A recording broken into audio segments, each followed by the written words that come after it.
Hello. Hello. Hello. Let's see if this...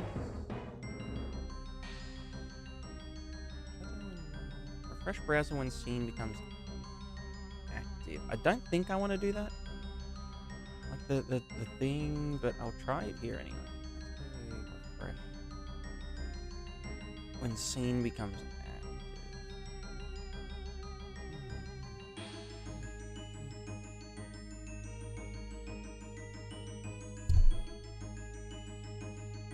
You're dropping Prismatica completely? No. It's just a joke. It's just a joke. It's just a reference, and I didn't realize it would look like that.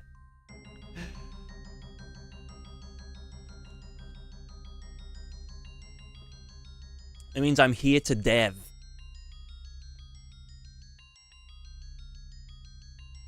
I'm here to Prismatica and to dev. And I'm all out of Prismatica. So all that's left is dev.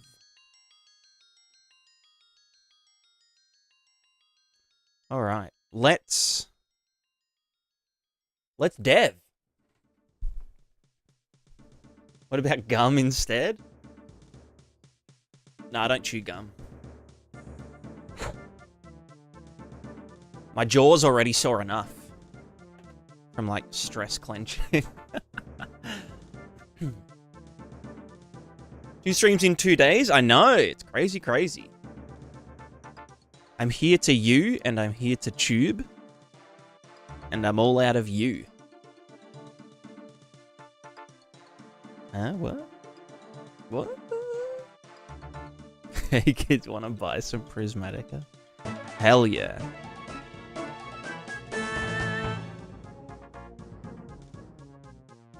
All right. Straight into it.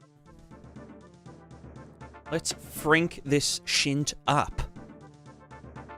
What are we doing today? What am I doing today?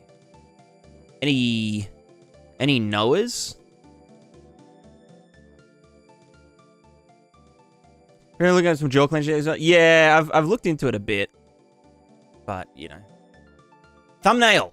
Thumbnail, yes, that fucking, I need to, that video, I need to, yes. You know what, that's what we're going to do first. I'm going to open Photos up. Why is, no, I don't even have Genshin installed. Where's Photo? There it is. Photoshop 2015. So legit.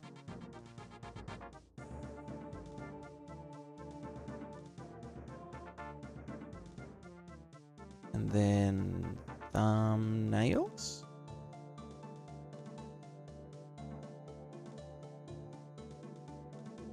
Alright, so we need to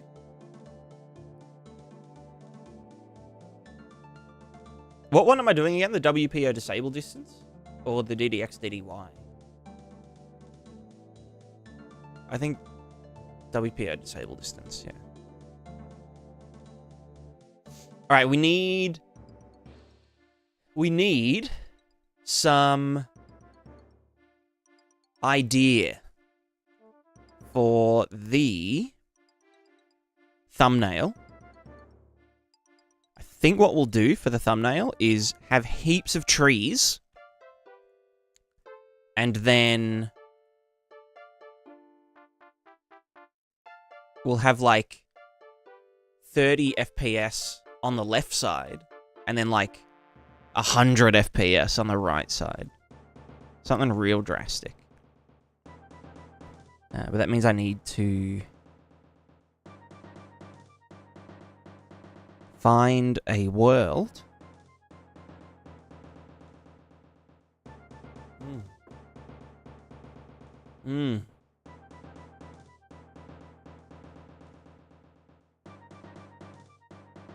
A nice hot coffee. Dude, Devin, I recommend your videos to all my students. Long live 5-minute materials. I'm glad to hear it. I'm glad to hear it. So basically, I'm just doing your job for you. You know what I'm saying?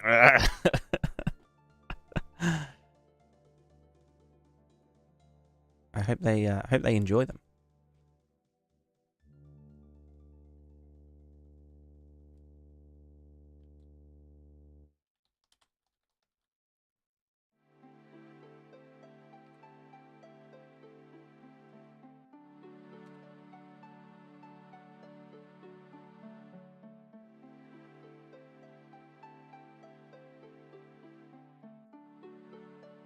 Mm-hmm.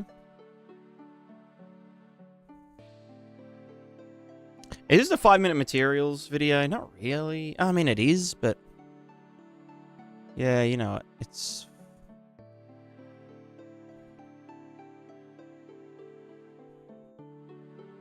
I'll just call it free performance. Nice.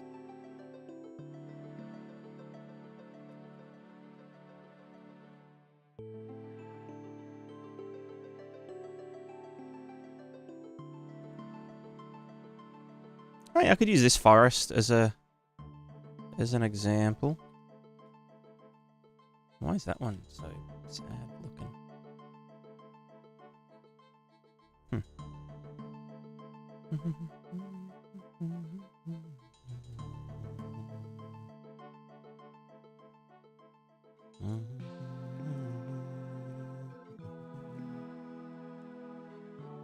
Well, YouTube does my job. Yeah, true. Yeah, YouTube's pretty full of stuff. Why am I getting these big ass hitches?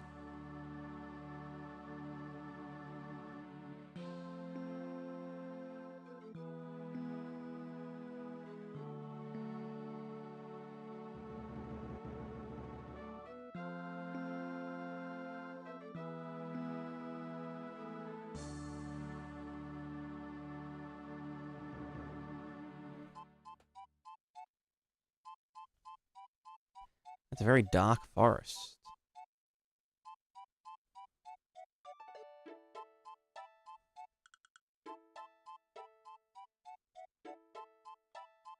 Where am I? Oh. Pardon me. What's even...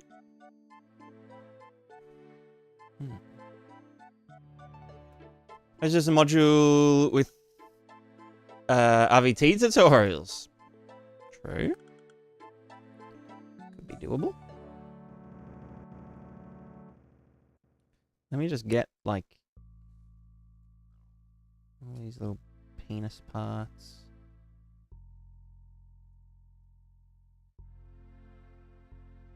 And then...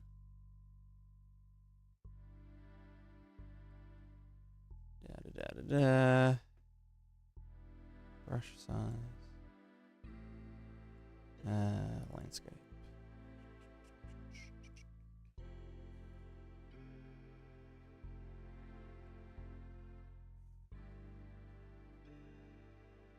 I really need to fix the LODs on these.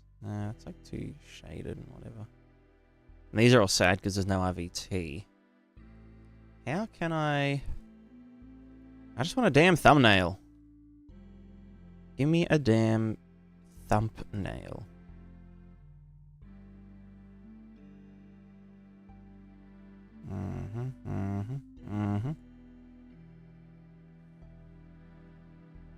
Where's all my landscape grass gone as well? I should reload the level.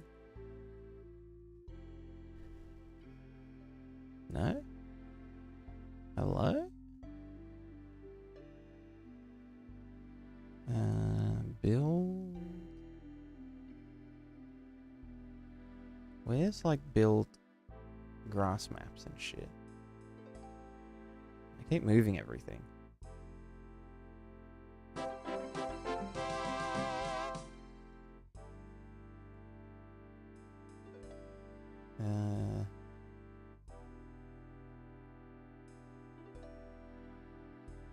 Where is the thing I'm looking for?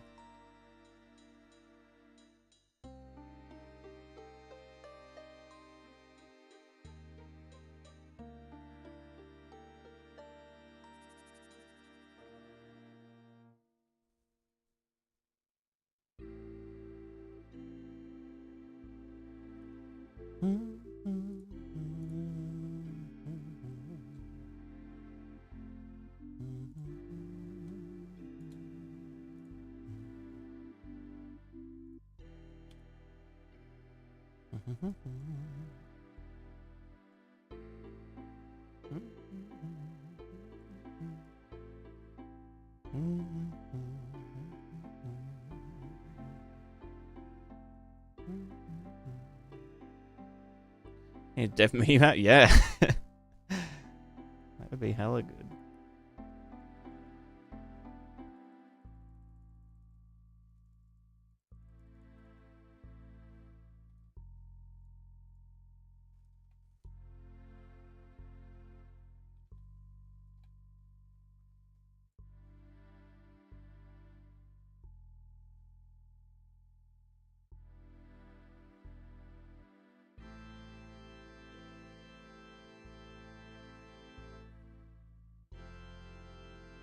This thumbnail. Do I want to do like a whole forest or just do like a single tree and like on one side have the tree and then on the other side have the exact same tree but it has more frames per second? You know?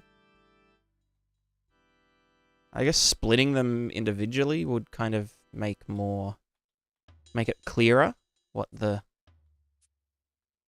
video is kind of about.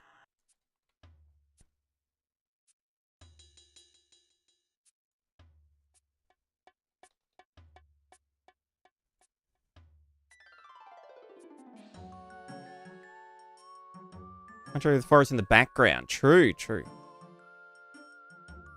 That could work.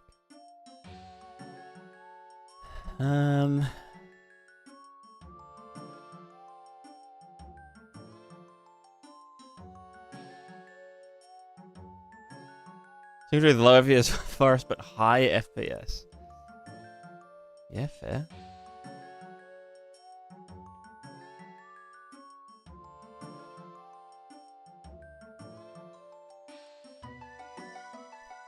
Is it like a max LOD?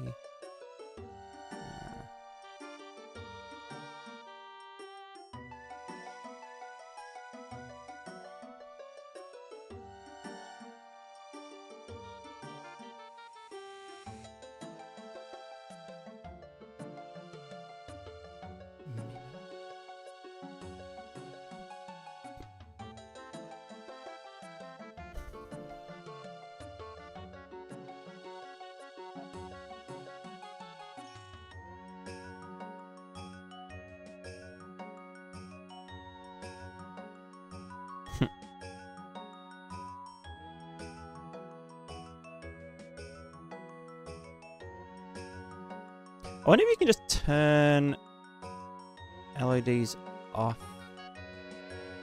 You know what? I might just do that. I might just be like num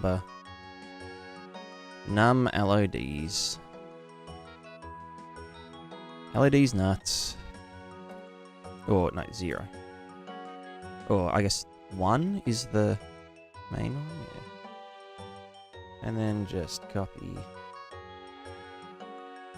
LOD. Paste LOD. And then just watch my frame rate absolutely die. Frame per tree.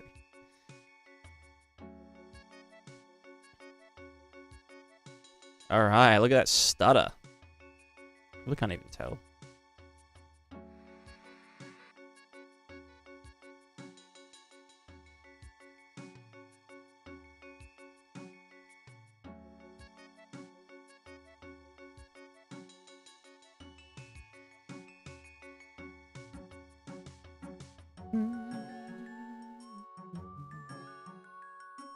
Yeah, I wonder where this, like, landscape grass is.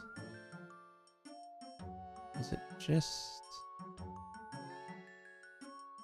angry or... Oh, no, I think... Oh, there it is. Did you buy these trees? I think these ones...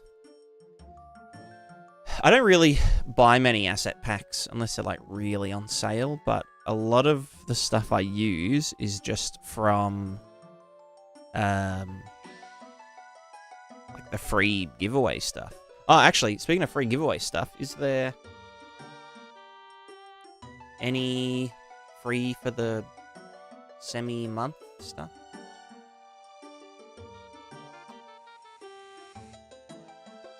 Hit bash. Oh, I'll take it. It's a bit funky, but I'm sure there's some bits I can snag, I guess.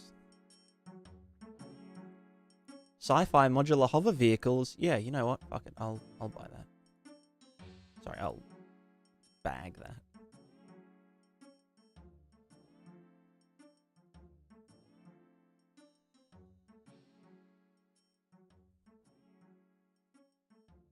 Western Desert Town with construction tool. Whoa!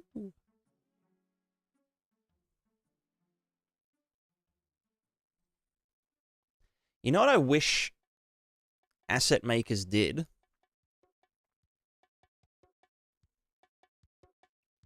Is like stopped trying to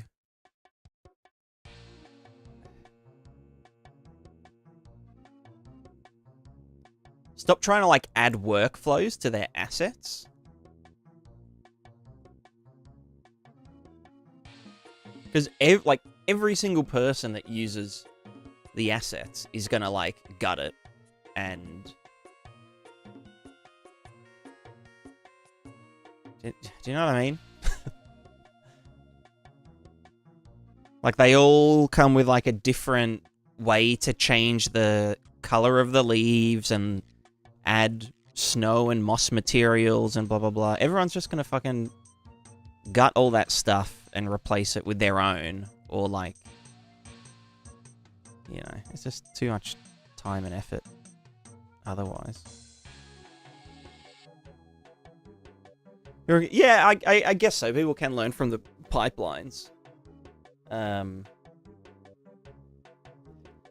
I don't know, I just feel like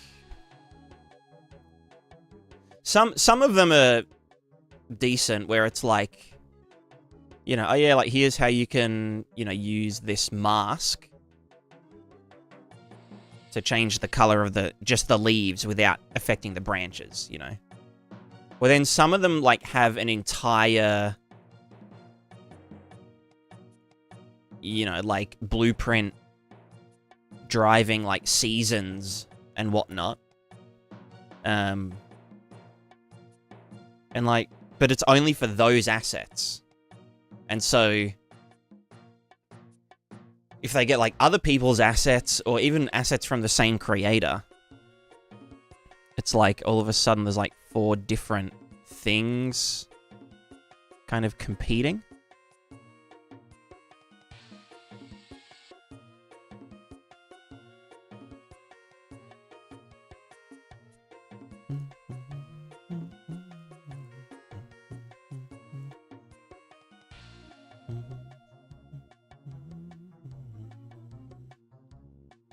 Okay, maybe not that color.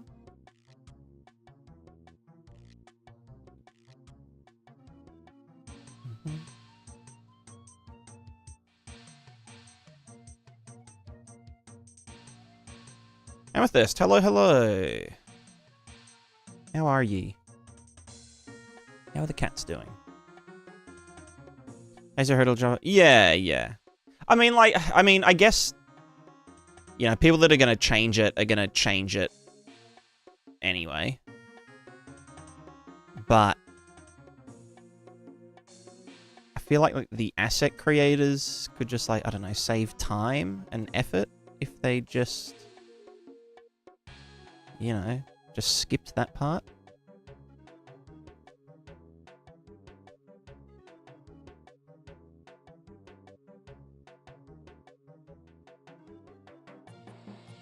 Still crazy? They are funny boys.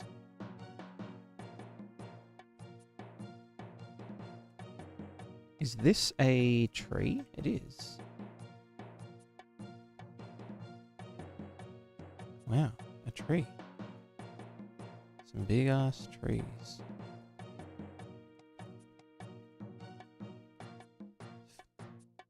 I need to do the texture again. Mm-hmm.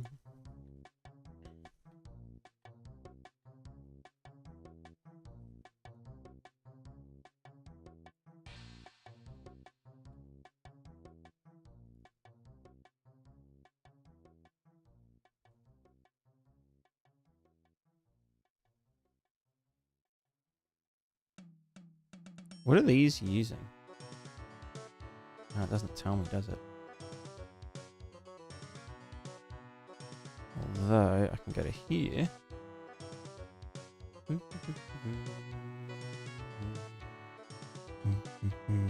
Oh. Doesn't even have a dude assigned to it. Oak tree test, maybe? What do you got? No, that is not the right one.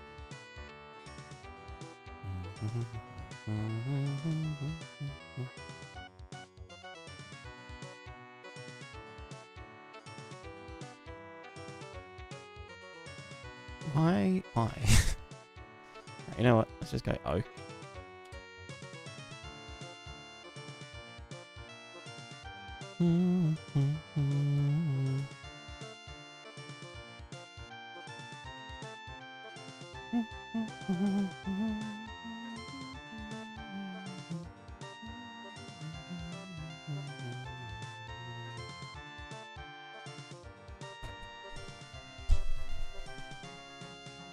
Just like a regular texture thing. Yeah.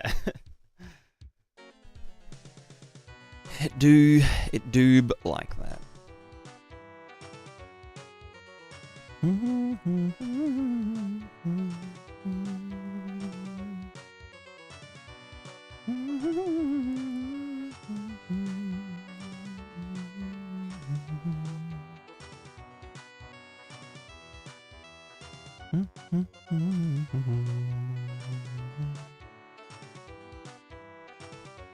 No, actually, these ones have it.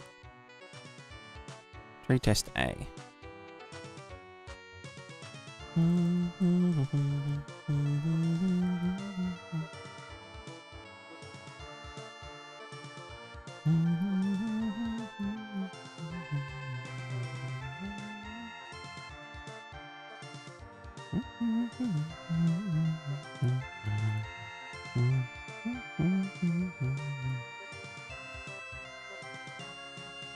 Yeah, so it's like it's gotten confused. Did you back up that? Yeah, true. That's not a bad idea. Once I have, like, the game, you know, looking good, aka existing, yeah, I think these textures are just around the wrong way. So let's just get...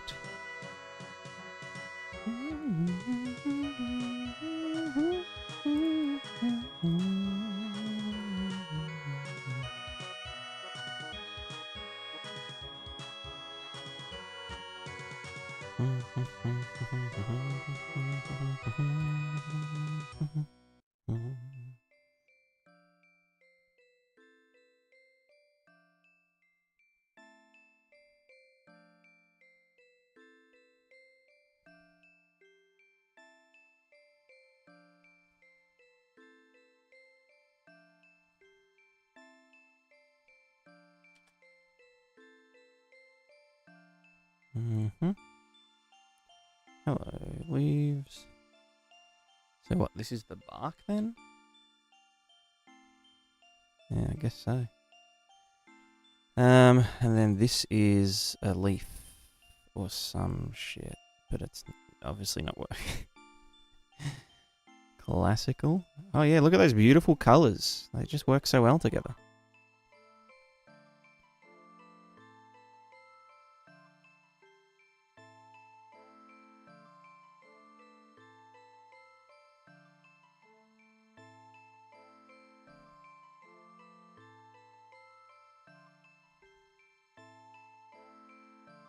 So you're using alpha to drive that to then go into number 1, which means that this is our parameter. Blah, blah, blah, blah, blah.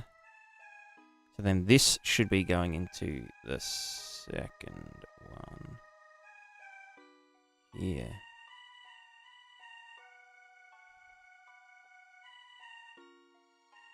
I'm so confused how I'd make the fattest blunt.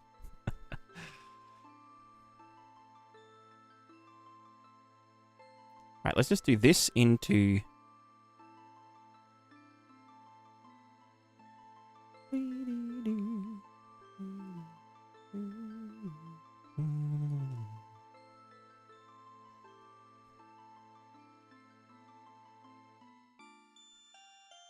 Alright, fuck this shit right off.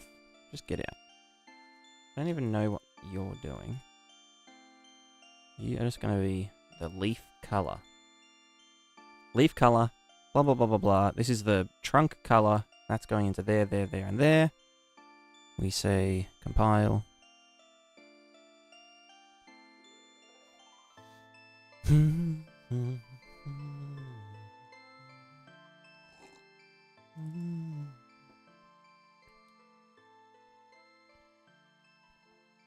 Why are they opposite?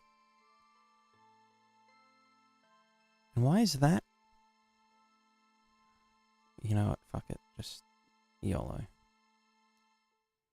Tree trunk. Yep. Color, color, color.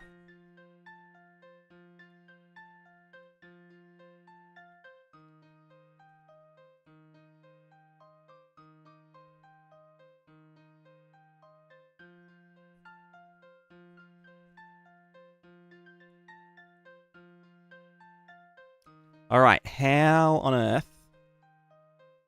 What am I even doing again? I've forgotten what I was fucking doing. I need to, like, do a screenshot for this thumbnail. And I've just forgotten how art works. Do you guys ever forget how to art?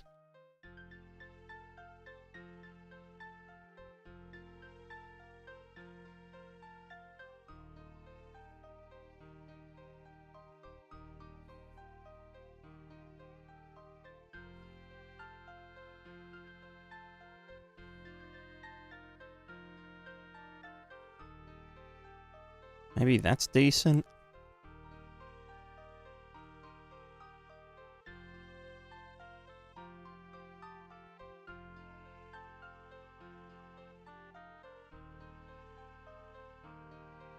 Just put some lights down, you know?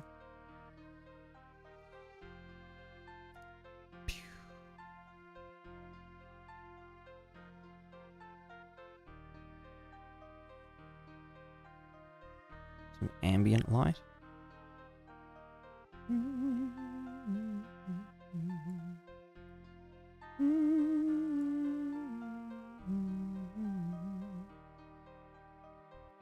Wow, is that Lumen? Is that Lumon? Make a path down the center? Yeah, it's not a bad idea.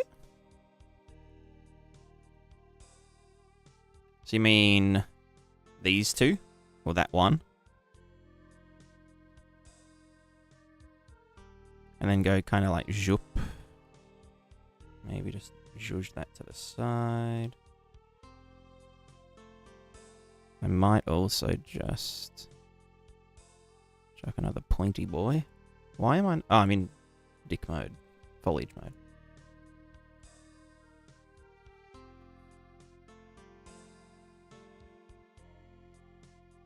Why did you not...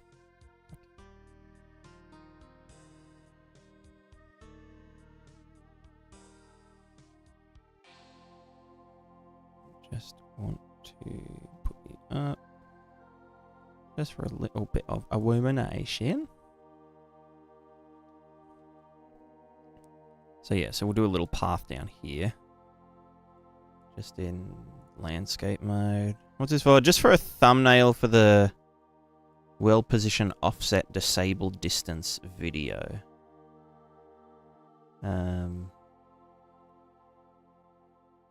Shit, how did I... Did I end up doing soil offset or using overrides? Can't remember if I actually finished doing... looks like it's doing something. No? No. Or is it? Tool strength big. Okay, no, I think I did soil offset. Which is, yeah, okay, so... Use target value 0.5 was for... No, 0.25. Or was it? Gosh, I don't know. Who's that? What? What? What the? What? Who's this guy? Does anyone know this guy? Does anyone know who this dude is that... He just showed up. He just showed up in my stream. Opened his trench coat. You know? Did I ask? Did I how was the stream, Jed? How was the rest of the stream, I should say, because I was in there not long ago. But yeah, 2 nights in a row. It's crazy. It's almost like I'm a normal, functioning human being.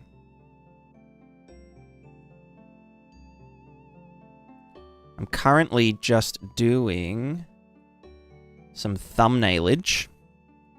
Just nailing some thumbs, you know? And, just putting some spooky lights in the forest, because it just vibes, you know? There's just something about colored lights in a forest. They just like tickles me Elmo. I bring you love.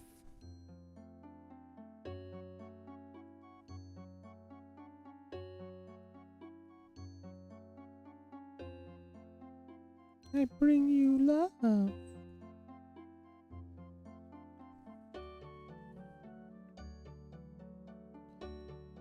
New video? Yes. Yeah. Just one about the well-positioned offset disable distance. And I'm just making a thumbnail.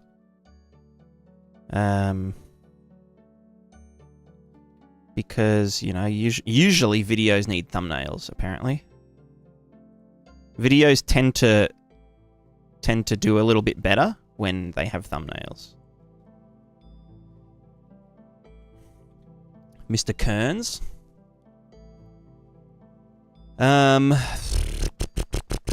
Where's my boast process? God, you're finishing up early now, Jed. What's with that? It's only like 2 AM for you.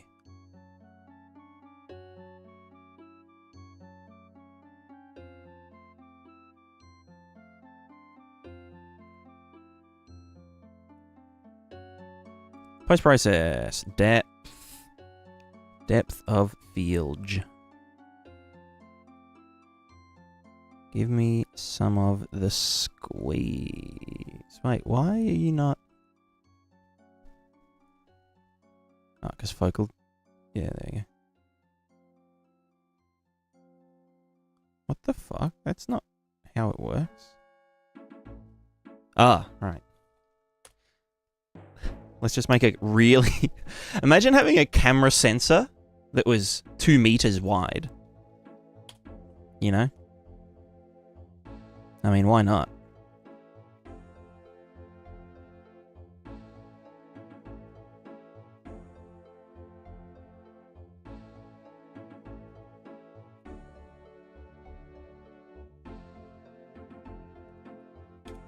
Just subtle. Subtle, subtle, subtle. Subtle shuttle.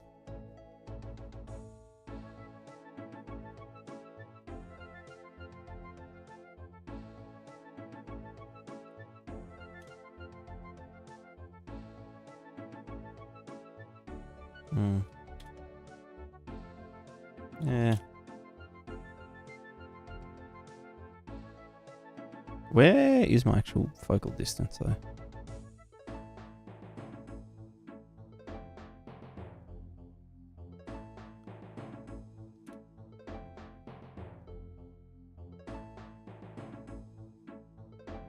You know what this needs?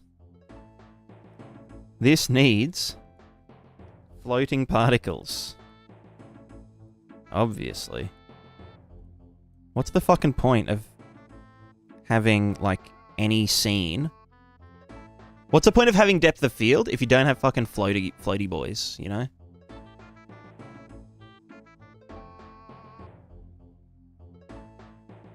Oh wait, it's inheriting the RVT color. Oh, that's very menacing. Hold on. Let's just do...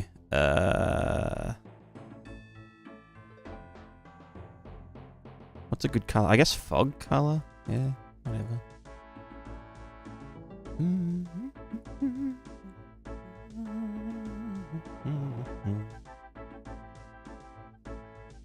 Oh god, that's a lot of floaty boys. Okay, I hope no one's got allergies.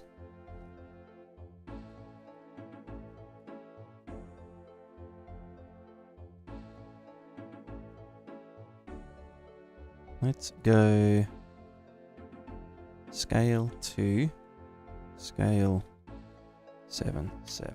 All right.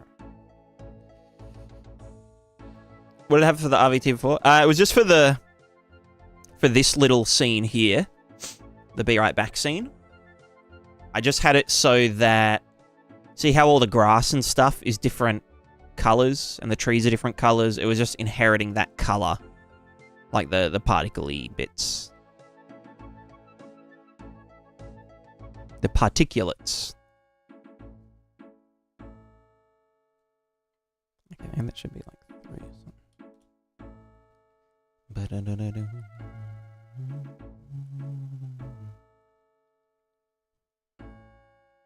Alright, let's do the thing. The screenshot. Where are we taking this shot from? Also, what's the time of day?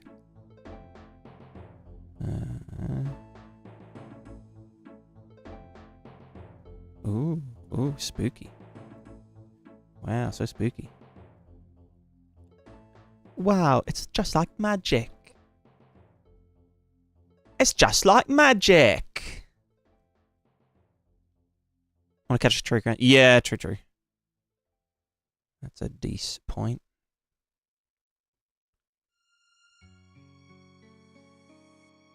It's just like a bit of magic right in the Harry Potter, innit?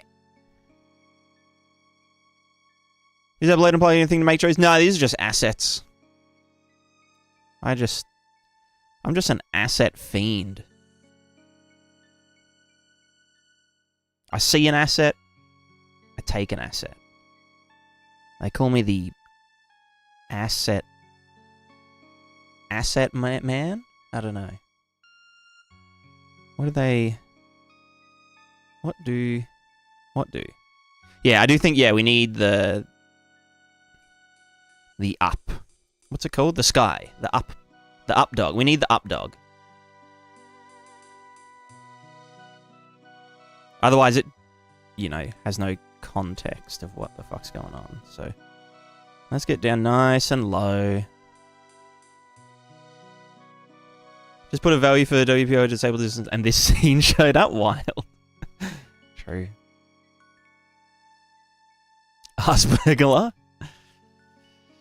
Jeez. I mean, I have Asperger syndrome.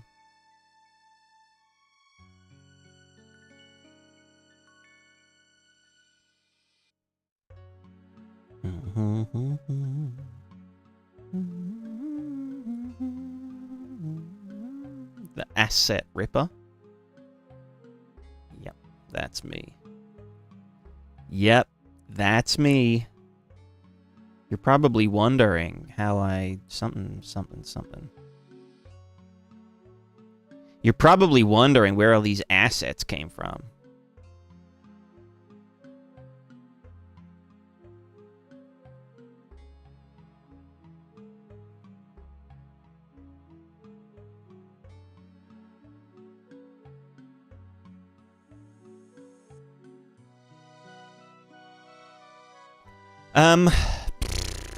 Right, I just want to, like, cull some of these trees out of here. Just so we can kind of see some shit, you know? See a bit more good. Wait, where's my... Oh, I am selecting them. Right, that one... Well, actually, no, I like that one. Let's get, like, this one. Yep, you're banned. Alright, this one can stay. Actually, you know what? You're just going to be smaller. There we go. That one... I don't mind. Just a bit funky. Let's see.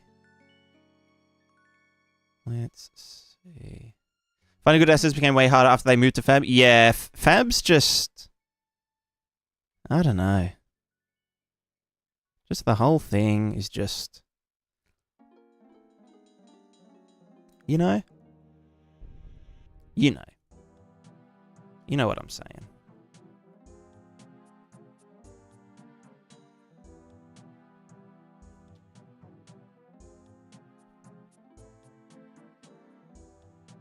Alright, this is like so fucking dense. That one is kind of... Well, no, if I move here, then... It's kind of fine.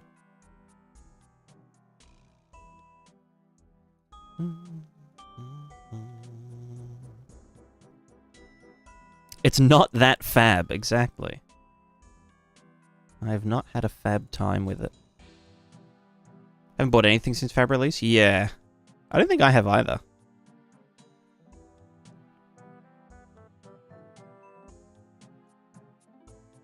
Also, Jed, you said nice clouds. Thank you, thank you. I made them myself. Alright, I can always touch up the sky, give it a bit of bloom or some shit if we want, but...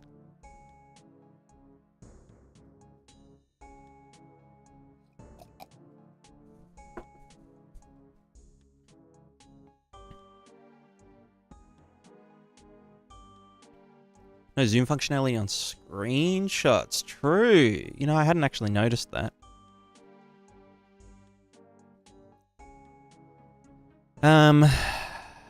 Okay, maybe this one. I do kind of want this one to get the frick to the side. Maybe like here. I don't know.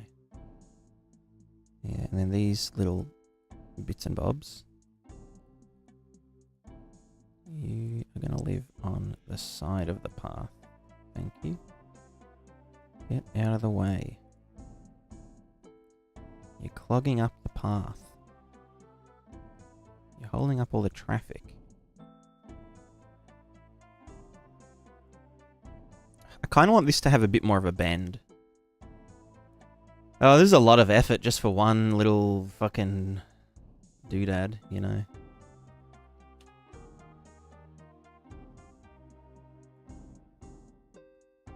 How... Wait, where's my soil offset? Target value 1. Full strength. Yeah, okay, cool.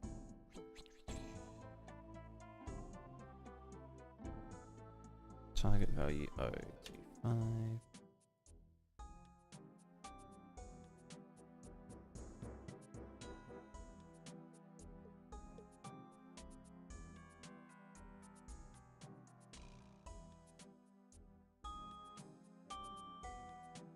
Yeah.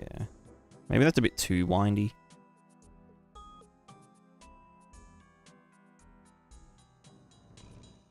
Yeah, it's a bit too windy. I want it to be like... I want it to be...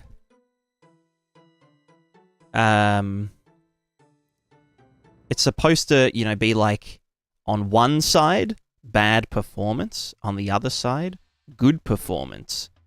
Except I don't actually make it perform any better or worse. It's an illusion. It's illusory.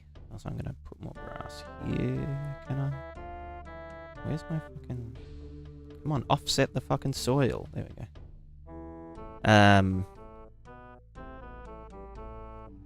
It's a bit... Do they have like a blur tool? Smooth. Ah, cool. They do. That's wild. Oh, they've really juiced it up. I'm just kidding. Okay, cool. Alright, let's get this fucking screenshot. Get the damn thing. Thumbnail. Should I make it a bit brighter? Maybe I'll make it daytimey. Or dayus-timus. Maybe like midday. Yeah, fuck it. Whatever. That depth of field, I don't think is doing us any favors. I think it's just making it all blurrier. There is no focal point, you know? So we don't really need depth of field. Unless... Yeah, now we're talking.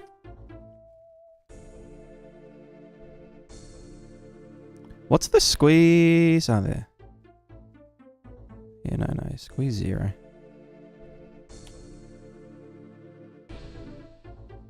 Wow.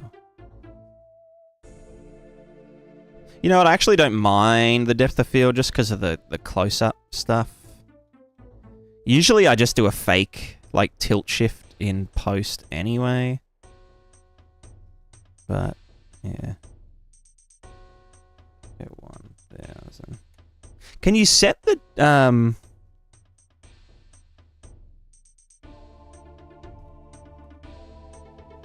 I don't know.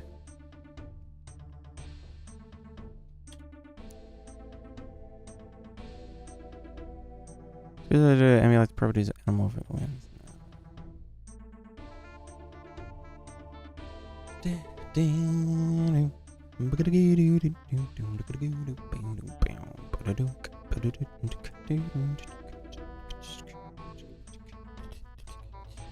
Where's my field of view? Where is field of view? Here? I know I could do it like this. Oh god, what the fuck is it? This one. But where's the actual number? Where's that live? I could have sworn it was... Oh no, here. Field of view, wider. 110.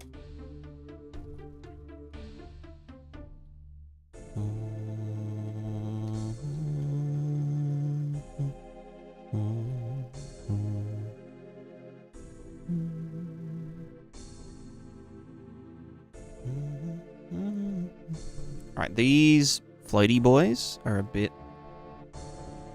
float.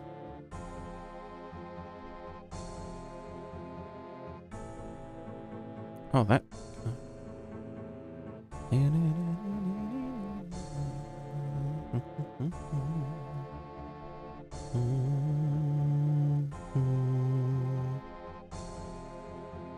Alright, bam. Get this. We're gonna schwick it into here. Free performance. I don't know if I'll keep that. It's a bit on the... I mean, it is literally... You know what? Maybe I'll fucking keep that. Don't need our balls. Don't need balls.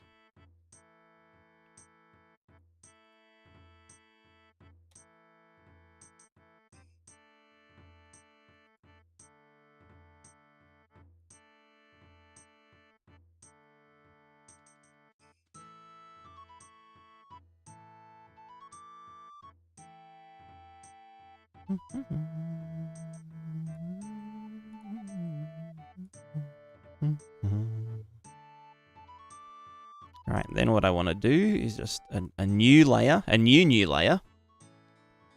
And I just want to like fucking brighten this up a bit. Where's like color?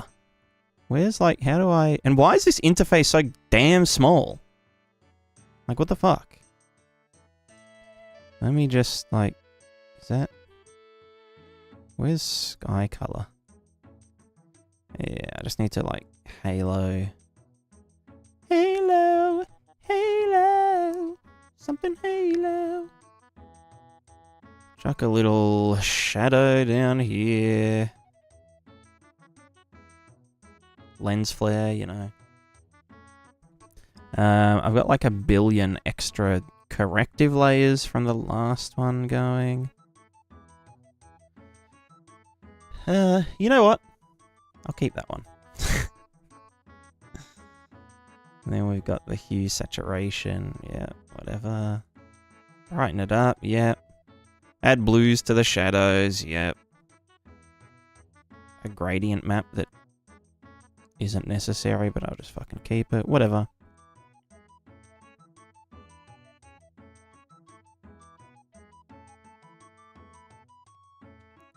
Maybe I won't say free performance, I'll say... Oh. Oops. Foliage optimization. There we go. People love optimizing. People just love optimization.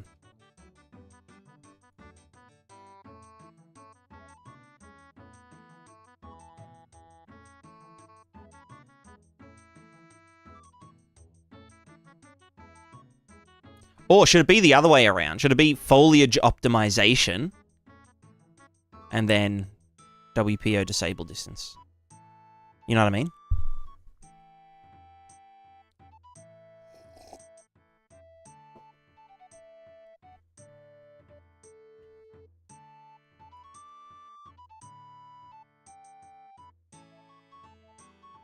I mean, but this is the thing that we're talking about, and this is what it does. You know, and I try not to be like, double your fucking penis length. With this one weird trick. Doctors hate him. This ugly son of a bitch.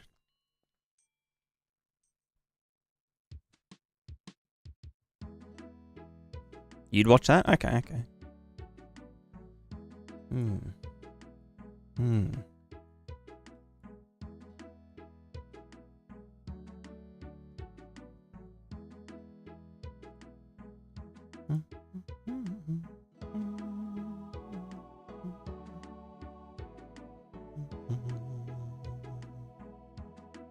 How much take my money?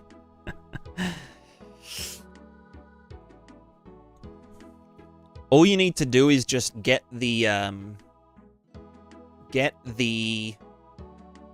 vertex normal and then multiply it by 100 and apply that as an offset. There you go. You've got a larger penis. Not longer. Well, it is longer, but it's also thicker. And probably like folding in on it. You know, that's pretty gruesome. WPO. Yeah, true. Yeah, you know what? I might swap it. Because like even an idiot knows what optimize means. With WPO disable distance.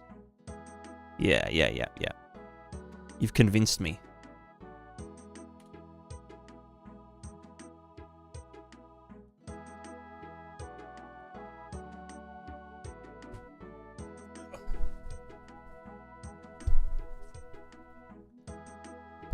You didn't hear anything out of this, don't worry.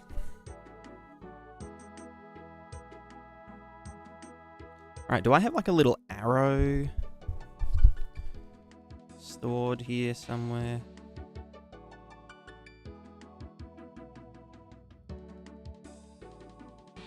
swear I had like a little...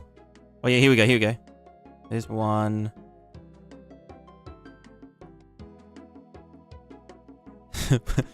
What? What was... What were these from again? We have Fluid Ninja at home. That was for the...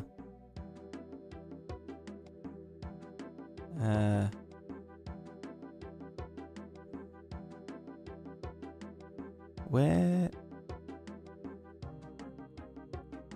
You know, I'll just use this one.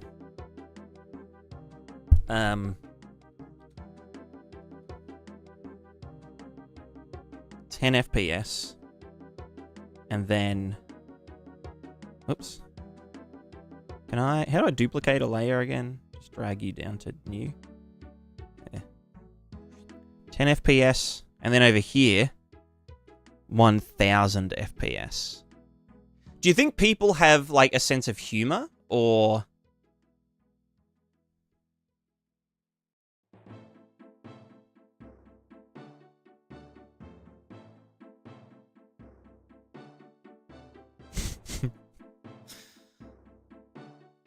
It's a bit hard to read.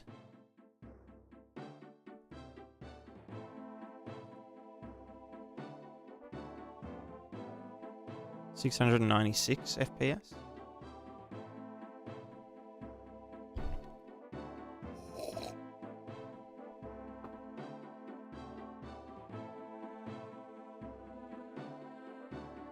$50K charge for implementing WPO.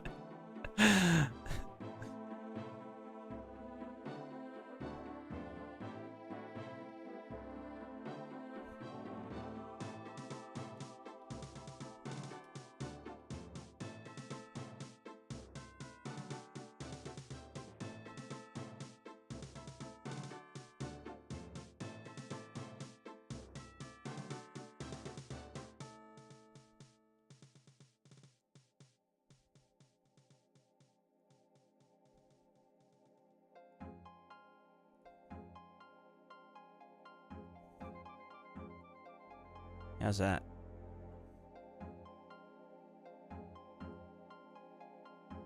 It's true. 1 billion times faster. Saved my marriage. My kids like me again. 1337. True. Could go 69 and then 1337. I don't know. I feel like without any extra text. I don't know. I fucking hate thumbnails. It's always something Trump would say. We're gonna disable the WPO and we're gonna make the verts pay for it.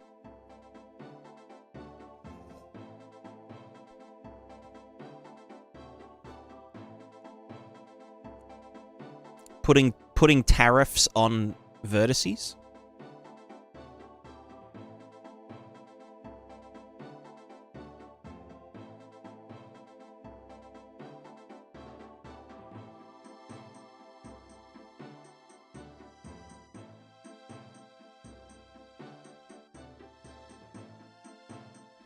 We have the best optimizations. No, you know what?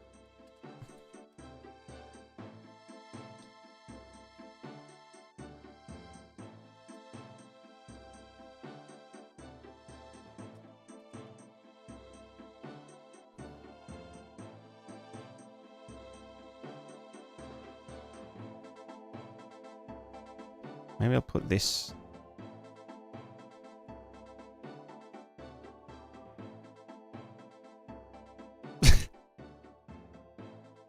And another quote?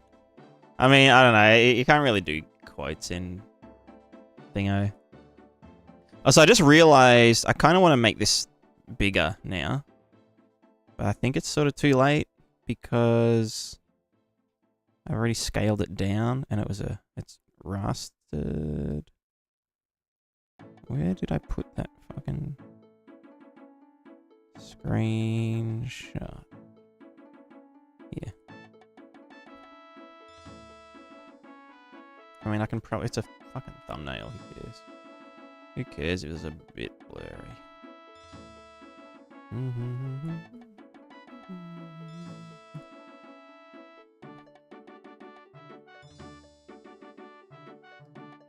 No. Oh, fuck you. Shitlord. No, go. Oh my god. Give me the fucking thing again.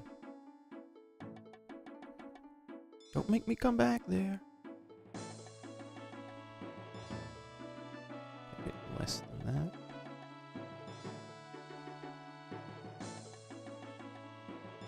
I just want to kind of get that out.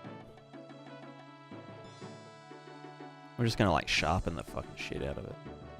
Sharpen more. Double sharpen. Whoa. No, just kidding.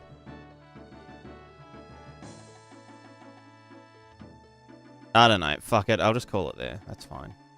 Save as. PNG. Thumb. WPO disable. Save. Easy. 1 trillion FPS. 200% tariff on scene captures? True. I'd fucking vote for that. I would vote for that big time.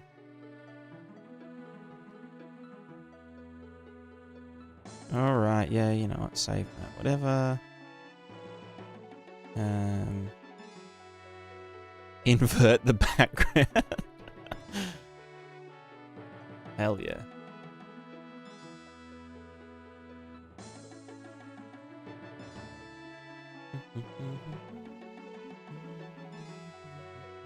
Also, someone asked, is this pre-recorded or live?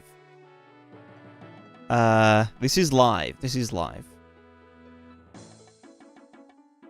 But someone also asked if the broadcast would be recorded.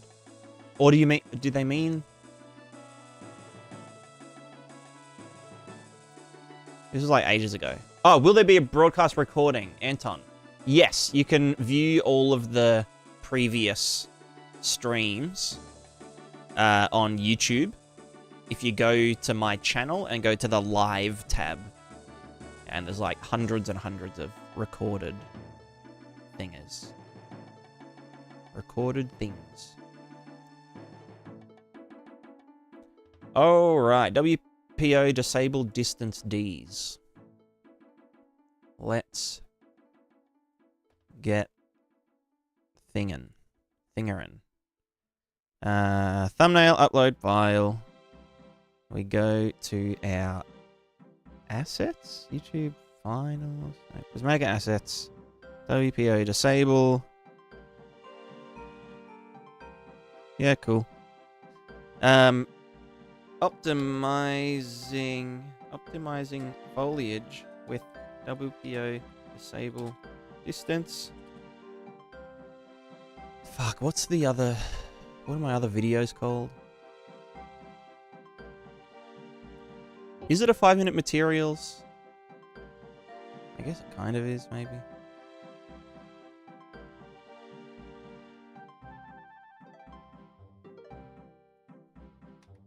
Bam. Description. Where's the import stuff? Playlists. It is a 5-minute materials and Unreal Engine tutorials video. Blah, blah, blah. It's not made for kids. Blah, blah, blah. There is no AI shit. Automatic chapters. Tags. Let me just import them from some other fucking video.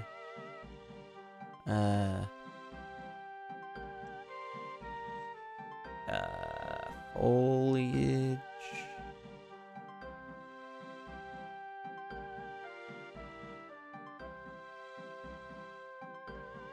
Oh god. Fuck. Foliage? What about optimize? Optimize with custom data, 2022. Was that UE4? Okay, let's just get my. Ah, it is UE4.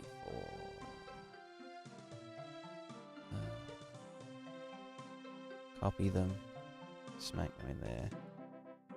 UE5. UE5. UE5. UE... Oh, there's already a UE5. UE5 draw calls. UE5 custom data. UE5... Blah, blah, blah, blah, blah. Fuck. Material tutorial, I guess. Yeah. UE5 draw call. Blah, blah, blah. Material no. How to optimize UE5. That's a good one. UE5, how to optimize game. I forget where these are from. I think I had a plugin that would, like, suggest tags for you. And it was bloody ripper.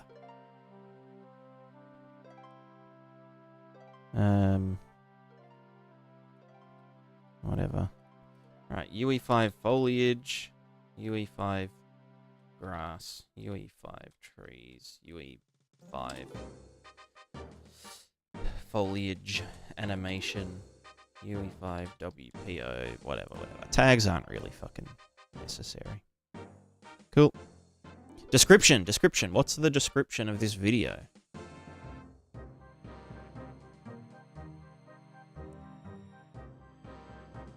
I need to sneeze.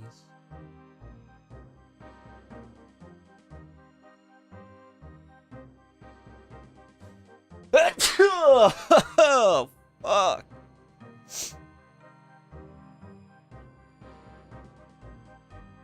Alright, buy my Prismatica interaction plugin, blah blah blah blah blah. Hello! Have you found yourself wondering, why is my scene chugging so hard? Why? It needs a capital W.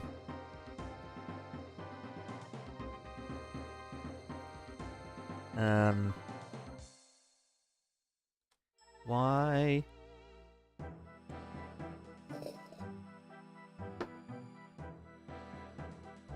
Why does adding trees make my...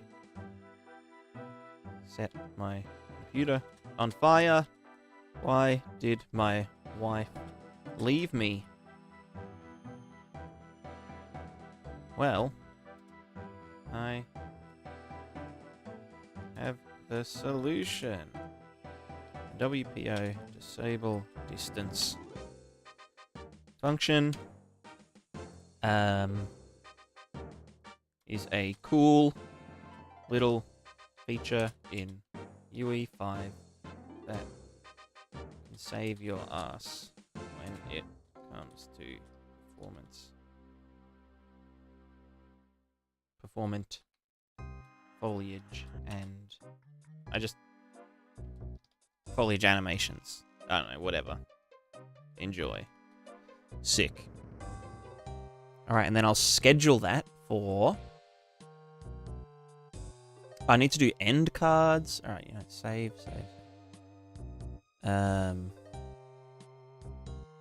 Where do I add the end screen? There you go. End screen, import from video. The previous video. Save. And we're good. And then visibility, schedule for March 14th, 1 AM.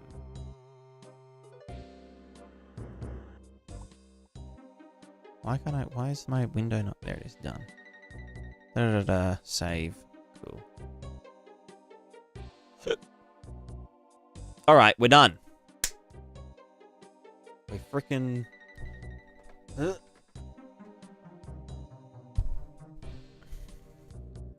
Alright, we're done, and now I'm out of here. No, I'm not. I'm just kidding. I'm just kidding. I have cold foot. I have cold foot syndrome. Can't believe she left me for WPA. Yeah, it's alright. It's alright. You have all of us. You have friends.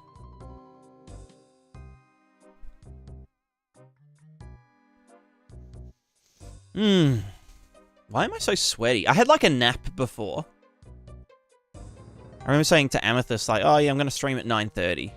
And I was like, I'm just going to have a little rest before the thing. And then I guess I was having like a dream, like a nightmare or something, because I woke up. Well, Amethyst called me at 10 o'clock. I was, you know, half an hour late. But then I was like sweaty. I was like sweaty and like my chest was tight. Maybe it was like, maybe my body knew that I was supposed to be streaming at 9:30, and that's why I was having like, you know, a nightmare. Ramen-fueled nightmares. True. All right, what are we doing today? We have options. We have options, and you guys are gonna choose, or at least influence the choosing, right? We can do... Wow, I smell. I'm glad you guys can't smell me. Make the game. Yeah, I mean, you know. That's kind of part of everything that we do, you know? But what is a game? What is a game? That's what we're gonna explore in this video. You know? Whereas on FPS fixed with Prismatica? Yeah, true. Well, there's sort of three...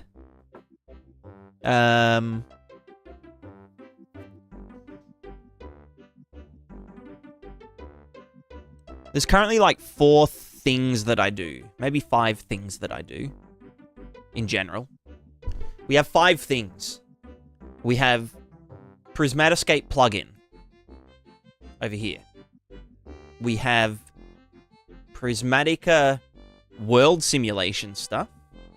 We have Prismatica character simulation stuff. We have making videos, and we have replying to people on Discord and doing admin shit and other things that I... You know, scrap that one. That one doesn't exist. We don't need any of that. So...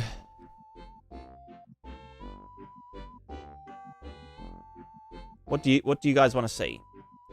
Currently, that would consist of Prismatica fixing a little bug with the variable frame rate stuff. Or working on... Well, there's a midpoint between Prismatica and the Prismatica, which is working on a water shader for the game, which is like water shader, but then buoyancy system. Well, yeah, water shader, buoyancy system, and also the integration with Prismatica, how to do, you know, like if you've got big waves and they're WPO waves, how do we trace against the thinger, the height? It has to be deterministic. So yeah.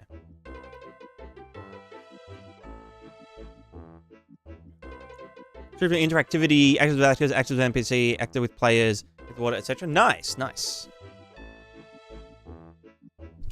Sounds productive. First time here? You've come to the wrong place. You've come to the wrong place. It's a bit crazy in this stream. We want cat. I think the cats are all outside at the moment. Well, either way, we're going to be opening the project. Ow, my nose. Let's get it opened. Projecting the CPU shader reading video. That is true. So it... I don't know. Big Cat Waterbug or River Tutorial. True, I do need...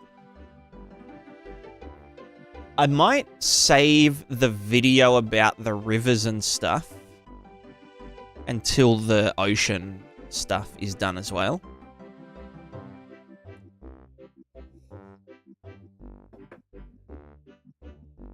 I will fix the water bug. That one's super easy. or at least come up with a better solution. I think a constant interpt,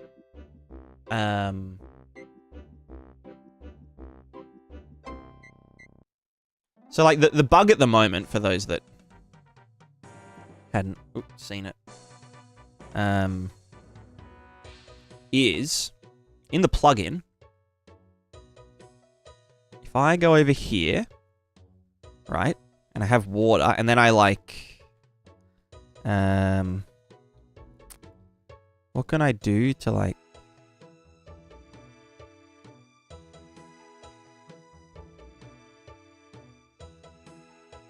click away? Click on something else? No? Yeah, Alt-Tab. Or like open something else? No, why is it not minimize?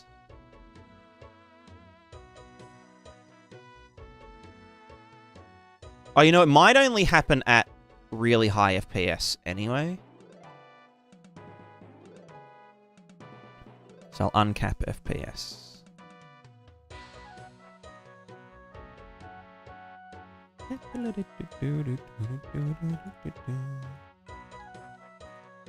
Oh, no. Oh, God. Now I'm stuck.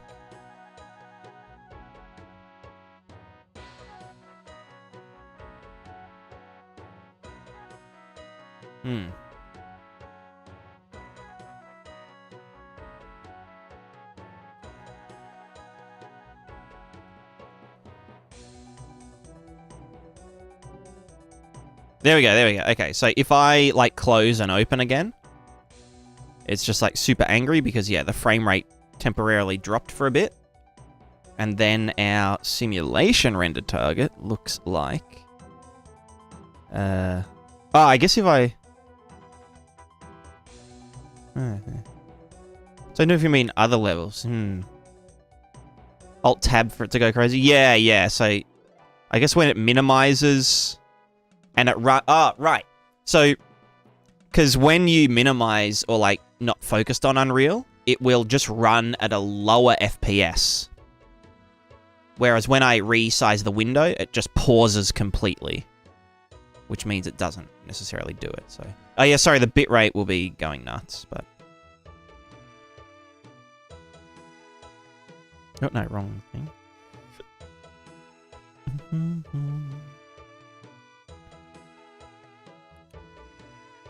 So here's our water. But then if I, you know, tab out and come back in, then yeah, it like goes completely nuts. Yeah, so the reason the plants are going crazy is that we actually draw water kind of all the time, which shouldn't really be happening. I don't know if that's just because the puddles or not.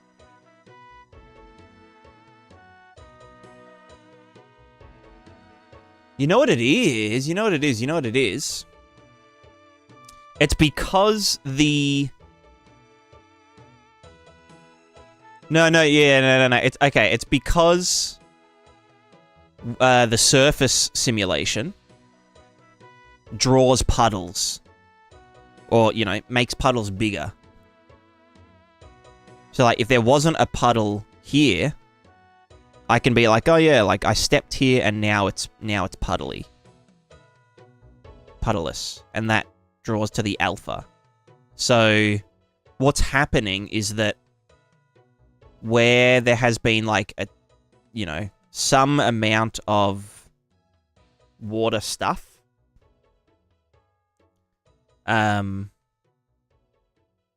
yeah, there's like a tiny, I guess you could call it a nucleation point. And then when that, yeah. Why is that not, I guess it needs to fade out way faster. Because yeah, here it's fine. But why is it alive outside of the puddle zone.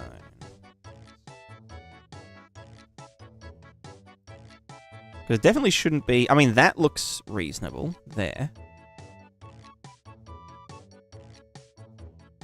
But, yeah, I don't know. So how can I do that?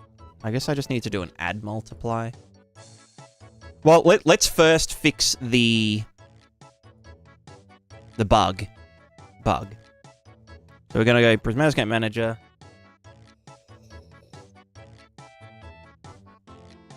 So median delta, calculate median delta. We're gonna get rid of our rolling median. And literally just smooth it. This was so much fun, though. You know, I'll keep it there.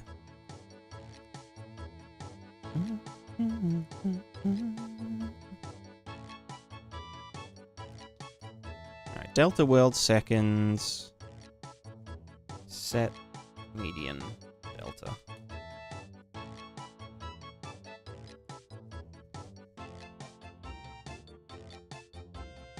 Alright, we're going to do a interp2 constant. Delta time is... No... Well, delta time is 1. Whatever. Interp speed 0.001. Target is this. Current is...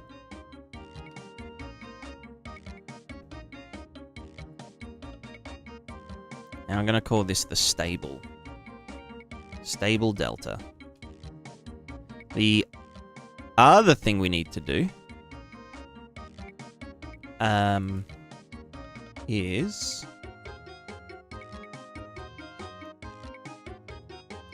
So where they use depth fade node for the same uses like distance to nearest surface.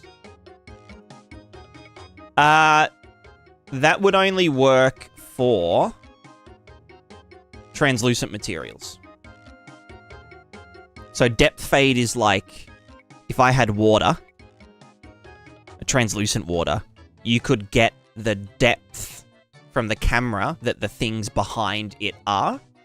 Therefore, you can get like some kind of fringing around the shorelines. But, yeah. It can kind of fall apart at like some angles, because it is angle dependent.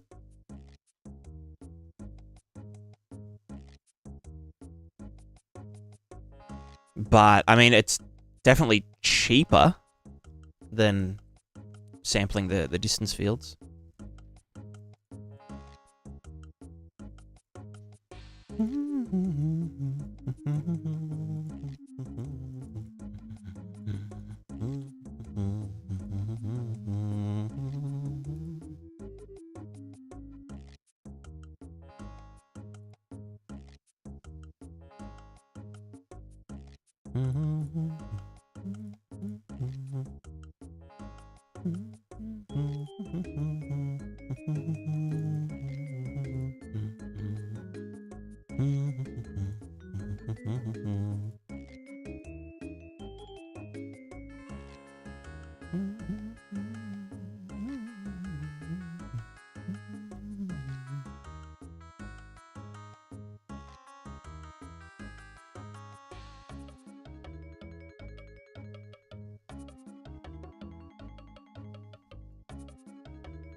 Looks like it works to me.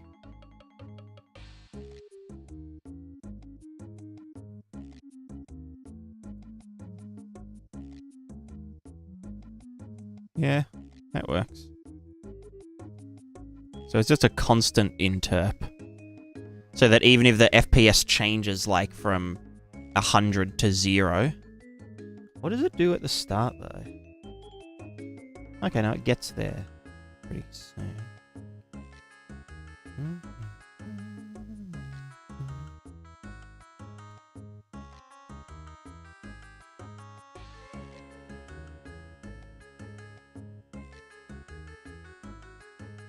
Yeah, looks good. can see that it went up because FPS went up. Oh, sorry, it went down. When I... Oh, yeah, right. When I maximize and I'm in that expensive water shader.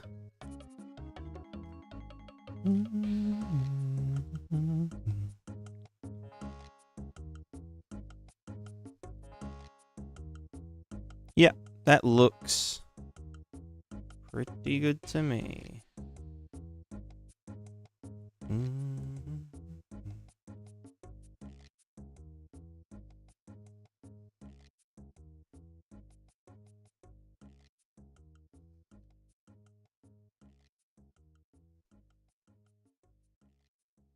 Yeah.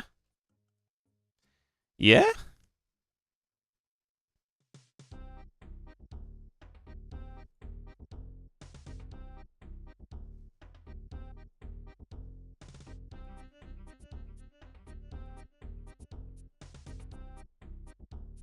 So we're at 3 FPS when I Alt-Tab, but the frame rate remains stable-ish because it's like, oh yeah, like... Yeah. And then it will stabilize pretty quickly, so... I guess that's just the solution, right?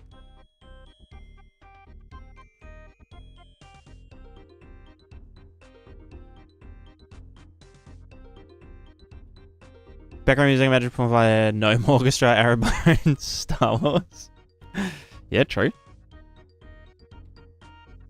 A lot of it is Gnome music, actually. From RuneScape.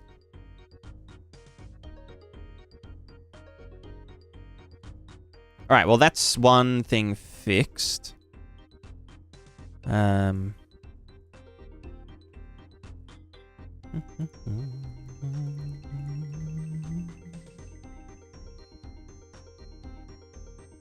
What's next?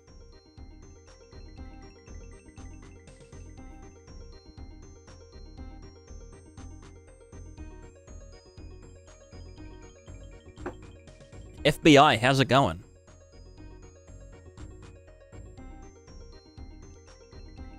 How did you get it? How did you get that username?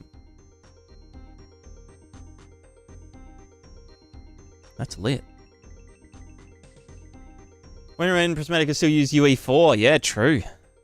That was a little while ago. I was so young. And naive and hopeful.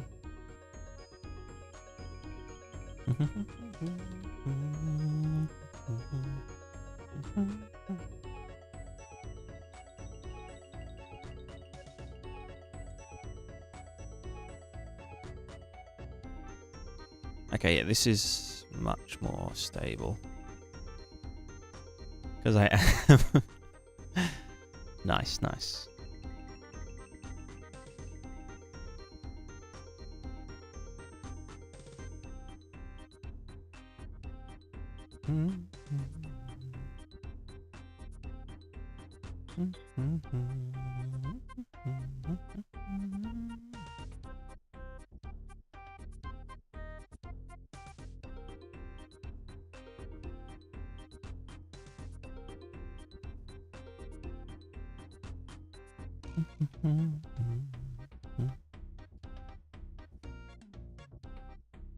Rest in peace, bitrate. Alright, can probably get rid of that print string. Imagine if I just had that print string going and people had to manually turn it off.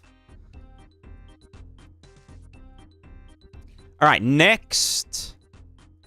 Next, do I want to fix that little bug, I guess it is? Technically? The little... I know that's wind, not water. Wind is good. Also, what, oh, that's like 512, 512. I might even just... Yeah.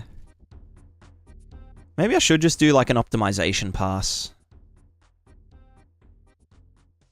In general. Because this doesn't need to be 512.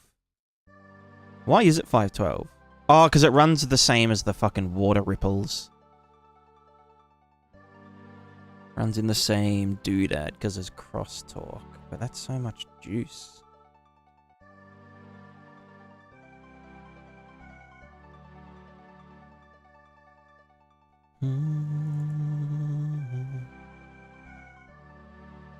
That's a big docket.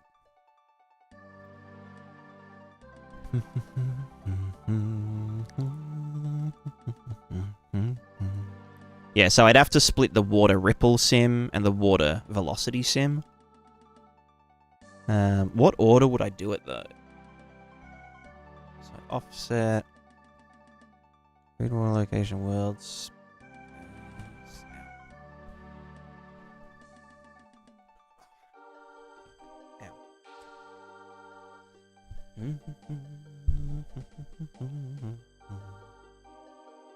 Add water velocity and wind to water ripple sim. So I'd probably have to do the velocity first.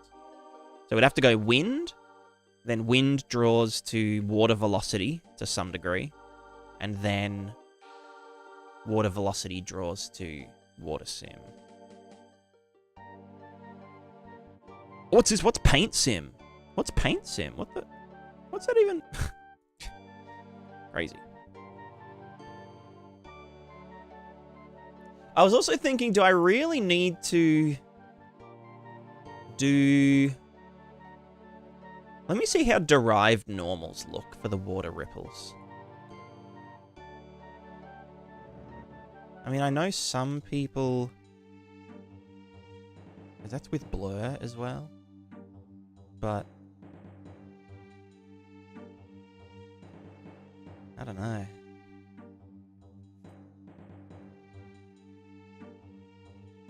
If I just, instead of getting water... Sample water, water normals. That.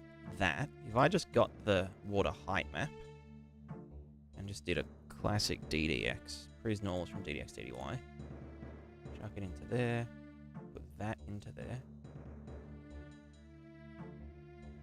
Is it too, like, let's just see how it looks. Because if there's no real difference, right, it just needs to be stronger. Where'd it go? You strength 10, 100, 100.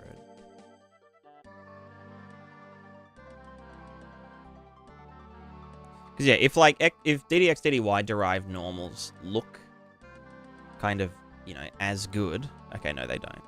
I'd have to use perturb. I'd have to perturb those MFs. So I'm just thinking, is there any other shit that I want to put in the... Yeah, you can see it's pixelated, but that's only because of the WPO. Let me try prepare perturb normal HQ.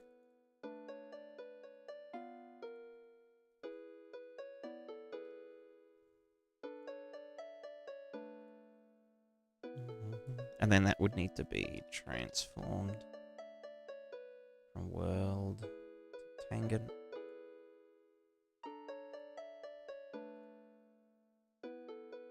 And then probably multiplied by like big number. I also have like a simple add normals. Yeah. Which is better. Just skips normalizing because, like, you know, fuck normalizing. Amazing function, blah blah blah. Suck my bump. Suck my bumped normals. Alright, and so then... Actually, I don't think that needs a multiplier because it essentially, like, recalculates based on the new WPO. Or some shit.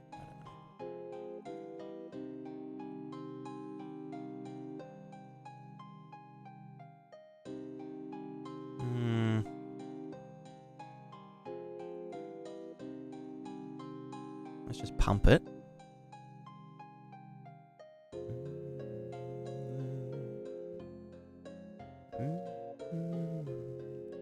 Yeah, I guess it's still pixelated looking.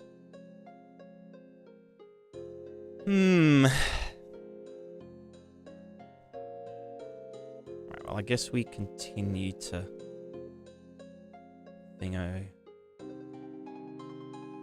use the actual normals.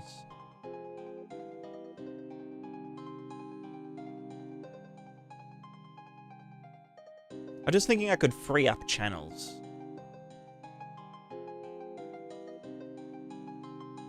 Although I guess there's the water velocity render target,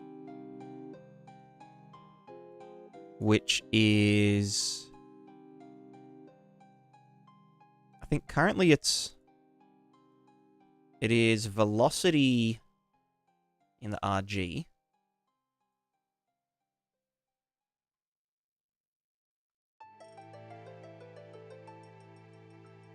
Velocity in RG,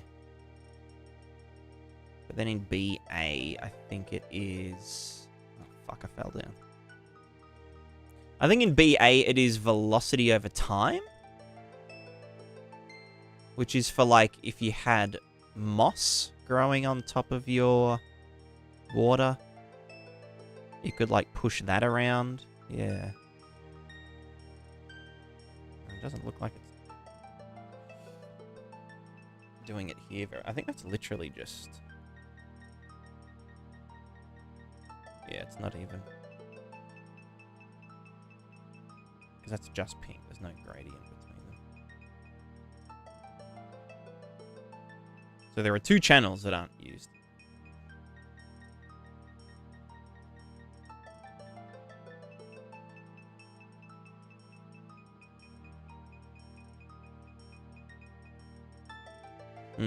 Yeah, well, yeah.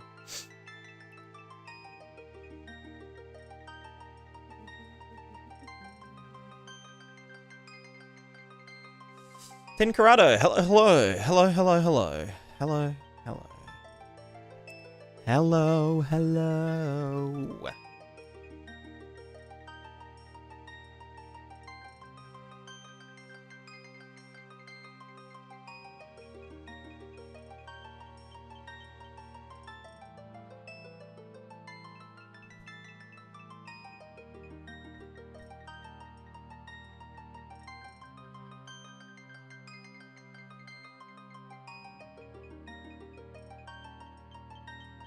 Where's the reverse movement? True, true, true. I'll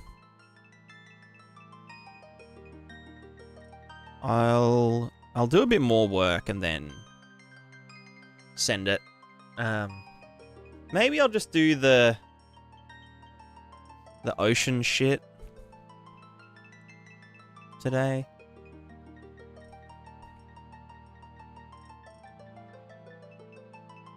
Maybe I will do oceans.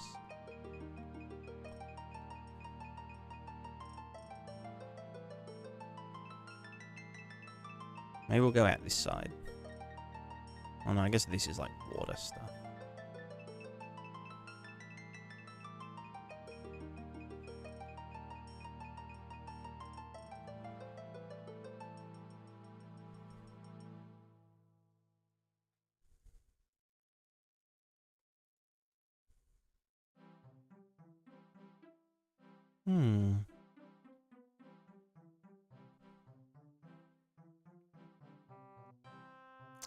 Do you output your mic's output directly in the stream, or do you clean up the sounds in real time a bit? I use a little bit of processing, but it's pretty much just like standard, you know, signal processing for voice. Where are we? Here. No? Oh.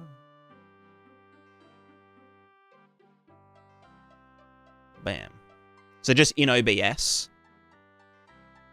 There is... So a gate expander, just to cut out background noise. So when I'm not talking, it will lower, you know, the signal. And then when I start talking, it'll open up and allow me to get through. But, you know, if I'm silent, it won't If there's like background noise or whatever, or a fan going, it'll cut that out. Obviously, you'll hear the fan technically when I'm talking, but usually my voice will be louder than the fan underneath, so you don't really notice it. And then compressor, another compressor, and then limiter for when I shout. But, yeah. So a compressor, I don't know how, like, audio literate you are, but just for people that aren't super audio literate, a compressor works like... It's like a shader, right? Audio is just shaders. So, like, in shaders, we've got 0 to 1 graph. You know, this is black, this is white. You can, like, apply curves and shit to it. Audio is like... Here's silence. And here is, like, microphone clipping. And you can essentially be like, okay, I want to, from, you know, the halfway point, I want to multiply all of the audio volume by 50% or something. So our new curve is like this. So then, as I'm speaking, I'm like speaking normally, blah, blah, blah, start talking a bit louder, and I've passed this threshold, and it will like duck the volume down a bit. So it essentially levels out your voice, and then after you've done that, you can be like, oh, I want to add 0.5 as like it's called makeup gain. Which I think is what I call it in Unreal as well. So essentially, you know, the previous curve was like this. Well, it would actually be like this. So the previous curve was like this, and so by making the louder parts quieter, I can make the quieter parts louder overall, you know?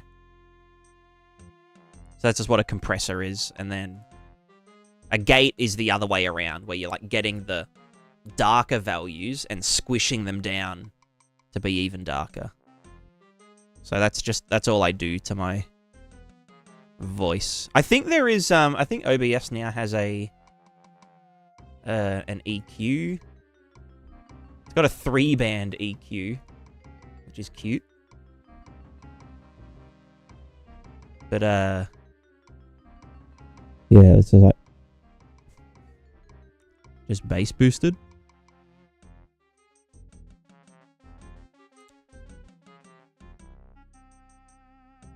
I definitely should have put that before the limiter. Fuck. Anyway. I might fuck with that. I mean, all of my videos, I have like an audio chain in Resolve. Which, you know, pretty much takes this raw input from the stream and just like makes it better. Just sort of Scarlet Mixer or something. Yeah, I've got a, I do have a Scarlet 8 input. 18i8 or something. Whatever the biggest one they make is.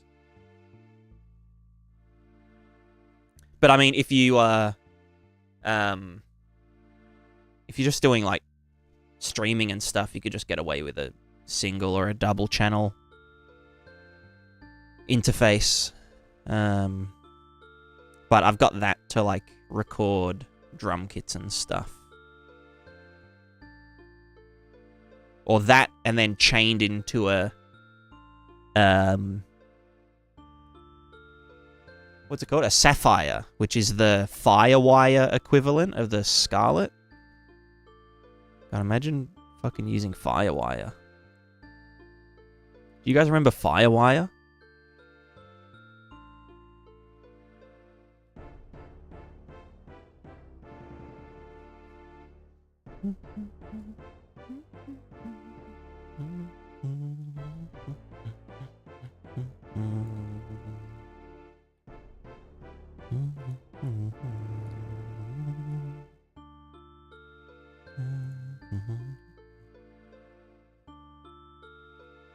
But yeah, this is a phantom powered mic.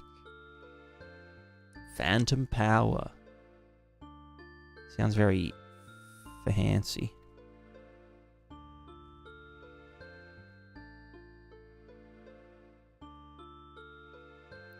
Did I? I never gave this LODs, did I?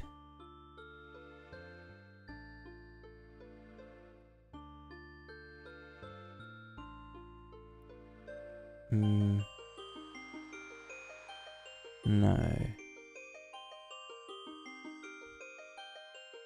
No, I don't. Custom. How do you,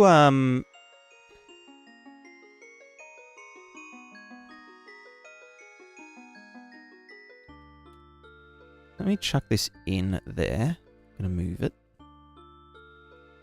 How do you, like, add something as an LOD?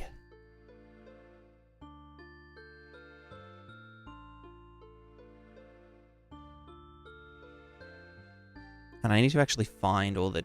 Oh, do I even have the tessellated plane LODs? There it is.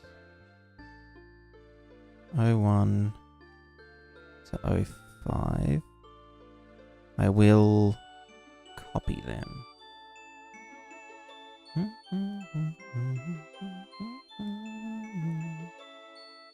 Copy here.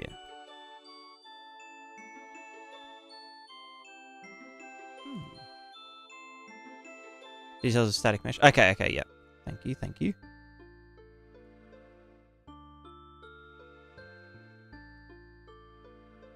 Yeah. Lighting set is very nice. Two background lights and a ring light in front look majestic. Thank you. It's, there's two bar lights on the sides. There's the same one but blue there. I mean, the colors can change. And then another one that I've started using just this year that just sits down there and lights up the plants in the background. And then the key light is a...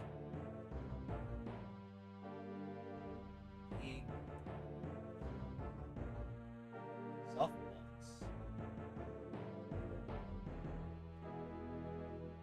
Big... big light.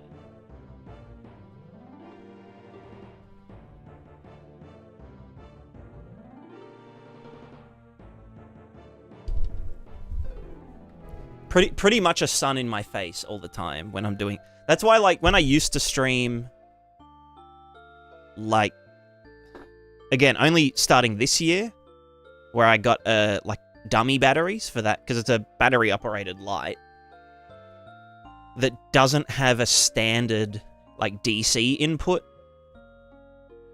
So I had to buy some, like, Sony NPF battery dummies that then get powered by DC adapters and shit. It was a bit of a fucking nightmare. But now that I don't have to, like, swap the batteries on it, I just have it on, for the streams as well. Same with these ones. I just got some DC adapters and whatever. And it looks pretty decent. So yeah, some nice equipment. I have some nice equipment, which was like pre-COVID equipment from, like, doing video jobs and stuff. And then I started doing YouTube, and it was like, well, I've got, like, all of these nice lights and, a Sony A7S II camera with a fucking G Master lens stuck on it. So I may as well just, like, set it all up and film some dumb videos. And now here we are. Alright, how big is this plane? That's 1, 2, 3, 4. Oh, is that? Oh, that's 1200 by 1200. Camera's right. Yeah. I've had no issues with it. Crafted Terrains, hello. Render velocity sitting at 7.8 milliseconds. So What's it going to be? What's causing it? It would be any kind of... So you're not using TAA or motion blur, but it's still there. So if you're not using TAA or motion blur, I think turning it off manually would be the best thing to do.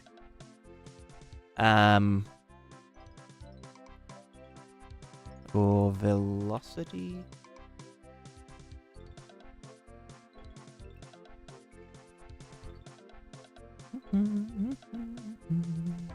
Rendering. Velocity pass. Oh, output velocity is due to vertex deformation. Set that to off. And then velocity pass. I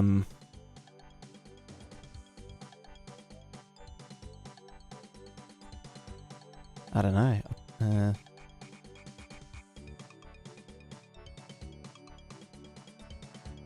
Can you just turn it off?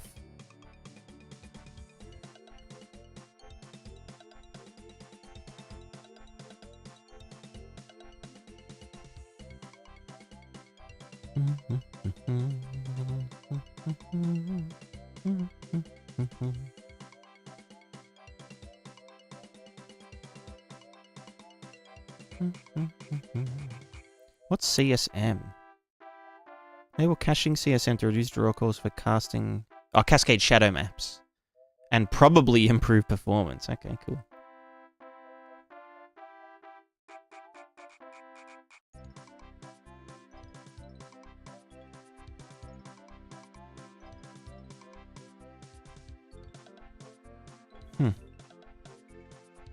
Some cool shit.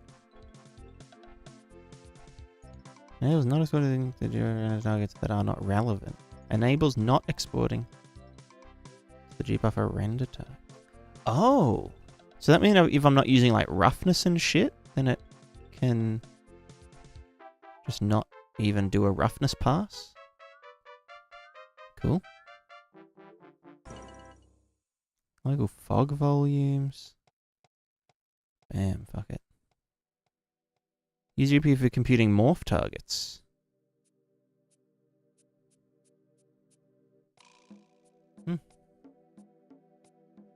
Variable rate shading. Select this shading server image at lower rates. Using one pixel shader invocation to shade multiple pixels. Rates are selected per material or in screen space by enabling a shader rate image generator. Such contract to shader. Serial foveation. Changes setting requires blah blah blah. Whatever.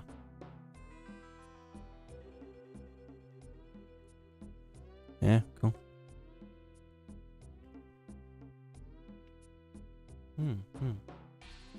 Switch it off the velocities tab now, setting at 0.03. Nice, nice, nice, nice. That's Pog. That is pogging.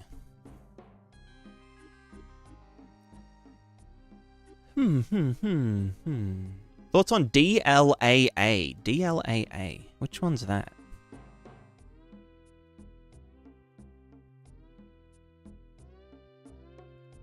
I don't know what that is.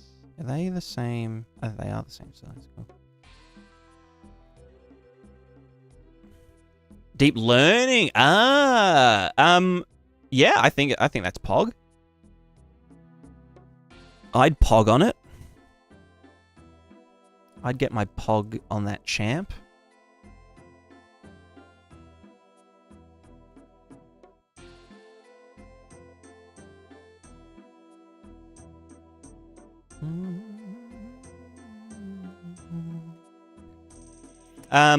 Yeah, I think honestly, like any kind of deep learning bullshit for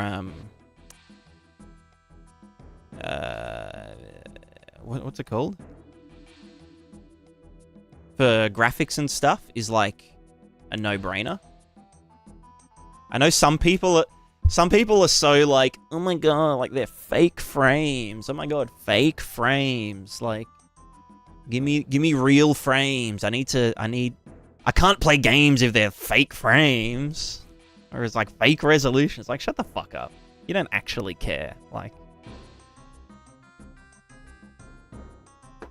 you know, as long as there's not obvious artifacting and you're not like doing this, you know, like, you know, fucking magnifying glass, like, actually, if you take a screenshot and you actually look at the pixels on the hair of the character, they're actually, slightly blurred. If you, like, zoom right in at 4K, it's like, oh my god. It's like, shut the fuck up. Shut the fuck up. Shut up, piss man.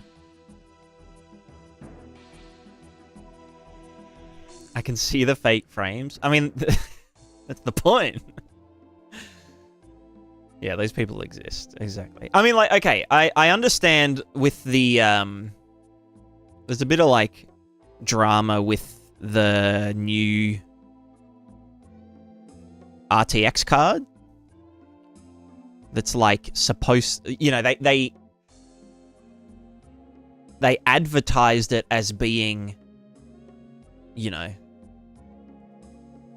like, the new 5070 is the same as the 4090. Like, the 90 from, from, like, last generation.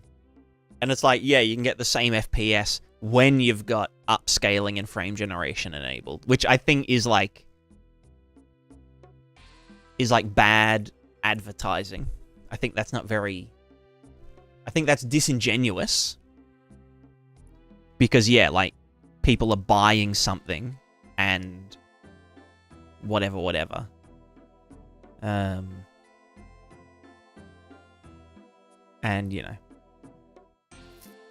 there's minor artifacts and, FPS stable frame rate with the less than a 60 FPS, so honey, the game of the sound by GPU fans. Yeah, exactly. Like, I don't know. Like, if the upscaling is... If the upscaling is, like, AI assisted, so it's looking for patterns, and it's trained on computer games, Because, like, it's super easy to train a neural network to do upscaling, right? Because, well, in video games specifically, because you can literally output the exact same footage. Oh, I mean, you can just do it with videos in general by just pixelating it. Or, like, adding JPEG artifacting or compression artifacting, whatever. And so you can just be like, okay, here's the shitty, downscaled, blurry footage. Do your best to upscale it. And then compare that to the result. And then just loop that a million times. And then all of a sudden, yeah, you've got good upscaling and whatever. So, same thing with, like, training like frame generation. You can be like, okay, like, here's this frame. Like I've rendered some footage at 120 FPS. I'm going to take out every second frame and ask you to generate it. And then you can compare that to the actual result super easily.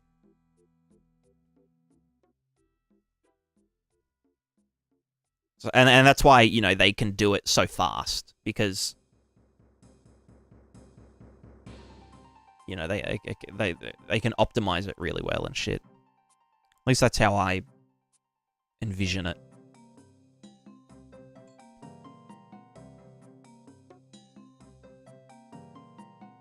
Thing is, upscaling frame gen patches to fake performance that the hardware doesn't have.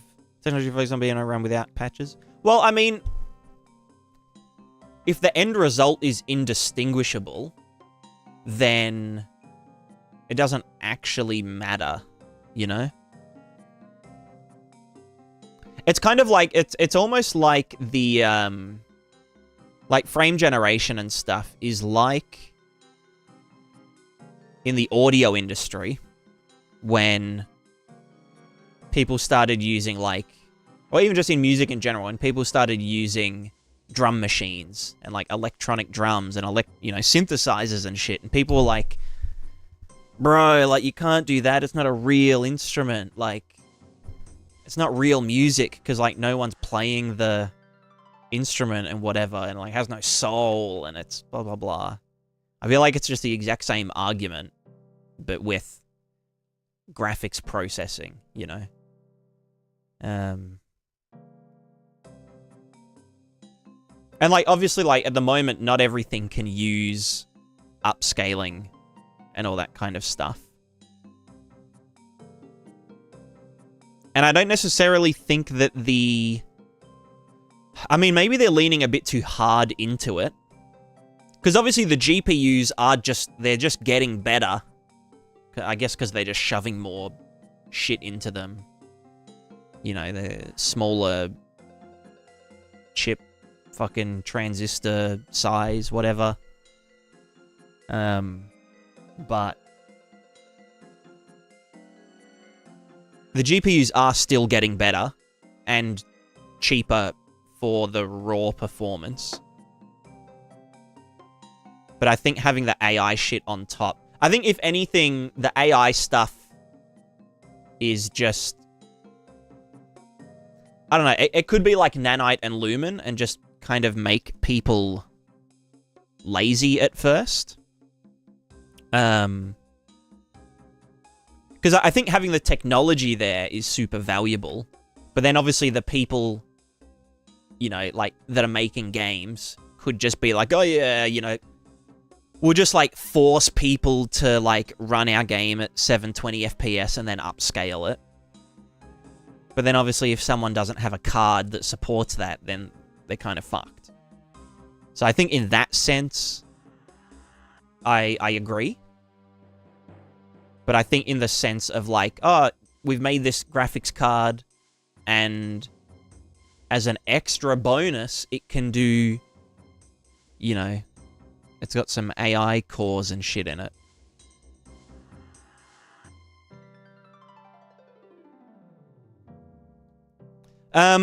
Sullivan. Very broad, dumb question. This is a smart idea to start off development using forward shading pipeline with all the SM5 default features, LEDs, backlighting, SMMA. Is it even possible to switch to deferred and SM6 and all the features? The idea is basically to maintain the ultimate performance scalability for all the platforms. I think if you're gonna do forward shading, yeah, I'd try not to do both at the same time. The only time you'll really need forward shading is like with the old Nintendo Switch, if you were targeting that. But depending on the game, deferred rendering can even be more performant, or like, you know, depending on exactly what you're doing. But I would just, yeah, choose like a format, you know, forward shading, deferred shading, baked lighting, dynamic lighting, and then go with that and just do it all the way to the finish line. And you can adjust scalability on all of those things, you know, to work on like mobile phones and stuff. But it will just be a big headache.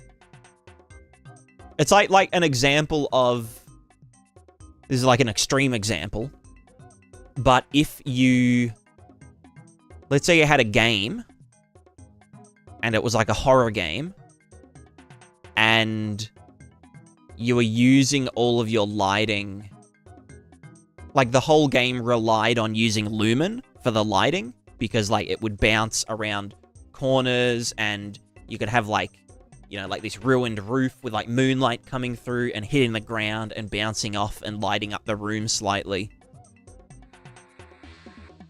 And, you know, and let's say you were working with Lumen the whole time and setting up this game to make it look nice, and then you were like, you know, I need to think about people with lower end PCs and whatever. So you just turn off Lumen and go back to cast shadows. But then all of a sudden your game is like literally unplayable because it's like, it's pitch black and there's no bounced lighting and whatnot. So That's just like a really extreme case of relying on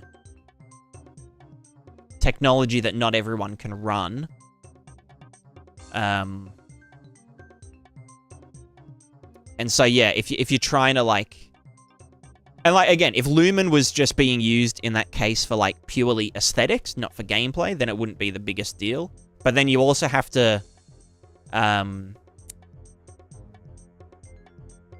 you have to do, like, a lot of testing to make sure it looks nice and runs well and there aren't any bugs or artifacts. If you're, you know, if you're doing forward rendering and deferred rendering with ray tracing and stuff, you know.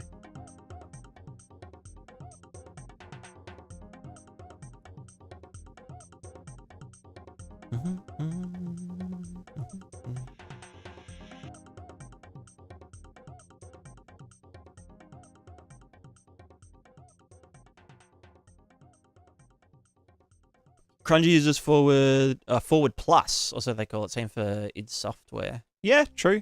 I mean, like, if you don't need... Again, it depends on the style of your project. But, like, I mean, if you don't need everything from deferred rendering, if you can just use forward rendering, just, like, use forward rendering, and then on, like, a GigaChad PC, people are just going to get, like, 1,000,000 FPS, which they're not going to complain about. As long as you can get the game to look how you want it to look, running at the FPS you want it to run at on the target machine that you want to target. That's kind of all that matters. And I guess with forward rendering, you might end up with more... more overhead to just, like, go ham and do some, like, stupid stuff and not have to optimize as much. But, yeah.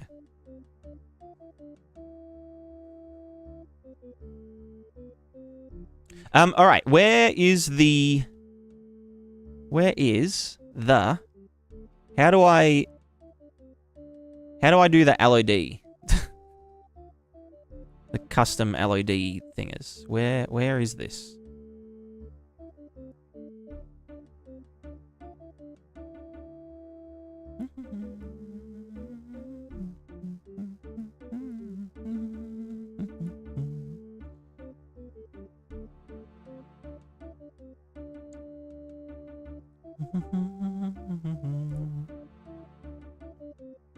Oh, here we go. LOD. Add LOD 1. Oh, do I have to fucking import it? Why can't I just do it from here? Like, use this as that. Yeah, fuck it. I'll just export these, I guess. I mean, I'm like 90% sure I've done this already. Let's go level of detail. Import. Set the number of LED over there. Ah, okay, okay. Let me try that. LOD custom. Number of LEDs 5? Wait, how many? That would be 6 then.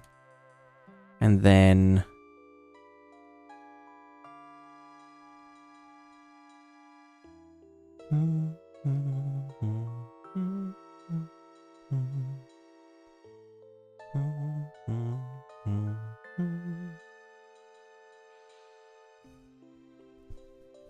So it says it's generated, but can I...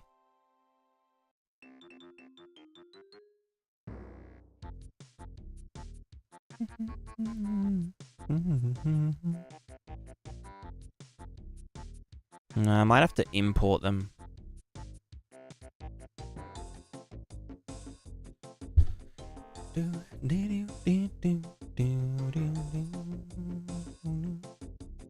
What type of game are you making? A cool one. A cool game.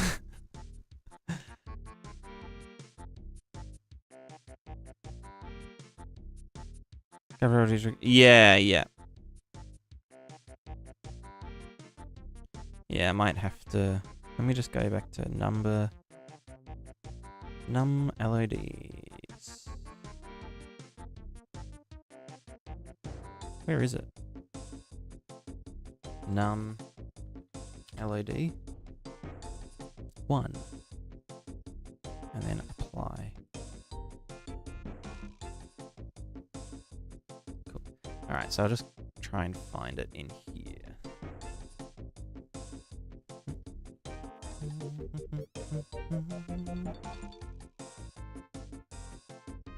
Alright, let's go. Level of detail, import LOD, add LOD 1.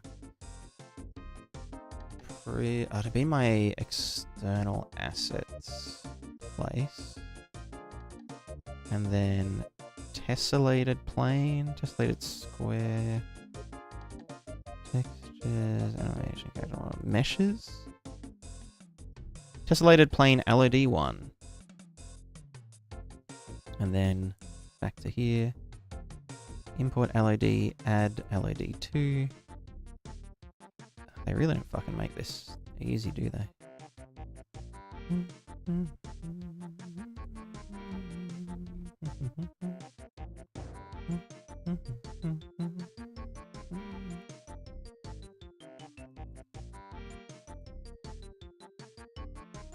Add LOD 4.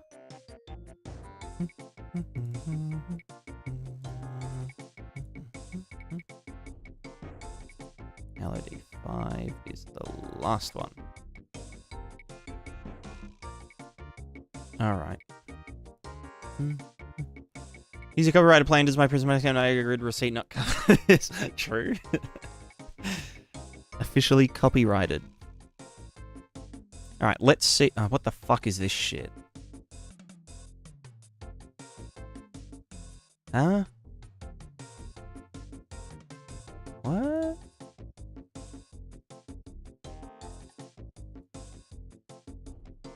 Why the fuck are there 2 material slots?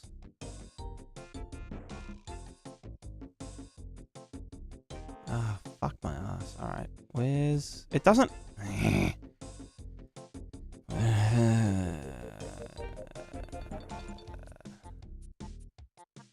It doesn't exist!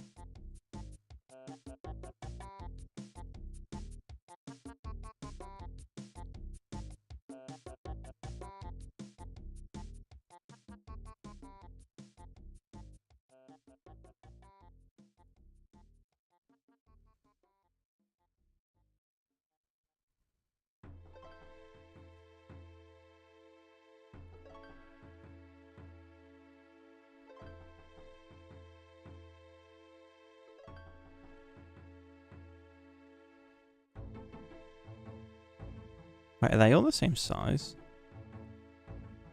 Yeah.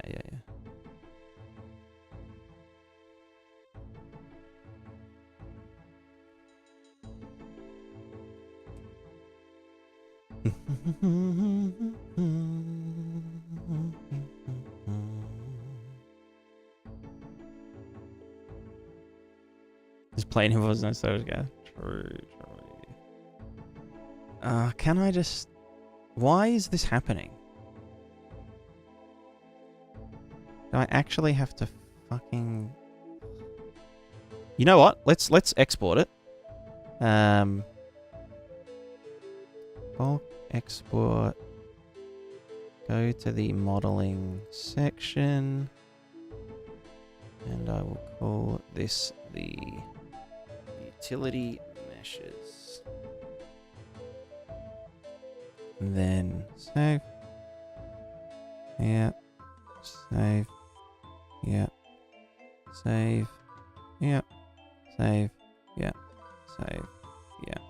Save. Yeah. Alright, if I go into Blender, yeah, you're gonna teach me how to do this, Jed. You're the Blender man. FBX. The fucking thingo. Ow. Where's that fucking modeling? Utility meshes. Bam, bam. No, shift. There we go. Just import them, whatever. Oh, wait, why is that one?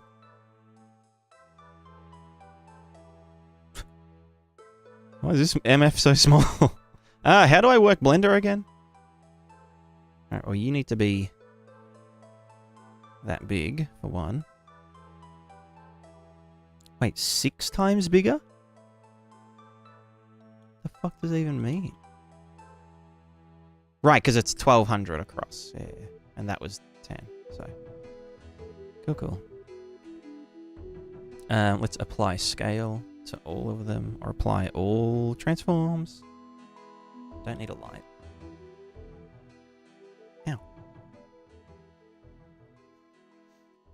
Poseidon, hello. Need help, I'm a beginner dev, and I just won tickets to GDC. What do I do?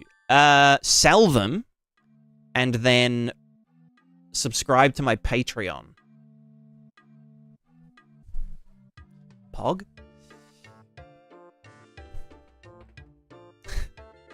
With a scene capture interaction, we could capture particles and write them as blood. I guess it doesn't look possible with a system like this. So I am working on that, Toprak. I am going to be using the Niagara interface. What the fuck's it called? There's something where you can have particles write to, like GPU particles, write to a GPU only, kind of, you know, data thing. And then other ones can read from it. So, yeah, I'll be writing like a solution for that soon, TM. And yeah, and then there's obviously the paint layer that I've sort of done, but yeah, I don't know. Soon TM.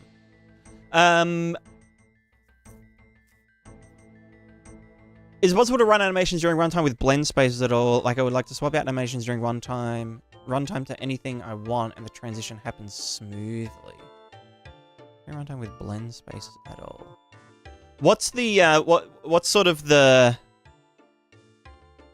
use case slash? Do you mean like I have an attack animation, but I want the attack to have like a, you know, a normal version of it, but then a version when the character's like injured, and I want to like blend somewhere between them?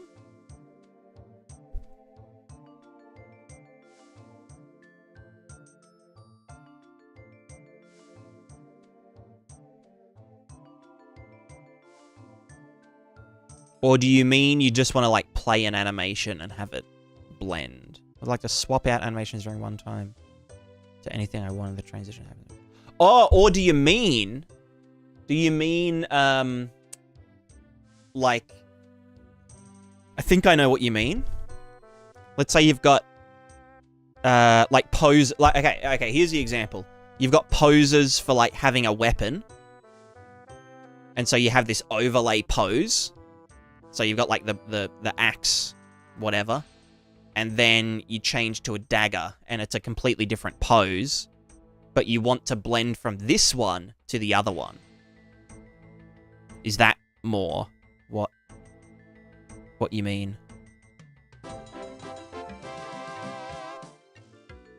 Because both of them are possible. One of them, you would use what I call parallel montages, where instead of just having one montage slot, you have 2 montage slots, and you pair up animations. So you'd have your like normal attack, but then you'd have the variant where the character's injured and whatever. You got to make sure they're the same speed. But then whenever you play the montage, you actually play both of them in different slots, and then you have a blend that blends from, you know, 0 to 1 to kind of blend between them. It'd be nice if they just had like blend space montages, you know, a feature that they should have fucking done 5 years ago.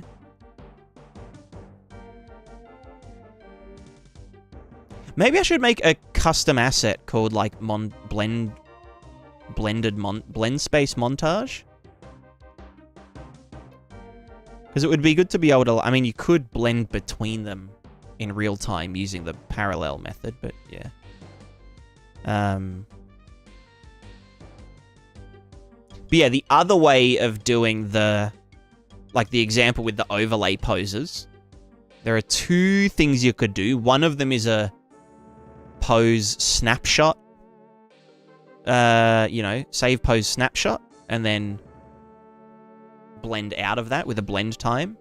Or you could use a flip-flop method where you have like overlay pose A and overlay pose B and then a boolean that is just flip or flop. And whenever you change the animation or the pose, you know, you go like, oh, change to the great sword. So I'm going to set it in pose A and change the boolean to flip. And so it will blend from the previous one to that one. And then next time you change the animation, you would use slot B and set the boolean to flop, and it would, you know, go back to the thingo. So it would lerp, it would, you know, blend between them both, and you can just go between them infinitely. And with the branching in the animation graph, it's still pretty performant, because the branch is like, it actually branches. So yeah, big limitation of gas, you can't play multiple animation montages at the same time replicated. Ah, okay. Yeah, true, because I guess it's set up in a pretty rigid way, where it's like, it has the, you know, rollback and shit, so it has to know, like, oh, this is the montage that we're dealing with. I just saw the custom properties thing.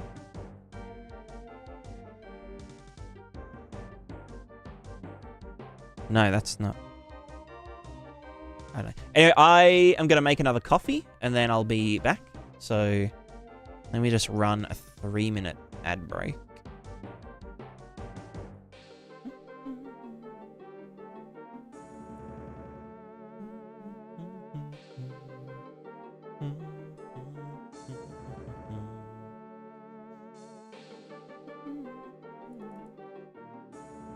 All right, BRB.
Hello there, governor. You fancy a cup of coffee, innit?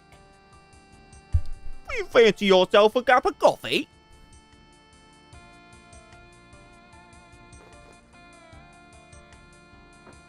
Alrighty. Crazy, I just want to let you know I've used your plugin in my latest video. I've mentioned you in the description. Hell yeah. I'm glad to hear it. Thanks for answering. This is for a research project where, based on a REST API, we trigger different animations. So the character is playing idle animation. The API could return happy, sad, or angry. And then based on the text, we trigger the appropriate animation, of course, which I got recorded before. Just wanted to blend naturally between them during runtime. Possible many different combinations from idle, happy to sad, and back to idle, and so on. Yeah. Okay. So, do they need... I guess, yeah, you want it to be able to, like, loop indefinitely. So it's not really montages that you're after. Because montages are supposed to be kind of like one-offs and whatnot. So yeah, the method that I described, doing like a flip-flop, so blend poses by bool, and just have like a function in your animation graph called update idle animation, and then depending on if the bool is set to flip or flop, you go down, you know, to section, or you know, to slot A or slot B, and then the blend poses by bool node has a blend option, like a blend duration. So yeah, it's called gas because it stinks. Fair enough. Get me fucking fright mate through my chest. Goddamn. Jed, now that I'm back, what were you saying about the LOD import stuff? What was the thing that you do in Blender, Unreal Engine, LOD? Export LODs from Blender to UE5. Cool. It is very easy to create LODs in Blender for export. Hello, CG Crab. So I have this jug as an name. example. It has several LODs which I've created by just turning down the level of subdivision of the mesh so that we have less and less geometry. Now so I'm going to select these, all these LODs, and then control-click to select the jug and turn the meshes to an empty. Okay. So all of the meshes, including the first one?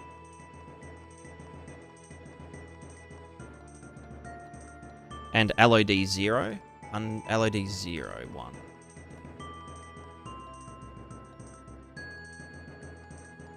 Alright, so it's gonna actually be called Prismatica TM official copyrighted tessellated plane.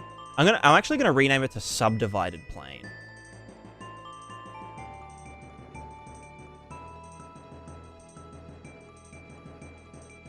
Instead of tessellated, because it's technically not.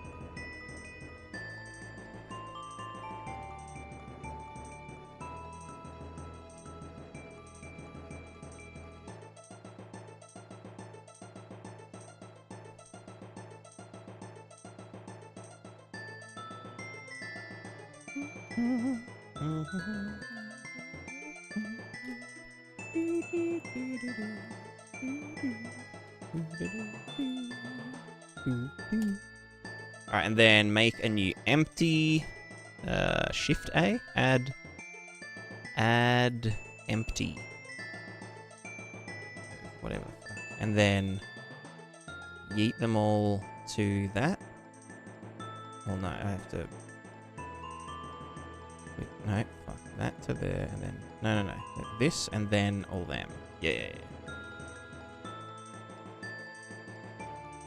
LED group. Ah, okay. How the fuck do I parent them to that? Set parent to... Yes, good. Okay, so then in empty, in custom property,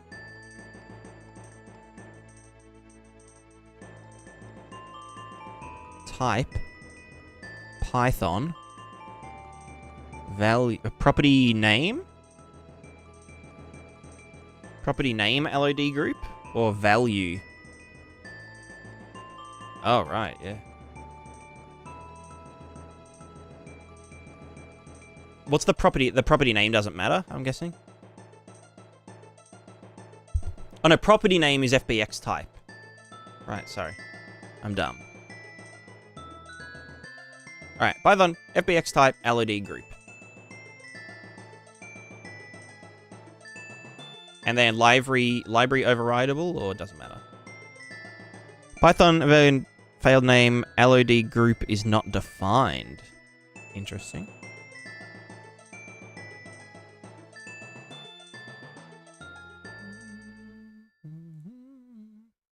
Or is it the other way? Or no.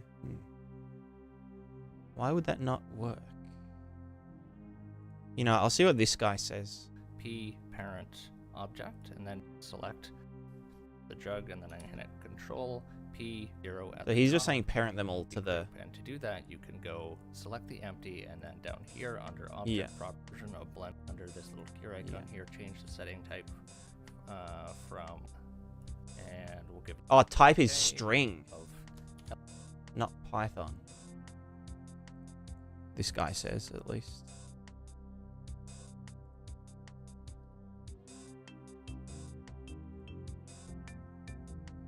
And then this would be LOD group, I guess. Yeah. Okay. Logging. The default value is LOD group. Yeah. And then that value doesn't need anything. It's just FBX type. Or does that need to be LOD group? I don't know. So then if I export, so this is the one, this is probably what it's going to be named. Didn't set the value. Yeah. So then I just export this, the empty, or the whole shebang. What does man say? LOD. To export this, just select everything. Everything with that as the dude. So the first thing is here on the right. Selected objects. Want to make sure the mesh. Oh, and just drag your file in.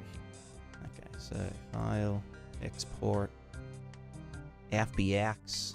We're gonna go to the modeling, utility meshes. We're just gonna go that and that. Selected objects. And custom properties, I'm guessing. Here, underscore jug. Yeah. Right now in. Just drag your file in.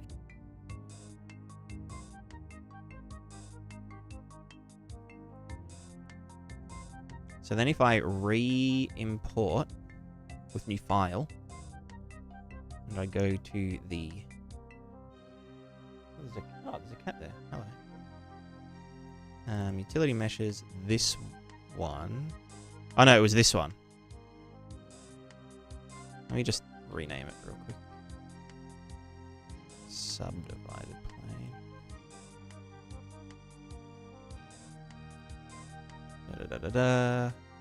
There were issues with the import. Meshes, FBX unknown, no smoothing group information. Oh yeah, who fucking cares? It's a fucking...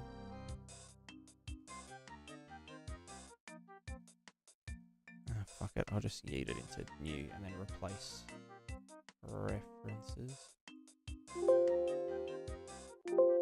No, what the fuck is... I'm so confused.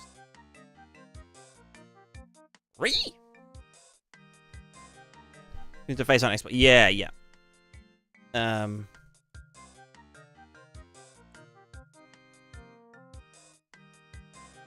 I know this. I don't know this. I did not know anything about smoothing groups. I just go here, you know. So where's something smoothing groups? Smoothing. Face. Whatever. Vertex colors, none. Fuck animation. 3ds Max thing, right? I don't know. Why need for specific LEDs? What is specific thing with these? Oh yeah, sorry, yeah, you're asking about the LED generation. These are subdivided planes for world position offset without needing tessellation and shit. And yeah, they kind of need to be automatically handled. Because the automatic the auto-gen version is just like an absolute clusterfuck for this particular case.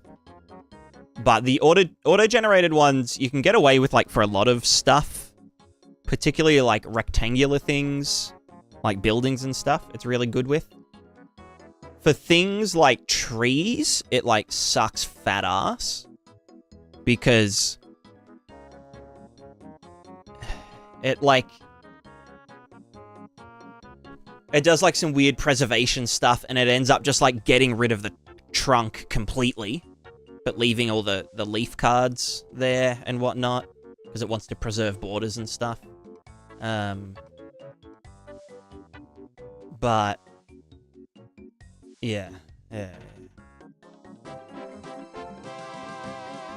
Optimization question inspired by your last YouTube video. Is it possible to disable masking like in your base distance for optimization? Oh yeah, true. That video would have come out 20 minutes ago.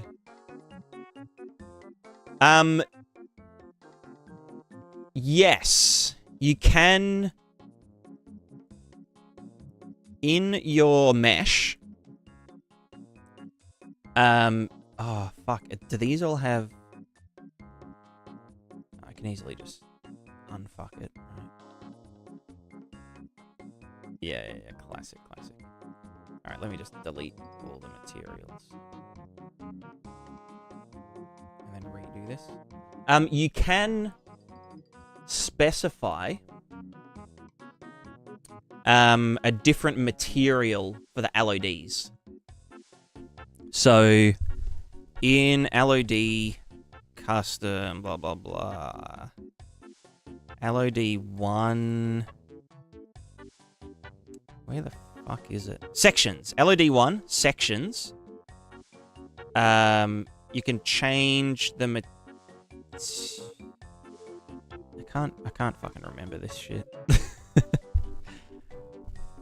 But you can pretty much tell different LODs to, you know, not even cast shadows. And yeah, okay, so in this case, the reason that I've got 2 material slots up here is because the LODs had a different named, you know, they were called Material 0, whereas the first one was called World Grid Material. You can just add these.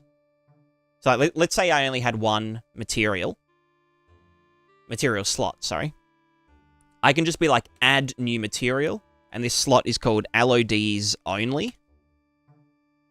And I can be like, oh, give this the, you know, a tree version. You know, material instance, whatever. Let's go like instance. Or like, I think I've got some tree test A material instance. And this could be tree test not A. And then in the material, you wouldn't even actually need to specify something in the shader. You could literally just go to material property override, blend mode, and turn that to opaque. And so, and you know, you could even be like shading model, turn off fucking, you know, what's it called? Subsurface. And you could make it not two-sided, and you could do all this other shit in here.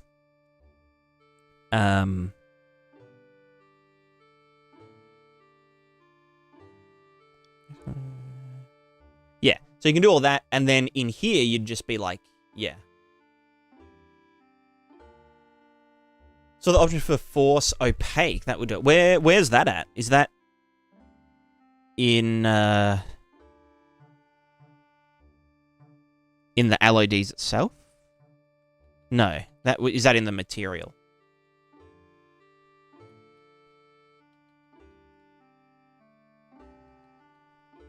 I don't know. But yeah, you can just do different LODs, basically. Or different materials for different LODs.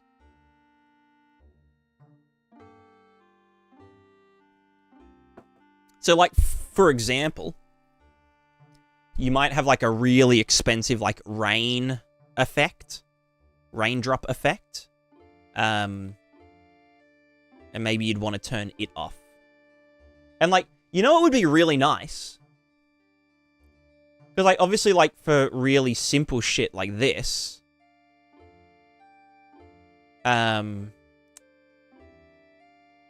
like, this is, like, no-brainer, like, you know... Oh, yeah, no, fuck off. No, go. Doing what I'm describing is, like, super common practice. It's, like, no-brainer. So why the fuck is there not just... Like, if we can do things like... Have a material... I'm getting heated. No, that's the world grid material. Fuck off. Get out of here, bitch.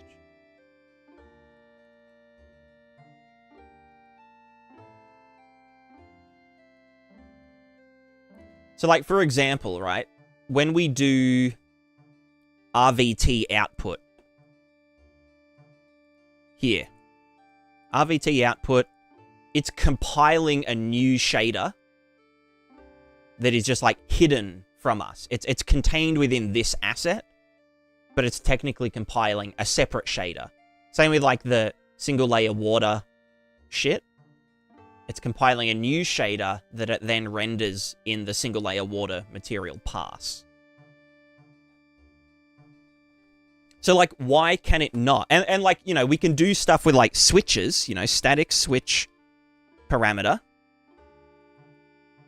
And, you know, be like, okay, like, I want to disable world position offset, or I want to flatten the normals with this switch, and then make a material instance or a material child, turn the switch off, and, you know, it's good to go. But then you've got to, like, manually do it, you know? You've got to, like, for every single fucking material that you create, you need to make a material child of that one and tick the is LOD switch on. And then if you want to, God forbid, have 2 levels of material LOD, you have to do, like, static switch parameter. This is called is LOD 1 question mark, and then you got to, like, chain another one onto it that if it is LOD 1, is it actually LOD 2 question mark? And then you've got to make 2 thingos just for that and whatever, and it's like, holy fucking balls. Like, it's just super annoying. They need a... Yes, LOD switch. Switch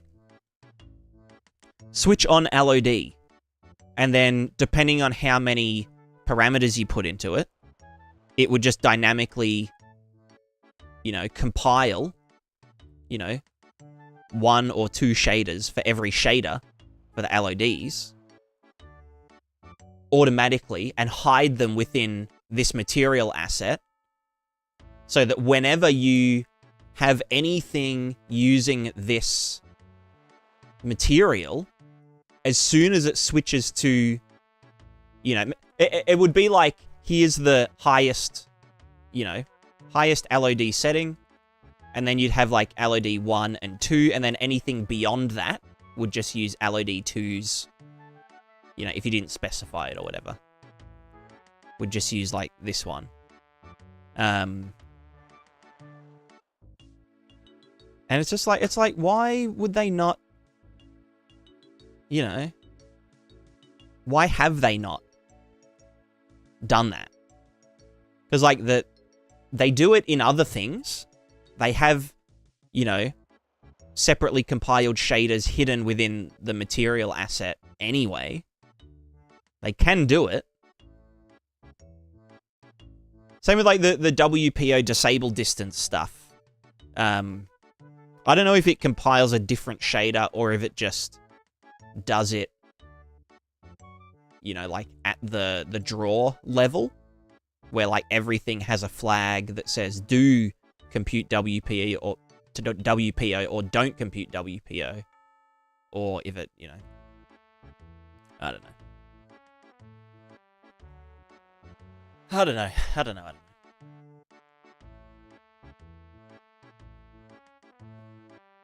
Because Lumen and Nanite is good. But like it would help Lumen and Nanite. And like yeah, they've got things like GI switch, GI replace. You know? Where like in the Lumen pass, it's like, okay, by default, my material does this, but when it's being sampled by Lumen, I want to, you know, make it more emissive or some shit. Or, like, you know, make it be ignored in Lumen. And so, again, they're doing the exact same thing right here. So why not just fucking do it for, like, simple LODs? Where people can have, like, really expensive stuff going on, and then at a distance they can disable those, you know, those shader features and whatever. It's just like, it's like no-brainer shit. Like, it's so obvious to do, but they just haven't done it. Why is this failing now? You know, I'm just gonna kill that. Get yeeted. Thank you. They really make this for limit? Yeah. I mean, they do it for most. I mean, there's a Nanite switch as well. Like, oh, only do this feature when Nanite is on for this mesh.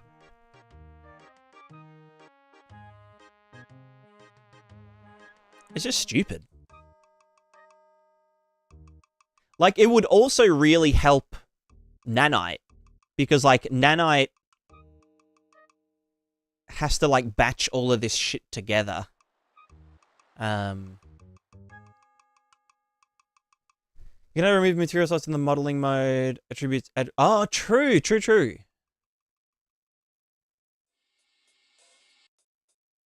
Yeah, yeah.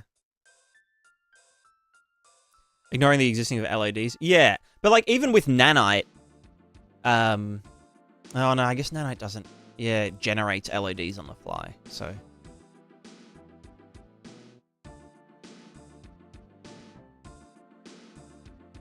But, like, I don't know, even with Nanite, you would probably want to do something like a distance disable, like just a distance-based, like, you know, hard branch.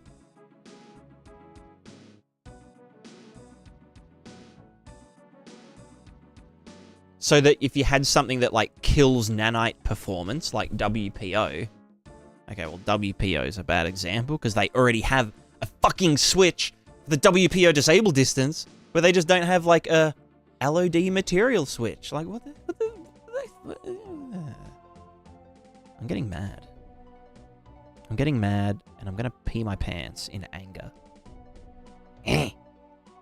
Where is the new... Oh, the fucking new import window is just, like, shite. I just want to make sure it's scaled properly. Import scaly meshes. No, there aren't. There aren't scaly meshes. Just oh my fucking god. No, that isn't what I said to do. Fuck off. Fuck right off.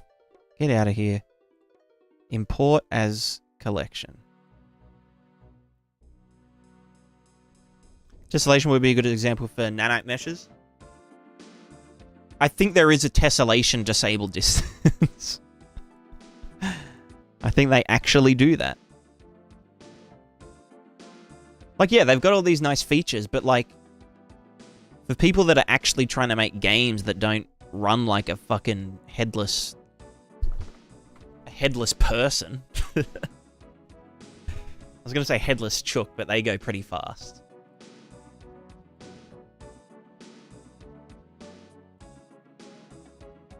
I don't know. There's just a lot of missing features that should have been combined static meshes. Wait, what's the fucking...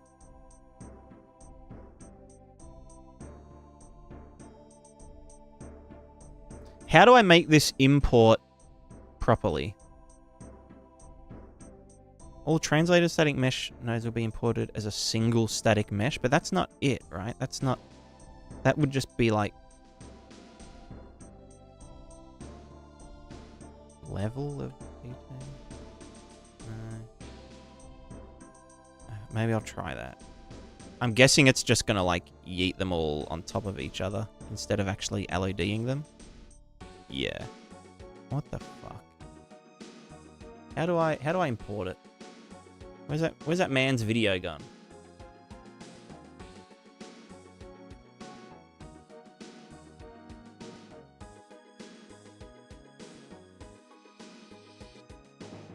I'm snapping nice. Oh my god, fucking ads so loud. Why doesn't ad block work? I don't want fucking tacos. Options. You have import mesh LODs turned on. And since we're using LODs for this object, I'm going to turn nanite off.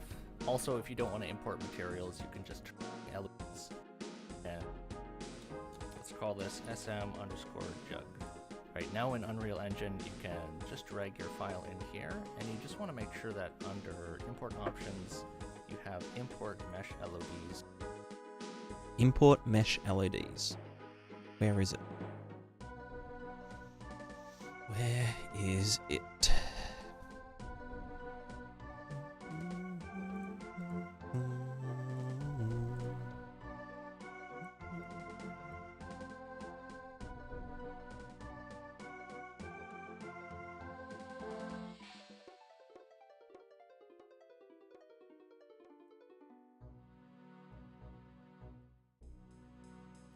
What the fuck is this? Like, where is the import LODs?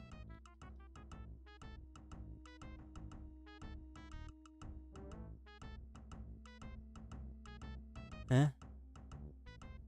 Huh?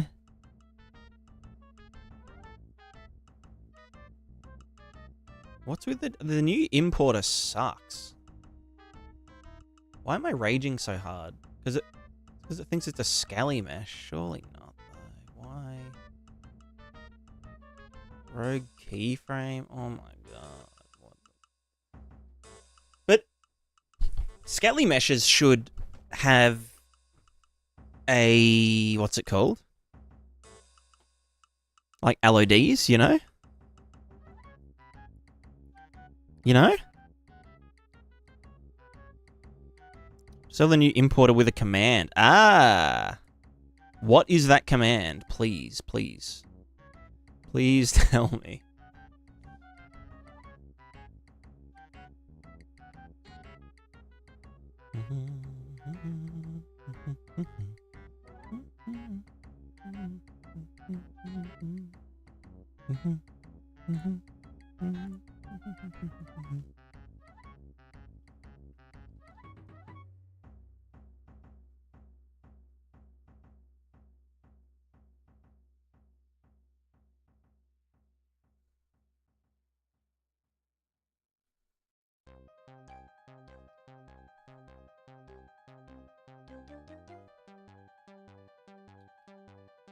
Legacy import, maybe?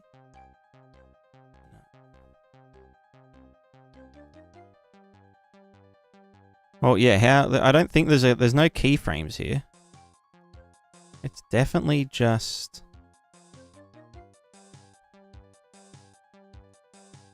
Export. FBix. It's just mesh. No armature. Maybe other. Empty mesh other.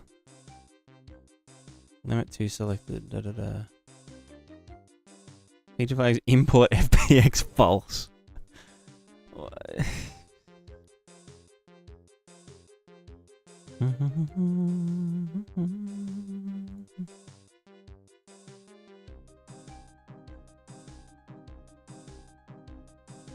Wait, did my custom property disappear?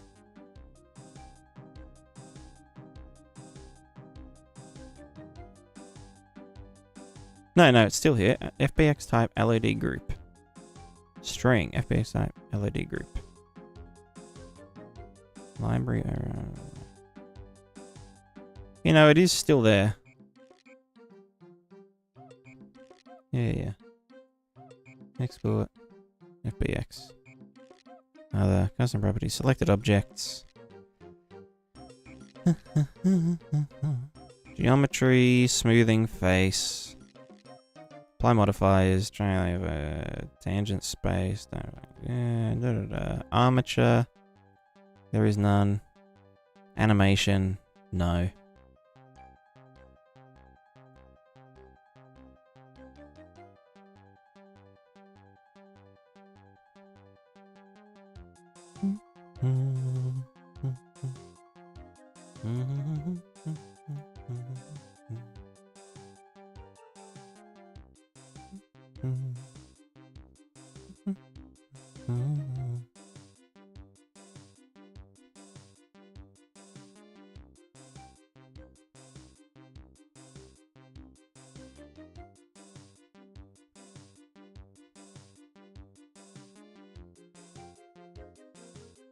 Yeah, look, I think it's just not. Wait, there was something that said essentials and then a different one. Hold on. What did that mean? Oh, fucking hell. What the fuck is this dumb, stupid shit? Import LODs. It's ticked! It's ticked! Fuck! There is no... Fuck the collisions. No textures, no UDIMs, no materials. Just give me the damn freaking... I just want to fucking kill myself. Alright, I'm going to manually export them. FBX. I can't bulk export because...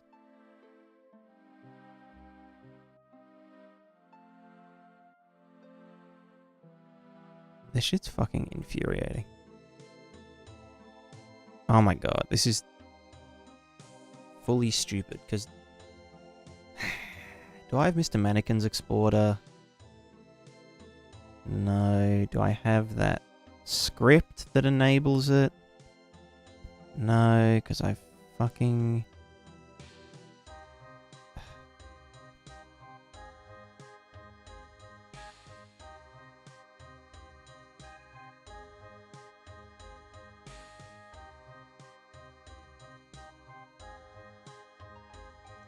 Maybe the new one's bought. Yeah, maybe. Or like, I don't know. I feel like maybe it just isn't.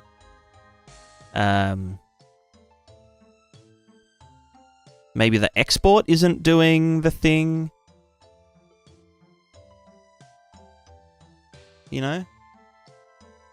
Have a good sleep, Jed. Sorry, you get to bed. Get out of here. I think I'll just. Okay, you know what? I'm just gonna one by one. Let me just destroy all of these. Destroy them. Alright, this is called... Oh my god, now the fucking...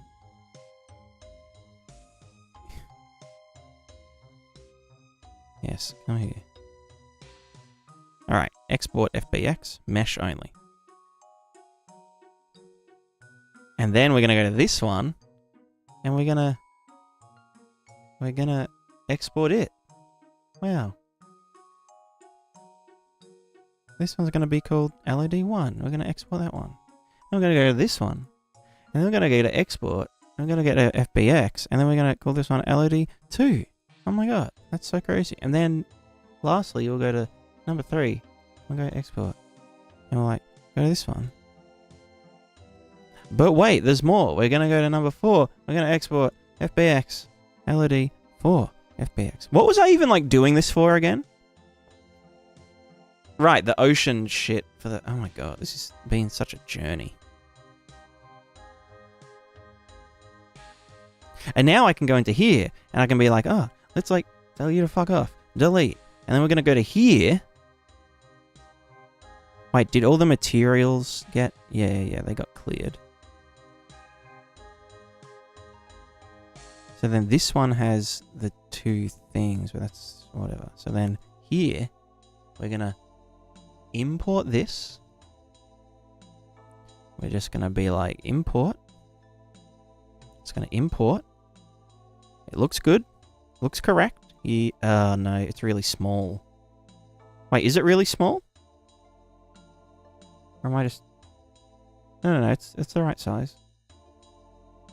Yeah, it's fine, I think. Yeah, it's fine. Alright, then import LOD, add LOD1. I'm going to put LOD1 in there. Now I'm going to right click it, and then I'm going to go import LOD2, and then we're going to go to this one. And then, yeah, LOD import LOD number 3, and then I'm just going to go back here. Add LOD4, and then I'm going to add it there, and then LOD5. It is done. It is done. Save all. And it only has 1 material slot. Woohoo, cool. So now the...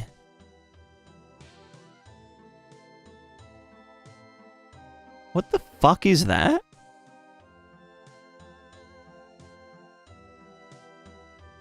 That's not...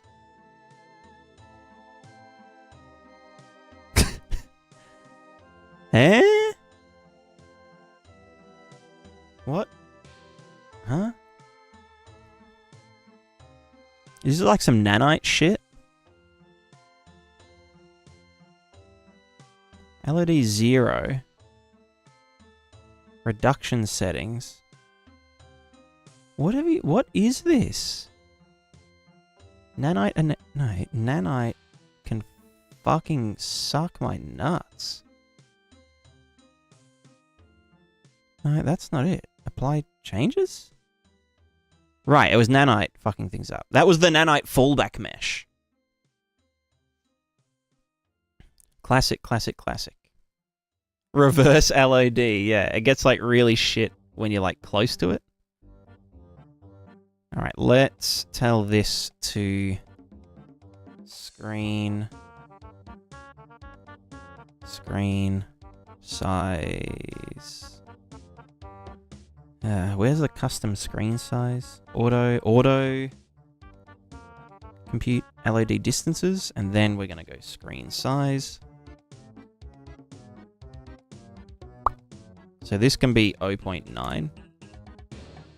0.9, 0.75. Oh, 0.7. 0.5, 0.25, 0.1, whatever.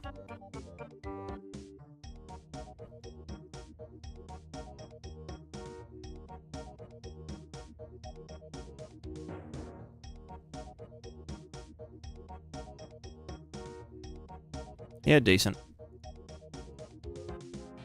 Maybe I should add, like the furthest LOD, which is just like a straight up flat boy.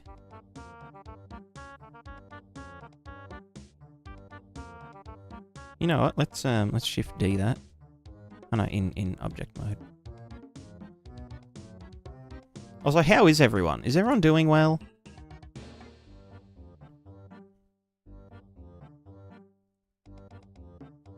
Can I just cue that? Yeah, nice.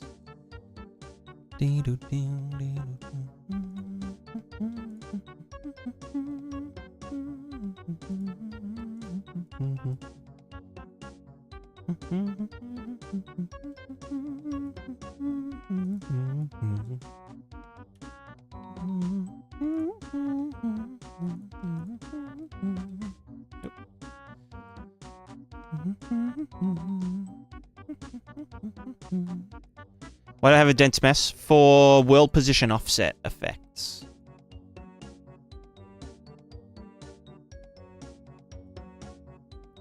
So when we do like wavy things and whatnot, we just need a mesh. It's useful for like oceans.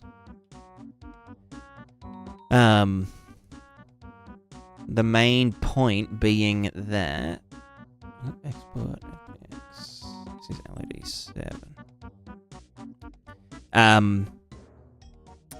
If you just, let's say you had one really big mesh. What the fuck is that doing? What are they? Oh, that's the old one. All right. Yeah, let's say you've got like a huge ocean, and it's just one big mesh for some reason, and it's got like 1 million verts, or more than 1 million verts on it. If I can see like the corner of the ocean, the entire object is going to be getting rendered and computed, because, you know, games don't do per vertex culling. We only do like per pixel culling. So by splitting it up into different parts, we can, you know, if we're not looking at those ones over there, they're just not going to get rendered or computed. And also, we can change the density of it at a distance without needing to do like runtime tessellation-y bullshit.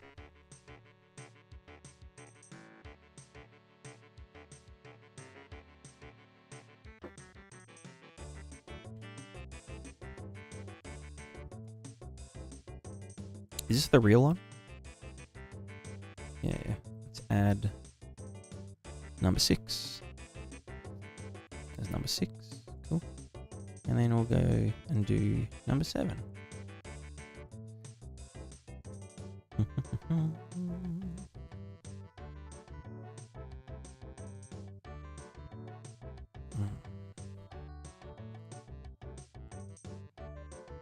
Wait, then where is the screen sizes? Wait, what? Oh, I need to click custom and then screen sizes. So then wireframe. So that's now number 5. So then number 6. 0.05 maybe. Yeah. And then this one, 0.01, I guess. Maybe even less, 0.02.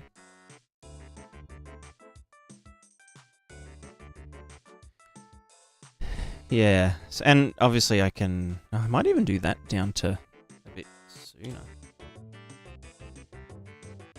Maybe that a bit sooner.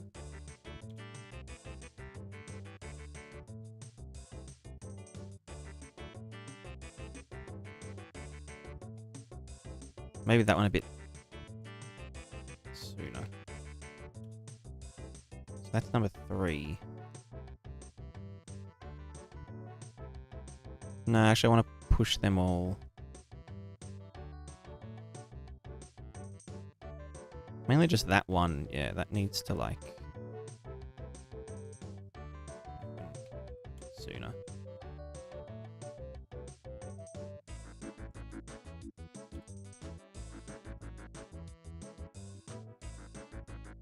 Wait, what is the screen? So that's 1. And then that's 0. Ah, so I can actually... Okay, that can go up to 2. And this can go to like 1.2 if I wanted. Because yeah, we're not going to be doing anything that fucking drastic. I guess it also changes like, yeah, its screen size.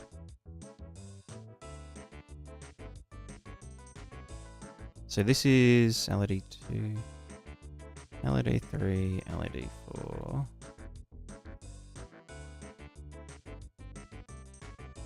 It stays on LED 3 for a while. Maybe I'll let you... So you up a bit. You go back a bit. No, it's fine. It's fine. All right. Cool. And then what I want to do is replace references here. Replace references. Asset actions. Replace references with this one. Select asset to serve as the asset to consolidate non-selected assets. Replace all the non-selected assets below with the selected asset. No, but how do I fucking... Right, I gotta select two of them. Asset actions, replace references. So then select the asset to serve as the asset to consolidate the non-selected assets to. Could they have fucking worded this a bit? Select an asset to serve as the asset to consolidate the non-selected assets to.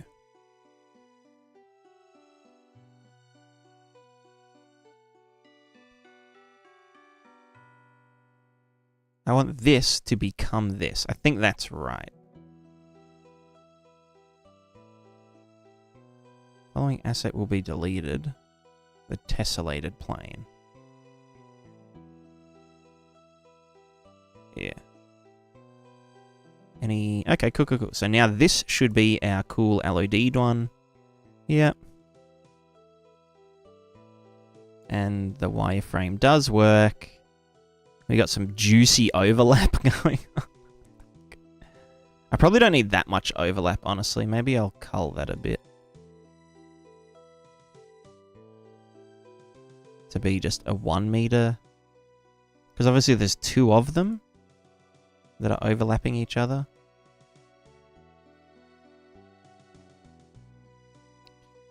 But I'll do that later. Penny, hello. Is character movement slow for FPS normally? Yes. Yeah, the default Unreal character movement is a mess. If you want to do 500 characters... Well, I mean, first you would want to just make sure that, yes, it is the character movement itself by going stat game or something. Stat game.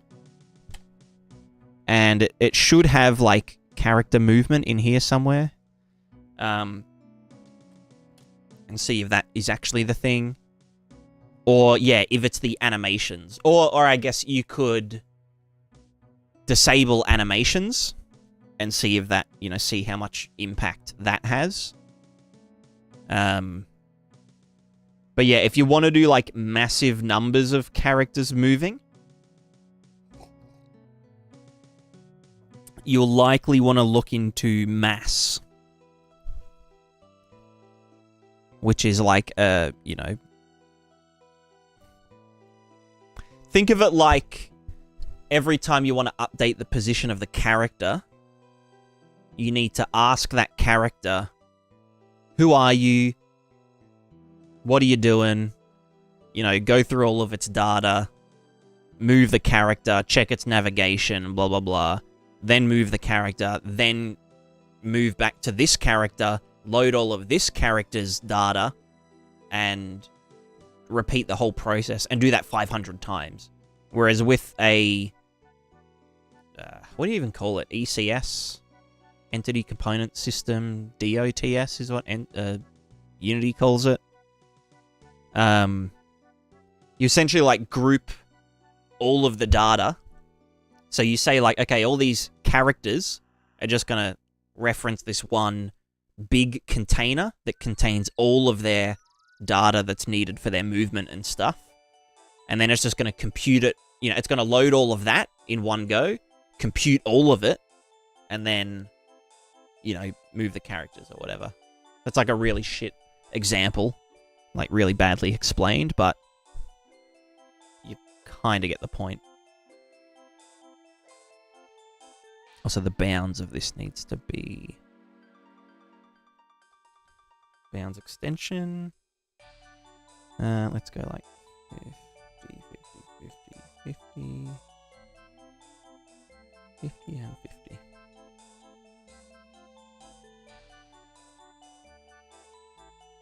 Alright, let's do some like ocean shit. Finally, we're doing something. We're doing a thing.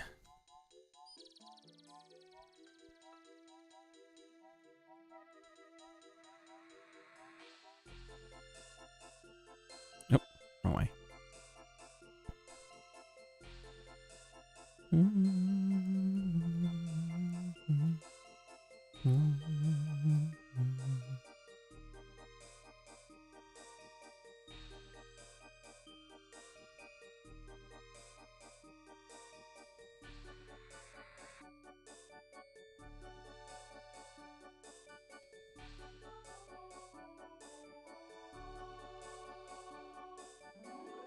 Okay.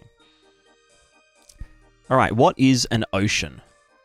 You know what, I'm going to actually make this back to a square and put it back over here. And I forgot there's fucking foliage attached to this. Cringe. Cringe. Scale 10. 10. Cool.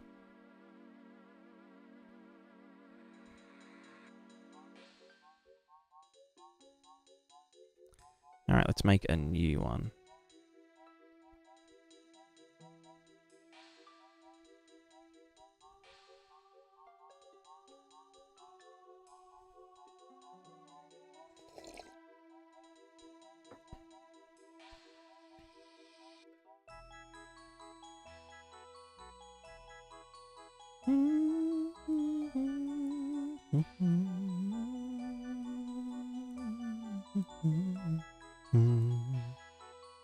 I mean, it should probably be a landscape, right? Let's add a... there's only one. Can I...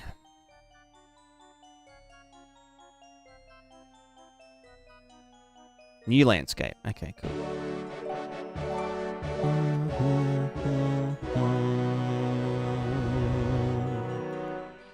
Yo! Mizu, how's it going? And the Rabbit Squad. How are you? How was the stream?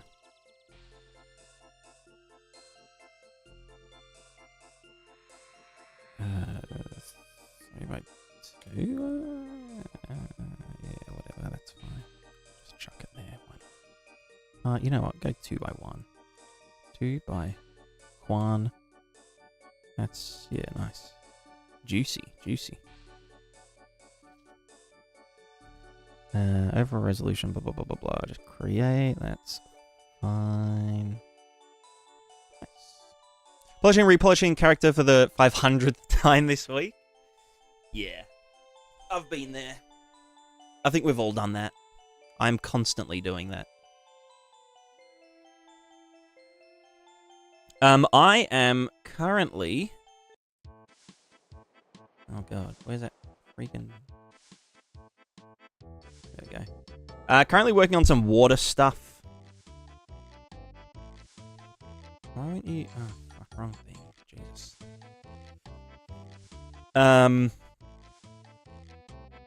Just struggling with, like, getting LODs to automatically import with some meshes. So I just did it manually. And it was super boring. What is it? Oh, right, that's the... Wait, what? Why is that so shiny? Oh, it's the vertex color. Oh, no. Frickin' vertex color would be set to white?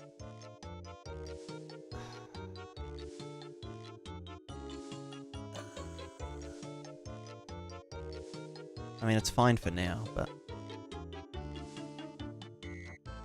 you know what I could do? Is go to mesh paint mode. Vertex color. Select. Oh, wait, no, it's a landscape. Wait, I'm confused. Why does that not happen to this guy? Oh, that's a different... Okay, I'm just stupid. Don't worry. Ignore me, ignore me. I'm just really stupid. Right, it's shiny because it's underwater and it gets wet. Even though I don't think that's how things... I don't think things get shiny when they're underwater. I don't know. Will Prismatic have large open world or we have levels? It will be a world simulation, to be specific. I'm a leg, need some food. Catch you later. Get the shiny water there. Hell yeah. Have a good food. And I hope the stream went well. And the new character's looking really good. It's looking very profesh. It passes the vibe check.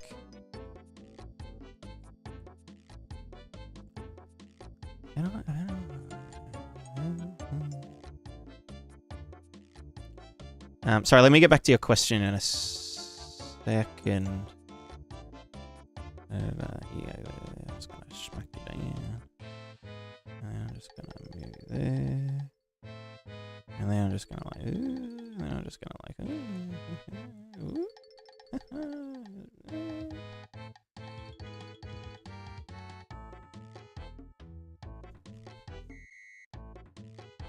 all right. And then you, and then you, and then that. No, I said you, and then get that, and then get that, and then get that. Why? Okay, so it is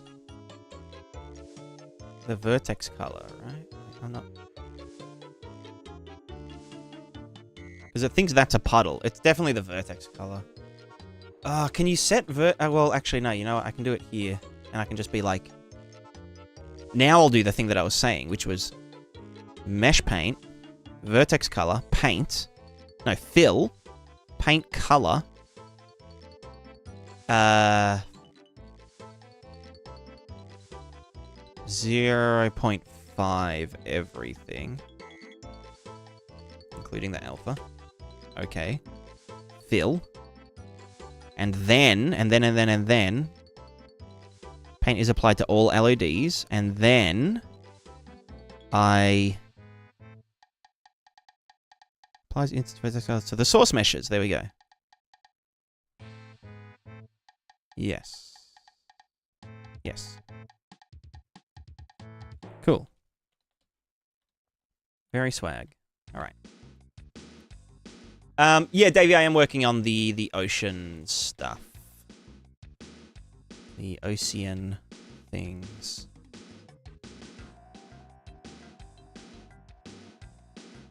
So I guess we just need to decide how we want to do waves. I mean, I was going to do this like, you know, for Prismatica as well. I just need to like decide. So I don't need this last bit of it. Because the landscape starts here.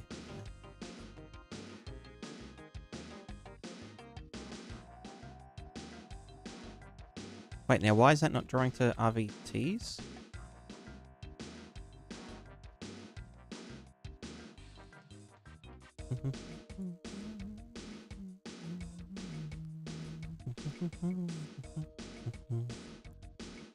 Oh yeah, right, because the RVTs aren't big enough right now.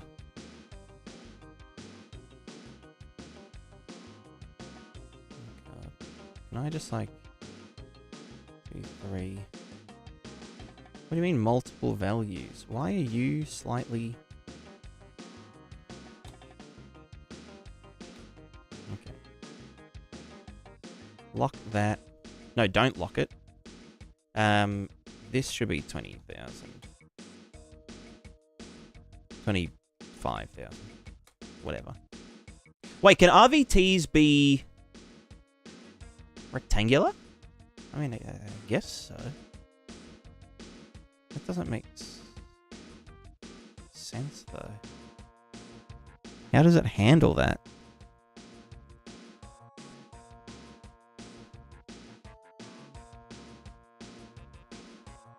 think it actually squishes it. Yeah, that's dumb as hell.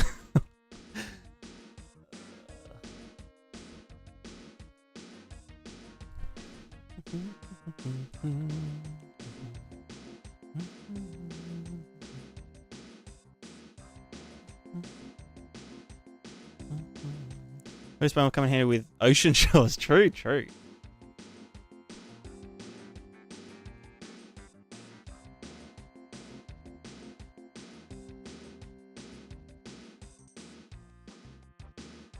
Let me just change that to 25,000 or whatever. Maybe I'll have to extend this up at some point. Yeah, so about the open world versus levels thing. So yeah, it'll be open world, but not like Ubisoft open world, you know? Think like, imagine like Dwarf Fortress or RimWorld, but on like a world scale, or like, you know, imagine like RimWorld, but with actual combat and gameplay. You know, you're like controlling a character. But yeah, like on a world scale. So all of the NPCs are like actually doing stuff. All the NPCs, think of it like The Sims in a way. Sims, but it's like a brutal medieval fantasy setting with like combat and stuff.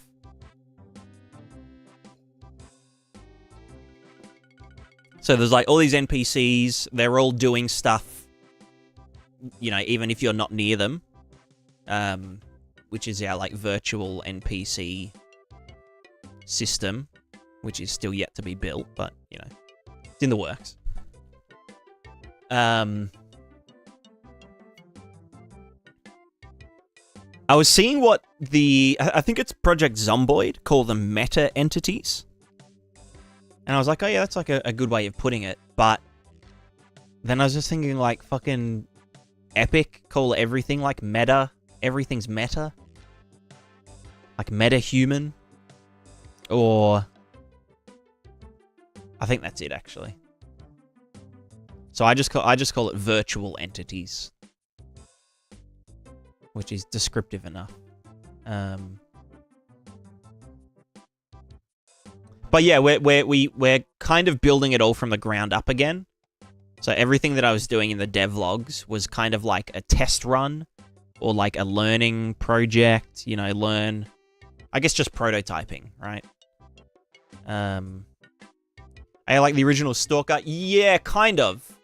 So it will be using some form of goal-oriented action planning where you have like a bunch of tasks, like a database of tasks, and you can write some like lookup table kind of stuff, you know, pre-compute some lookup table stuff. So like, oh, I'm hungry.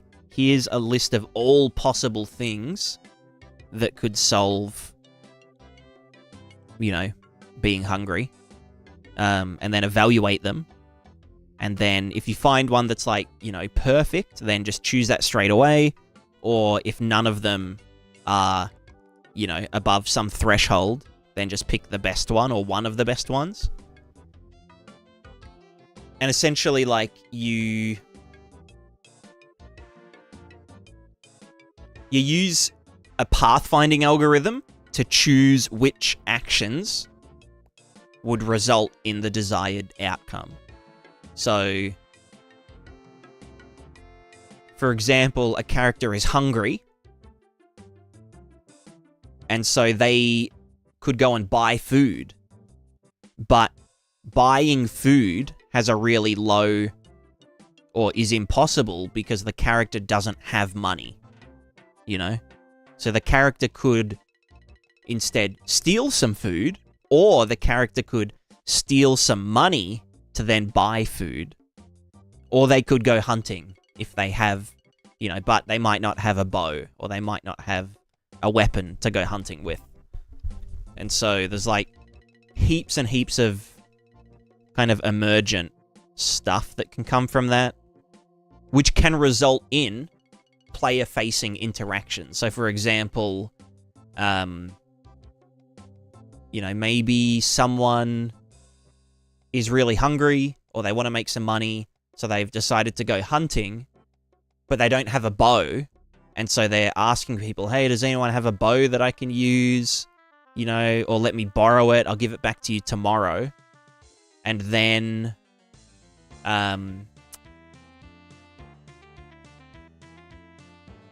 maybe you give them the bow, and then in return, they, like, tell you some information, Like, oh, while I was out hunting, I saw, like, a bunch of magic mushrooms at, this location, or whatever.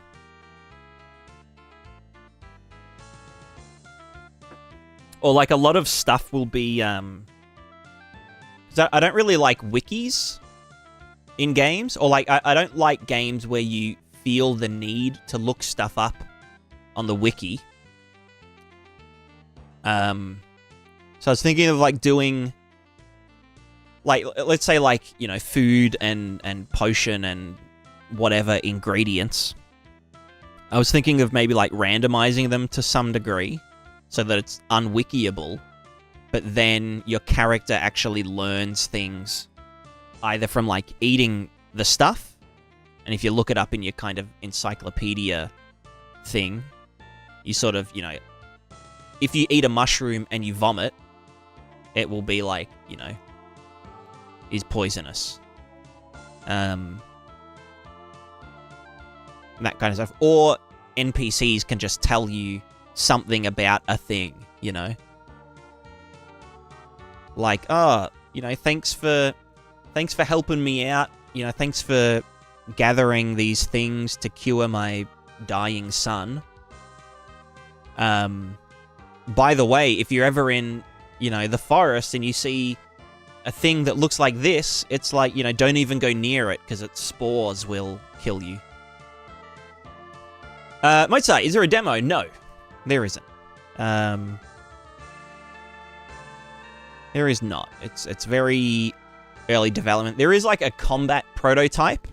Yeah, the one that Adam's talking about, which is just, like, the kind of basic combat system prototype, which is still pretty fun, but I don't even think I have that on my computer, but I think that was just for patrons, though. I can't remember. I don't know if I actually put that up anywhere. But, yeah.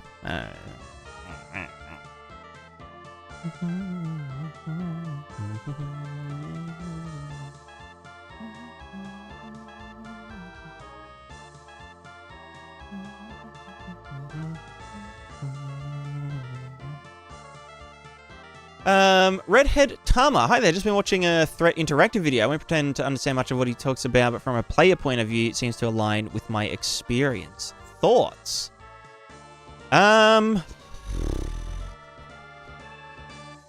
Thoughts. I think... Here we go. So I think Threat Interactive channel has some really good videos, particularly the frame breakdown videos. They're kind of the only ones that I watch. But I think that their approach is very inflammatory. Which I guess is kind of their goal, is to, like,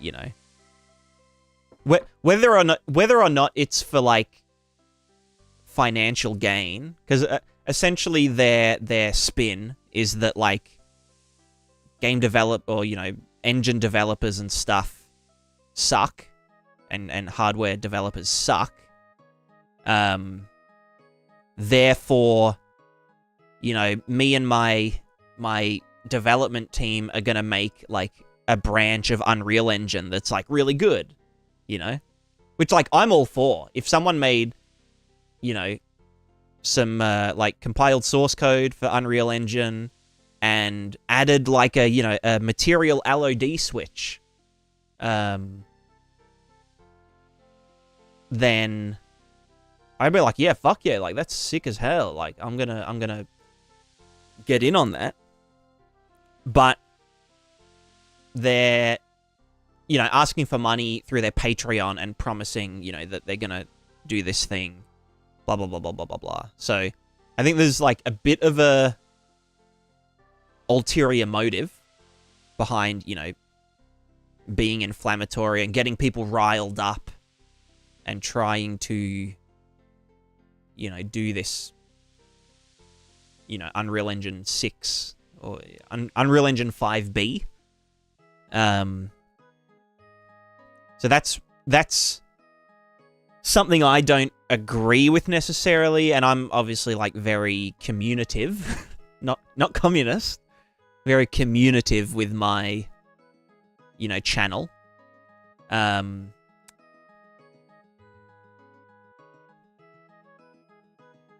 Like, you know, like none of my videos are like paywalled, and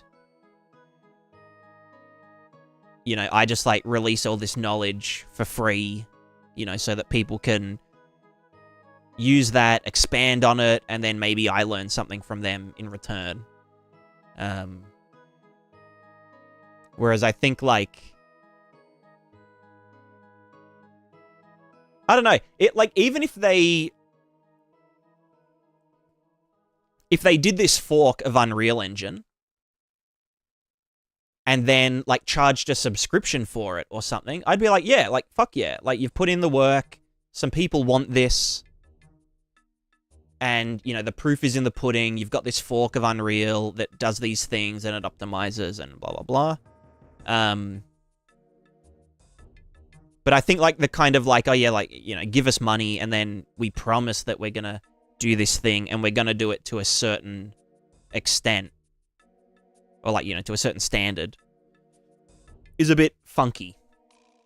So that's sort of my only, it's not even a gripe, but it's just something, I think it's context that people need to keep in mind. And yeah, you know,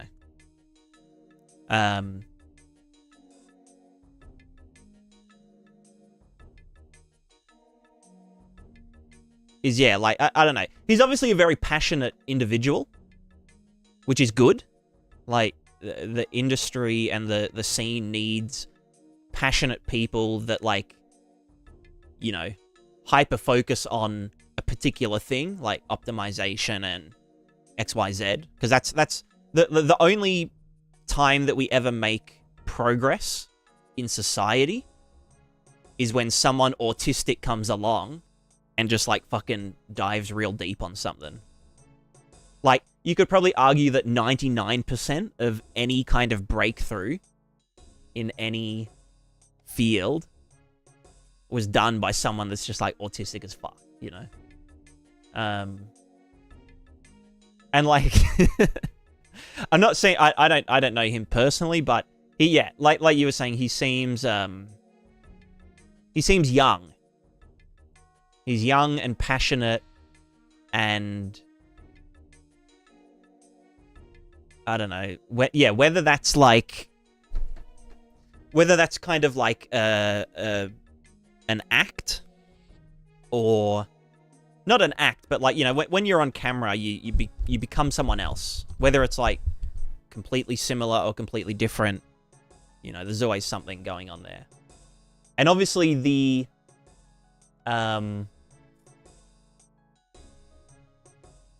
obviously what he does works from like an exposure point of view and a, you know, advertising YouTube, you know, point of view. Because like you look at his videos that I really enjoy, the you know, the breakdown videos, frame breakdowns, and you know, they get like a bit they get like a good amount of views. But then you look at like the drama videos, and like they're like super, you know, way more views more quicklier. So I don't know if it's just being leaned into a bit, you know, the whole drama thing, because it's obviously good for, you know, view count and whatever. Drama sells, exactly. And, like, people just fucking eat that shit up. Like, everyone knows that drama makes money.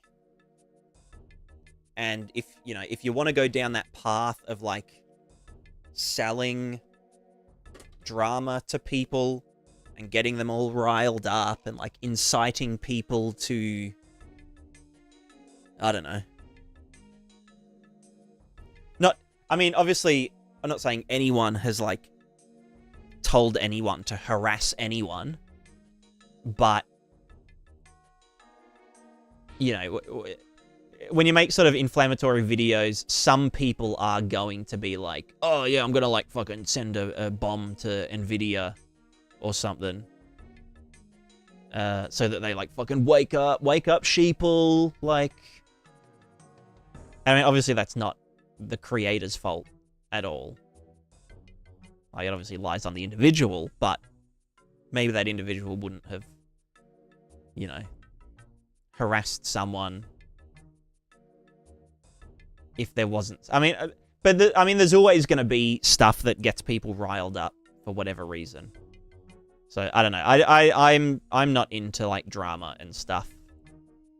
Like, you know, I don't have any social media, and all I do is, like, YouTube and make videos that is essentially just, like, a library of information for people to learn from.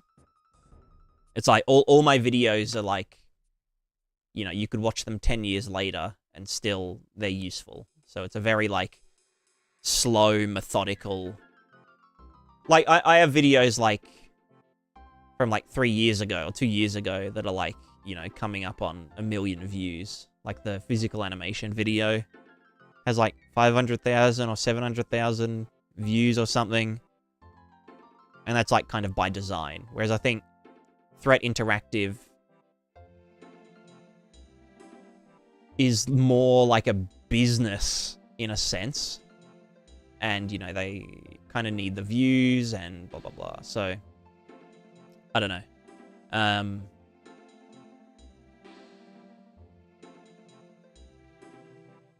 But yeah, anyway, I love the frame breakdown videos.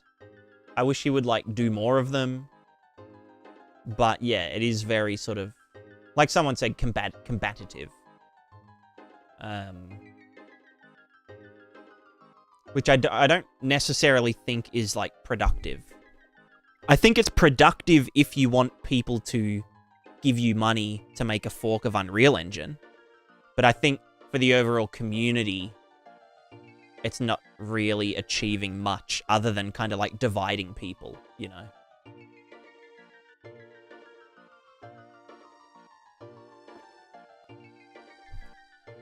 I also think good optimization previously was more of a limitation due to hardware constraints. Now we're not really bound by the same hardware. We're approaching diminishing visual returns. Yeah, exactly.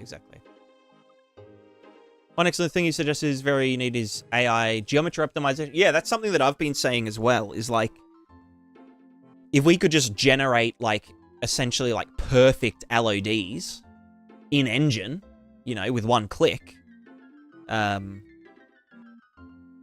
that, like, you know, the AI can kind of recognize, oh, this is a tree. So the trunk I'm going to, like, keep visible until the very last LOD, and I'm going to, like, focus on getting rid of some of the cards. Like, that would be super good. Even if he's totally right, being so inflammatory is maybe not the best approach, but yeah, the videos focus, which are focused on facts are great, but not the best for you. Yeah, exactly. Which is unfortunate. Like, I don't know, if you want to sort of make it on YouTube and stuff, like, if you want to make money, then that's kind of what you need to do. You need to sort of start shit, like, back and forth drama stuff is really good for views because you can, like, make a follow-up video or a response video, and it's essentially just, like, free content that people become invested in. They're like, oh, how's this guy going to respond to this guy? And like, oh, I've got to watch the next thing and blah, blah, blah. So, yeah. I don't know. Total Noob noticed that when I boot up fresh UE project, immediately noticed smeariness and ghosting in motion with the default setting. Yeah, the default settings in Unreal is like trash. It's just... I wish that there was a... I wish when you made a new Unreal project, there was a template called UE4 or something, where it just like disables Lumen, disables virtual shadow maps, disables nanite, disables, you know, all of these shitty, you know, motion blur, velocity pass, all this stuff. Yeah, maybe it would be worth... Oh, you know what would be cool? If someone had, like, a project template that had all of that stuff turned off, and as they introduced new updates and shit, they, you know, would be like, oh yeah, here's the new template for Unreal 5.6 that has all of the horse shit, you know, turned off. Like a fresh slate template. That would be really cool.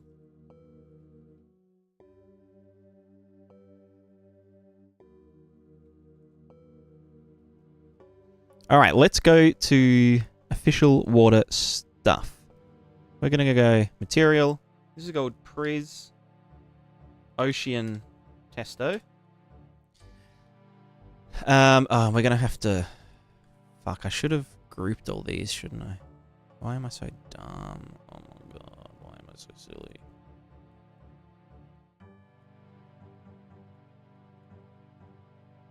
Okay, that's fine. Let's go testo here. Cool. Can you group fucking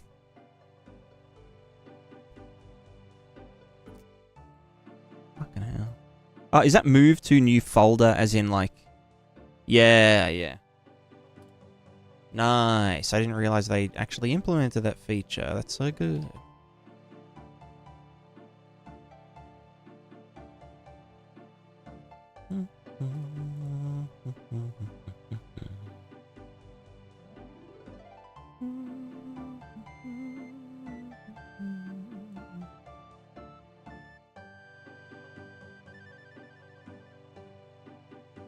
Wait, what?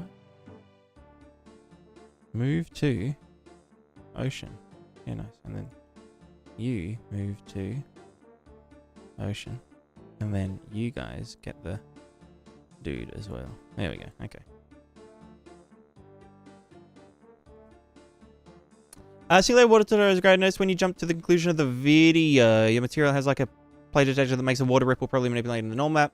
When the player walks through it, is there any video showing how to add this interaction? Ah, you've come to the right place. There is an old video about my landscape interaction system that used like a scene capture, which is a bit dated now. Why did my character just fucking... Oh, the fucking tessellated plane doesn't have collision. That's funny. But the new... Oh my god. Okay. The new way that I do it is using just Niagara. And I do it with my plugin called Prismatica. So if you want to kind of skip all of the hard part, this took me like 6 months to put together.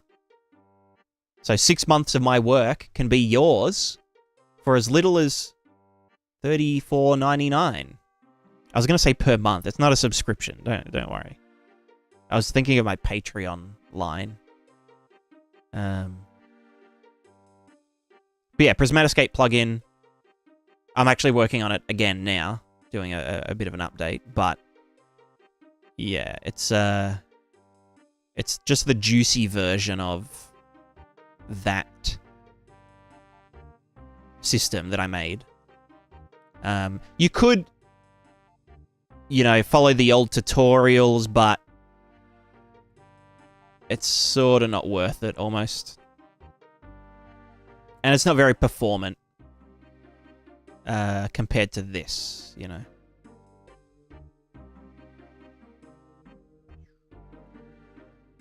Plus, this has a wind simulation, as well as water and foliage interaction. Wow, they're going nuts. So yeah, that's my little spiel. Right, how do we want to do the thing? Da thing. What color is water? Water can be like blue, right? It's sea green, actually. All right, do we have a Gerstner? No, there isn't a Gerstner thing.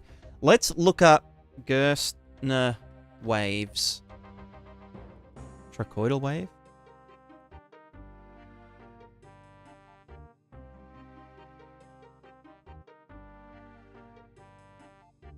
Coding adventure. This young fella named Franz Joseph Gerstner. Or does... okay, you know what? Let's ace roller. Let's roll up.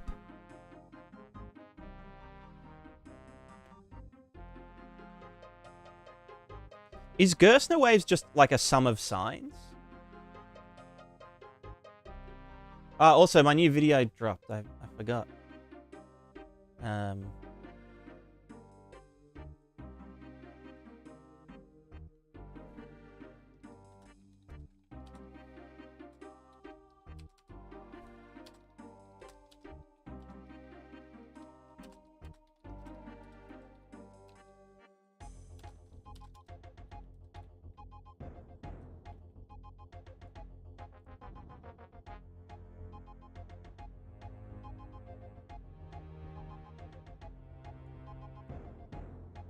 Well, I'm all out of video ideas, so let's consult the tomes. Alright, here we go.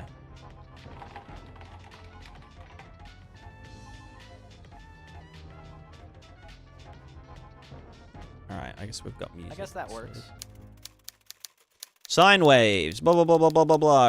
Okay, yeah. States partial All right. differential equations really do have Yep, hands, easy, and that real-time fluid simulator is a bit of an oxymoron. Unfortunately for me, I'll probably die before large-scale real-time fluid simulation is possible. But if fluid simulation is Fluid Ninja? for games, then how is everyone rendering their water? If you went to school, then you know what a sine wave is, but many people lack an intuitive understanding of them, and if you're an aspiring game developer, you should start learning to love the sine wave. Thankfully, they're very simple. Sine waves are oscillators. They repeatedly move back to your desire. The distance with our positional coordinate. With a wavelength of 1, our wave now completes the dinner without going it. The input we see is a wave equation that the secrets of water rendering are revealed to us in Chapter 1 of the first edition of GPU. Sine wave is boring, but it's a sum of sine waves. So it is a sum of sines. All right. Wave together, nothing that interesting. Some more Yeah. interesting. Offset them. Blah blah The blah more blah waves blah. we add Yeah, together, yeah. The more detailed of an animation we get. With just 4 waves, we can already see some convincing fluid-like movements in 2D. But what about we need to displace through the worst idea you could possibly have in its position every frame? But for a plane with this many vertices, that's perhaps the worst idea you could possibly have. The easiest way to do this would be to have our CPU iterate through every vertex. Oh, CPU. Right, Vertex right. shader is responsible for fine position. Yeah, vertex shader. Yeah. All right, give me the math. White for every pixel of our water, resulting in this X with any with a Okay, yeah, DDX, DDY, compute the shit. Yeah, fuck it. Blah blah blah blah blah. We've got lighting built into the engine. Dot product. I don't care because we're using single layer water. Compute the normals. DDX, DDY. Blah blah blah blah blah. Yep. Avoid the use of the word partial derivative, but that's exactly what we've been approximating. Partial derivative. Partial derivatives are to find the exact surface of DDX, DDY. Blah blah blah blah. Upcoming video next week. DDX, DDY. That's exactly what I talk about. Before you learn to program a graphics. Alright, brilliant.com. Blah blah blah blah blah. Thank you. Our water shader. Imagine also referred to formally as specular reflections. So how would we add them to our water shader? Imagine Imagine a point on our water. We know its normal vector, we know the direction of our light source, and we also know the direction we are viewing the water from. Since these are vector for light vector, as the but why does this work? So is he just doing... The dot and output will be each oldest known, common, and most common method known as the Blin-Fong specular, proposed in 1977. In fact, the combination of the Lambertian definition on itself, which completely ruins the fast too, especially in the shading, then it would probably... Okay, I think I feel like I missed a part. Equation that the secrets of water rendering are now wave to a wave add together movements. In order to see our vertices, to do our PU tells mesh. The vertex shader is responsive line. Especially when you compare, mesh is now animated with the vertex shader doing all of the work for us, and it's very fast but are you too, just especially doing... when you compare it with the CPU approach. But Ace Rolla, it doesn't look like water at all. That's responsible for outputting the pixel formless we give him basic sphere with a light shining on it. Fuck it, I'm gonna Gust, no, waves, Unreal Engine. Oh, Ben Cloward, hello, hello. Benny boy.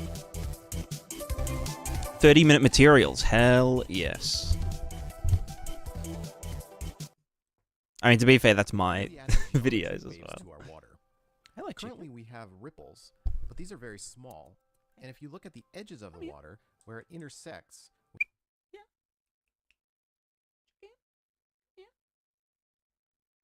Hello, my girl.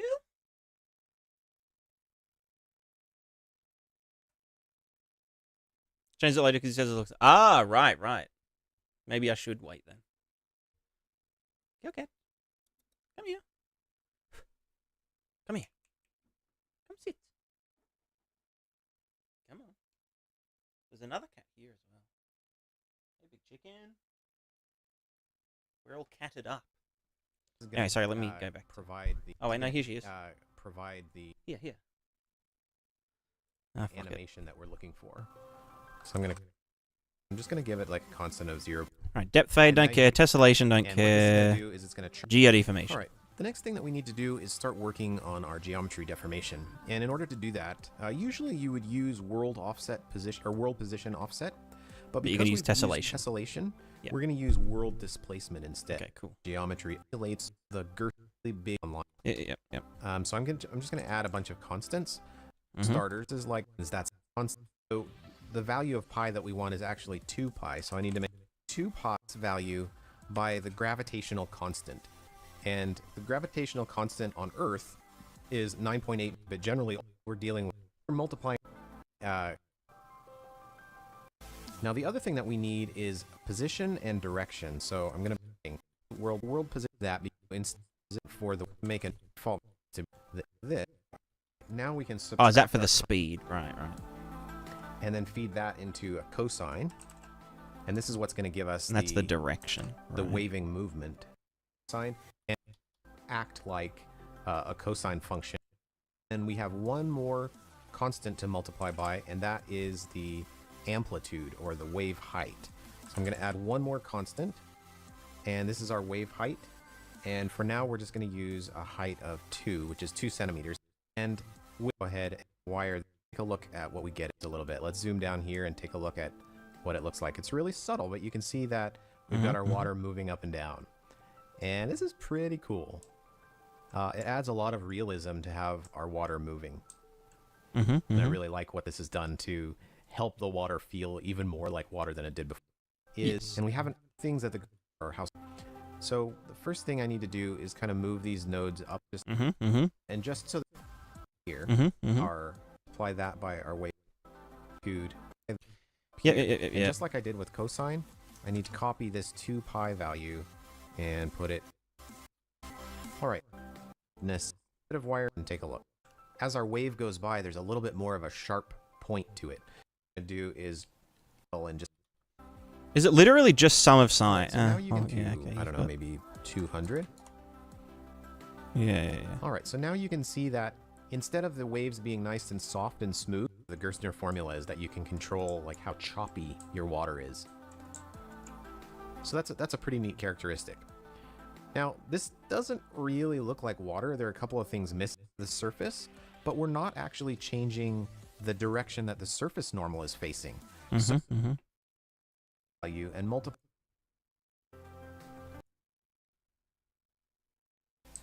of both moving in different directions. The combination of these waves will give us a much more realistic look than what we've got now. Right, so yeah. So you do them slightly different. Contains all of this. So you do all of that, you do it multiple times, and them all together, and that's the deal. So it is just summer signs. Take my offset, and so let's look quite a bit more chaotic. The goal of combining the three waves together is to break up that really repetitive pattern. And if we take a look here, you in creating shaders. So going back here, these are really set what you're looking for, the water. Let me know. Thanks for watching, everybody. And I'll see you cool. next week. So it's just a bunch of signs going in different directions, different things, different stuff. Cool. I need to pee, so I will be right back. Pee right back. Enjoy the music. Yeah, sorry.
All right, I'm back. Hello.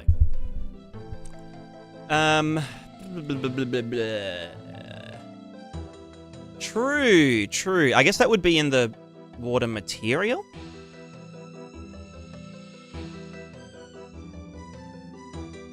We all have individuals.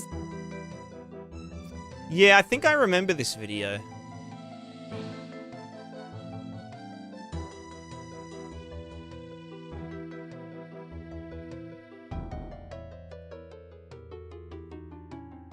But anyway, I want mine to be super simple. Hashtag simple. I'm also just thinking, how can I even... like...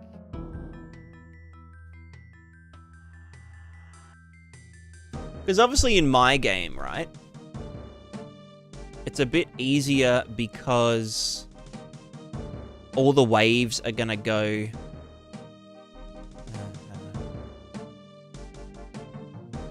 Yeah, okay. Water body custom. Is that a material or a function?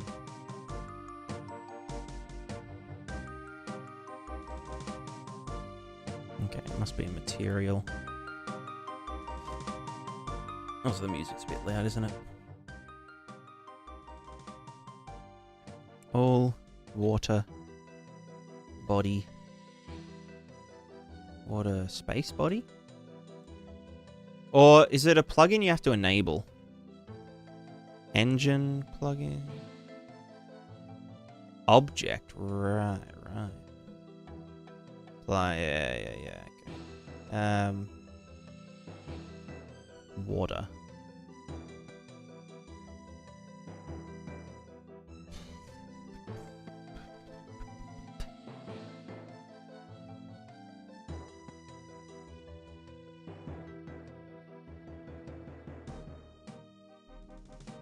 I guess we have a little looky.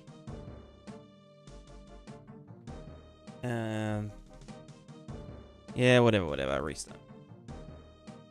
I just want to have a look.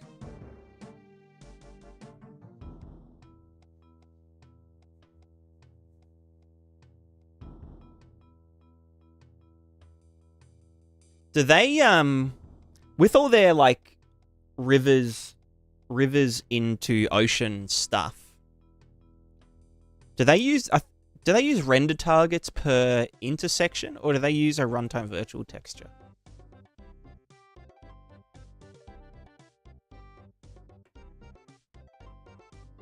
Compiling shaders.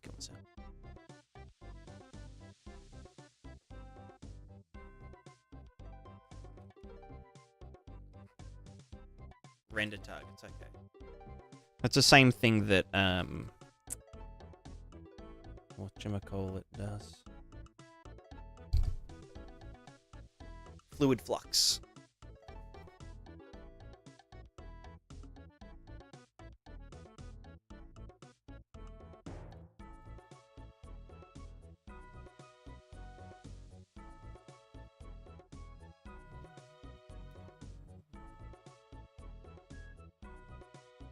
How do they deal with ocean... like the ocean shoreline? Actually, you know what? I can just fucking look in there.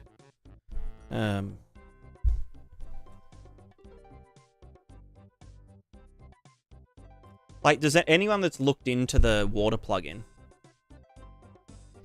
Because my idea for doing the shore waves is...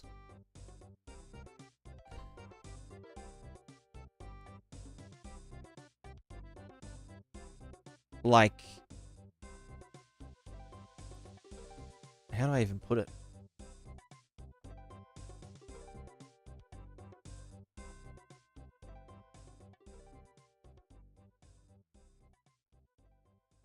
So you use like a spline to define the shore, like the beach or whatever, or the cliffside or something.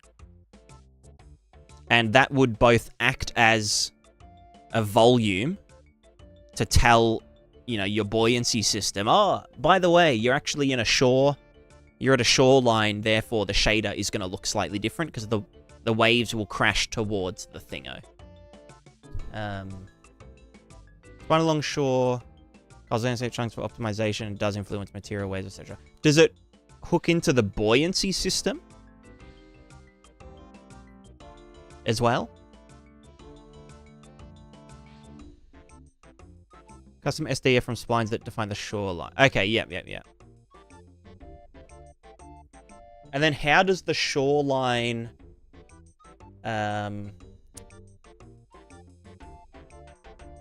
how does the shoreline pass that information to the shader? Is it just through another big render target? Or...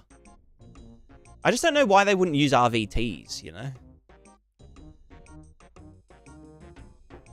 Because, like, it means you don't have to... I don't know. I mean, it makes sense for, like, river intersections, I guess. But...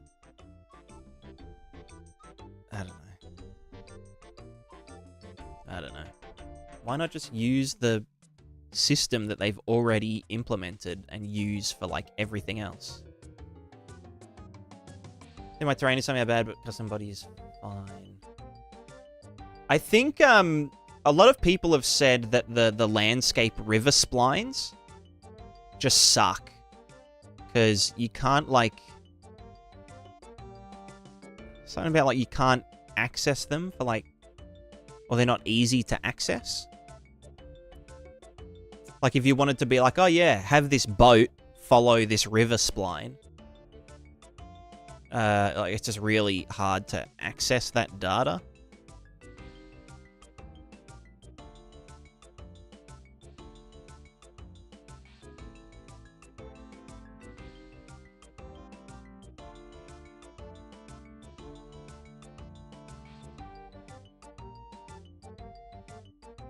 The whole plugin is disgusting.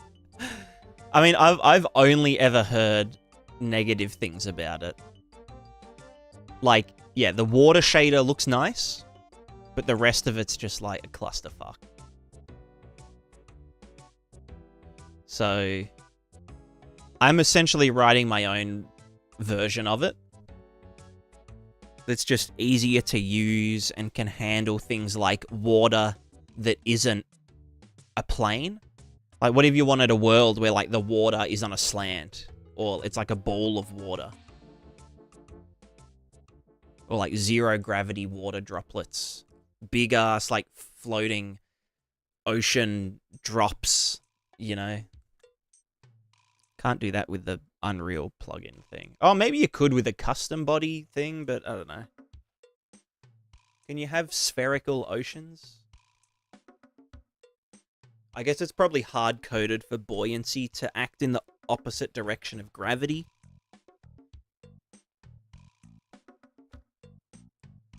Or just up. I don't know.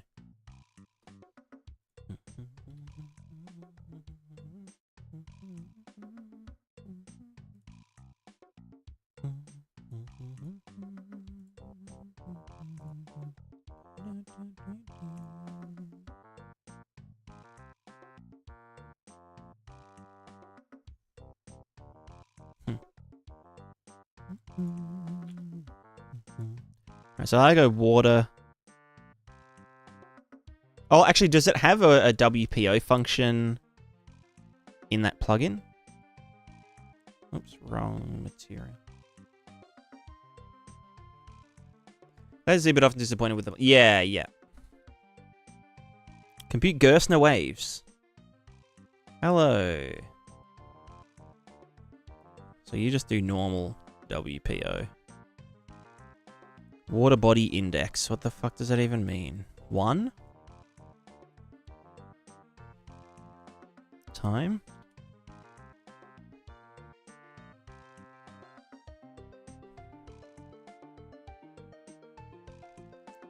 I'm guessing water body index is like a...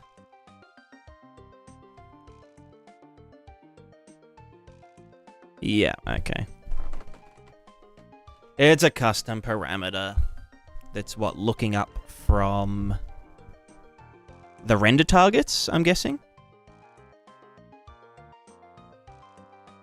Get wave parameter index parameters. And that what outputs parameters. Get Gerstner waves. Waves equal get all Gerstner waves new water body index time blah blah blah blah blah. So it doesn't even like fucking unpack WPO. Okay, like fuck me dead. Like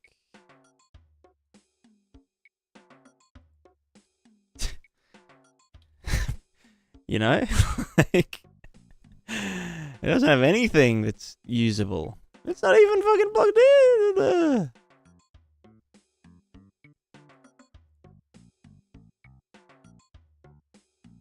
I don't fuck it. I'm just gonna do my own. Whatever. Let's get whatever we're going into wheel position offset is route node. You are going to perturb. Prepare perturb normal. Perturb normal. HQ. Do that. Do that. Do that. Yeah. You're gonna go into the normals. And then WPO is a make 3. Well, actually, water like moves back and forth, doesn't it?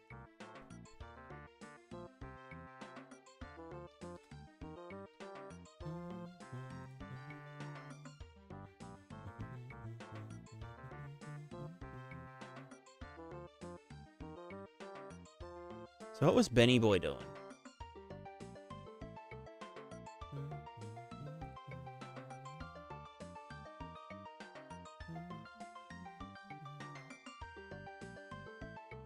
So he was doing 2 pi. 2 pi. Fuck, pi. 2 pi divided by some number. Multiplied by gravity.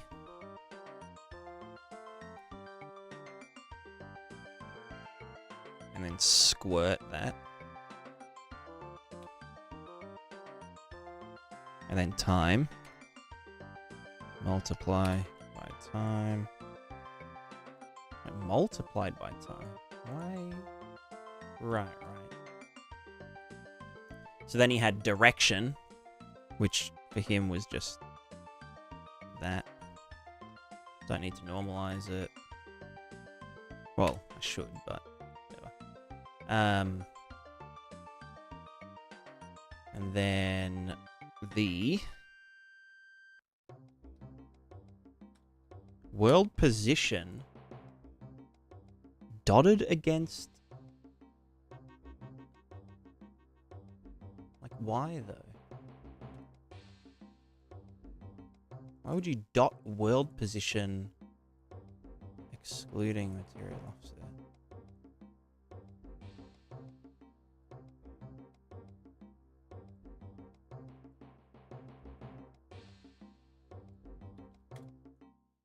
And we're going to subtract that multiplied by time.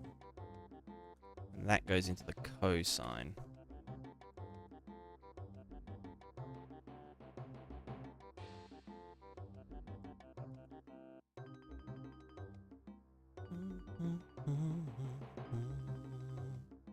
And then an amplitude. And what was he doing in cosine? It was 2 pi r, which was 6. Oh, fuck. Where's pi? Or can't you just set the period by having the period as 1 and then dividing by... Because if I divided this by 2 going into the sine, then the period would become 0.5. So I can probably just get 2 pi reciprocal multiply. No, divide by reciprocal? I can't fucking... I'm too dumb. And then he does do that just into the dude.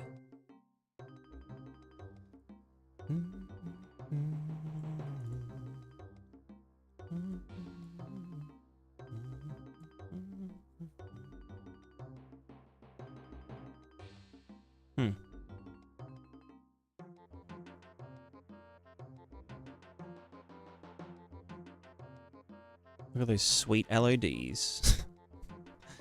Maybe I should... Yeah.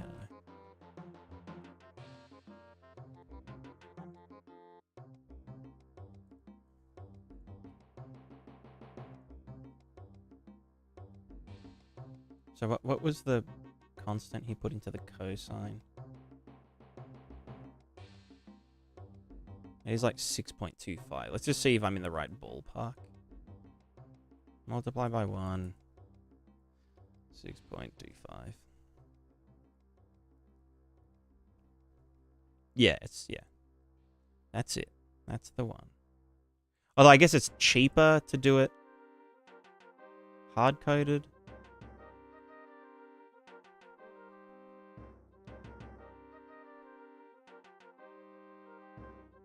Yeah, you know what? Fuck it.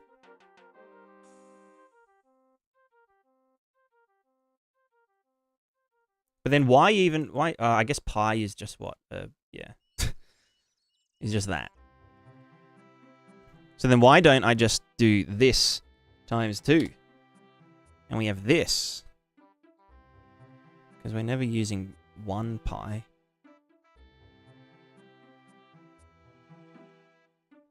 And then you... Fuck off. You have that. You can piss off.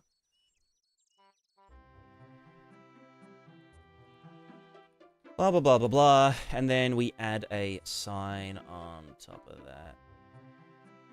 For steepness. Or the choppiness.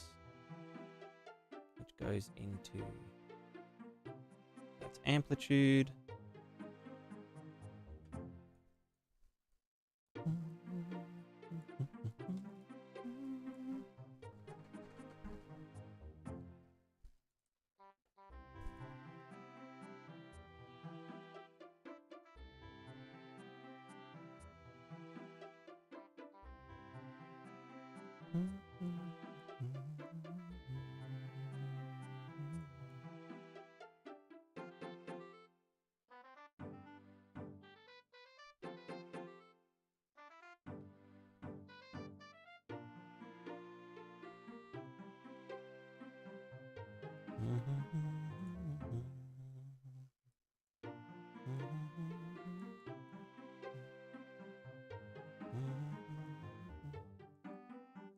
So he's doing sine here of the same period.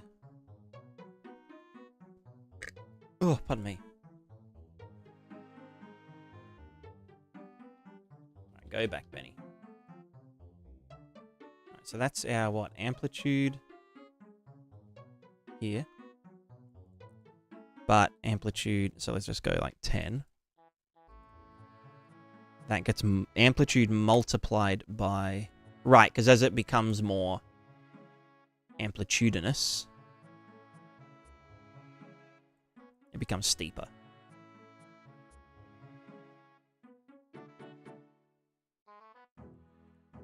Then we have a divide reciprocal. One like this. No, sorry. Reciprocal of this. I don't know if that's supposed to be a hard-coded one. I guess I'll just keep it there. And then multiply that reciprocal by our value here. And then we have the sine. Sine gets multiplied by choppiness value, I guess. And then what, they get added together. Oh, wait, oh, right, that's the back and forth movement. So this is normalize. So we want to get the direction. And then that is the multiplied here. Yeah. Cool.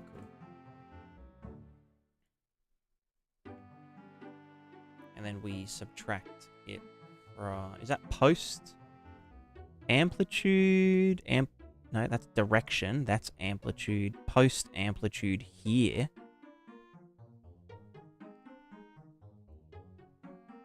Right, why do we not just subtract them then amplitude? Why is he doing amplitude? Oh, wait, no, this is our amplitude here. Yeah, why do that? Why not?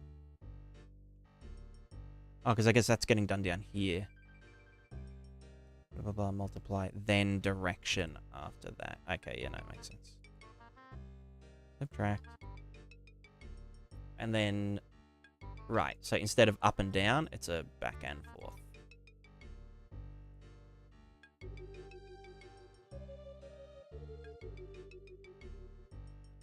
Yeah, although the normals are going to be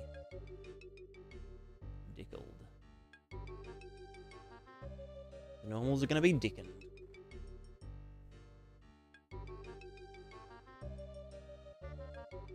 Because the perturb normal doesn't. Yeah. Handle side-to-side stuff. I can probably just do...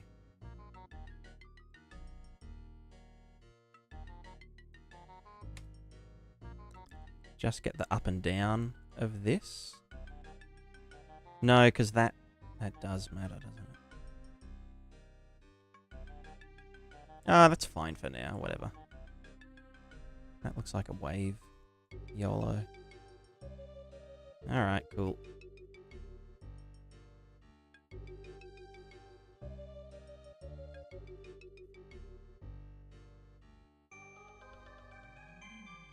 Yeah, okay, so there's the actual peaking. And tilting, you know. The other cool thing is, if we're running this in parallel in Niagara, like a lower res, we can make particles spawn at the peak of the waves, you know? Ain't that something?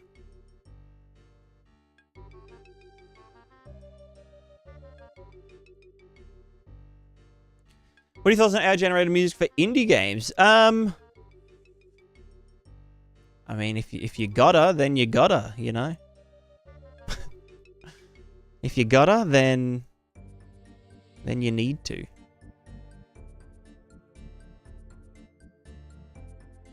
I mean...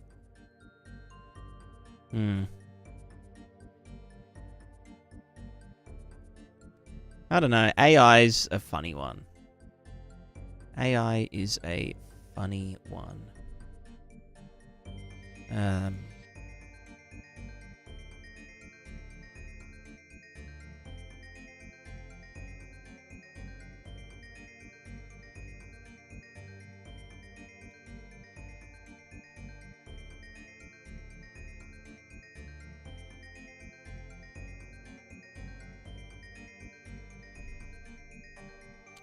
I'm pro AI as a technology, but I think that the sourcing of their data sets definitely needs to be, like, you know, unfuckized. You know what I mean?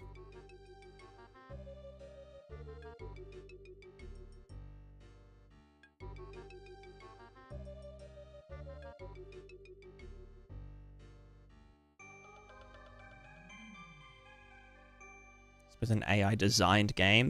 There already is. There's already games that were like completely made by AI and shit, you know. Look at these funny ass LODs doing their thing.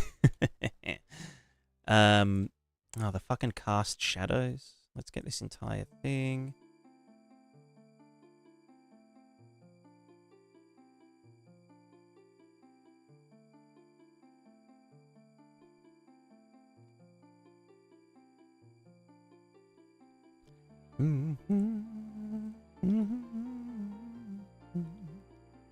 Oh yeah, sweet Z fighting. Hell yeah.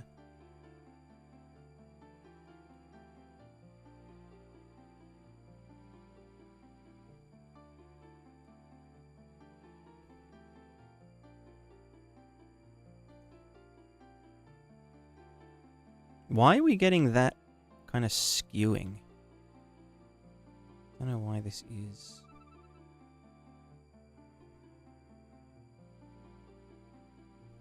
Why is it skewing that way? I don't know, that's physically accurate.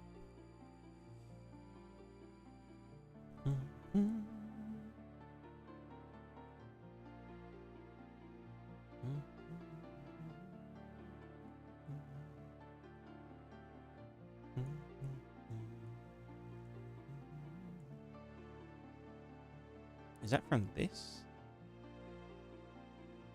No.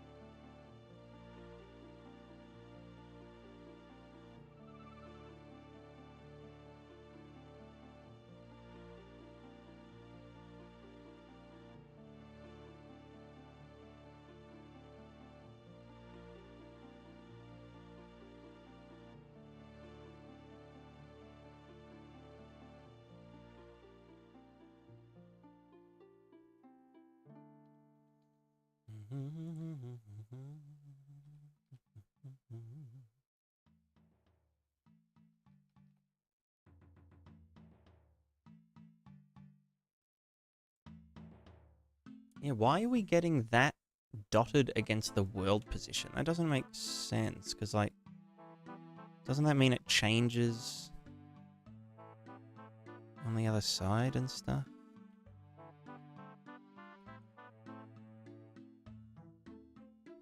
Like, if that's just a big boy.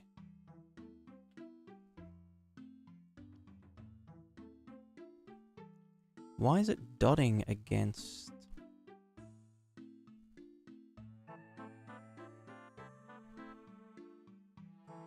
the world pause?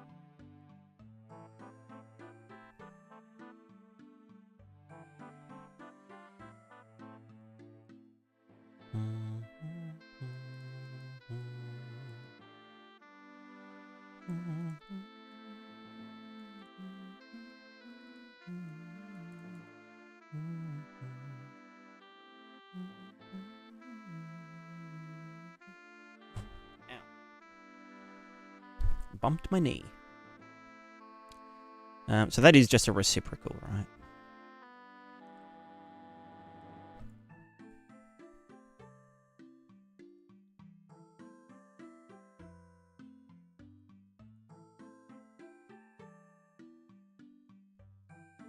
So the one thing I don't like about this method very much is I'm guessing, like, changing the direction is going to be, like, stupid hard. Like, at runtime. Because it's all time-based, right? Like, if I'm just like, oh, like, chuck a little parameter here. Parameter gets normalized, blah, blah, blah. If I now change this, it's going to do the classic, you know, rotate it around the world origin kind of thing.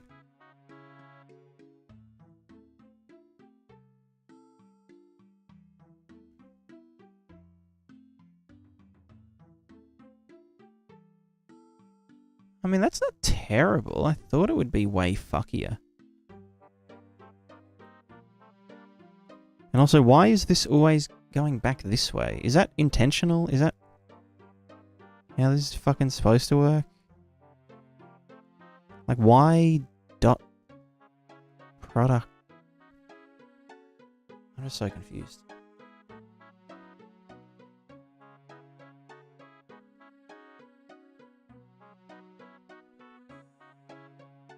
World position dotted against the wave direction.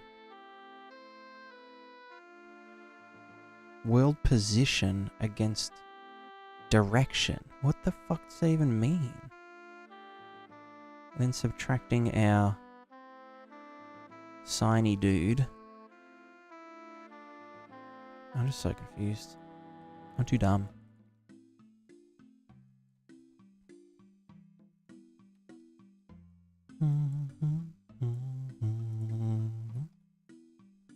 Let's also just get this and divide by 50. And then add 1. And then divide by 2. And then put that into the base color. So we can see the deform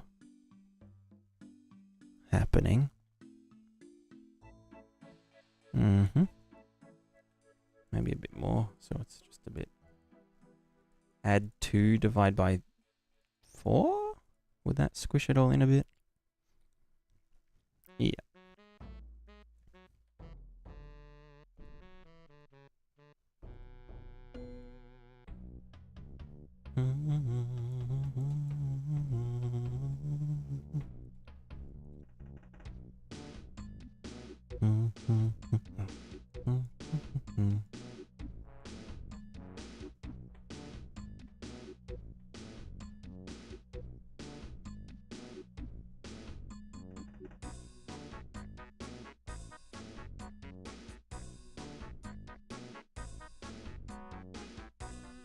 Yeah, so we definitely can't change this value at runtime very easily. I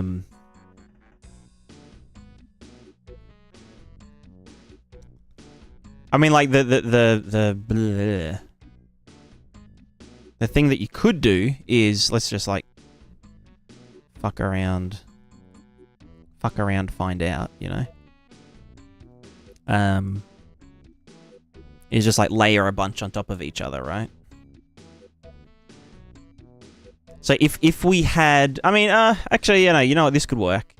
So if we have, like,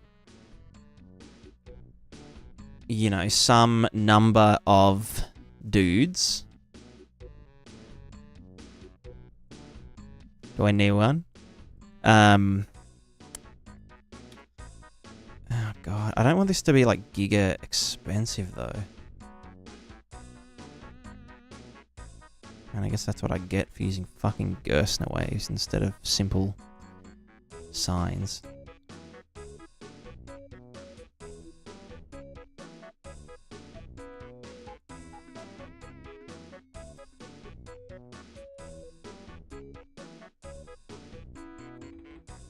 What was the wavelength again? That one, that's gravity. Yeah, that's wavelength.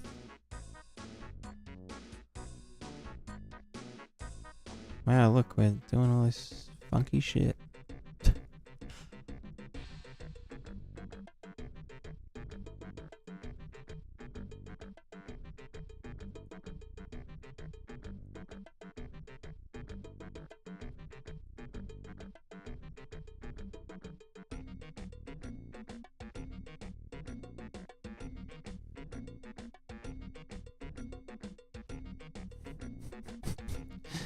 So how do you make it not...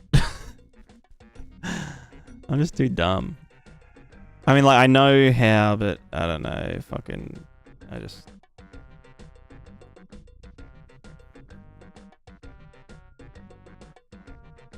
Yeah, nice. That looked good. That looks really good. It's funny. Oh, wait, no. That's the fucking... Yeah, that's a length. Oh, look. Very cool.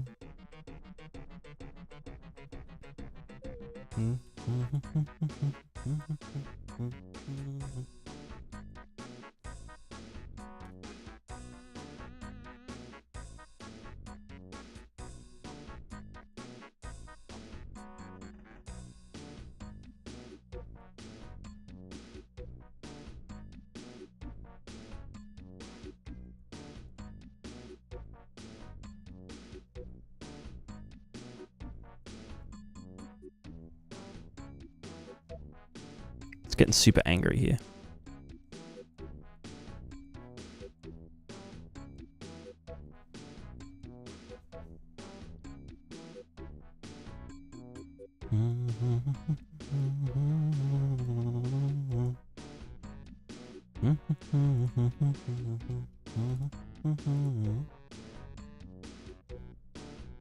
Looks delicious. Yeah, it does look kind of tasty in a weird way.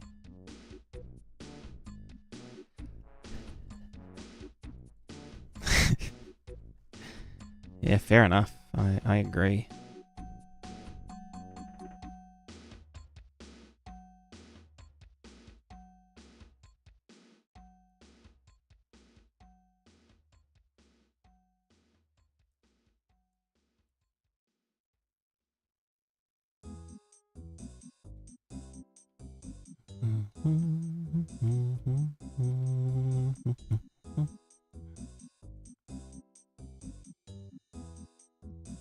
Yeah, what was the value for the choppiness again?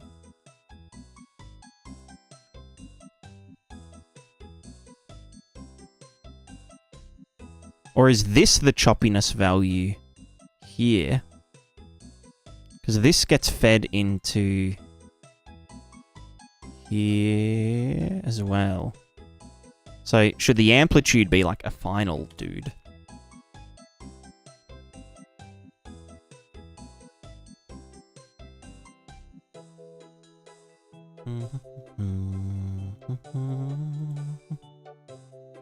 Maybe not.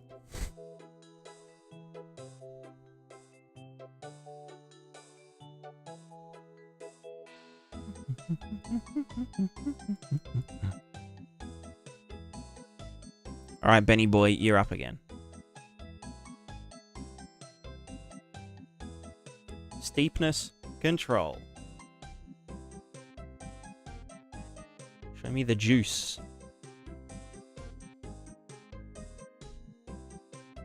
So there's gravity, there's that, blah, blah, blah. Yep.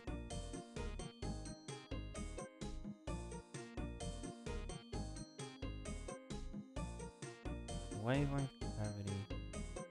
1 and 2. It's just a reciprocal. Oh, is it actually the reciprocal value? Let's just go back to one wave, obviously.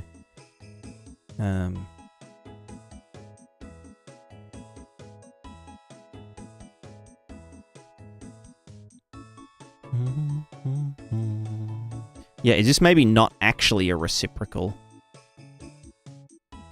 And it is instead a steepness parameter. Let's go up to like 30. You know what? I'm just gonna fucking param these. What am I even doing?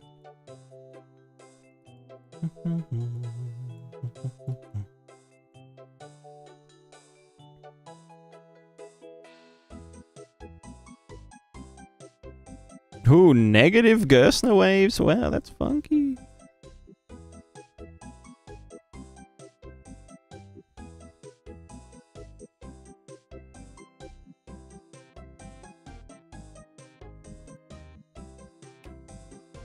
Right, so that is the...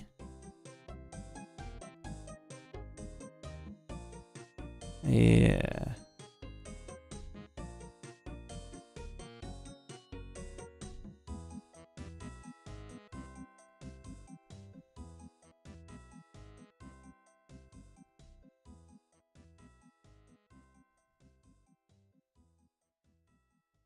Right, but then why... Yeah, okay, there's something wrong in this example.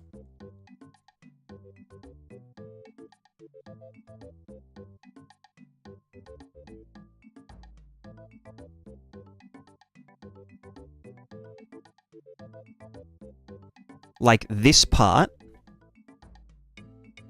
here. Kill all this shit.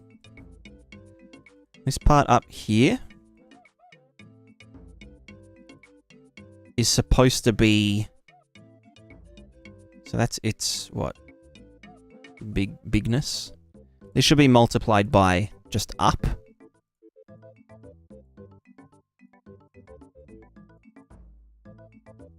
And then add the stuff.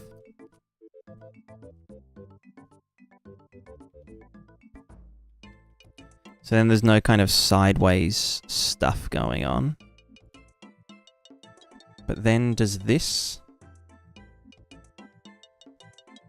Yeah, that does slightly go side to side, right? But then why is that?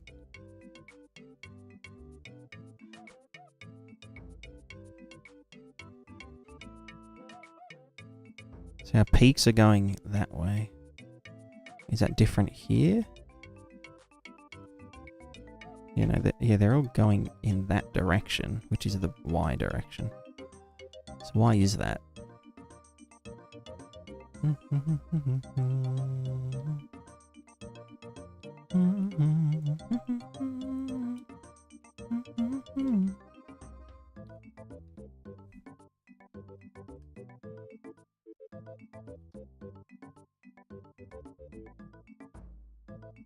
Oh, right, no, he actually... Okay, I missed that part entirely because I'm really dumb. So that is correct. See, he's Ben Cloward 100 times smarter than me. But nothing, that's all.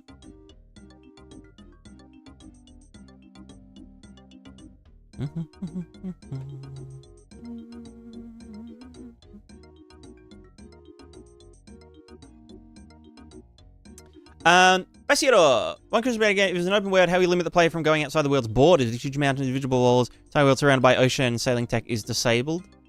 Yeah, right. So, the world is a disc. Let me do the Prismatica world building 101. Because this will become relevant soon. Okay, so there's a sun.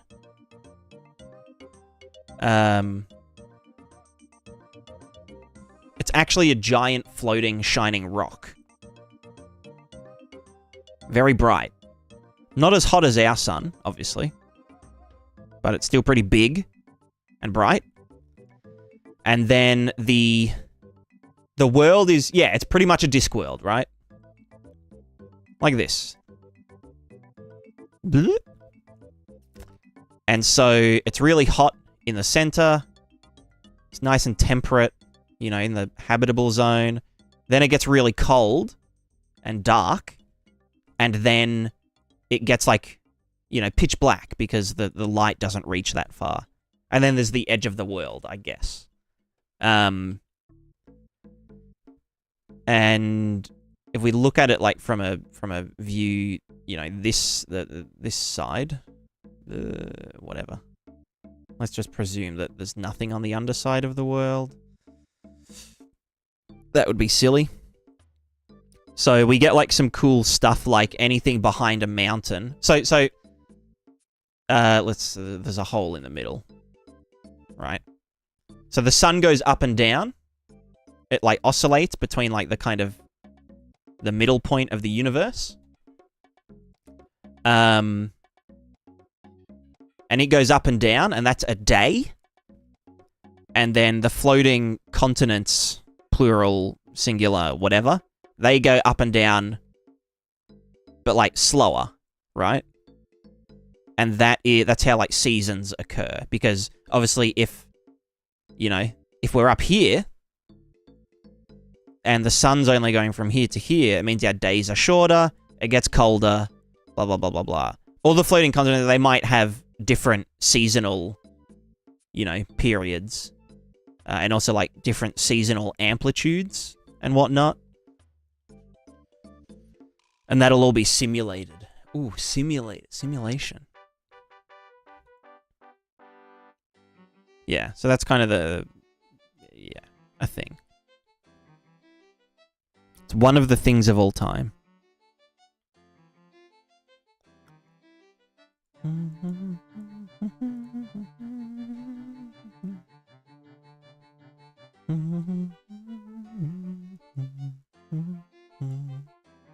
Emmy, just tuned in. Are you a flat earther? No.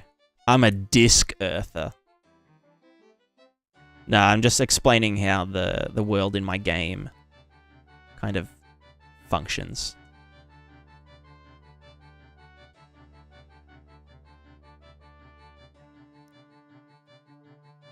There's another bit of lore for anyone that's interested in lore, is that there are some points in time where all of the seasonal periods line up and all of the continents are like, flush with one another. And they have these like bridges set up that are kind of like, like gangplanks, like, that go onto ships that are like, they kind of just sit between it and they can go up and down and stuff. So they have these big bridges, and so there's this like big festival, big celebration, lots of trading and shit, where like, good times. Lore.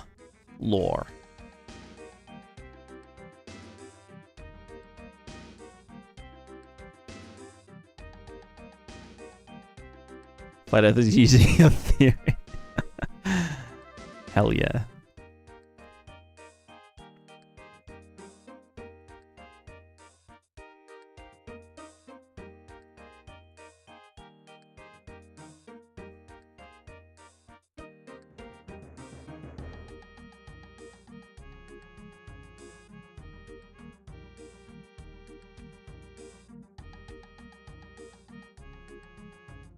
So what I want to know... I want to know if you'll be my girl. No, I want to know... let's just presume this is going in our direction. I still don't understand that dot. That just perplexes me. What is it trying to say? Why are we doing a dot product on the fucking world position against the direction?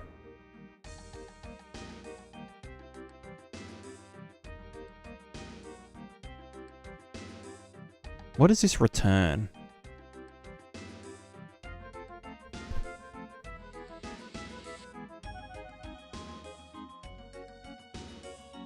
Right, so that just gives us a gradient.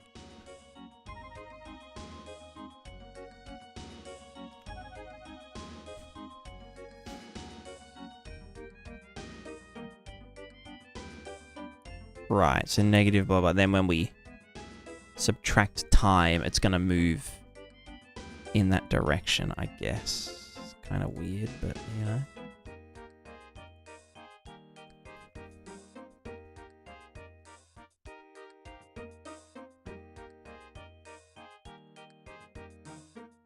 If this isn't normalized, what happens?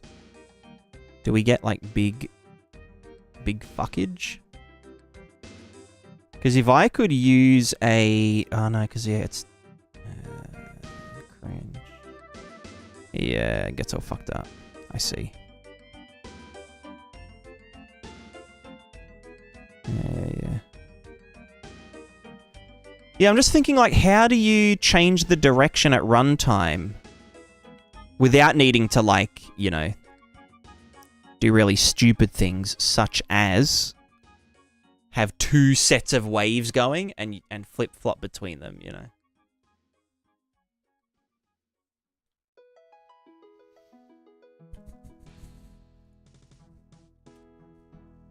No, I like this better.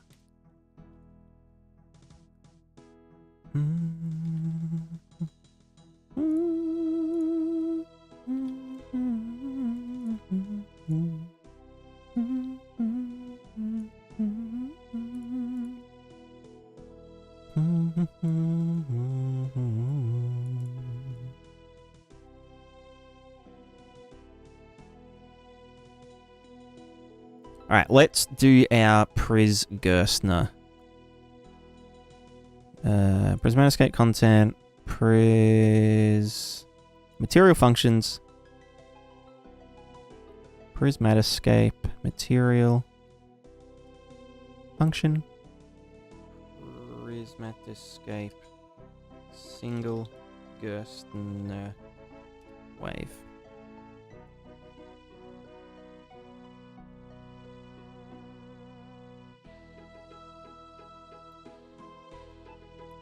Play could fall off the edge and die, which is a huge no-no for the player. Yeah.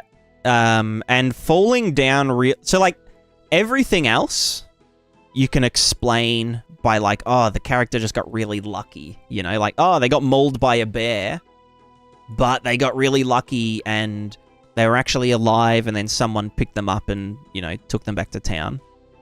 For falling off a giant cliff, it's a little bit harder to kind of, you know, in-game wave that away. You could do it if you fall off a giant cliff. It just turns out it was all a dream. And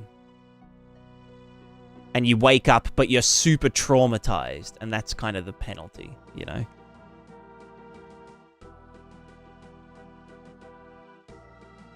Who dreams of falling off a cliff? What do you mean? Everyone does. I do, right?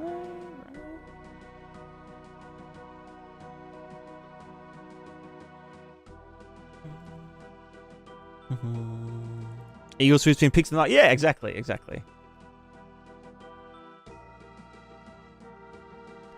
That's probably like the one thing that differentiates the player from other NPCs is that they're just really lucky when it comes to death.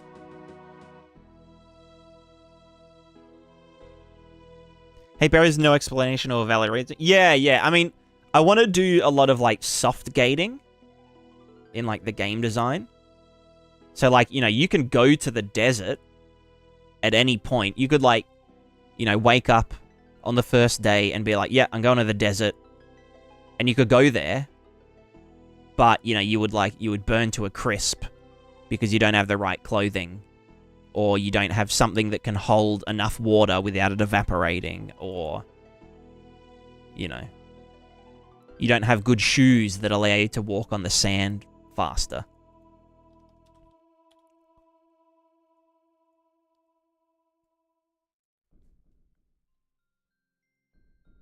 Well, nightmares are dreams, not all dreams are nightmares. Exactly.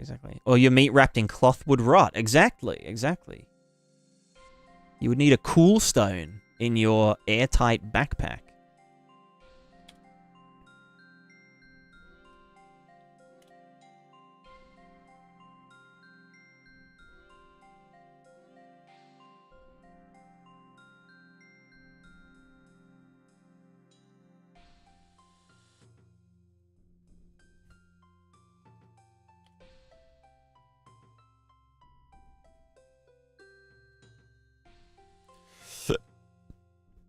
Pardon me.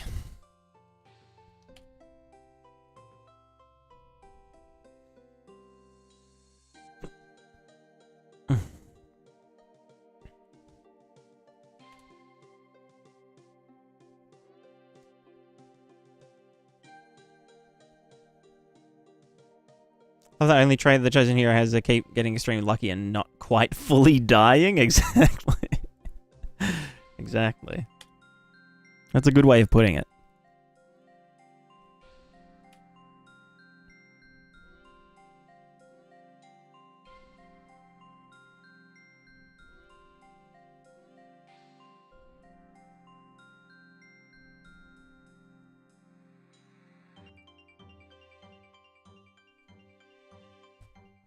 Not a dream to when you sleep. True.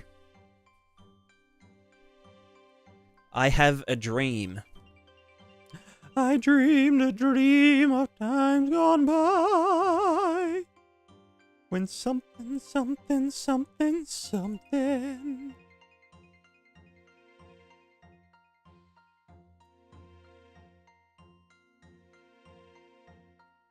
Thank you, thank you.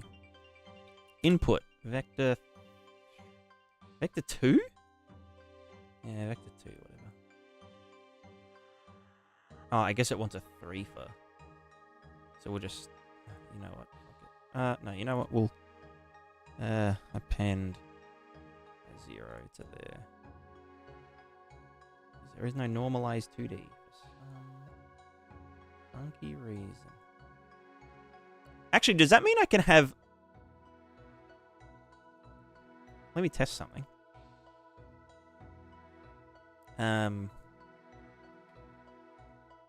Let's do that. Can I have upward facing waves? Like upwardly diagonal facing waves? What does that mean?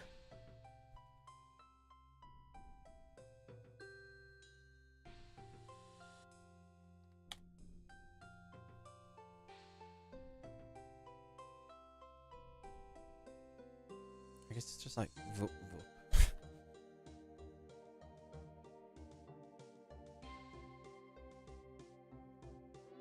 Yeah, I mean, that's a good idea, Crevier. I think yeah, spiders... Yeah, true. I guess in the big fishes as well, there would be stuff like that.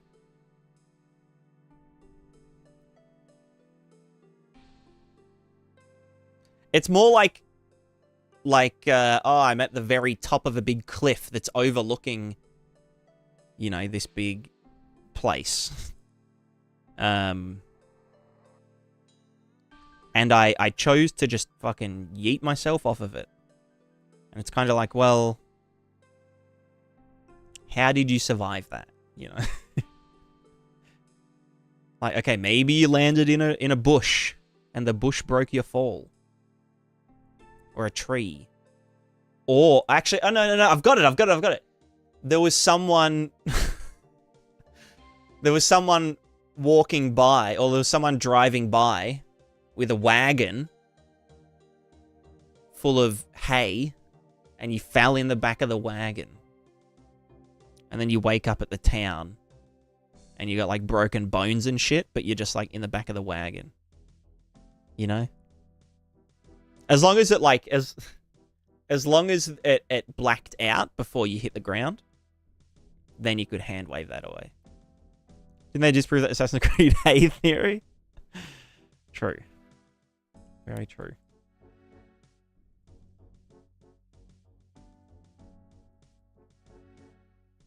You're finally awake.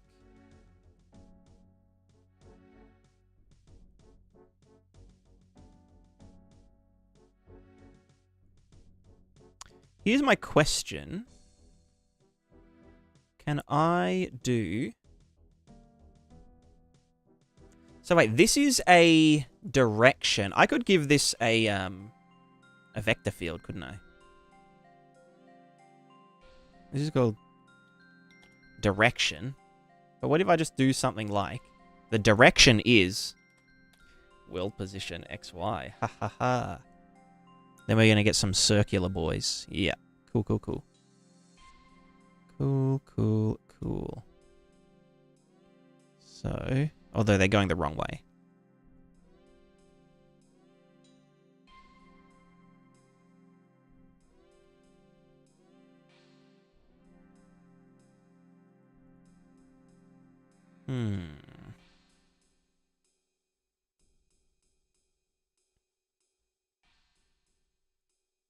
Can I...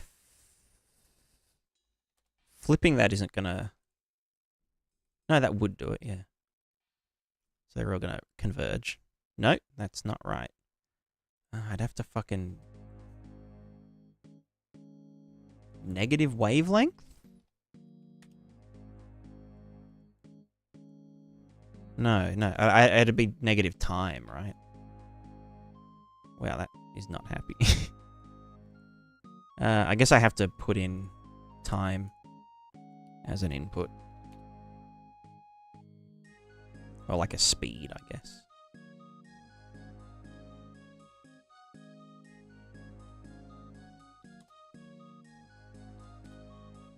Plus, I mean, you'd want to use time anyway. If you're using, you know, for like multiplayer synchronization. So you'd have a time collection parameter. And that would be like, you know, you could smooth that between clients. So that all of their buoyancy and stuff would line up nicely. Can that not use preview? Use preview value as default. Preview. Cool. And so I can be like time negative.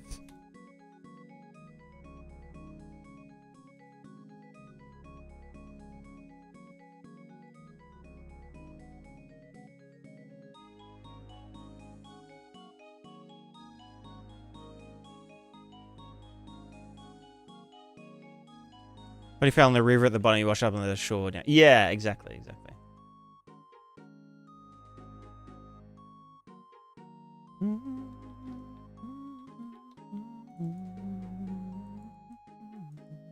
So one question I have is, can I get world position in, I don't know, fucking X or something? Mask X. Can I can't adjust the wavelength, can I? Anywhere. That would make sense, because that is then, yeah, getting time multiplied. So that would just create big fuckization. I could distort time.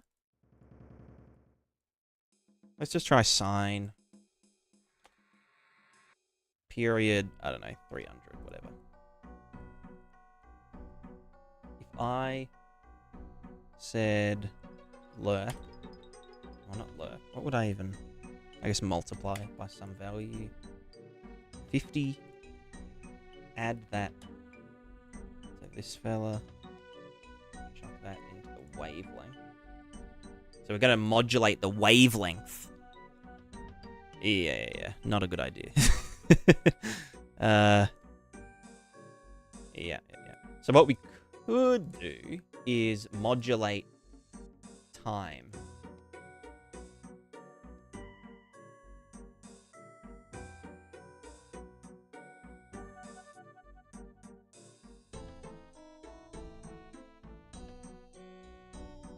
We are modulating time itself.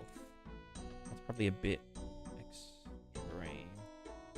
Just go 1 second in front and behind. Maybe less than that.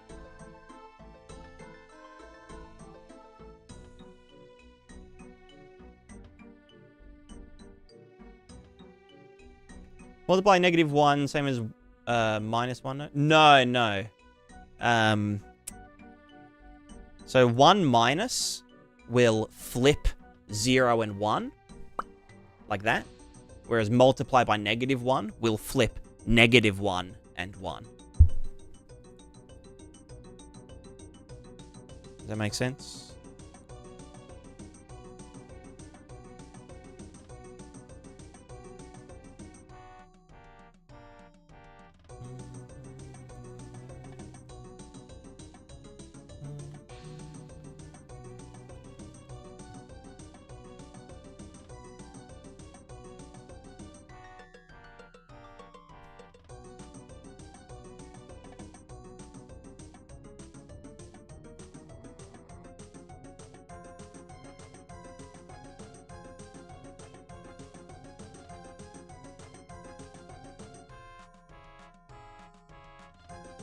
I need to wee. I'll be right back. I might make another coffee as well. What time is it? Nearly 4 a.m. Yeah, I'm good to go for another 5 hours.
Hello, hello.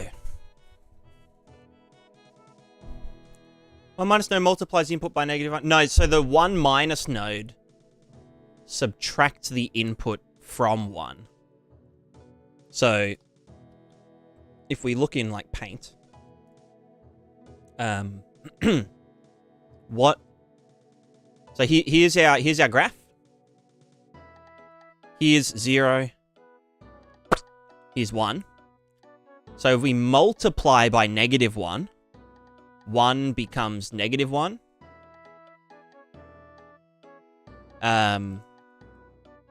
Let's presume this goes down to -1 as well. So 1 becomes -1. 1 times 1, -1 is, you know, that. -1 becomes +1. 0 remains at 0, because 0 multiplied by -1 is just 0. Whereas 1 minus, we start with 1, right? And what's 1 minus 0? Well, that's 1. And what's 0.5 minus... Sorry, what's 1 minus 0.5? Well, that's 0.5. And then what's 1 minus 1 is 0. And, you know, what's 1 minus 0.25 is 0.75. And 1 minus 0.75 is 0.25. So 1 minus essentially like flips. It flips with the midpoint being 0.5. Whereas multiplying by -1 will flip everything with 0 being the thing. The other thing you could do is just multiply by -1 and then add 1. That would give you the exact same result. But just doing 1 minus input is like the simplest way to do it.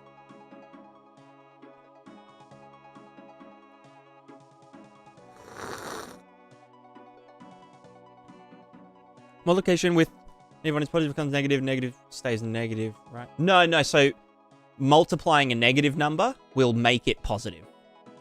Oh, sorry, multiplying a negative number by a negative will make it a positive number.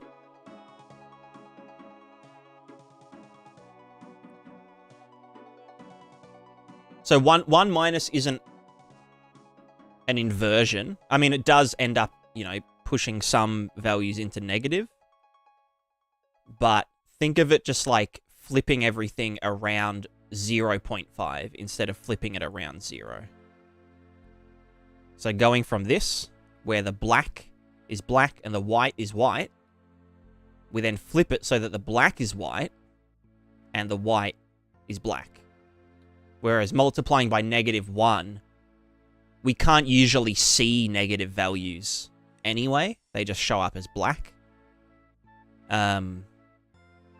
So if you had a 0 to 1 value and you multiplied it by -1, it would just be black because it's all under the visibility line of, you know, 0. Let's call this 1 Mingus. 1 Mingus. There we go.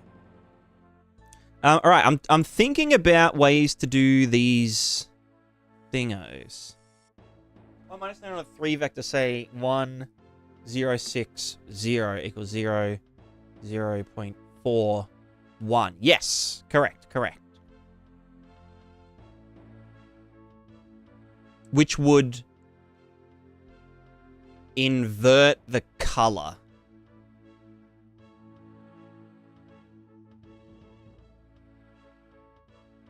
But when we say invert, I mean, maybe you could say it inverts. And I guess negate would be... I don't know. Does invert...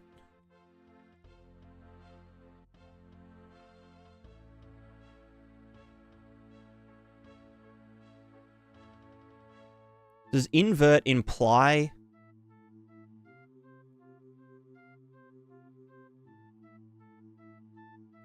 I don't know. Great way to invert percentages. Yeah, yeah. Yeah, any 0 to 1 value, you can flip around by doing 1 minus. So to ask again, how do you plan to make a safe game system involve your inventory items are objects? With object binarization somehow. I don't fucking know. I'll just have to write a save function and reconstructor for everything.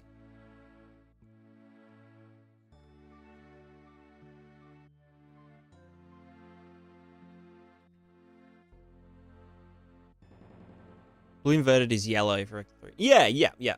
So yeah, complementary colors. Called the complement. Yeah. Art. See, art. Art.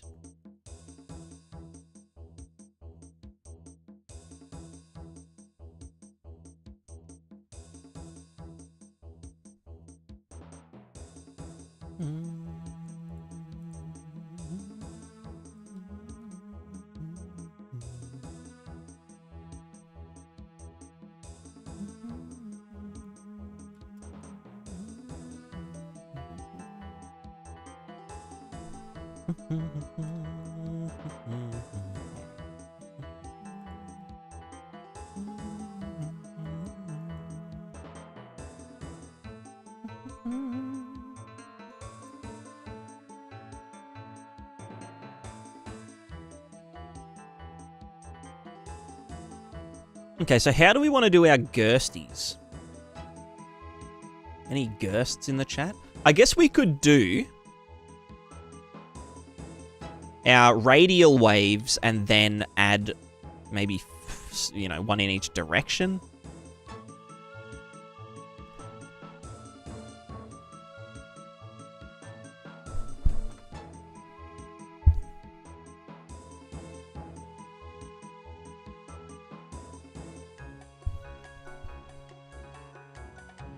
A good solution with property accident or something. Yeah, yeah. There are definitely ways to do it. To just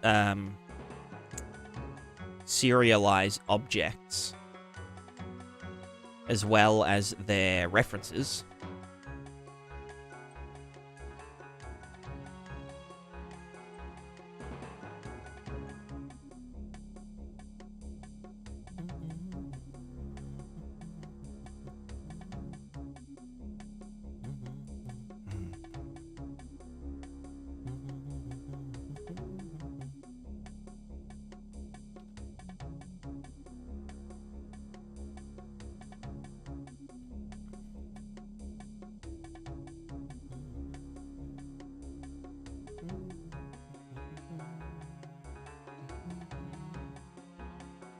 Is it called the Pris Cloud noise?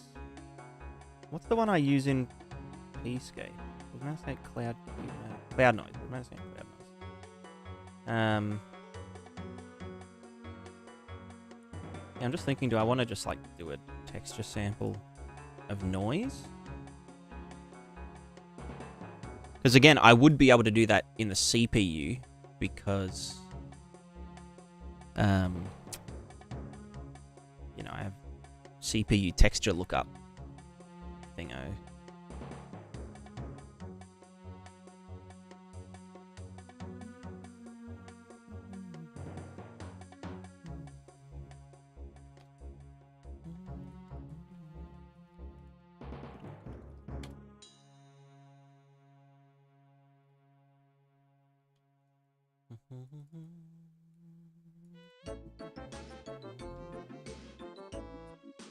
Although a sign...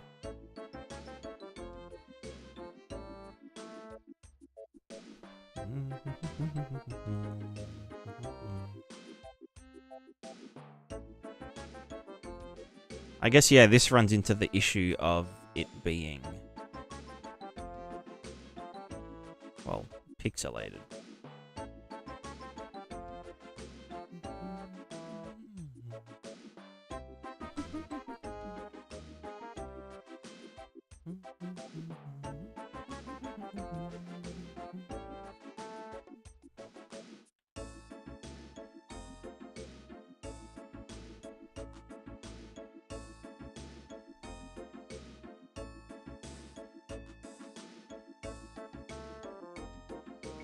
Distortion based on wind? Yeah, yeah.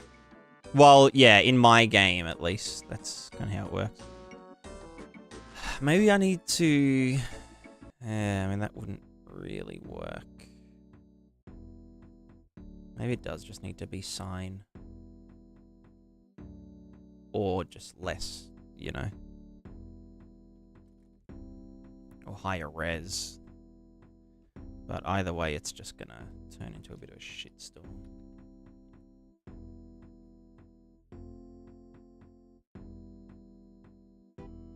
No shot, you said raw dogging anim sequences in the 5-minute materials video? Yeah. Yeah. I did say that. Well, it was in the annotation. Not the actual speaking.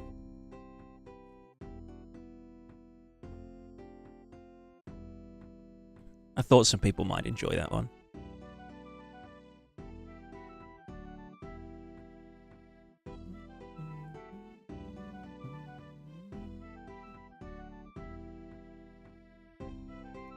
Yo, how's it going? Welcome back, welcome back.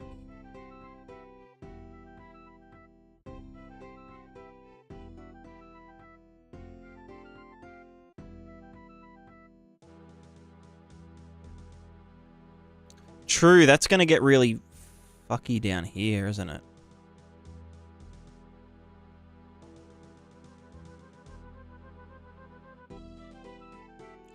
Maybe I do need to use a texture for the distortion. Or do I even need the distortion? I guess once I start implementing multiple waves, it might be fine. That team's ahead of every other team on the game, so I get to relax for the next few days. Hell yeah. That's good. Glad to hear it. Oh, wait, no, that's way too small.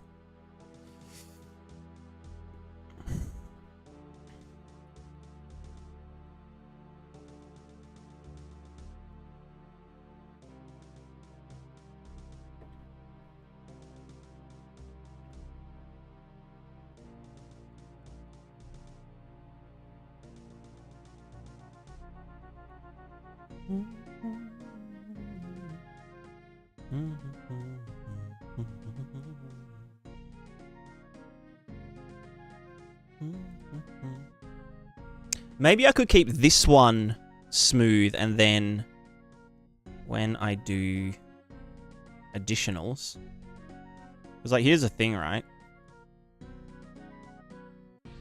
I think Gerstner waves can probably get away with doing a lot less.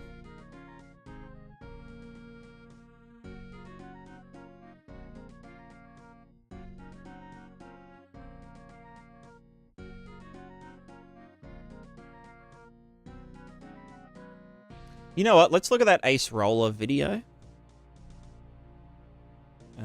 Ocean.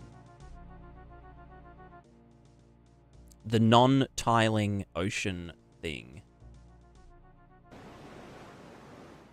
Or waves directly to prevent repetition, but noise is too expensive to compute in real time, and you would instead use a noise texture, which itself has to tile across the ocean, and So will true, so repeat true. just like everything else. The reality is that mostly everything in real time is going to repeat eventually, so we need to shift our goal from having no tiling to tiling just enough that it's not very noticeable. This is easily measured by reducing the tiling in the field of view, rather than reducing the tiling from above, because you'll always be able to see it from far enough away anyways. Since the FOV is now involved, we have the option of creating some sort of complex level of detail system, where we have more in though. To reach the more limit that you need to fill in the gaps and get those fine details back. This has a computational limit. The GPU can only handle so many waves. For me, the limit is 650 waves before the FPS dips below 60. This means that if we dedicated all That's of our fucked up. GPU's resources That's a to lot. water, we would only have 650 waves to work with, which still tiles almost immediately. At this point, a normal person would probably give up and go down the other path of wave cascading, but if I gave up, then I wouldn't be able to tell you that the water I showed at the beginning of the video is 4.2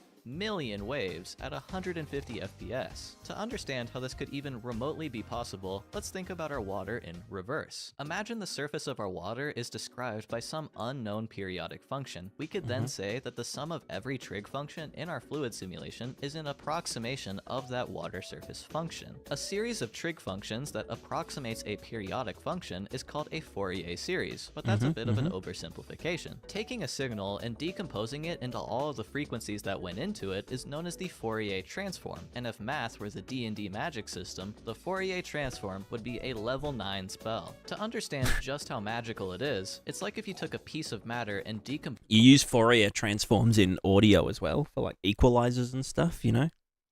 It into a representation of all the molecules that went into it. You can then do whatever you want with the molecules, because the actual magical part of the Fourier transform is that you can go back. The inverse Fourier transform takes the frequency representation of a function and converts it back into the original function. This is a lossless transformation, so you can go back and forth forever as much as you want, and everything stays preserved. This symbolically means that if you put a little too much salt in your pasta, you could decompose your pasta, get rid of some of the sodium, and convert it back into the pasta. A more real corresponding amplitudes present in a fully developed. Sorry, I just wanted to. There's a cat. What?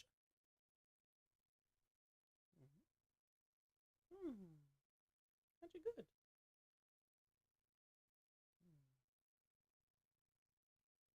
Comfy? Gonna hop up on? Hopping up on. Oh. Don't fall. Don't fall.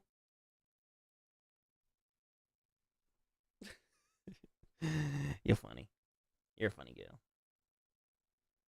Yeah, sit. Sitting. Hmm? Hmm? Yeah, you're very good. You are quite good, cat. You are quite good at being a cat. % off an annual plan when you visit brilliant.org into all the frequencies that went into it. With that, we'd be able to tell what keys were used to make the sound. You could then chop off one of the key's frequencies and take the out one of those keys that I will familiar to them science and computer. With the list, buy this not a free 30-degree base roll. Okay, so the Fourier transform takes a function and decomposes it into all of the individual waves that went into it, while the inverse Fourier transform takes all of those waves and turns it back into the original function. For our water, we are interested in that inverse functionality, taking a lot of frequencies and turning it into the ocean. But before we can do that, we must come to terms with two important concepts: the time domain and the frequency domain. The time domain representation of a wave is how you would normally think about it. Content, on the other hand, represents the wave with frequency on the x-axis. Instead of inputting a time, we input a frequency, and it tells us what the amplitude is for that frequency. Remember that the frequency of a simple sine wave with frequency and amplitude 1, the time domain graph is what you're used to, but the frequency domain graph is going to be a flat line with a single point at 1, 1. This is because at frequency 1, the amplitude is 1, but at all other frequencies, the amplitude is 0. But if we added a sine wave with frequency 2 and amplitude 2, the time domain graph would change meaningfully, and the frequency domain graph would have a new point at 2, 2. Thinking back to our very complex fractional Brownian motion sum of sines, the time domain graph is crazy, but the frequency domain graph would actually be quite simple, since our waves start with amplitude 1 and exponentially decrease as frequency increases. This frequency domain graph is also referred to as the spectrum of our water, and we reference it as h hat. So, if such a simple function can generate such a complex looking fluid simulation, the logic would track that if we got a little bit more sophisticated, we could probably model a very convincing ocean. As it turns out, this is exactly what Jerry Tessendorf presented in his 2004 paper, Simulating Ocean Water. In this paper, Tessendorf explains methods used by several movies I love that water gif. CGI, like Waterworld and Titanic. Skip. But when does this game get fucking good?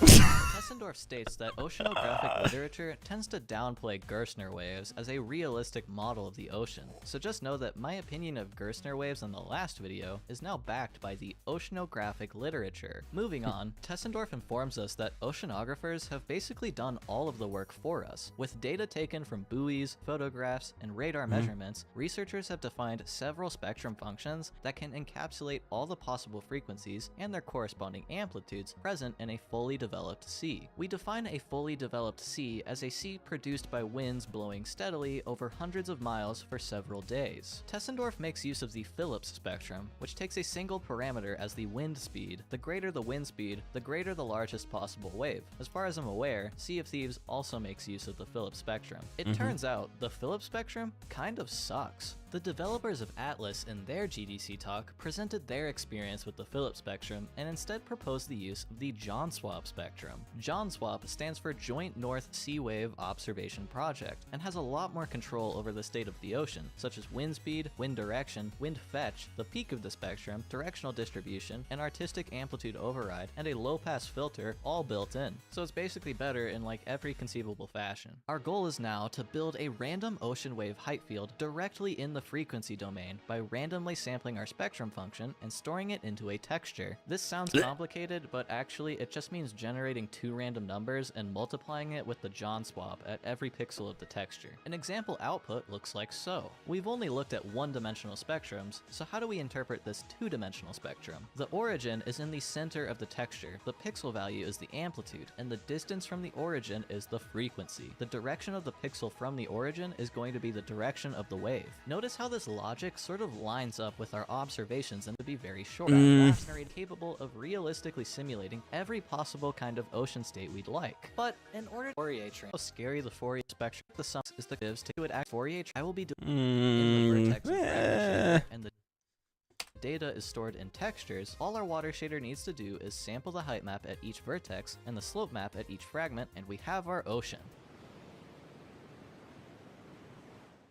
Mr. Rolla, why isn't it moving? What a great question. That's because we forgot the time part of the time domain convertibly is the second term function, and it points into a range that does to then h hat, rich statics, complex plane, asp, or animated wall, ocean, although a plane is casting the shadows. This is referred to the magnitude paper, with the surface of the ocean at any point in time we want, which, if that's not cool to you, I don't know what is. This means you could probably make a game with some sick time manipulation mechanics, but generally, we're just gonna move time forward like normal people. Wow, look at that beautiful wall.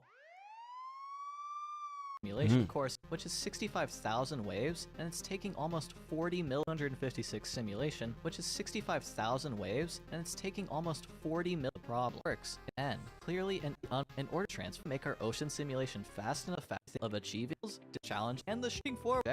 In this video, the FFT is so important because its algorithmic complexity is n log n. Back in our project, the FFT has reduced the runtime from 40 milliseconds to practically nothing. We can even go all the way up to a 1024 by 1024 simulation for just over 1 million waves and still have no issues with performance. Since we can do Fourier transforms like it's nothing now, the last thing Tessendorf tells us about ocean rendering is how to get choppier waves. If you look at the ocean with just height displacement, it looks kind of weird, and the movement feels too linear. We'd like some horizontal movement, another outside of science domain, meaning it tiles no matter what. I never mentioned tile within a texture, which the FFT sum of signs, there are some frustrating limitations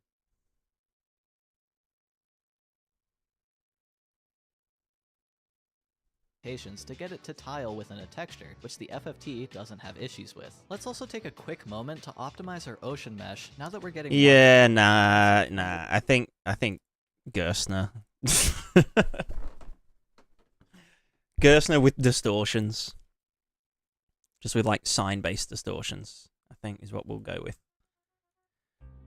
I think drawing it all to a texture is like, I don't know. You could obviously run it on the CPU. I'm just trying to think of something that's like nice to do on the CPU side of things as well. You know?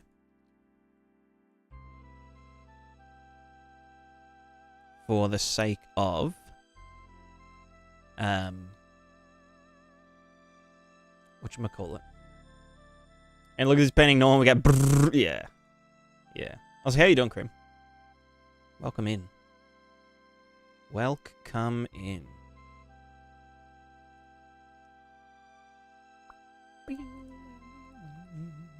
What's a nice weird number? That's good enough. Yeah, cool. Amplitude slightly less. I mean, the amplitude's usually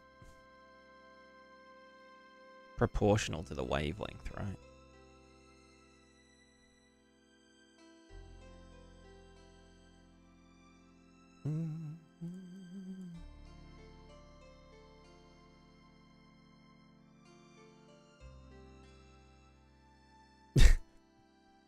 Nice one, Baz.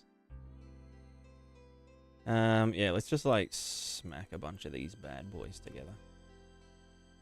Hey, boy cat, stop being grumpy, you little prick. What? Huh? That's just a heat pack. It's not... Open up. Come here.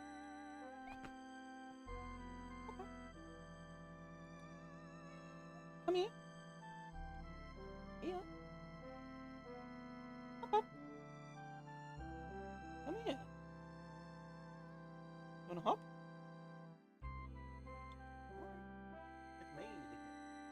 He's got boogers. Booger boy.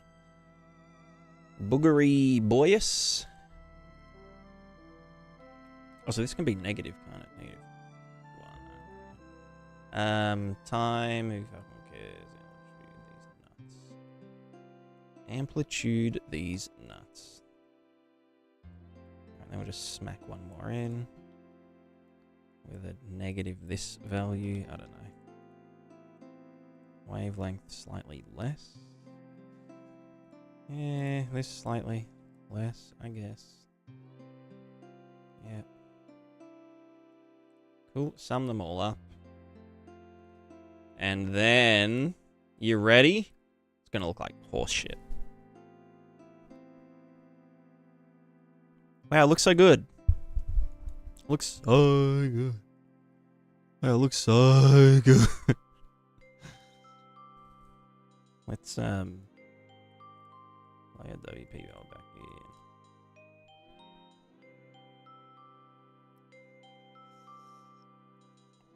I mean, honestly, it's not shit. It's not terrible.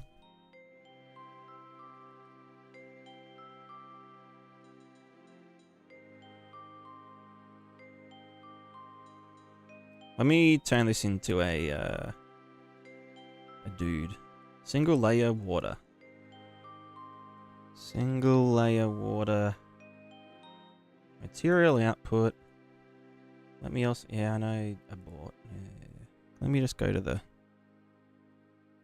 other shit. Also, that's a really big dude, isn't it? Yeah. Let me just go here. Let me just grab the thing with the stuff.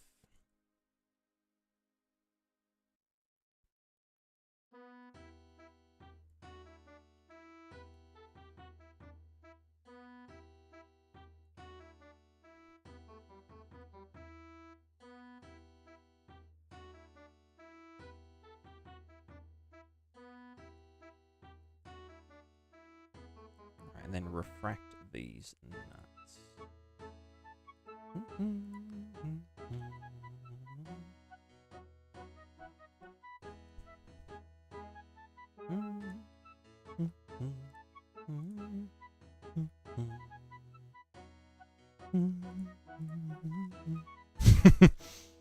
Wow. So beautiful.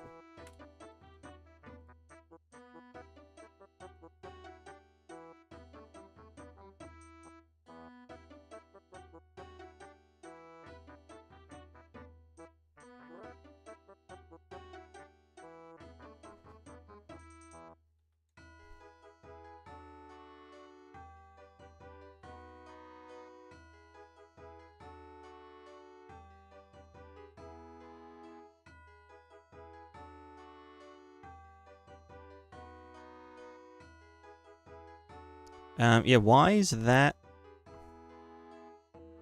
Or what, where is that coming from? How is that? Is that just our sky cube map?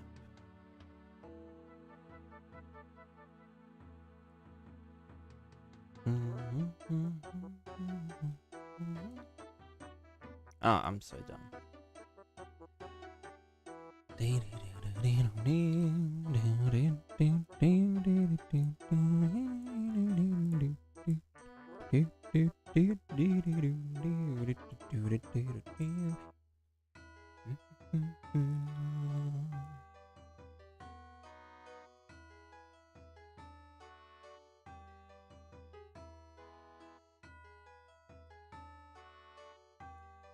Yeah, if I go to, like, skylight. Okay, yeah, so that is how it works. I mean, that's handy, you know?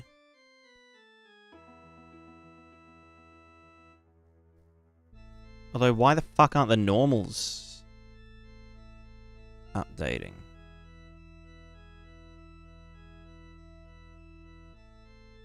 You know?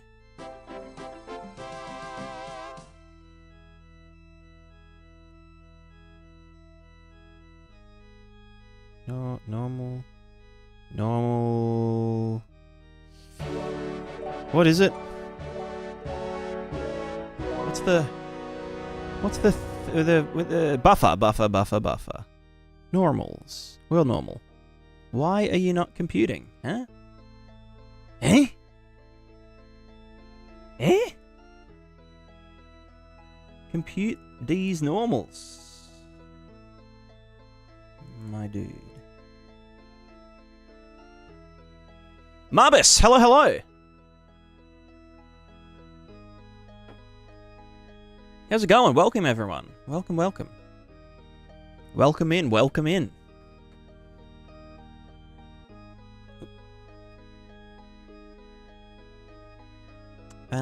Yeah, does that just need to be the raw dog value? I mean, yeah, technically, it's, you know. Alright, where's that steepness value? It needs to chill out. As you can see, I am just doing some real bullshit.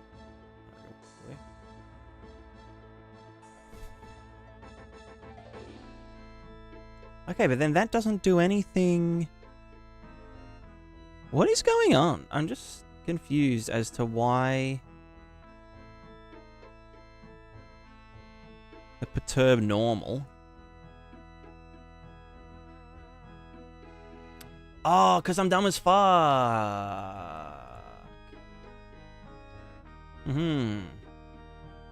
Because this is a worldy boy. There we go. This might go skits mode, but I should be able to do this now, right? No? What? What do you mean? Well position offset. Perturb normal. Prepare perturb normal. Like, get the uppity downity. And then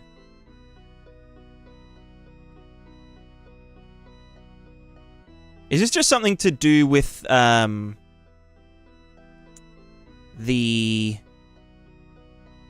I mean, that looks correct, right? Ah, fuck it, it's fine, whatever. We all die.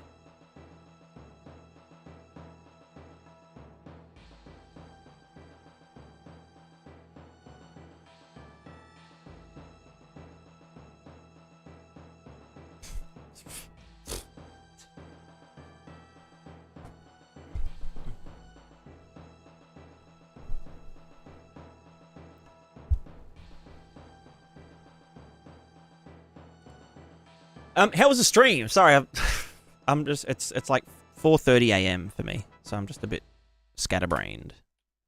I'm a little bit brainless. They call me the Brain Man. The man with the no brain.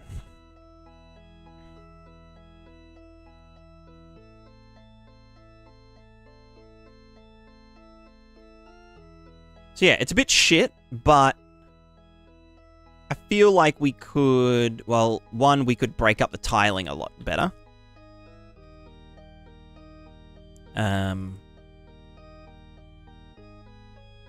Would displacement work for waves, or is that a bad idea? Yeah, you could use displacement if you're using nanite and whatnot.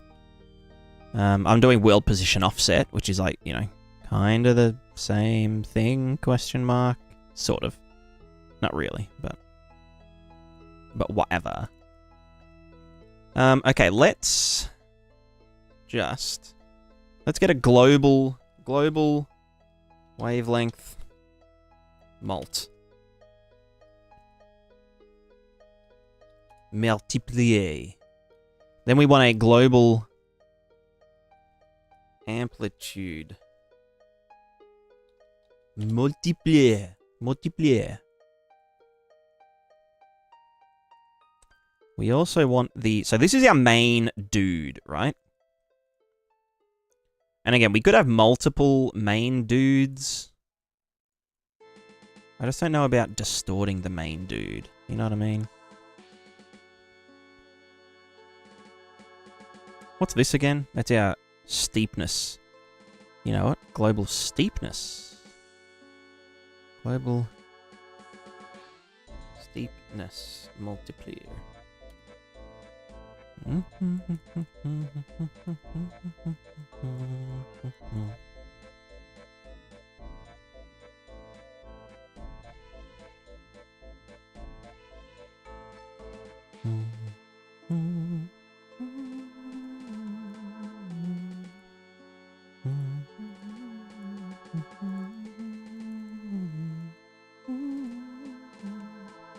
If this is a normalized vector,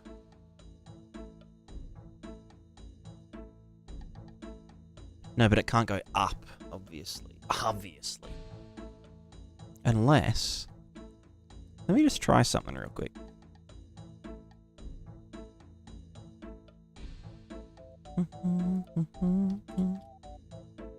Can I...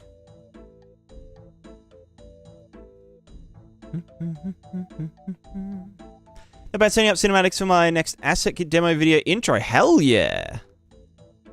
What kind of assets are you working on at the moment?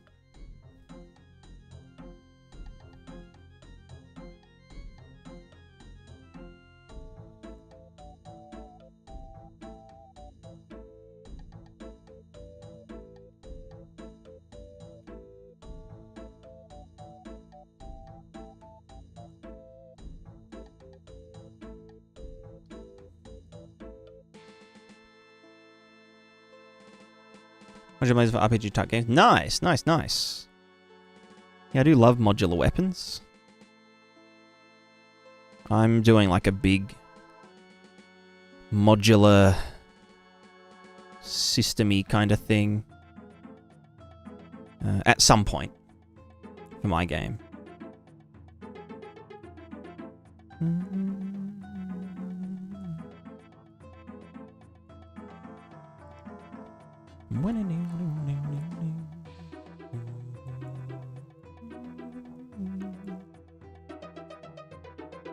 I guess that's not really gonna change much because it's so far up. If I put the opacity up though.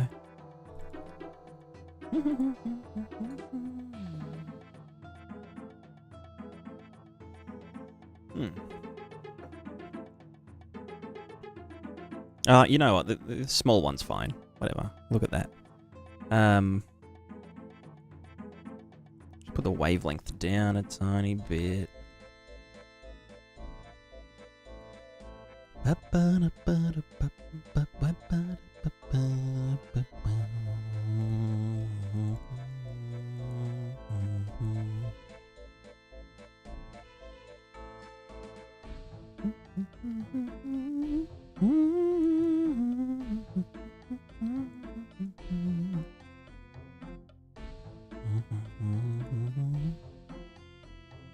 Okay, so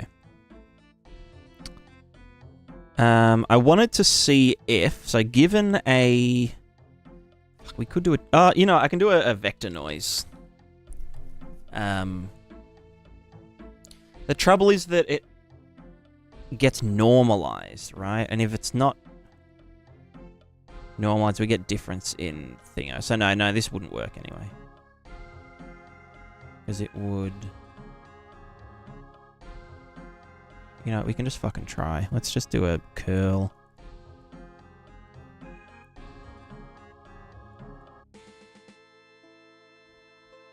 Tiling, tile size, 10,000. Mask. RG. Direction in here. This will be nightmare fuel. Yeah. Okay. Absolute world position. Can I just do like a... You know what, that's fine. Perlin 3D's nuts. Is there no way to do... Maybe I'll just grab this. Just want to make it very... Yeah, whatever, this. Divide by like 2000. Whatever. Yeah, right. So at all the poles, it would converge and do like fucky stuff. So that's not a good idea at all.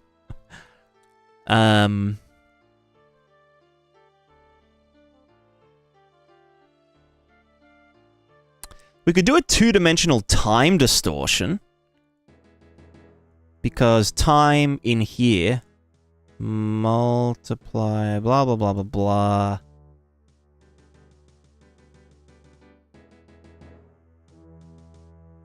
Nah, not worth.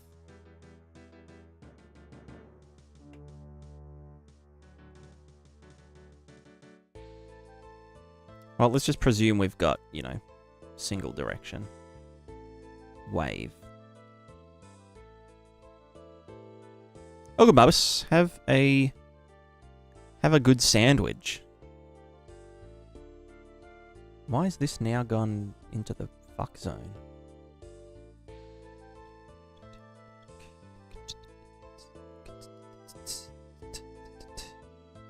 Wait, why is it that when it's just...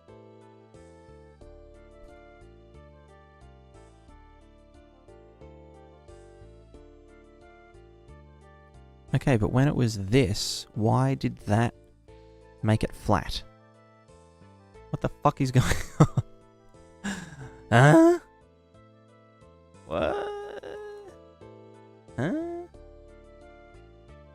Is it because of that? I guess this would output world space normal, which I can then turn tangent space normals off. But like, what's the fucking point?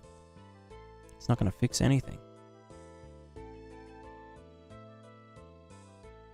Why? How can that happen? Huh? It's because of this. It should work like this. Give us the up and down offset. You know? That's just confusing.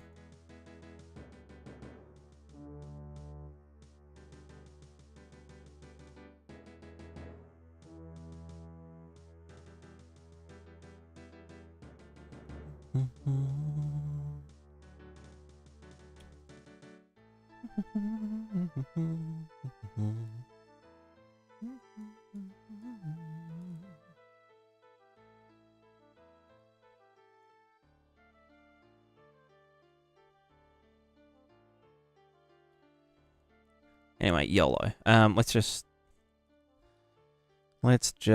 whatever. I can go diagonal. So what we could do with these waves is we can distort the waves by a sine wave, right? We could be like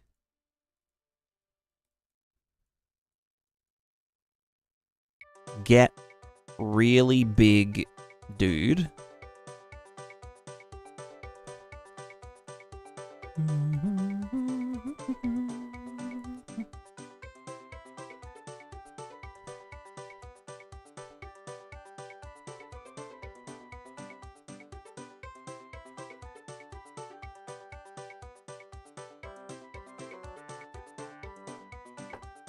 Is there a fast sign? There's arc sine fast, but that's not the same thing.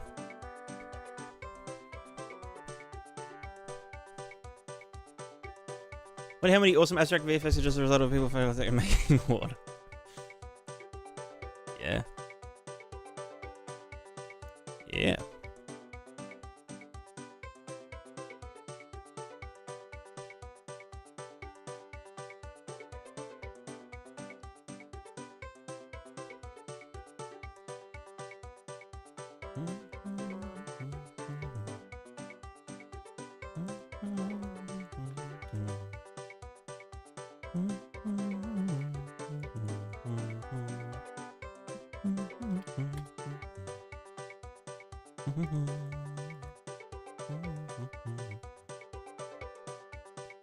Yeah, so we can do like a kind of global noise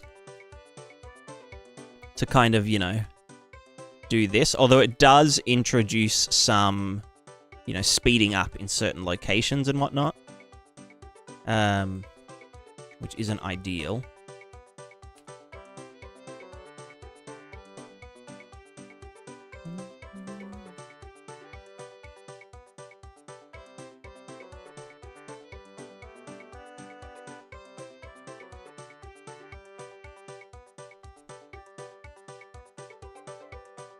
But it means if we had like multiple of this particular one, like the one that goes towards, well, if we had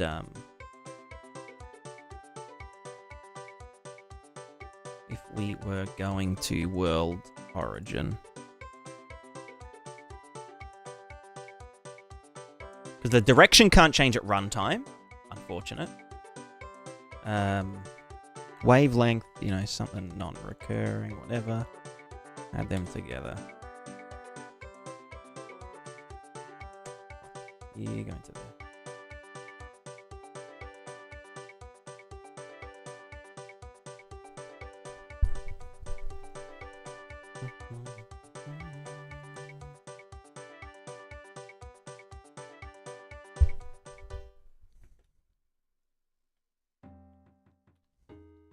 So doing it like this, they would get the same distortions, but I guess we can maybe change the distortion amount. Might be fine.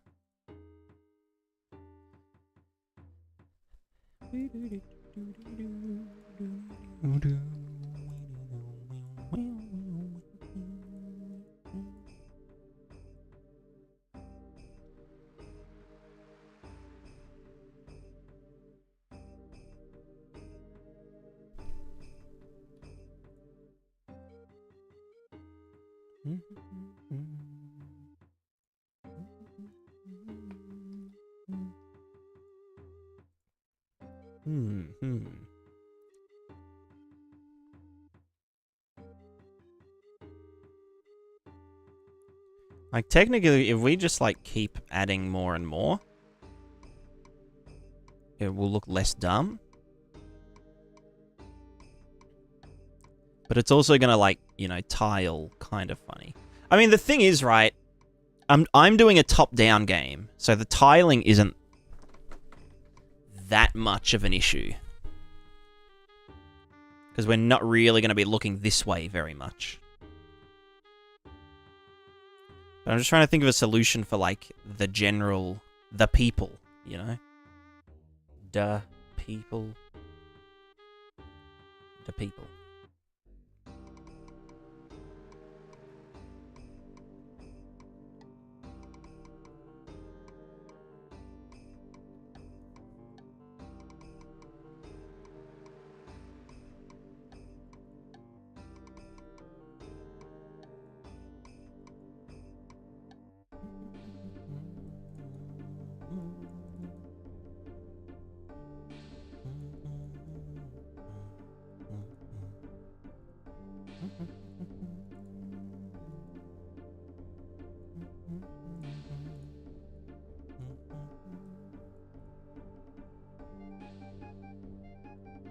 It's supposed to be, you know, what do we like? Ocean like? This is supposed to be like an ocean. Like an ocean.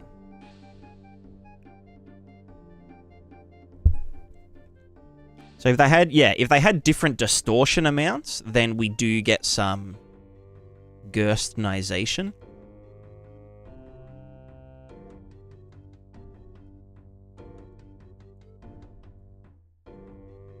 I wish there was a deterministic noise.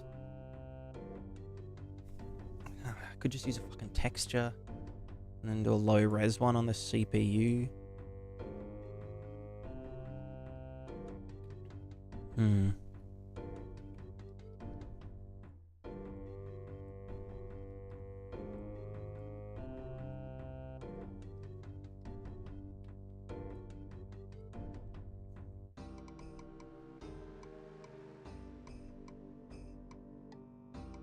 Yeah, even here you can see like we're starting to get the effect. So I guess because we're doing radial waves, because our wind always blows towards the center of the world, we can... Because usually Gerstner waves would be like a bunch of random directions. And then you overlay them and they start to look like flibbity-wobbity. In our case, we can kind of simulate that whilst keeping them in the same general direction by applying a time distortion to each of them. And we could even like do it a bit cheaper by...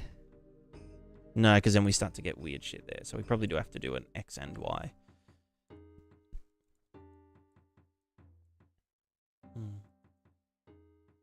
Was wrong with also trying to remember so many videos for ocean waves? Not necessarily a problem. I just figured I'd redo it to be a bit more robust. Robussin. Robitussin.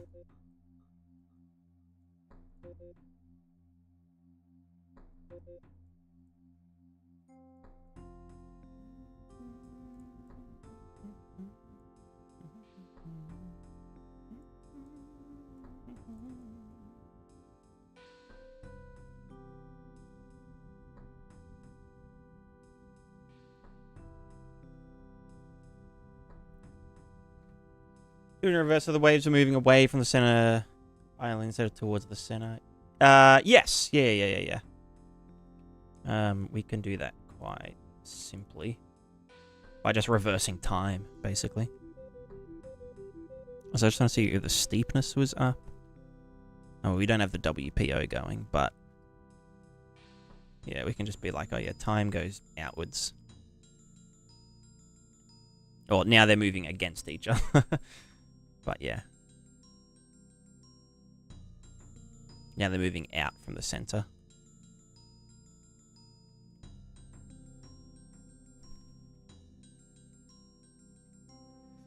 But I mean the key things that we need to do is make it relatively cheap to compute. So we're looking at 133 instructions so far, which for like a vertex shader is kind of nothing. But then we also need it to be computable on the CPU.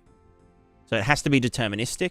We don't really want to use textures or like procedural noise unless we know the noise algorithm. And we can then write that in the CPU. But, yeah. Let me just grab that global. I should be putting this in a function as well. Did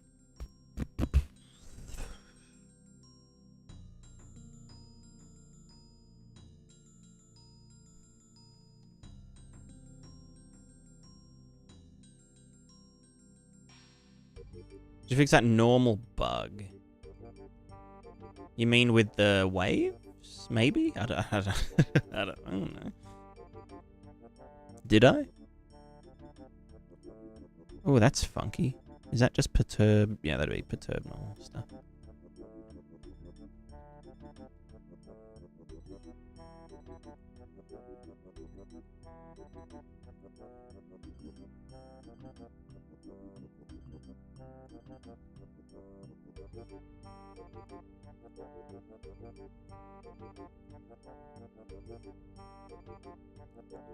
I can just do that and that, right?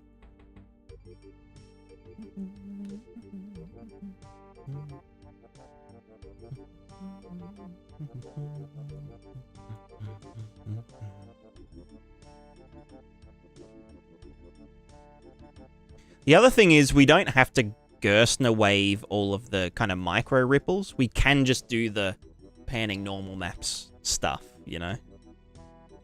Because that does look completely fine.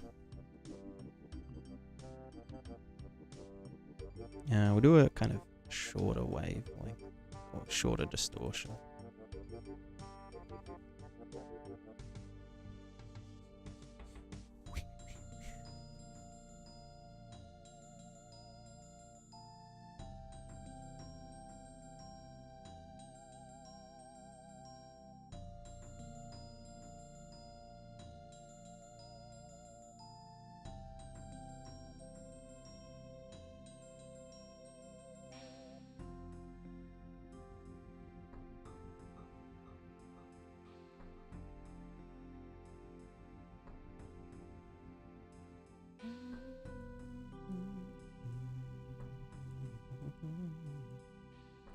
So wavelength, blah, blah, blah. We're getting smaller and smaller. We could do like a mid.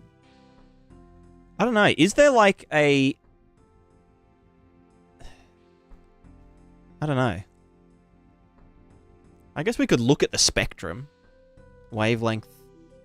Or ocean waves. Wavelength nodes.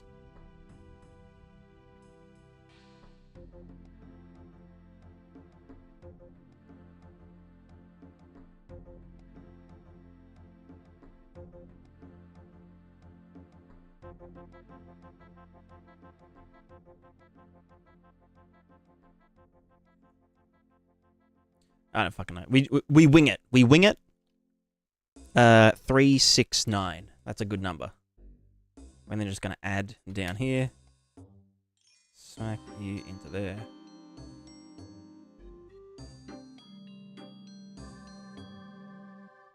Oh look, more waves. And they should, yeah, start to interfere with one another.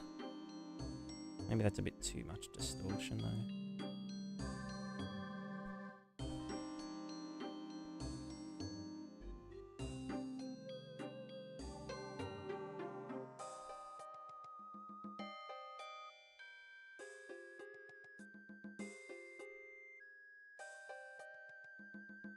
No random material node, output controllable.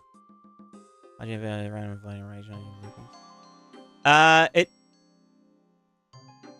Yeah, I kind of get what you mean. Also, let me just fix the fucking LEDs here. That's so funny.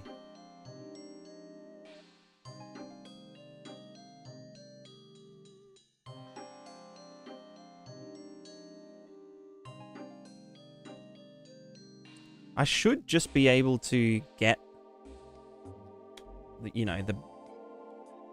Oh, I'm dumb as fuck. Hold my dick, hold my dick.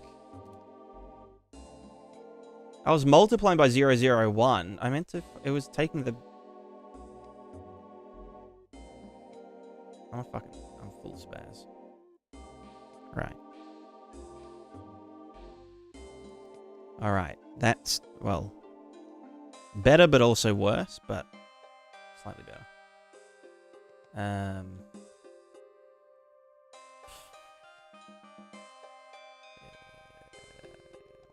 Let's just tell these to chill the fuck out.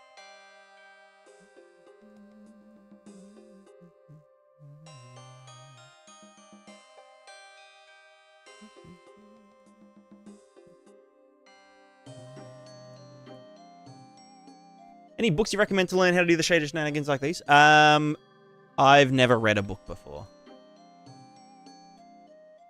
Just kidding. Of course I've read books. I've never read a book about game dev before. Right, that is going the wrong way.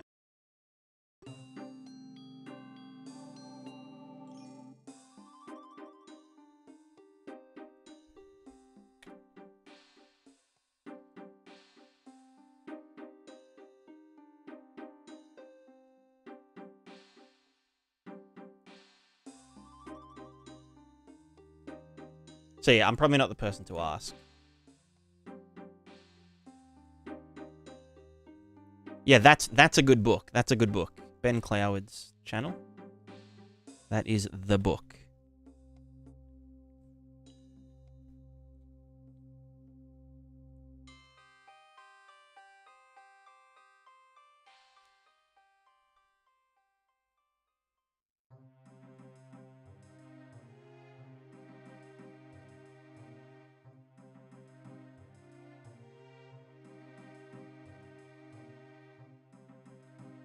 Alright, are they piping correctly now? Yeah.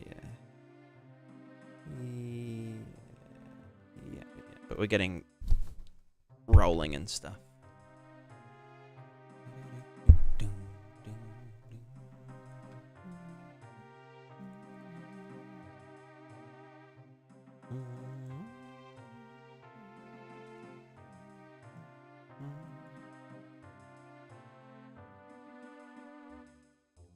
So So how have I got this set? This is a mess.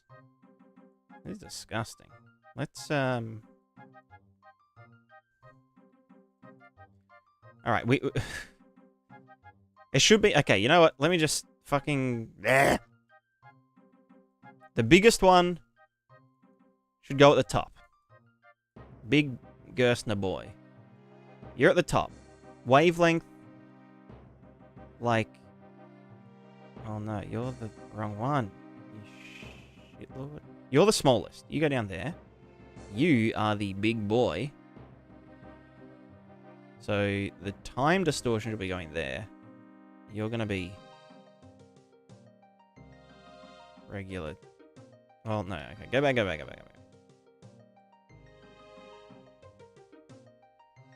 You're gonna be 847. You are gonna be 543. You have the time distortion.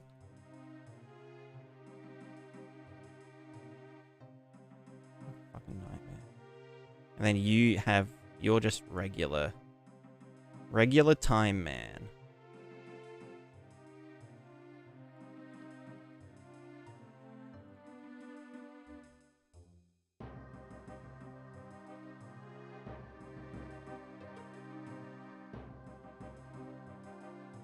Wow, that looks amazing. So then, amplitude. The big one can be 50 units. That's fat. This one can be less than that. I don't know, 40.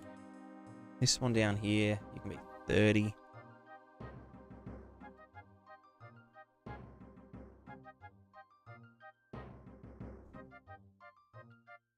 We're getting still heaps of like rapping and shit. Like piping. I mean, technically, that's kind of what waves do, right? Let me just make this two-sided as well. I don't know if that's going to help at all, but...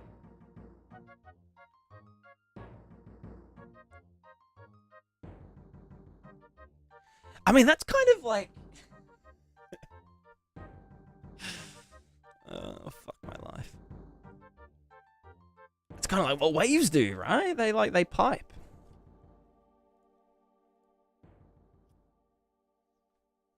So dumb. You know, if the steepness was 0, then we'd get essentially just sine waves, right?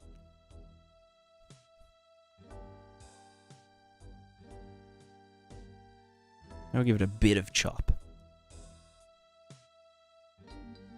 Ship it, yeah, it's good to go.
If I just did regular time into here, how's that go?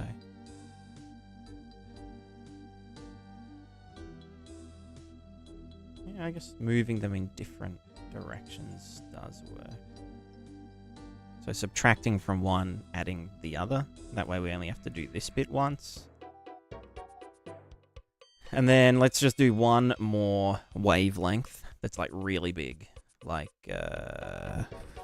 10 something meters. 1269. Amplitude 100. Maybe not 100. Oh, you know what? Fuck it. 100.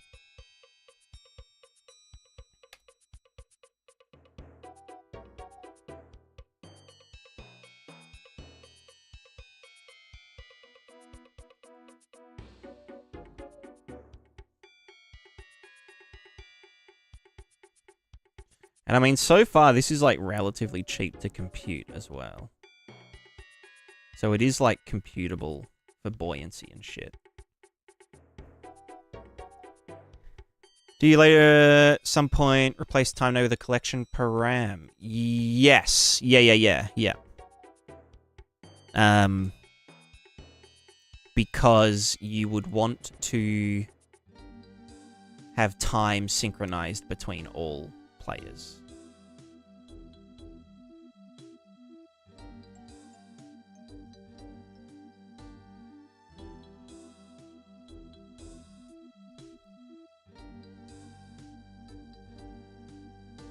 I don't want to go into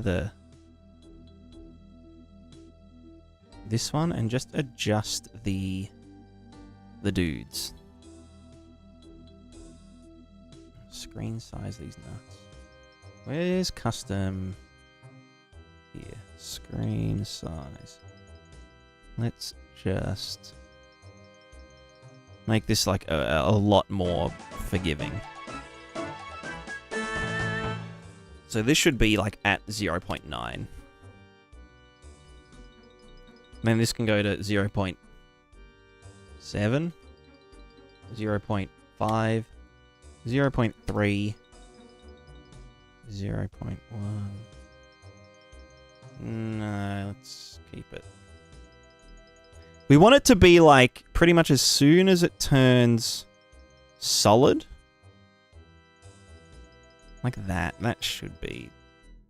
you know what? That's fine. And then... Okay, that needs to go longer. Yep. Then this can go to about 03, 01.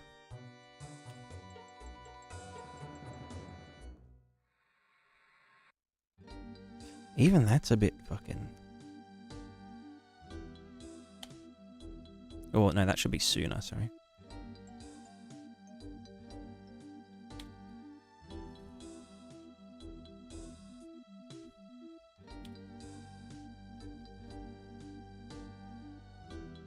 Oh, that's LOD 3. What am I even saying? So we want that to be...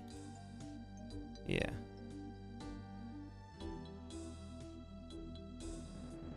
LOD 3, then to... Sorry, that's 3 there. Go a tiny bit sooner.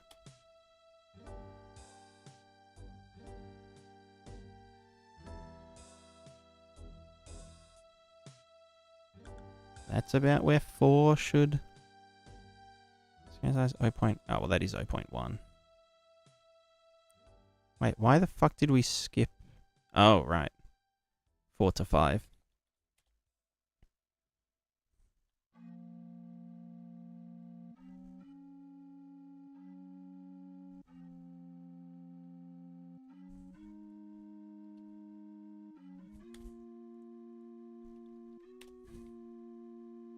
Cool.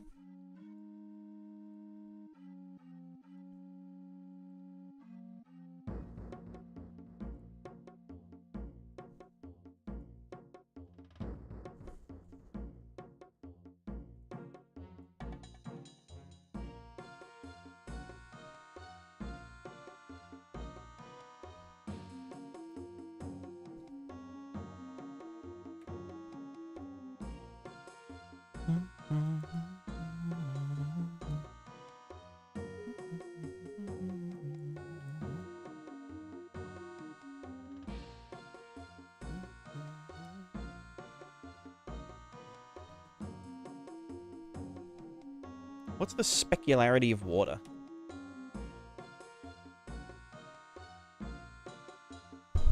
Who cares? Is water metallic? It shouldn't be. Wow, that's trippy as fuck. Alright, water is not metallic.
becomes a big one.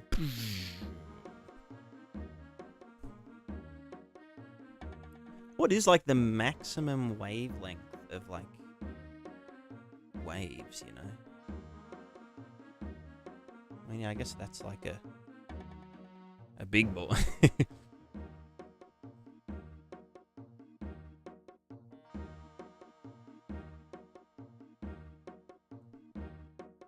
I mean, yeah, that's fine.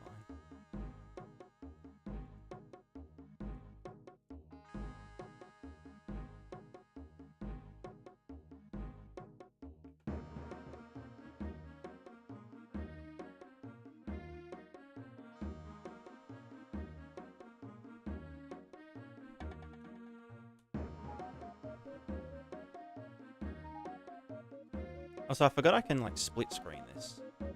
Also, I can probably close this. You know, I'm gonna save this as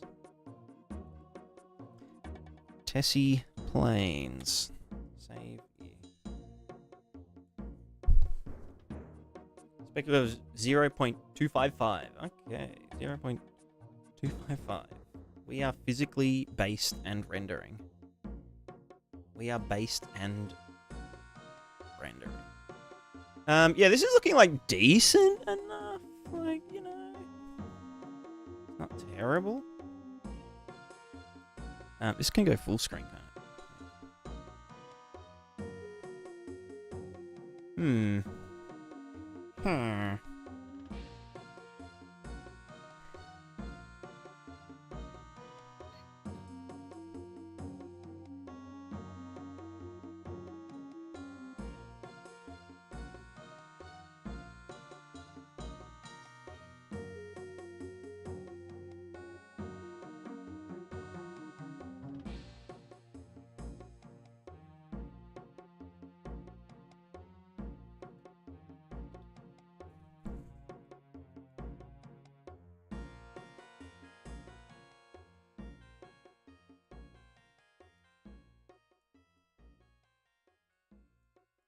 Yeah, it kind of seems like the steepness and everything is sort of like...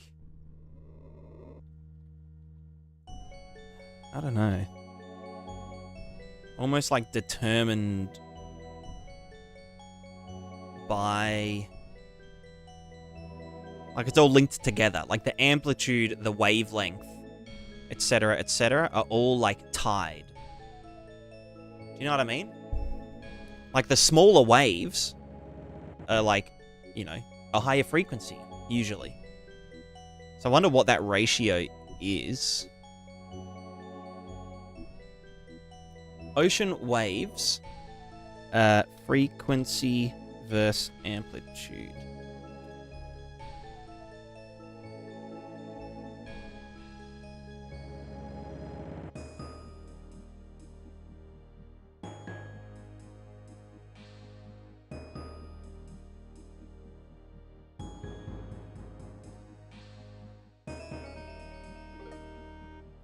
Frequency amplitude ratio. In ocean waves, a high frequency, meaning more waves passing a point per second, generally corresponds to a shorter wavelength distance between crests, and a larger amplitude wave height can indicate steeper wave slope. The speed of the wave not affected by amplitude. Blah blah blah blah blah blah blah blah. Tell me the stuff.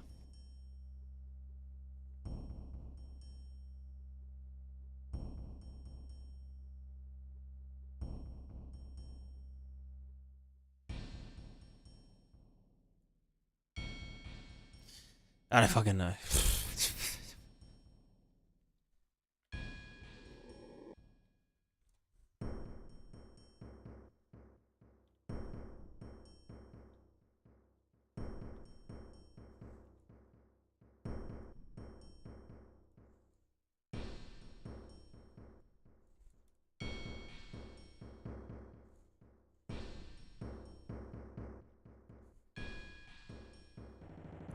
But yeah, I could just keep adding more and more waves. But I don't know if that's really, like, doing much. Let's also get a person for scale. I mean, they're pretty big waves, you know? If we had person in here. Where is the man?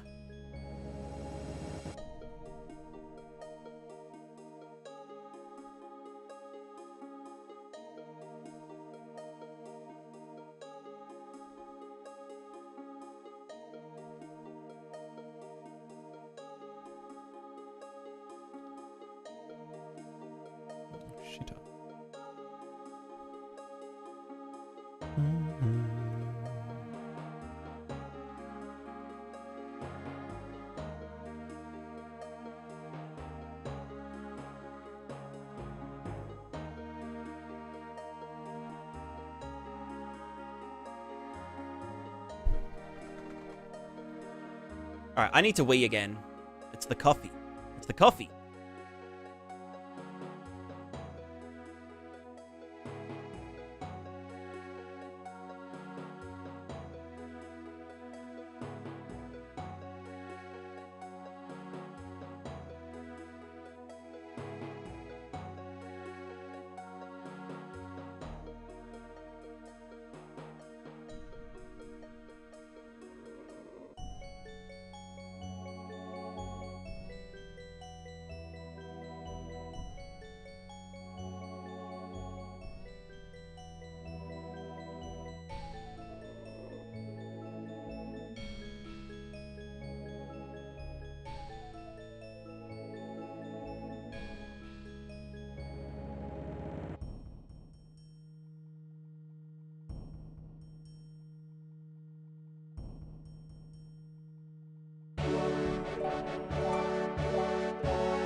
Hello, hello, hello. Welcome, Raiders. Salimentary. Thank you very much for the raid. How was the stream? What were we up to? Please tell me about it. I must know. Move to based on the vectors of the boundary edge that's along the shore. So what I will be doing is I'll be manually placing shoreline splines. And then we can, like, generate waves based on that. It's like a signed distance field, basically. But, you know, manually placed. And then we can use that, like, distance field, which is an RVT value, to do our shoreline waves. So we lerp between the ocean and the middle of the ocean waves and the shore waves. Yeah, so it means that we end up running this twice. But, like, I mean, this looks fine for the general, the waves, right? Because then, like, this is, like, what, 354? Vertex instructions, pretty chill. Our buoyancy simulation doesn't need to...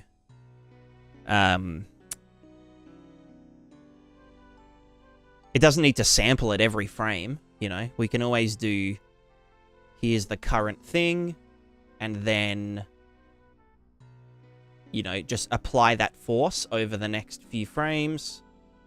You know, update it again. Oh, where's the water supposed to be now? Oh, you're supposed to be going down this way. So then apply the force and whatnot.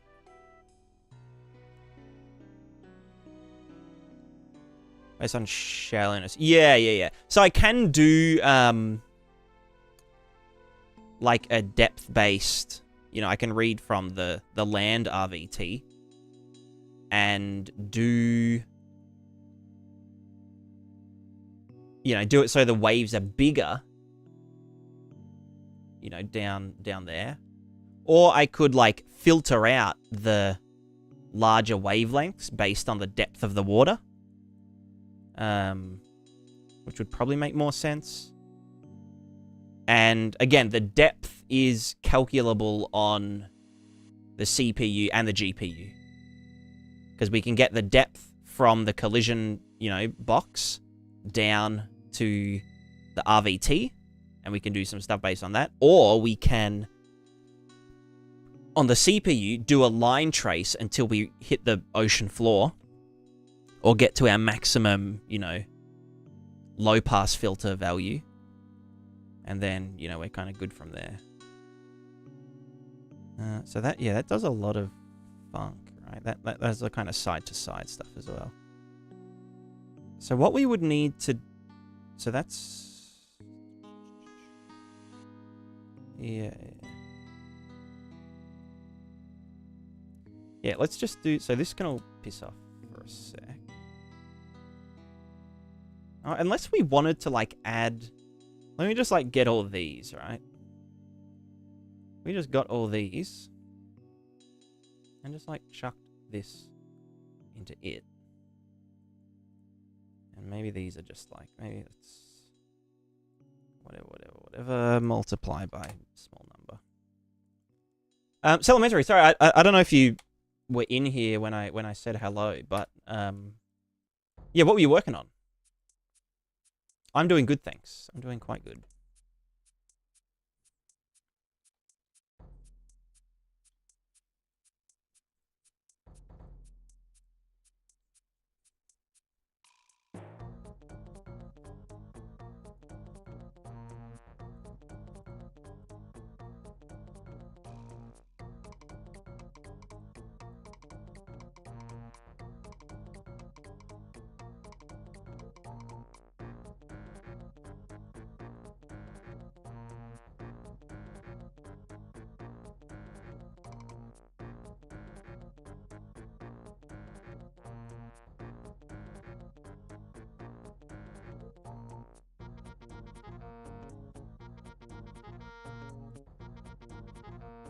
Want to drink that goop?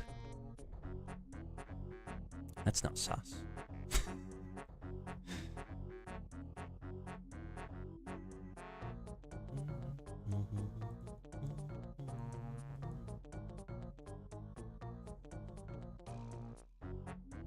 But yeah, so this is just adding some extra kind of stuff. Oh wait, that's amplitude. Go back, go back. Amplitude 50. 25, I guess. There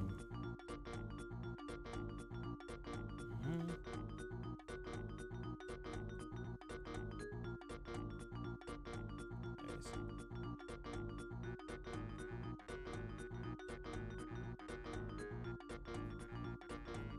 So yeah, we can essentially add some sort of random...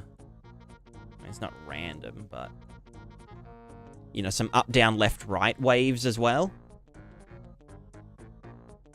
To kind of break up the other shit going on. But I don't know if it really adds much. Like...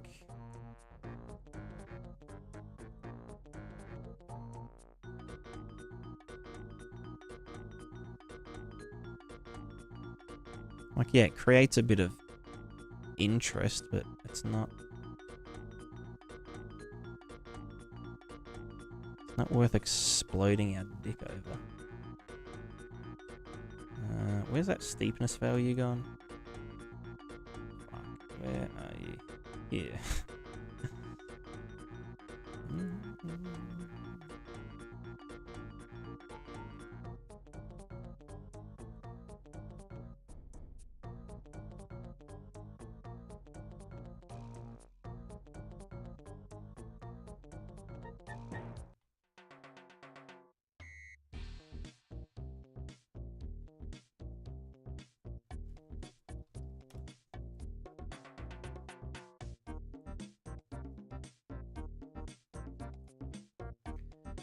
There's going to be a tutorial on this or marketplace asset. I'll do both. I'll do tutorial, and then it's also in Prismatica plugin.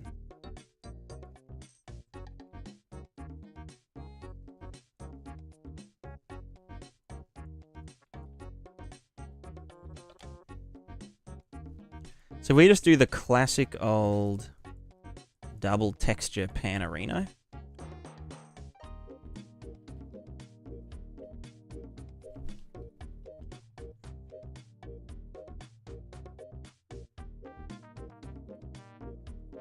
What's this? It's kind of fucking...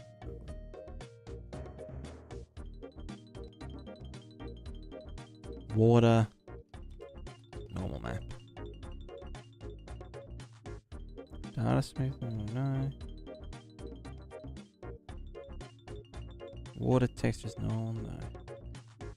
Where's like the water N? Ah, here we go. T water N. Give me the engine. Engine functions.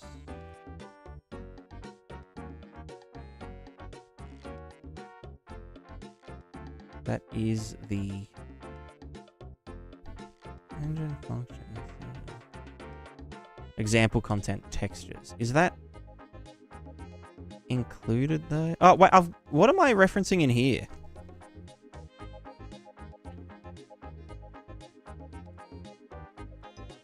What do I use for like the flow map normals? Where the fuck are my flow map normals? Eh?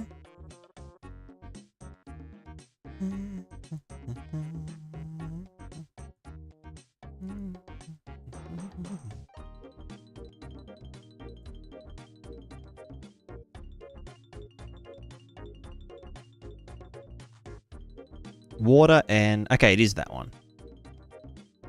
Water and... Water underscore and...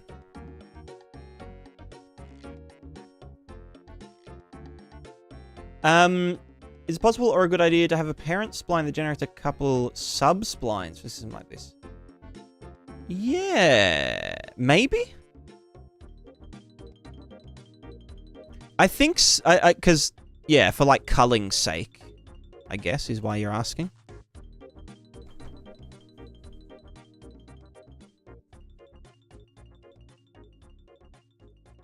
Maybe? I don't know.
All right.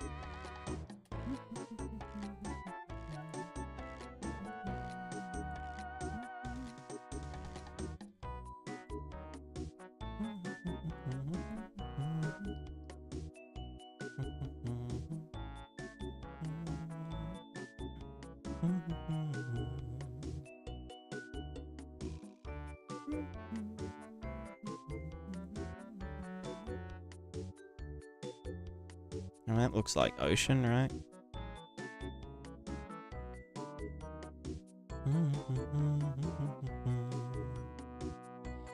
Where's our man? Hello, man.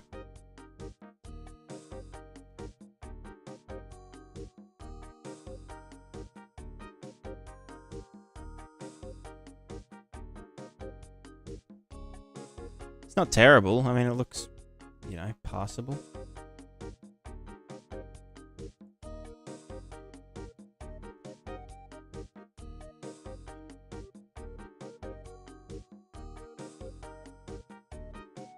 I really don't think we need those other ones. I think this could just be fine. Quite oceany? Yeah, it's pretty oceanic, you know?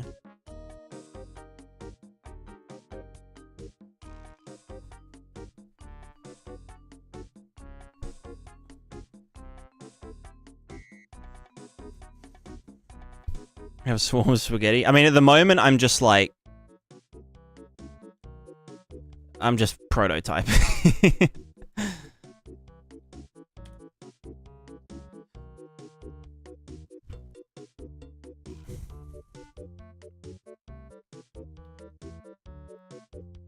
You know what we could do, which would be kind of funny? Because, like, as the choppiness increases, we start to get, you know, some like funky shit here. But what if, right?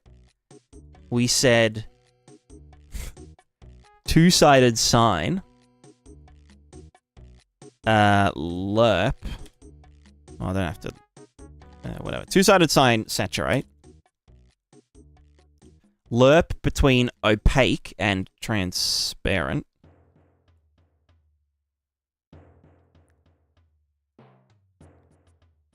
And also lerp between surface color and blah, blah, blah, blah, blah. We should technically get...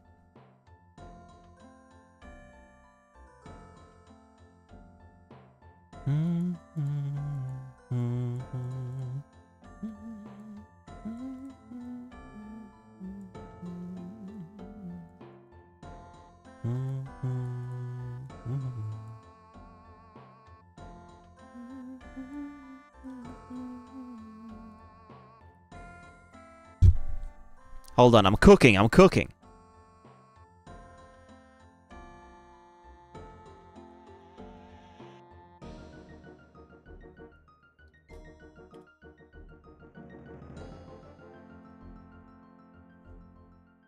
was like Wi-Fi. Yeah, exactly. See, that's what I'm... kind of what I'm getting at. It's a bit scuffed, but... it's, maybe we turn it down a bit.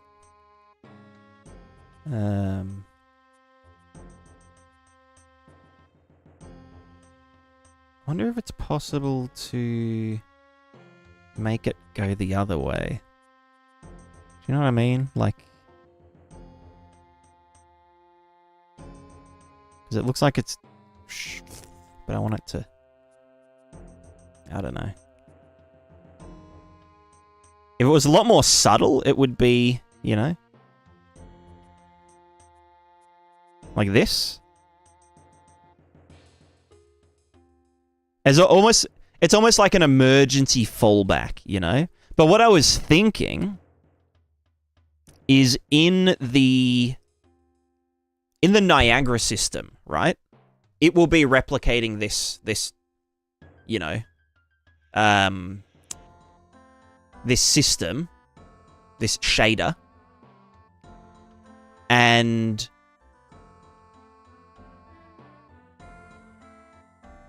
what we could do is, yeah, whenever this occurs, which I don't know if we can actually sense in the shader.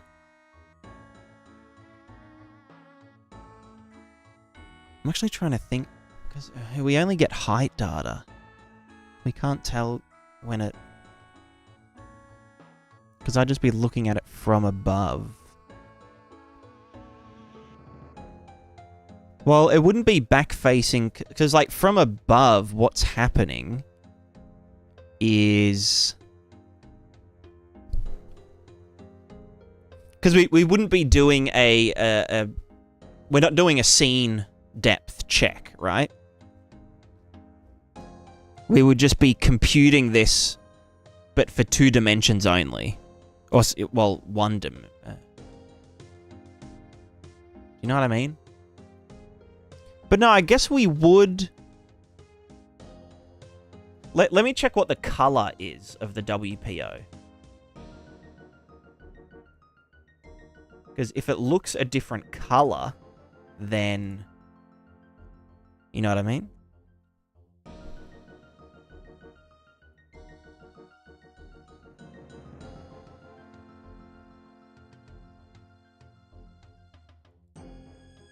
So if we can tell by the color... oh, the...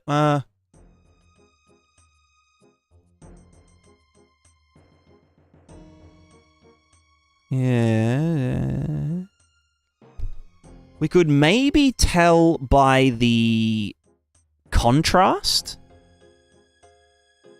Do you know what I mean? How does buoyancy physics work with something like this in materials? So what... in our material... this is the same with any kind of game. We have, like, this is like our basic, you know, waves. It's just like some some sine wave, some cosine, fucking blah, blah, blah. Pretty kind of basic wave generator. But it's completely deterministic. So given a world coordinate, world coordinate, XYZ, and a time, we know what the given height / displacement value is going to be at any given point at any given time. So when a character is like in our water, so we'd set up a bounding box from where like the actual water geometry is. So if I go back to here, and I will be going over this in a video at some point. So we would have a bounding box centered around, this mesh where our water is. We then extend it up and down by the maximum wave height. And if we are in that volume, we ask it, if, given your particular wave function, I don't like saying wave function, but, wave generation math, what should my height be? And then, we can pretty much just be like, okay, well, you're supposed to be, the water would be up here, but you are here, apply an upward force. And that's pretty much the gist of it.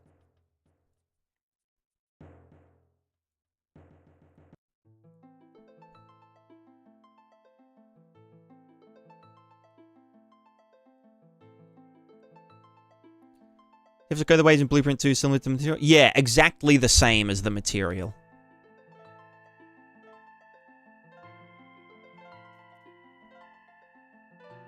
Although you can, let's say you do, let's say I did more and more waves that were just, smaller and smaller and smaller until I got it looking really nice.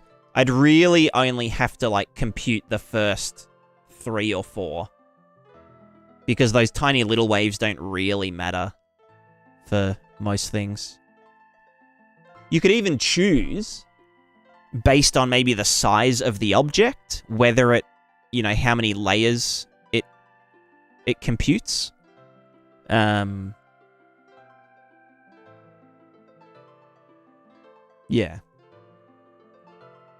So, a ship might only need, the first 2 to look decent.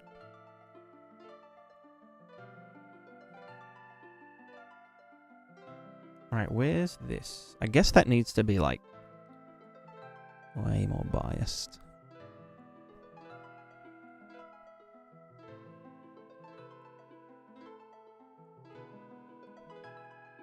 Oh, good, oh, good. Happy to help. So I think the way that we would figure out, where these kind of roles are going, I think we would just do a edge detection. And that would just give us, because there's no other way to really do it, because, we are just saying, displace side to side, blah, blah, blah.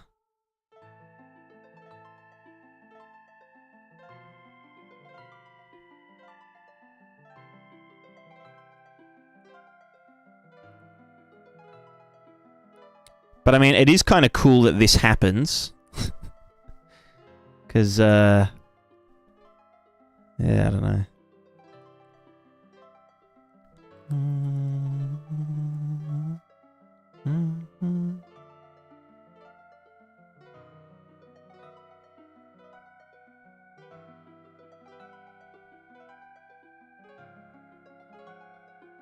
Will they be affected by something like a ship, and how will they break on the shore?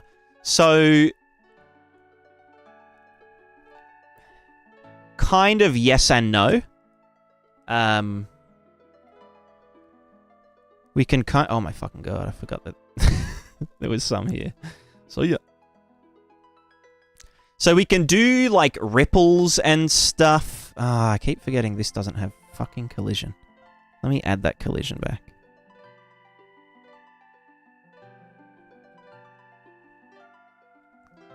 Collision. Collision. Add box. Simplified collision. Let me touch it. Let me give it some thick. There we go. Alright, that should be fine now. Yay. So we can do some ripples. It's not going to, like, break the wave in half, you know? But we can do stuff like, you know, imagine this ball is a ship. Oop.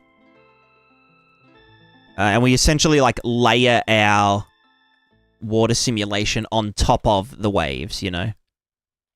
So we can have this, but on those waves.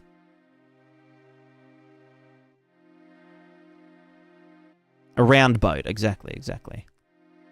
So imagine this is like moving through the ocean and blah, blah, blah. Yeah.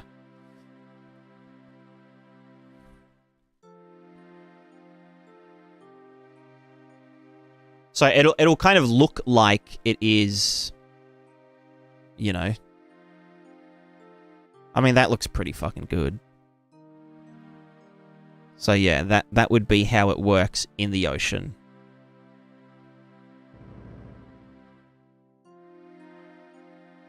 Imagine network replication for stuff like this is really hard. No, this is actually super easy to do. Well, okay, the physics side of it, kind of shit to do. But the actual, like, waves and stuff is relatively easy because it's deterministic.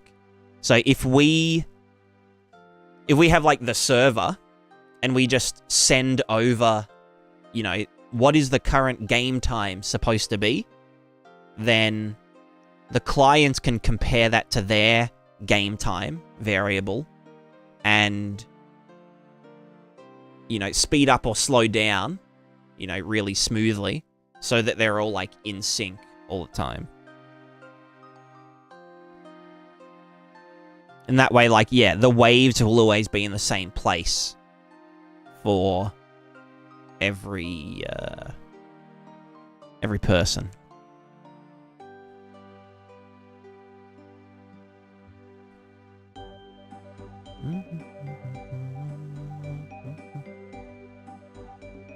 Lockstep waves? Yeah, exactly. Well, not lockstep, but yeah, corrective. Smoothed corrective something something. Multiplayer competitive surfer game. Sounds lit.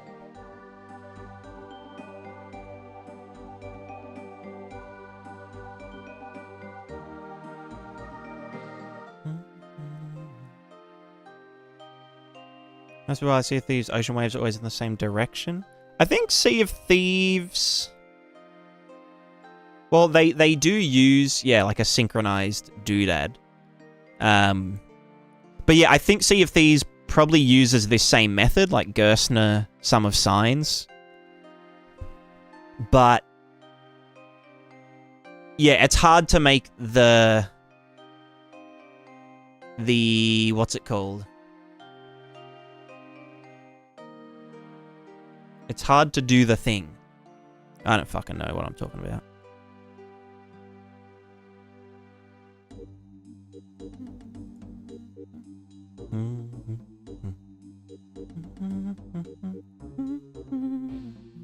Let's go for the northwest. Okay, yeah. Currently making this into an open world pirate game, but having waves that properly break, like in Sea of Thieves, is so hard. I've been struggling with. Yeah. I'm still yet to figure out. I mean, this is interesting. Like, you know, it makes sense. If I can get the particles to spawn at these exact locations as well, then we're kind of winning, but yeah. Doing some things with water is easy, becomes incredibly hard quick. Yeah. I wonder if I could somehow get these to roll, like, see how the texture is rolling backwards because it's inverting and stuff? wonder if I could somehow get it to... No, because it's world position offset that's doing that.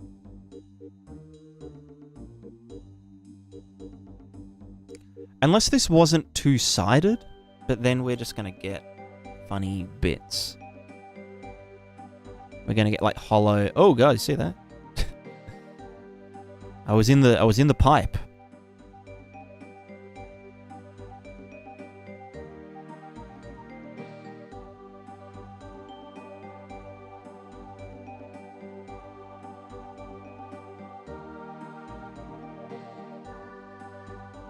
You think see if these compute the noise on the CPU, then of the ocean material read from there?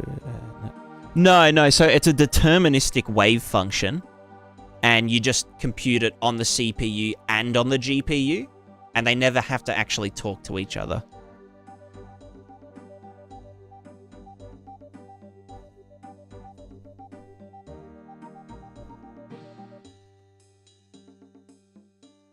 That's like the ideal scenario. Because you don't want to... If you're doing it on the CPU, you would have to... you'd have to compute it for like every position and then send it to the GPU. Whereas on the CPU, you only want to calculate the position where it is relevant. So, you know, at this character, you know, where are they supposed to be? If the water was doing water things, where would this character be? You only have to compute that once for that one XY coordinate. But on the GPU, we want to calculate it for like every single vertex of this fucking crazy thing.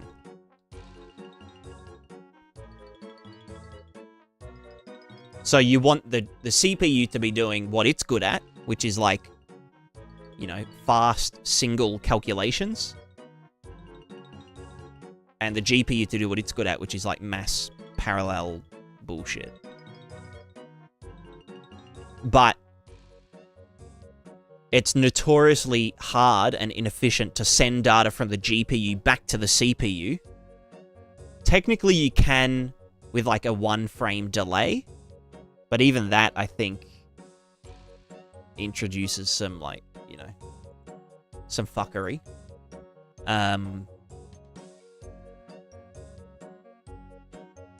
Yeah, I don't know where I'm going with this. My brain hurts.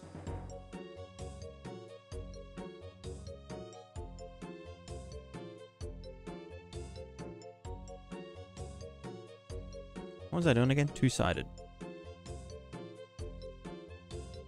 Maybe use a different normal for the phone that pans along with the waves at the same speed. I don't think it would work because... Well, one, the waves are, like, directionless. I mean, for my project, yeah, maybe I could, but... I could flatten the normals.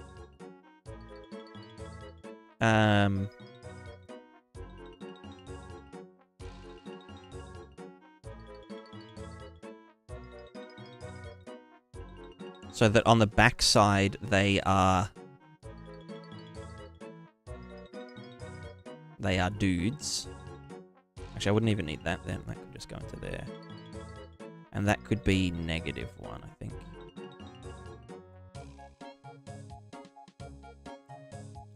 Confused on how you calculate complex noise patterns on the CPU, you have it match up with the shader as close as possible.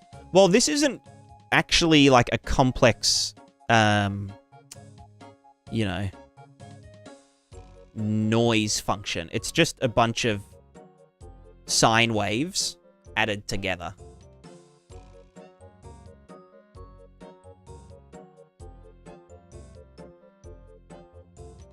Replicating a shade would be insane. Not even though. I mean, well, I mean the whole shader, yes. But you can just replicate all the input parameters and you'll get the exact same result.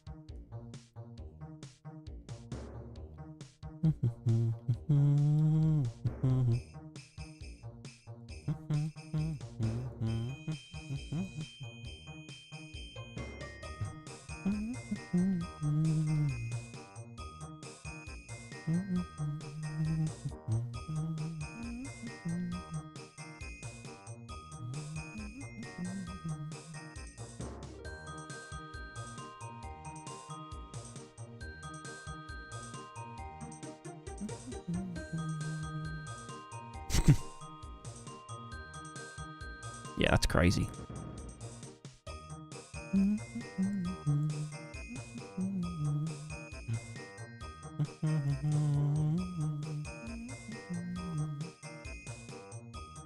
So is this going the correct way? I guess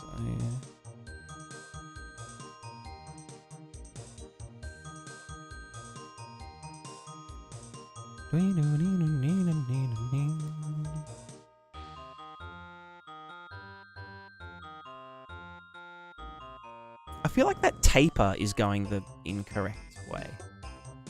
You know what I mean?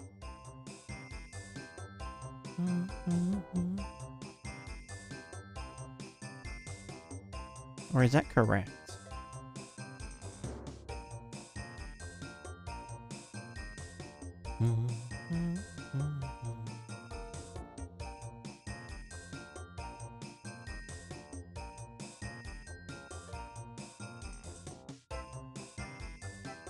Low taper fade.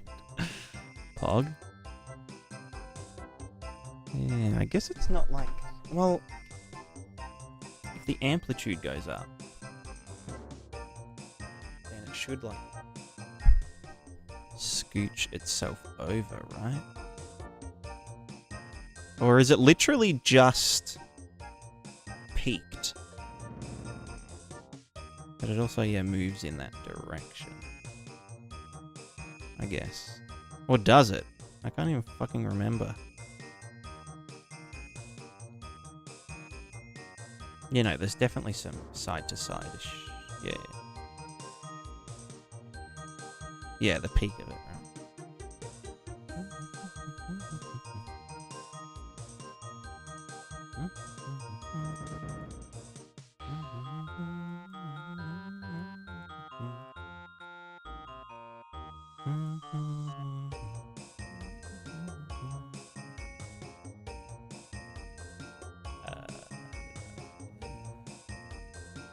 Oops.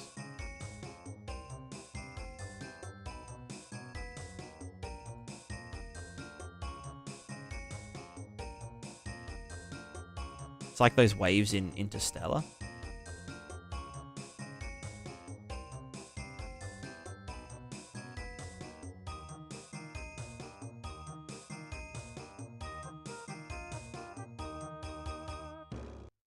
But yeah, I think once this has like actual, you know, what's it called? What am I trying to fucking say?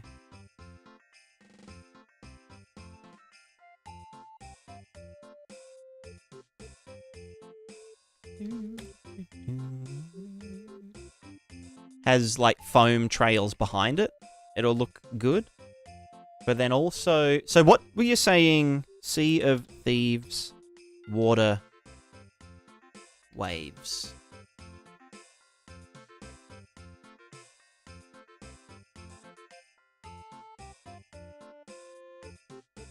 Oh, Sea of Thieves, wave, breaking.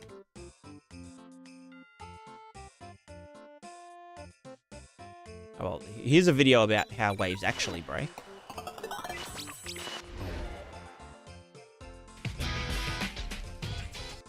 What happened? And how do they slow down? How do they change their shape? How do they start to bend? And when they break, how do they break? Do they curl over and crash?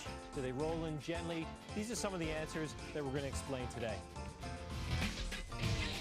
Because, yeah, we can get, like, not this, but... I mean, you can kind of see it here. It is just, like, rolling backwards. But then, obviously, there's a bit that goes... You know? What's the shifting waves? Now, and, like, this we kind of get... And, yeah, if we get the foam behind it, then it's super easy. I'd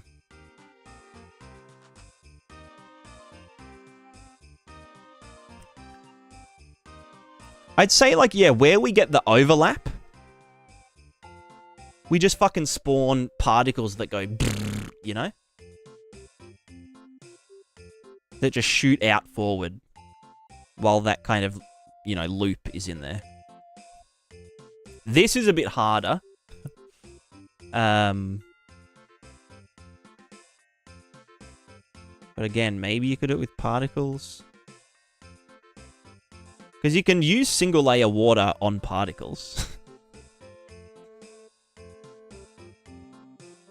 Like, it's more fun than avoiding the curl with math. Yeah, yeah. I don't know. Let's see.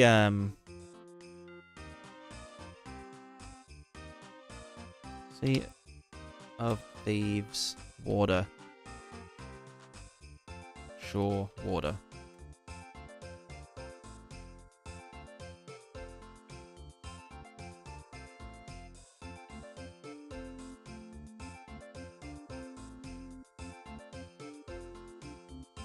Does anyone have like a...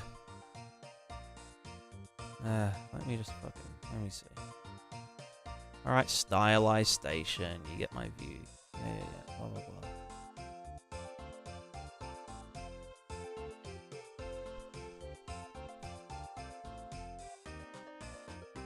Yeah, so particles at the peaks. Vertex displacement. Yep. Yep. Procedural. Blah, blah, blah. Gerstner waves. Yep. Cool. Oh, that's what mine looks like. Cool. Funky, funky. Water body ocean. Unreal water system. The one thing about the Unreal water system is that it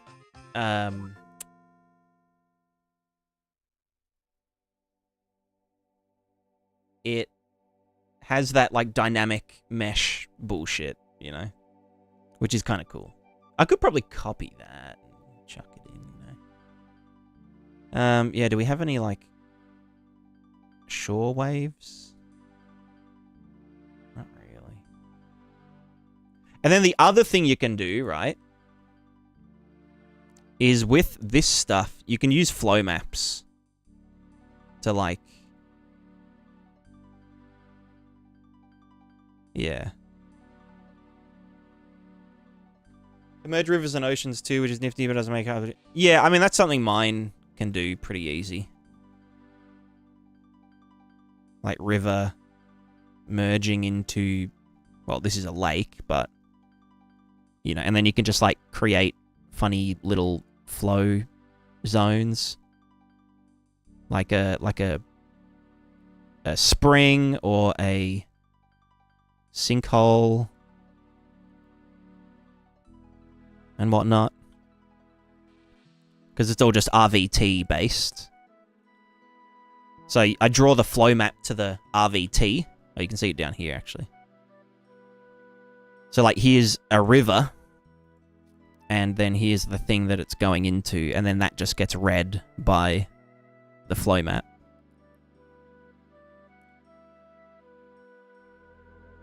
And then there's other parameters to determine whether it's a river or an ocean or a whatever. And it can just blend nicely.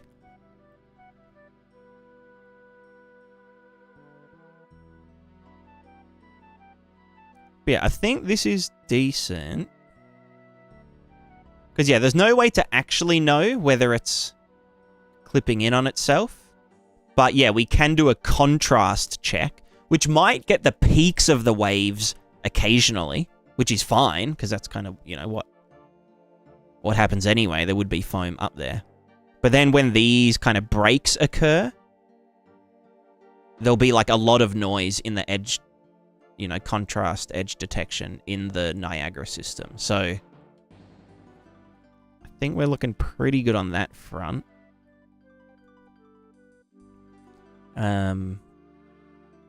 I don't know how. I've never done spawning logic in Niagara.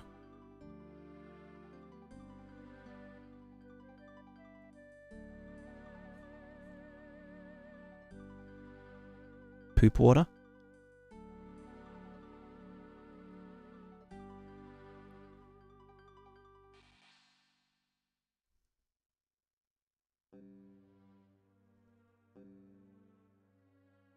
I guess the ocean is kind of green, right?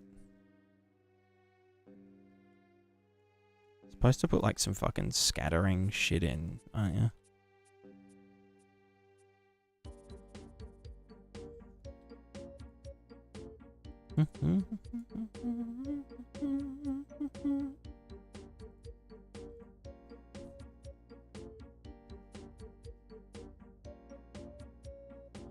They should be swapped, I think.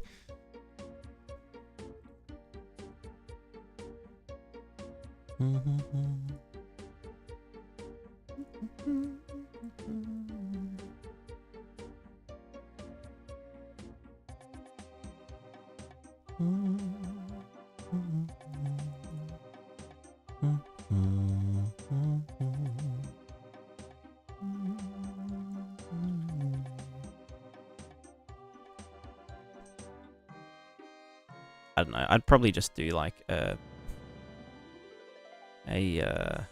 whatever the WPO is, up and down. Use that to just like, I don't know, lerp between two fucking colors.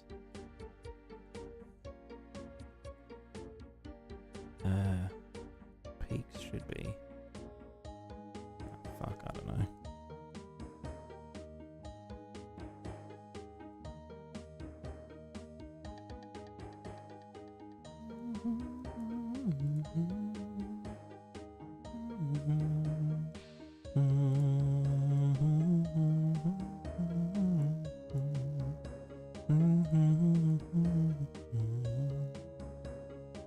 Oops.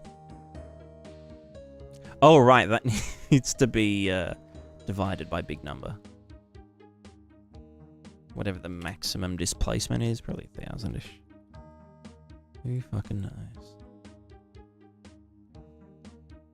Given BG values like 20. Yeah.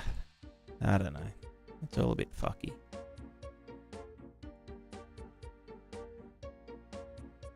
That's swag.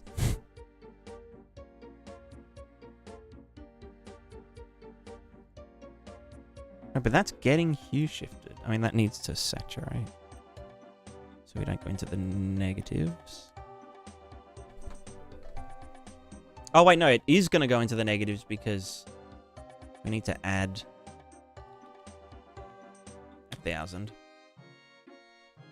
And then divide by 1,000. I don't fucking know. What am I even? Who am I? Add. Oh no, add 500. It's like add plus 0.5 by 2, and then we should get a half or something. No. Where's this fucking bias?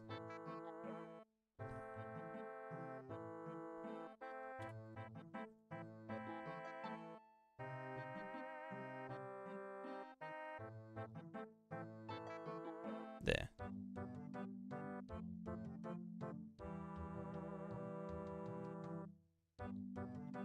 Oh, I'd need to do it per wave, though. Oh, no. You know what? Fuck it. It's fine.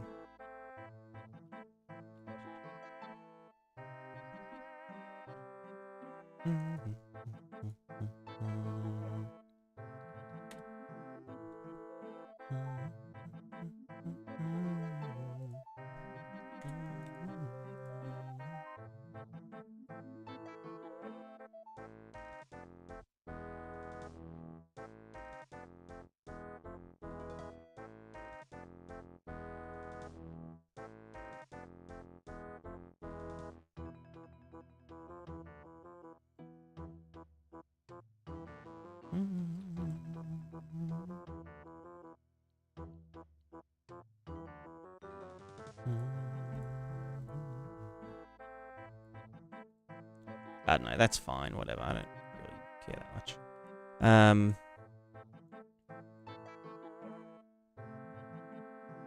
So we were saying do this into the normal. So that still gives this texture, right? The foam.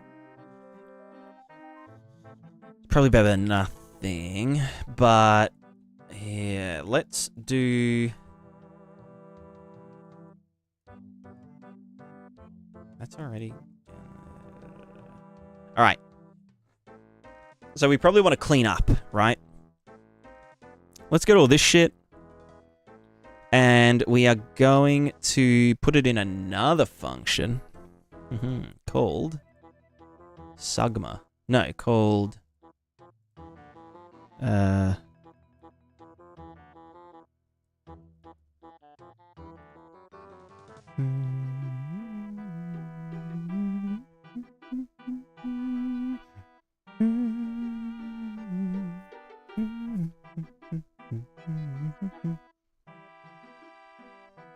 material function. Ocean waves. Prismatica ocean waves.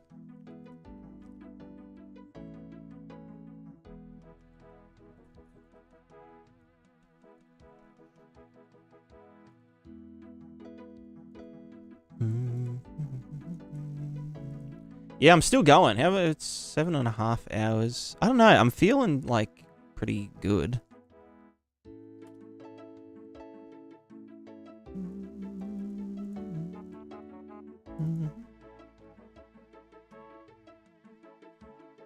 F Sugmatic.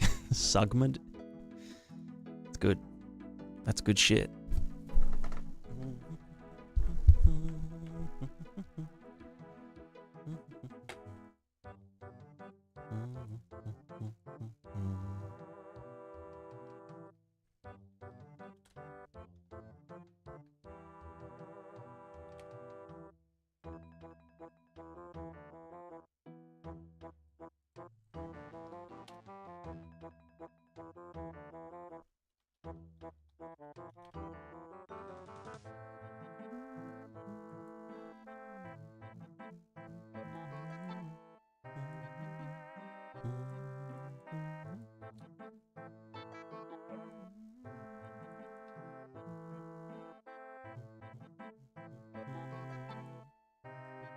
True, I need to get my water bottle. Sorry, I've just been completely ignoring all of the channel point redeems on Twitch. I've just been like so in the zone. I've been zoned in.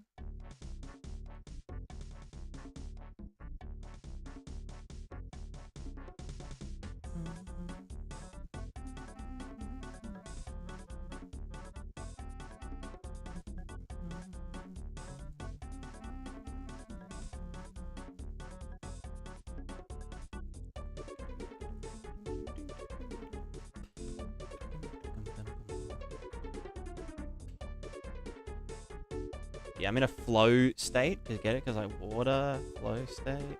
That was good. That was good.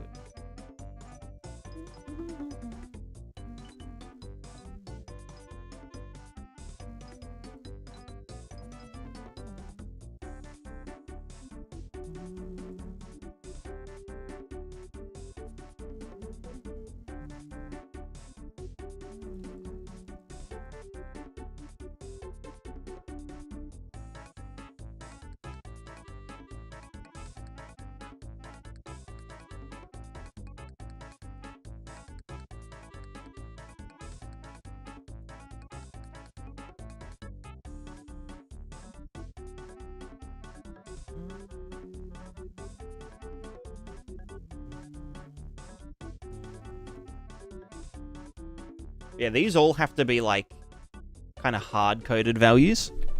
Oh, I mean, I could parameterize them and then parameterize them, set them. Oh, no, that's dumb as fuck. I could do them all in a collection, but it's kind of dumb.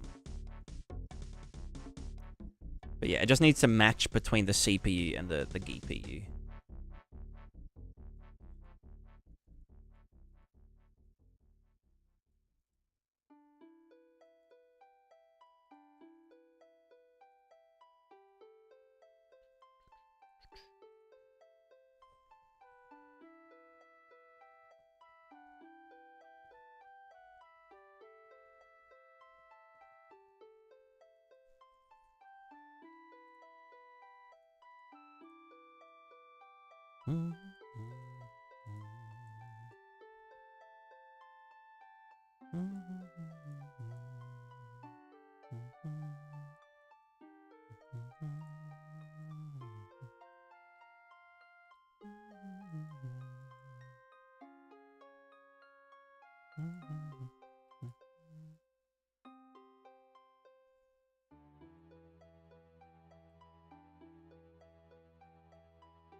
Yeah, I wonder if there is a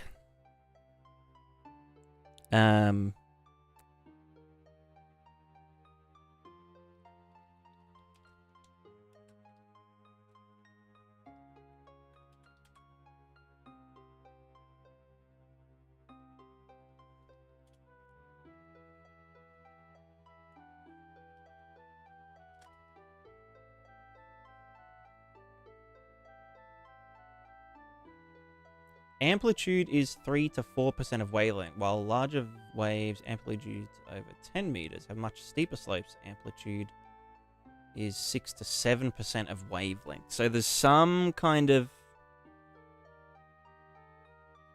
wavelength and amplitude are inversely related, meaning that as a wavelength increases, amplitude decreases and vice versa. That doesn't...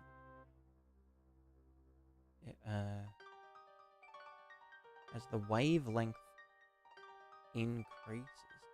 No, surely they mean as the wavelength decreases. No, as a wavelength... Right, wavelength increasing means getting faster and faster. Yeah.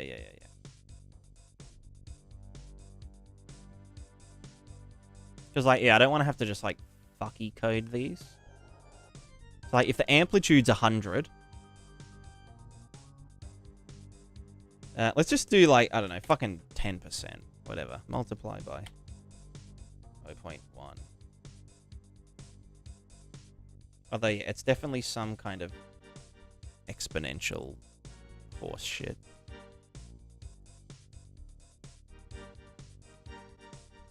So, wavelength, amplitude. Let's just call this the... I don't know, something. The amplitude wavelength factor.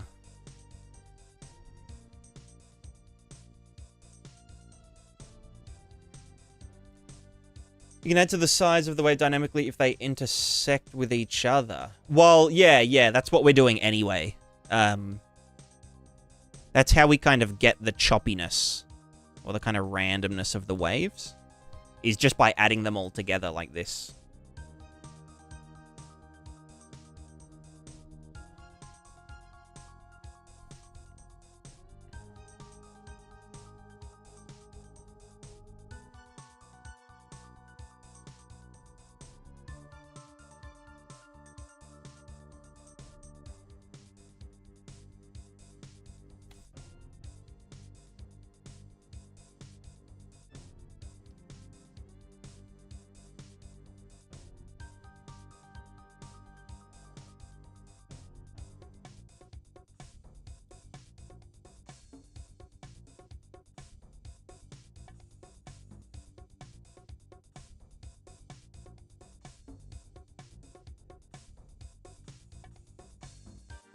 From what I'm seeing, this should be like 0.05-ish. Yeah, 5%.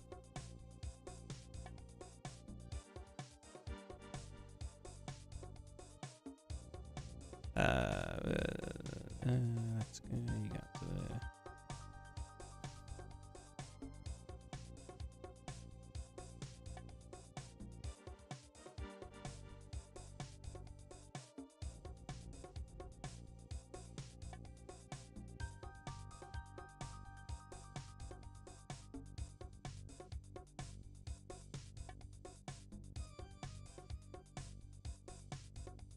So now we don't have to, like, come up with stupid values on the fly that don't make sense.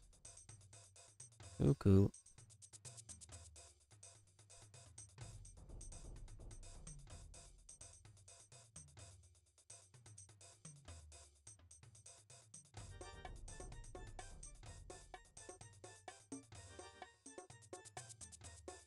What a fucking spaghetti mess. Luckily, Boom's not here to screenshot my mess and expose me as a blueprint material fraud.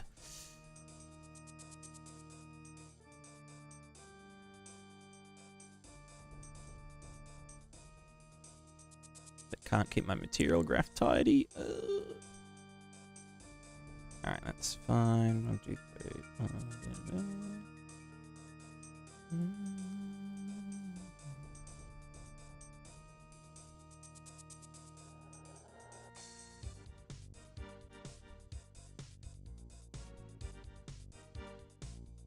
So this one here is like what? Just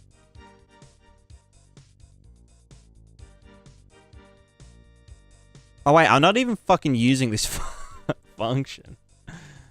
Fucking hell. Alright, hold on. Alright, so this can all die now. Die.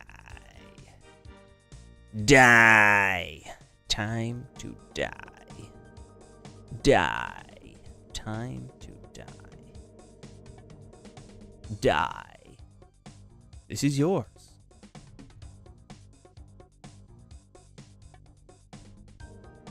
Thanks. Thanks. This is yours.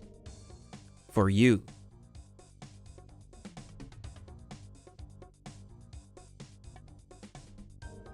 What's another classic Diablo 2 voice line? When you press the num buttons.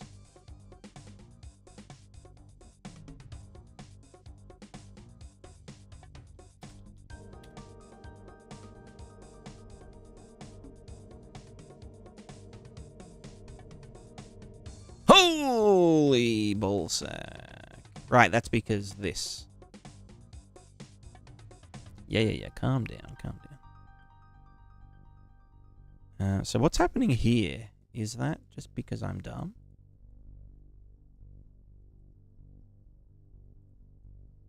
Is that because the steepness value?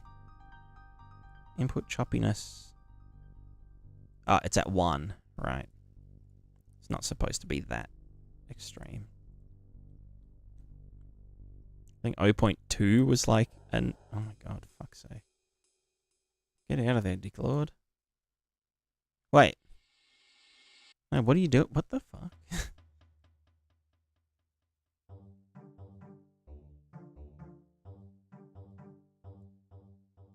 Amplitude... Huh?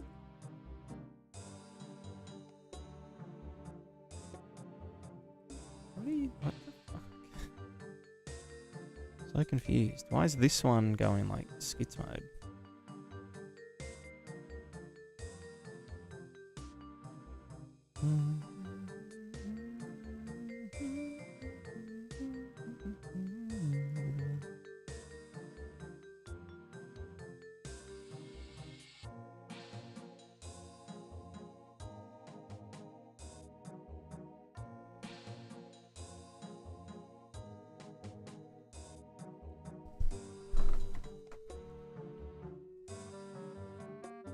That's the wavelength.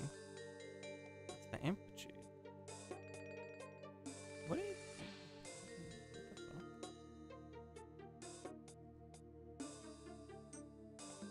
Choppiness set... Yeah, I saw... I mean, if it's set to 0, there shouldn't be any kind of... this kind of shit, really.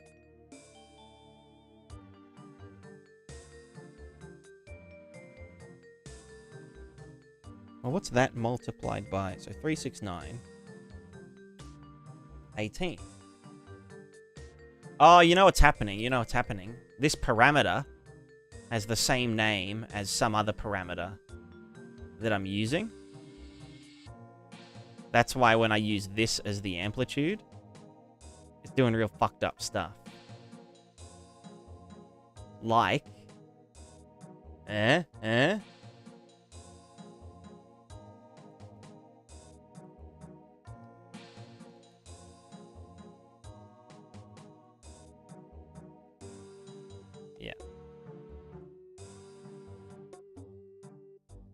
Alright, I just wanted to like visualize what the, you know, what this particular one is doing. Name param. So this is our shortest wavelength wave.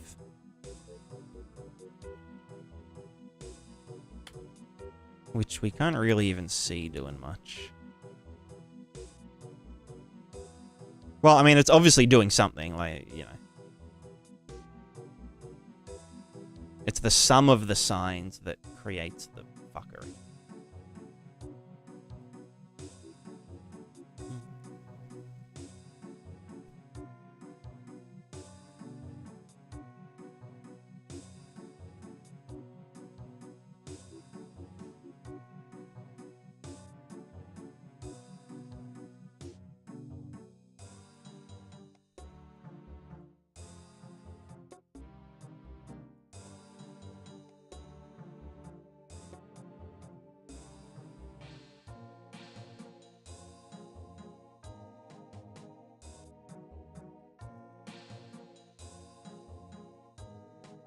How big was this one again? Okay, now I want to. So that's the bigger one. You're going into this and that. I might move you to go up to this one. You to go to this one.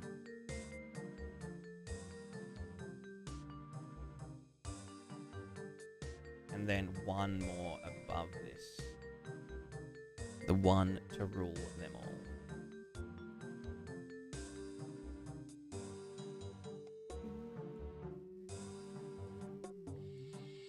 So this one's undistorted. And it's going to be, yeah, 276, 9,000 something. Who fucking knows? Get out factor here.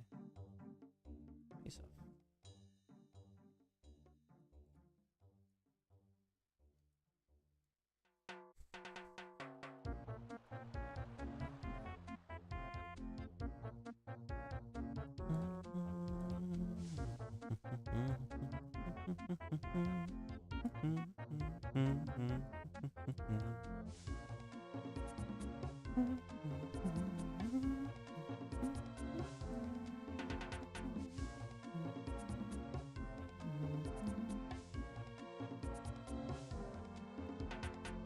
Pog.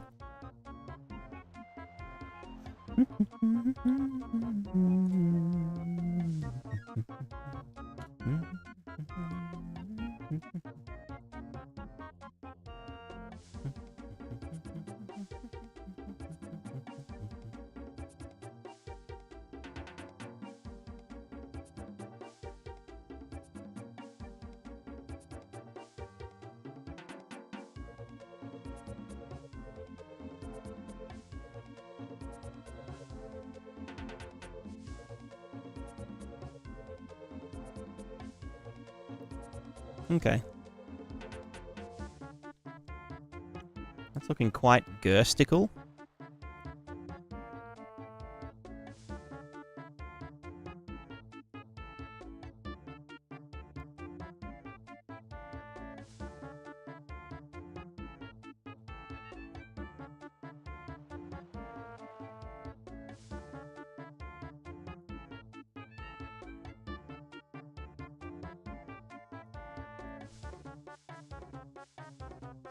Just 1 second of delay between them.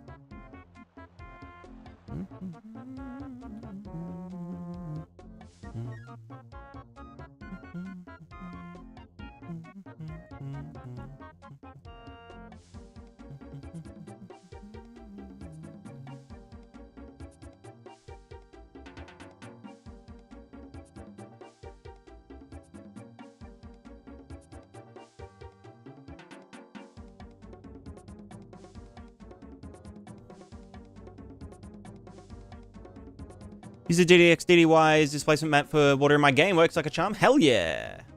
Happy to hear it. That's what I'm doing right now, actually.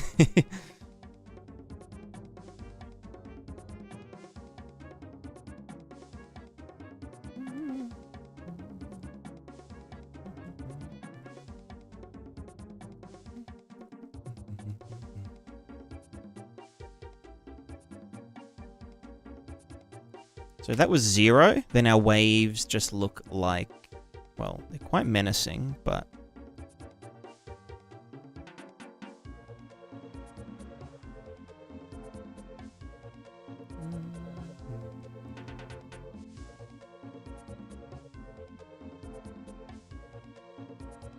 We can also just, like, you know, multiply this by, like, an amount to, like, you know, calm it down and whatnot.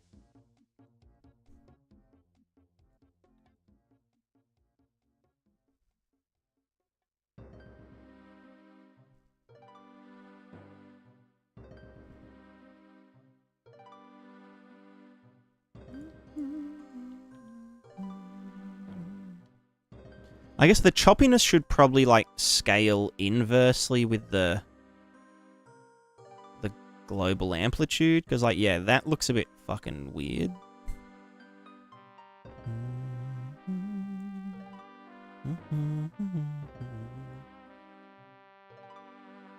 Did you ever integrate buoyancy into the water shader? Yes. Yeah, for sure. That's, like, one of the reasons that I'm doing it, you know, this, like, simple way. Not using any, like, noise textures or anything like that. So that's 0.5, and then this goes to 0.5. That's 5.0, 0.5.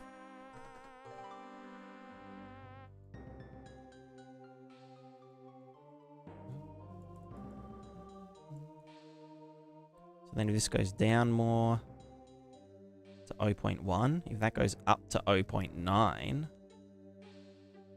maybe like more than that. Yeah. I mean, that doesn't look right, though, because of the amplitude. So I guess that would be like, yeah. Maybe that is correct. It's just like the inverse. 0.5. 0.5. At least for, like, on the ocean, you know? That goes up to 0.7. And this might go to 0.3. Maybe that just caps at that. I mean, that's a bit fucking spooky looking. And some of these are like giga fucking steep. Like a bit too much so. So maybe that's just a product of this being too high.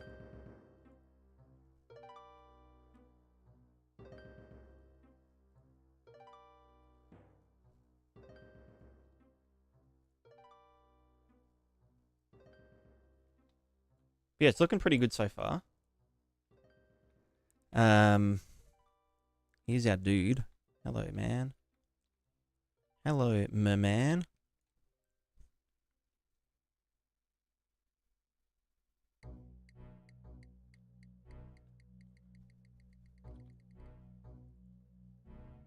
Yeah, we could flatten these. No, it depends on how it looks with all the particles and shit.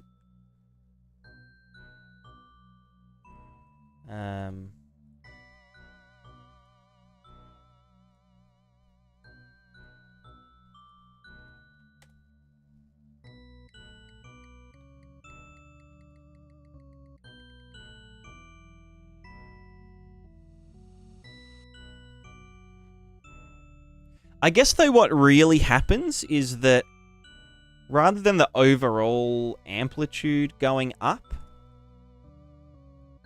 there's like a fall off, right? Where like the bigger wavelengths should get more bigger than the smaller wavelengths. It like scales, you know. Do you know what I mean? Because like these shorter wavelengths, these shorter wavelength ones are way too steep. Where's pushy back the DB you go? How heavy you are with armor, etc. Yeah, exactly. Yeah, that will all be accounted for. And yeah, like the velocity of the, well, technically the wave doesn't have velocity. I mean, it does. You can see like the kind of push back and forth, but you wouldn't just get pushed out that way because the wave isn't actually moving the water. If that makes sense. Sine wave. Yeah, these are just sine waves. Some have sines. So I think what we need to do is have an input. Oh, that should be just a scalar. An input called Amplitude.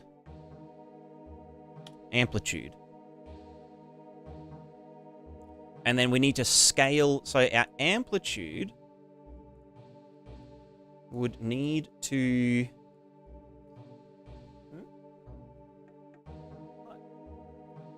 You want to say hello? Can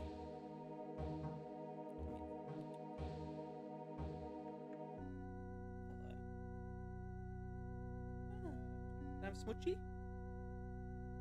little kombucha? A little kombucha burger?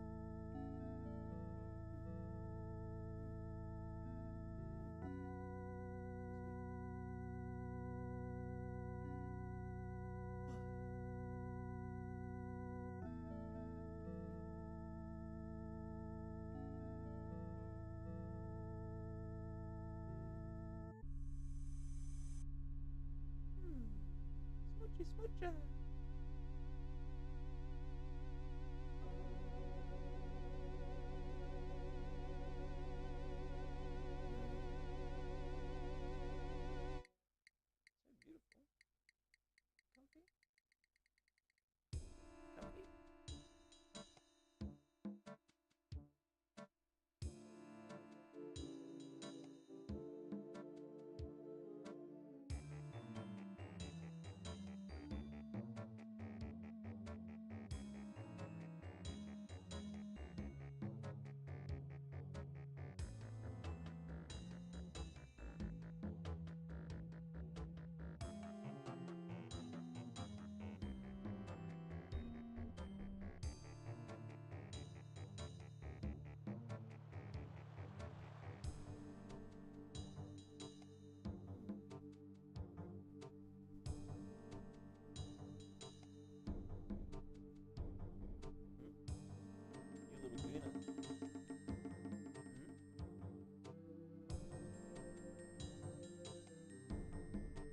Loves my sweaty armpits.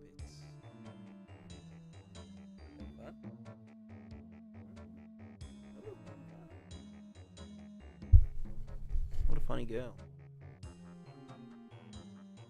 Say hello? No, you don't want to say anything? You don't have anything to say? A smoochie?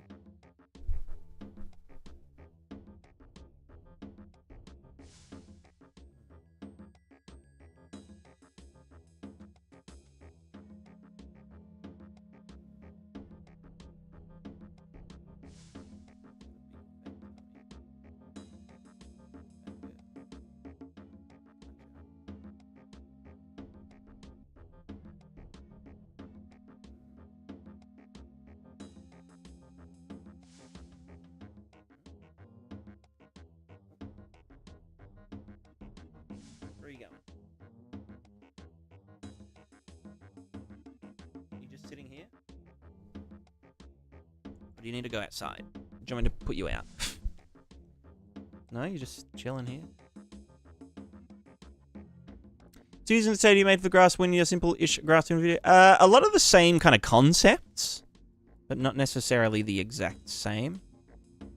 But pretty much, you know. Same concepts.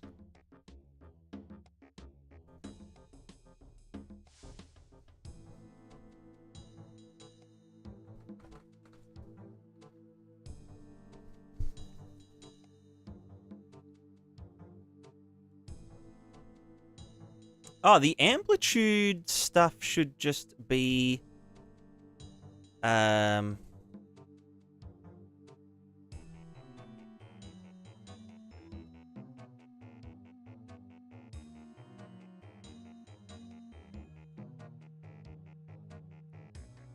input amplitude wavelength factor. This should just be a multiple of this, right? Well, that. Because then, if the big one doubles in size, is that no? Because adding them all together and then multiplying it. Yeah, no. This should be it, right?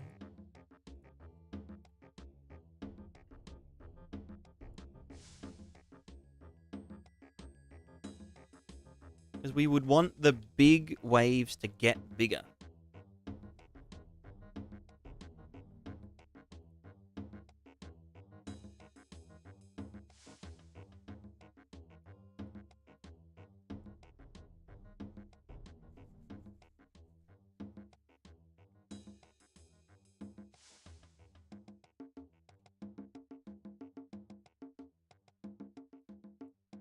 Because if this one is this big, and it's a percentage of that equals that, then yeah, no, that should be it, right? Like the big ones get big, and the other ones get slightly less big. So if I just added another one that was like the mother of all waves. Oh, that one doesn't even have the fucking steepness input. Doesn't matter. This one can be like, I don't know, just fucking really large. Like 5,000 something big. You know what? Fuck it. 10,000. A really big wavelength. Every so oft. Oh, and then obviously add it to the fucking chain. Dick Lord. There we go. Holy shit. That's a big boy. It also needs a direction. Which is this direction.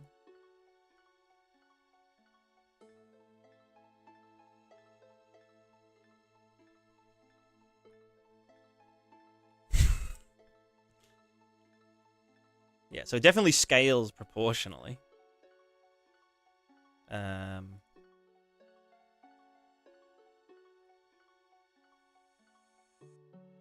Well, that should be 1. Because if this was 0, right? Is it the same? So, like, let's say that's... Let's say this is 0.5. And this is 0.5. If I put this up to 1, it looks like that. If I put this up to 1, it looks different or not?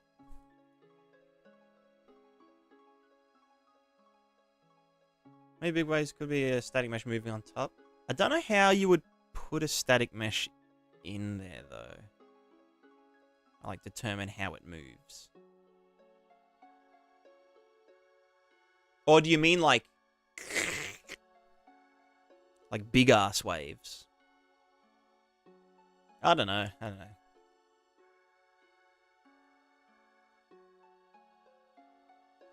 Yeah, time needs to be an input. Input time.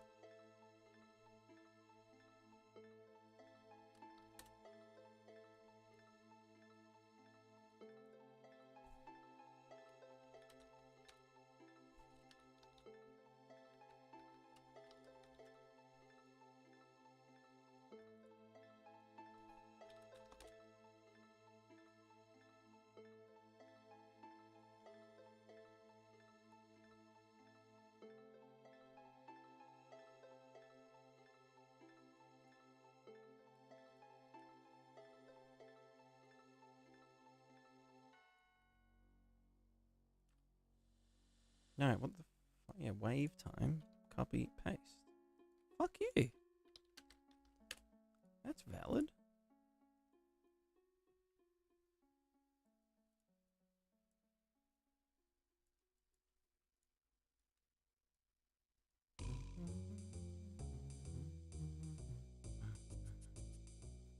But yeah, I wonder what the thing is. The thing.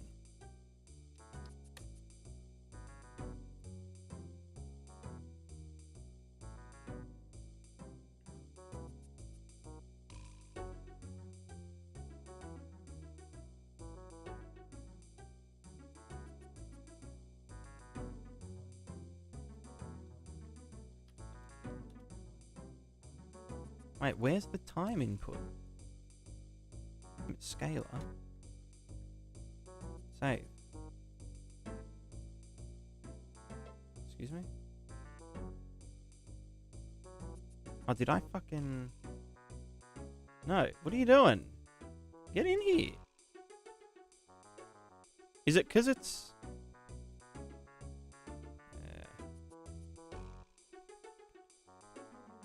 What? Is it like culling it or something? No, where's the fucking... Bruh.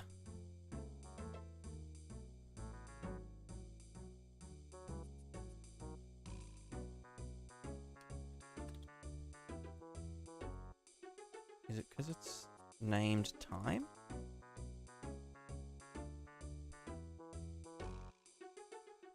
What the fuck is... Okay, you know what? I'm gonna save everything.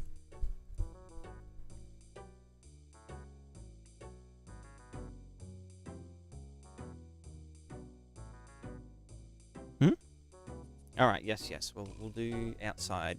All right, you know, I'm gonna let this cat outside real quick.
I'm back.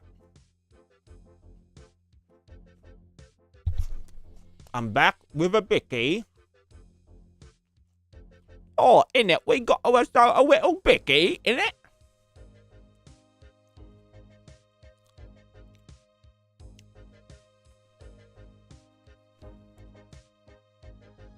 Hmm? Hmm.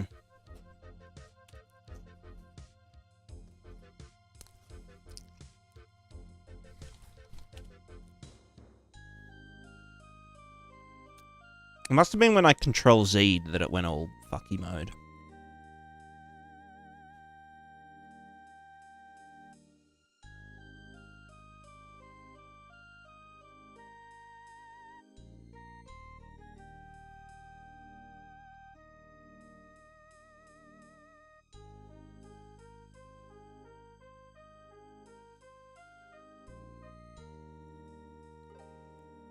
There it is.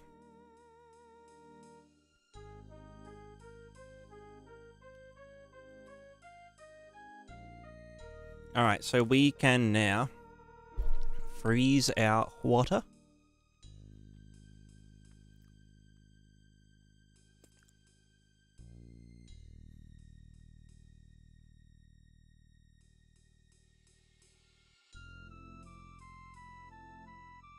And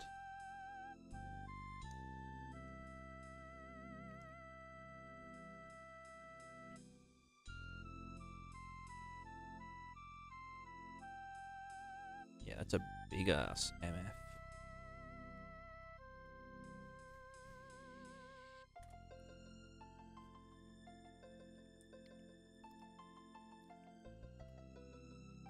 But yeah, what are the frequencies of the ocean waves?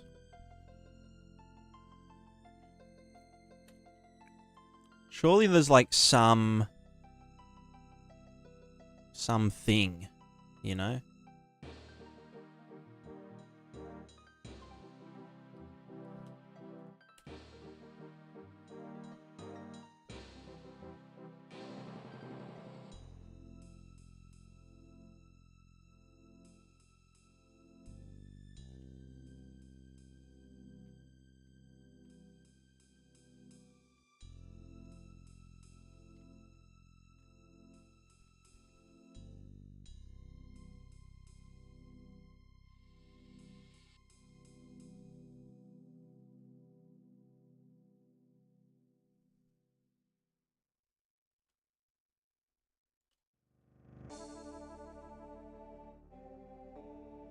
Yeah, it's 7 a.m. I'm just vibing so hard, you know. Right, I wanted to check if these were both 0.5.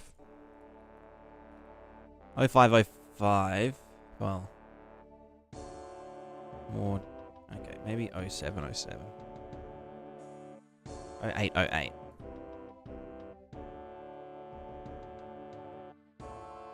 Yeah, we're vibe coding. Exactly. If it looks like this, well, we've got some real shit happening.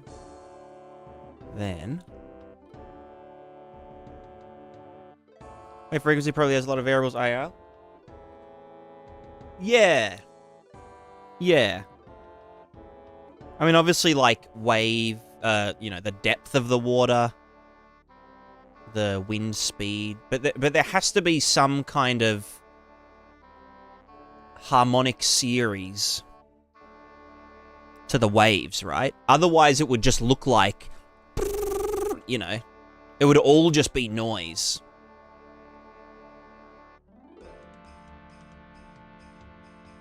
What I say, RL, small waves should move with the big waves a bit. Yeah, that's something that this does model.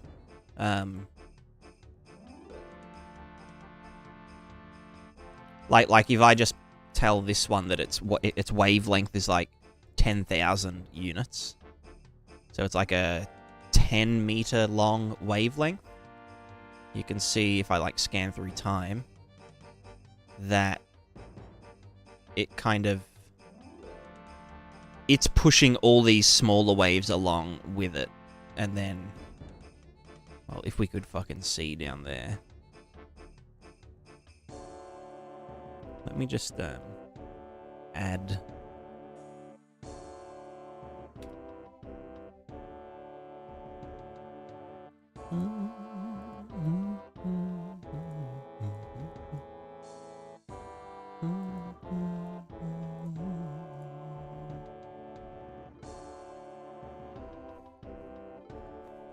Okay, so like, yeah, if I scan through our wave time.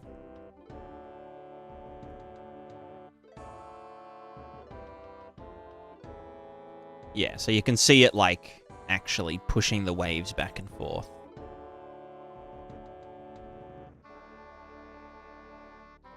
Hey, handling the mesh, any dynamic LOD decimation going on? No, I'm just I'm just kind of raw dogging it with some just subdivided planes that have a little bit of overlap. I need to make the overlap a lot more chill, and it's just regular LODs and stuff. So but there's no Z fighting because it's the single layer water single layer water shader mode thing.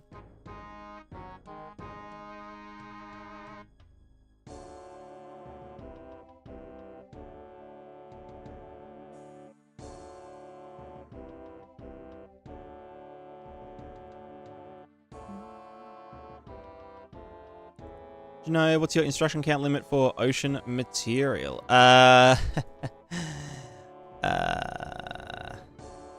Well, for the waves themselves, we're only really concerned with the vertex shader. That's kind of what I'm doing right now. All the rest of it's just temporary. The pixel shader's 1200, so it's a bit crazy. But you know how it is. You know how it do be sometimes.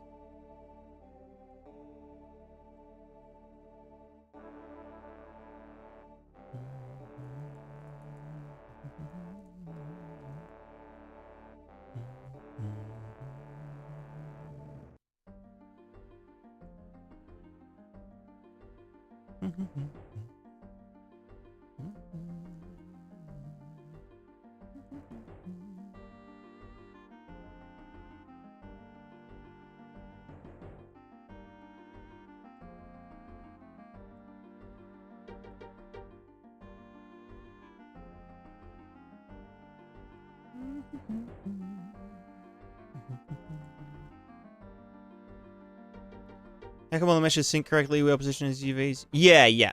The whole thing is a world position effect. That's why it's easily calculable on the CPU. Because, you know, we're just like, oh, this character is at this world position, therefore what would the wave height be given that XY coordinate?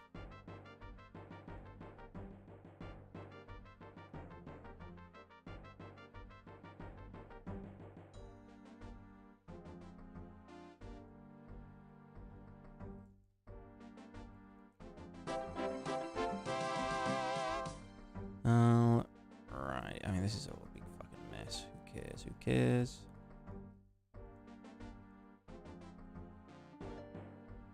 So yeah, it's like, I don't know, the more of these I add, the more fucked up it's gonna get. Also, let's just,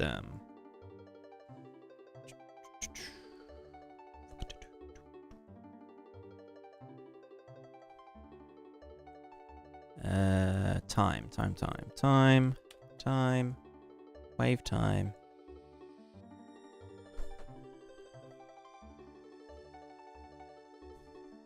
All right. Yeah. The last thing we could do is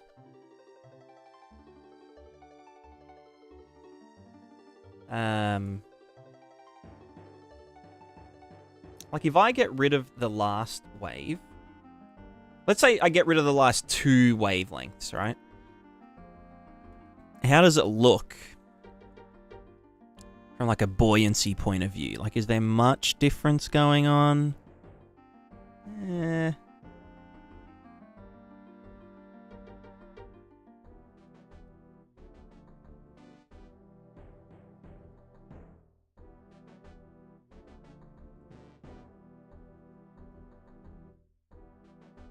Wait, where'd that last one go?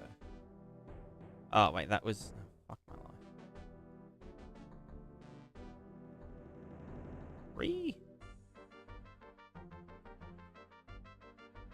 Need to re-order them.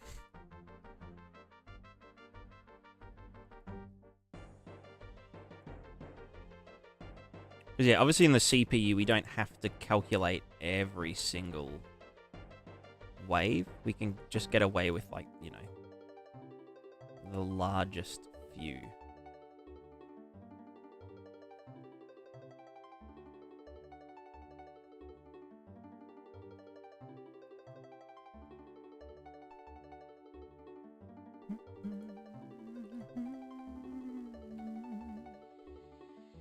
Didn't think of that.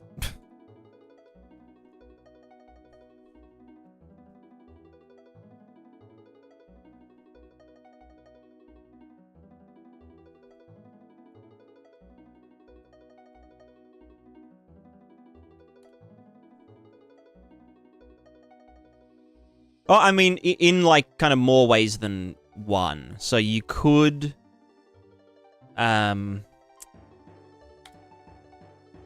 you could essentially,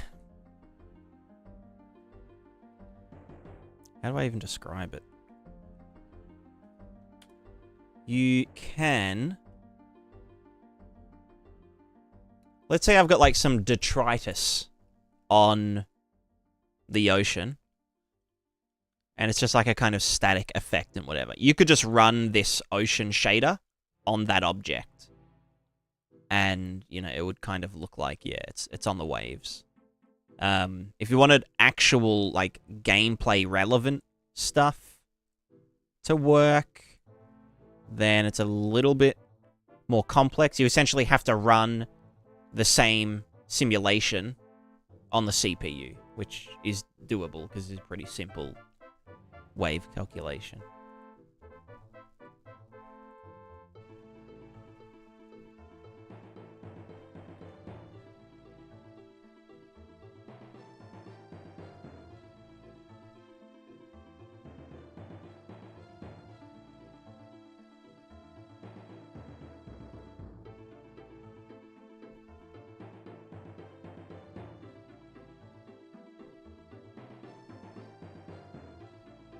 Yes, it's going to do the overall thing, isn't it?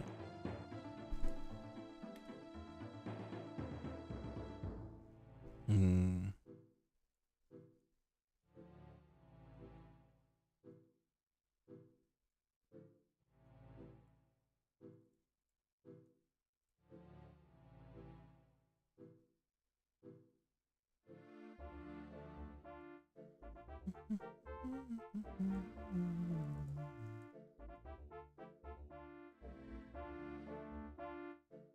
Yeah, I'll do a full video on just all the kind of theory behind this kind of nonsense.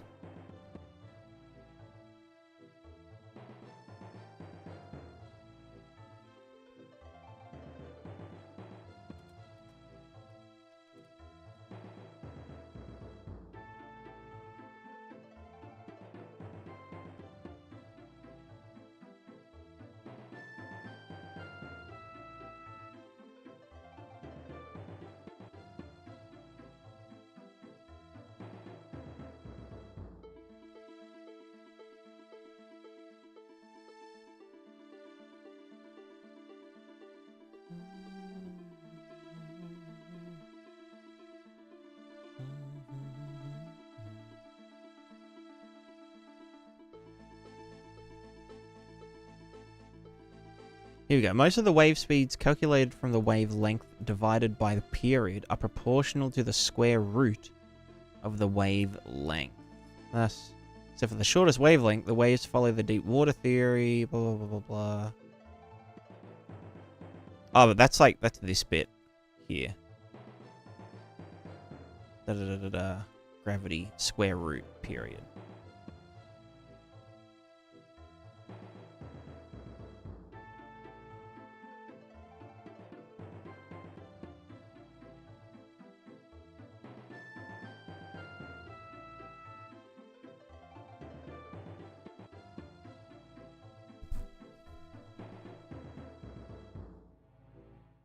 Just doing for a few points. Yeah, exactly. If you were doing it, like, you know, with fucking mass or something, you could, like... You could do it pretty poggously. You could do it for, like, thousands of points, yeah.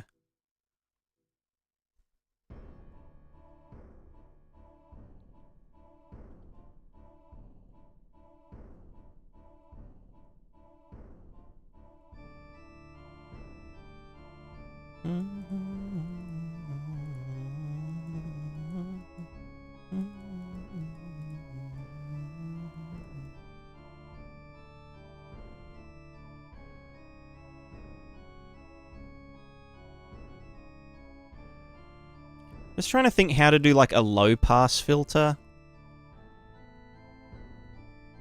Because, like, as we get closer to the shoreline... Which, I mean, for now, what's this? This is the y-axis. Oh, no, well, let's say on the x-axis. Let's just pretend, for the time being, that, like, world pos x...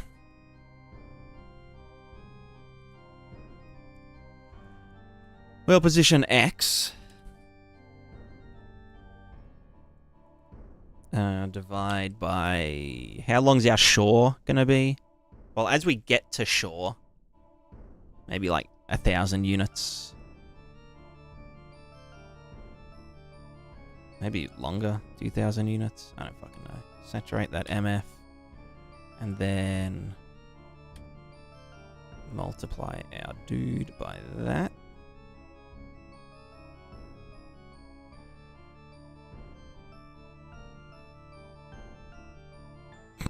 Cursed. Well, actually, no, it would be the amplitude changing.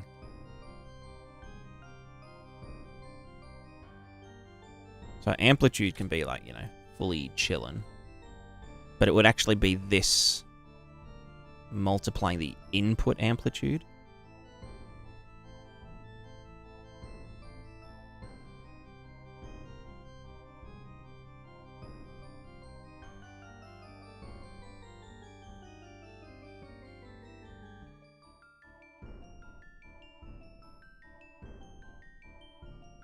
Wow. Why is that?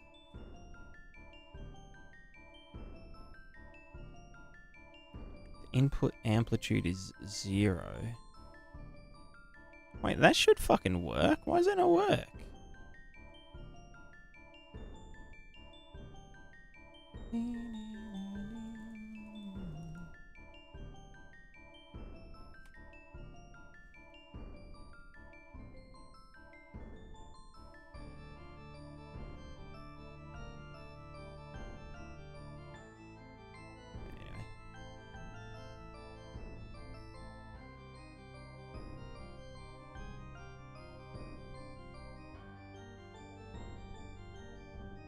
How's that happening?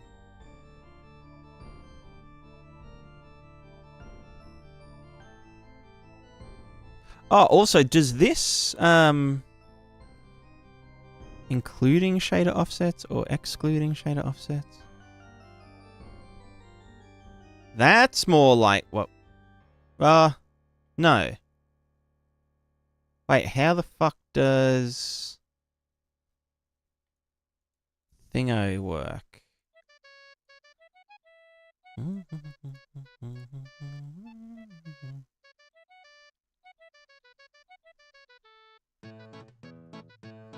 Appropriate music?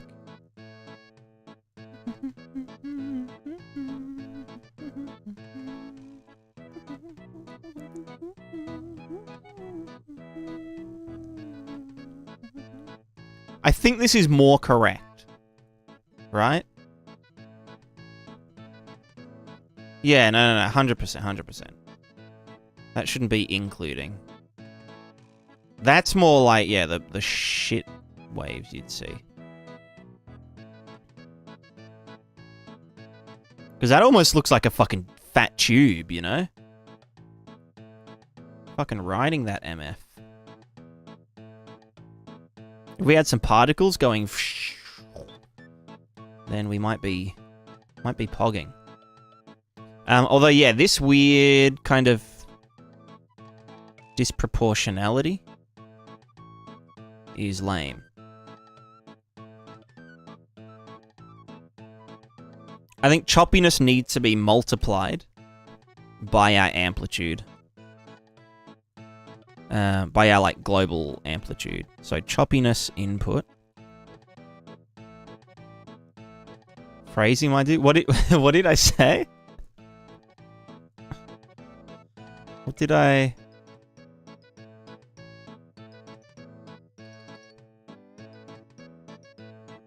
What did I say? Was it intentional? Was I just being funny? Something about a fat tube?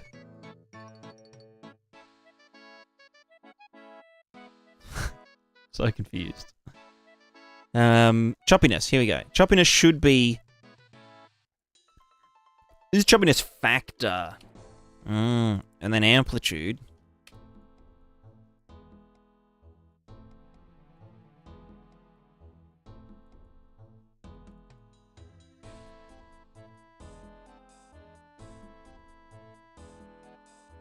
Yeah, okay, good.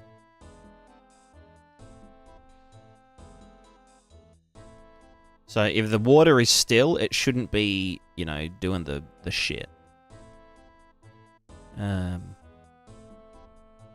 Dank.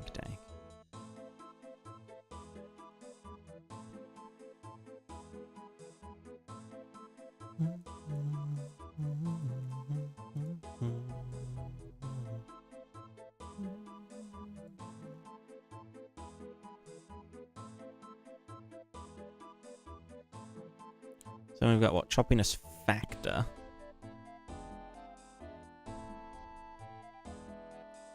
Here's our fucking dank ass giga surfing stuff. Yeah, if there's no chop, then YOLO. Then it's like, whoa, now we're talking.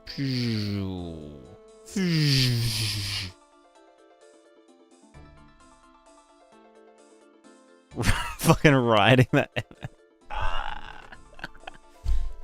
Hell yeah. Yeah, you heard what I said.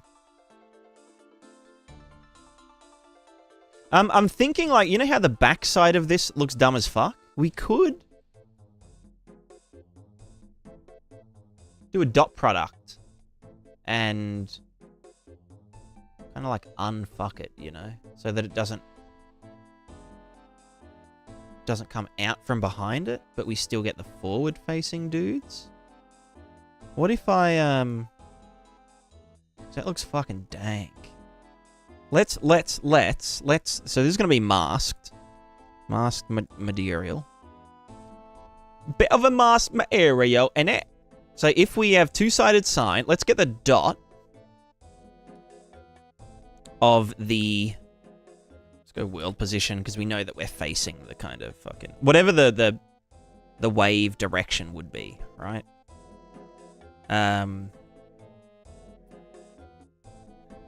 Basically, you just want to get the... fuck, we don't know the vertex norm. Oh, well... We can get the fucking... This shitty-ass normals. Does that even work, though? Does that even pass the vibe check? Where's opacity mask? Can you use DDX, DDY derived normals to mask... Oh, well, apparently, yeah. I mean, it's, like, fucky as hell because of, like, you know, it's quads. But, like, on the backside, that would be okay. So, how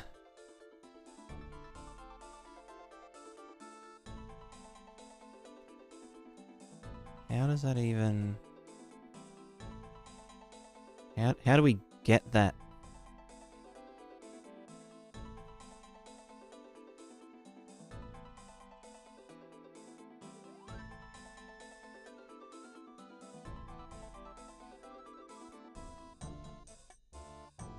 I want to mask out the back side. Actually, maybe this is working. Hold on. So dot here against this guy. Right, let me just get the fuck out of here, you piece of shit. Wave time. Let's slow down time. Or literally freeze it. So let's get like a fat tube going. So... Okay, so we want like kind of the opposite of that. I guess inverse of the dot. I don't know. 91. Then we only want to apply this to the back-sided dudes anyway. So... fuck.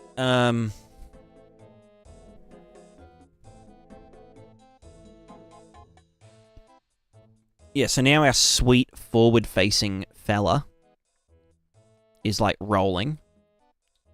Keep on rolling, rolling, rolling, rolling. What? Keep rolling. And then two-sided sign, saturate. Fucking like, I don't know, add it back in after this dot gets saturated and inverted. Well, no, inverted then saturated. And then just add the two-sided sign after saturation back. So that should ensure that our forward-facing side is always opaque. And then we are left with some really fucked up looking shit.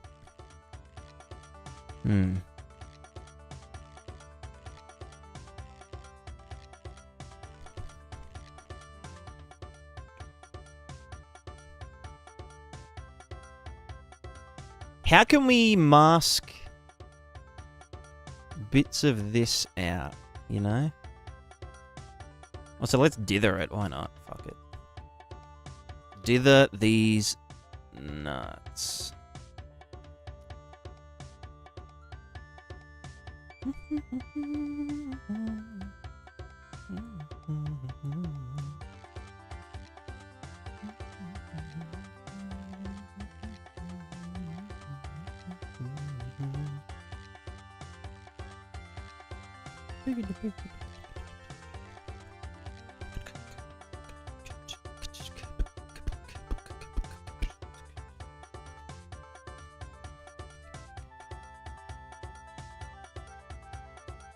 Yeah, it's because the normals aren't, like, accurate. Oh, wait, no, world normals, not the tangent horse shit. Same thing.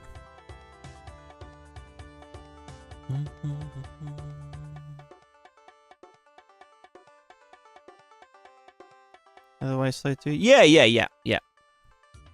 Yeah, I mean, you would be manually doing the time. Jeez, what the fuck happened here? Jesus Christ.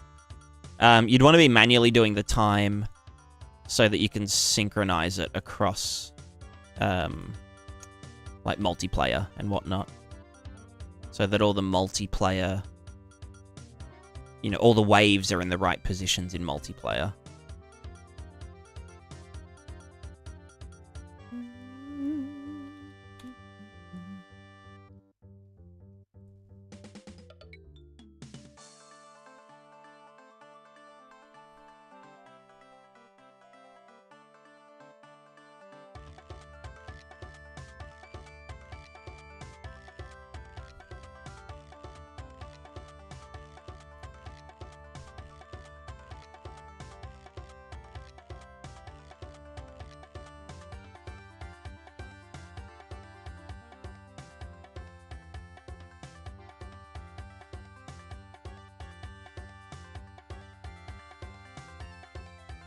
How can we mask out just these?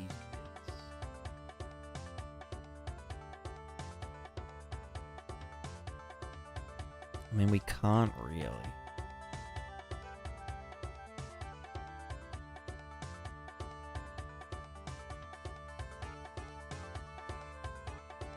Like, that looks so good on this side. But then this side, I just don't... Not vibe check, you know?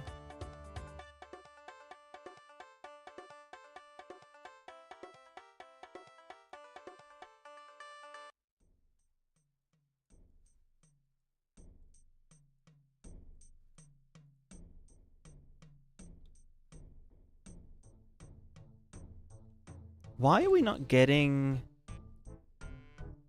our normal stuff?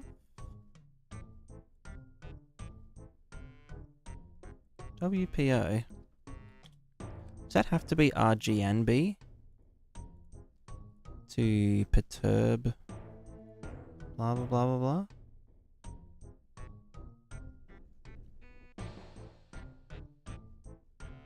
This should be like way more extreme.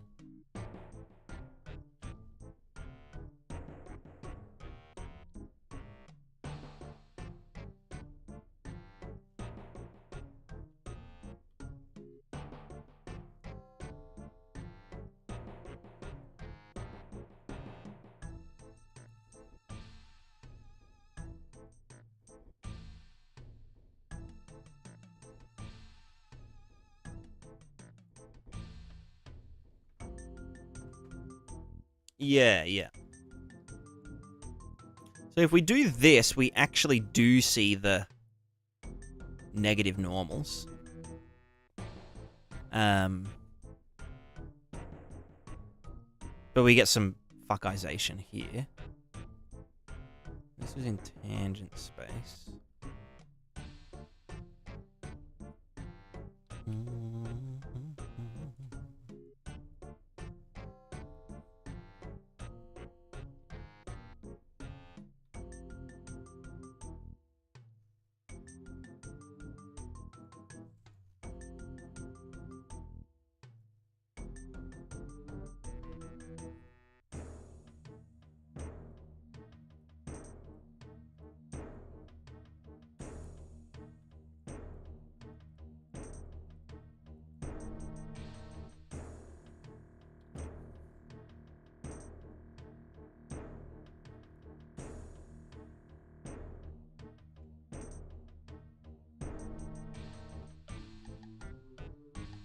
Yeah, it's kind of impossible to do it just with the B channel, and the G and the R channel aren't gonna be any nicer. Nah, nah.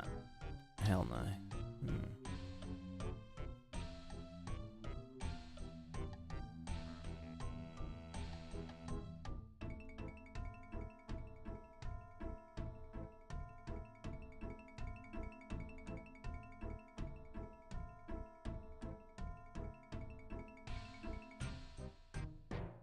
Where's our water shit gone? It was just this, wasn't it? Yeah, basically. So normals is a no-go.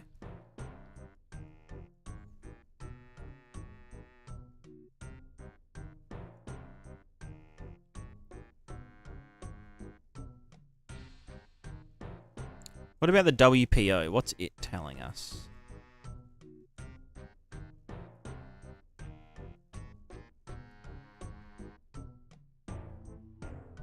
I don't think it's really telling us anything. No, no, no. If I... Where do I have my debugger? Down here.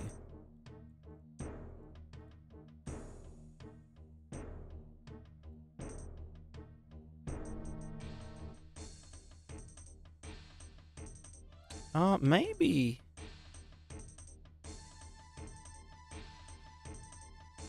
Is that just an opacity thing?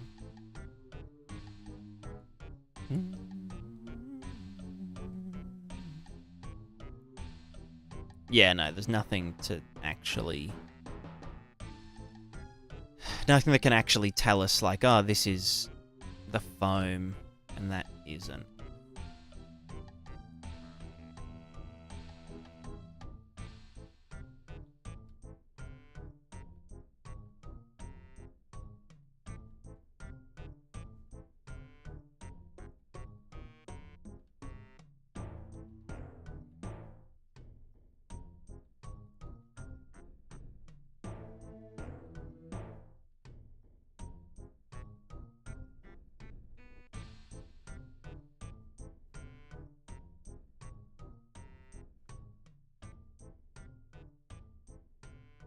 Hmm.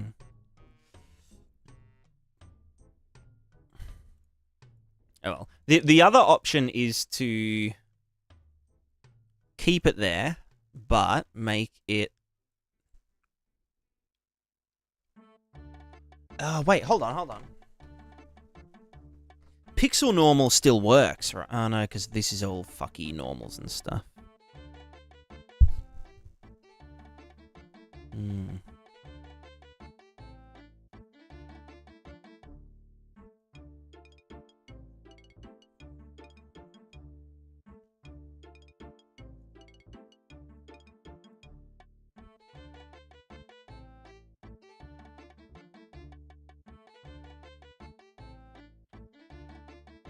Also, for some reason, these normals don't look correct.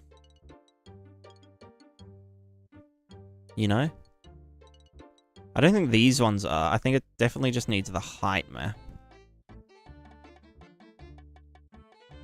But, like... I don't know, like fucking Giga... Oh, it's because my simple add norm... no, is it? My simple add normals discards the B channel.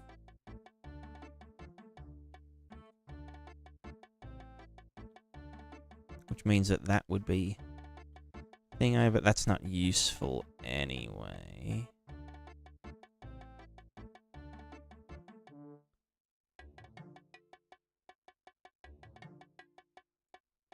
If that was straight into here. So that our foam is, you know, facing the correct way. Yeah, so it's still not that much different. With this, it's just got the extra noise, right? Yeah. So it's not actually doing much.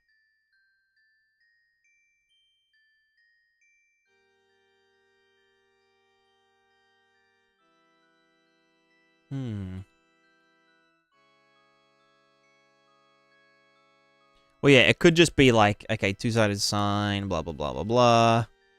Do, like, a dithered-ass mask. So, like, fuck this shit. Alright.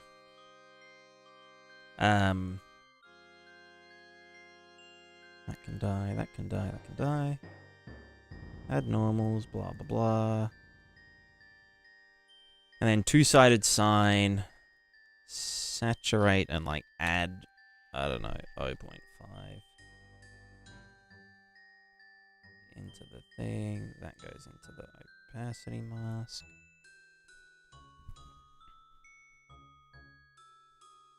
So this would just make the foam, you know, slightly translucent.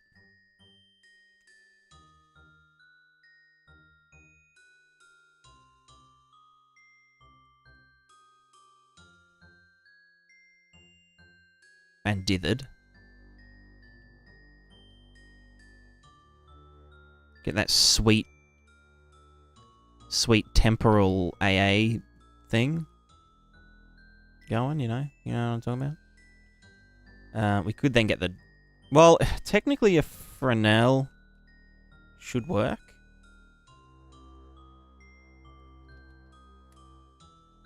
That should... Inverse Fresnel. The old Frezza. How's it going, Frezza? But yeah, no, I don't think this will really work. It's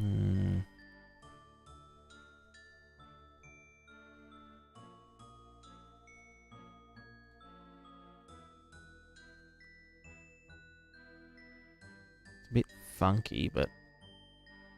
I mean, like, as a kind of,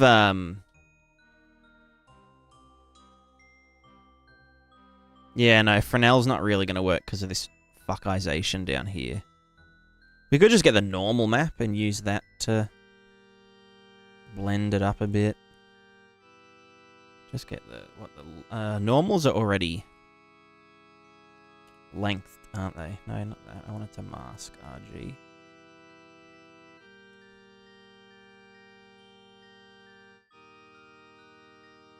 Get the RG length.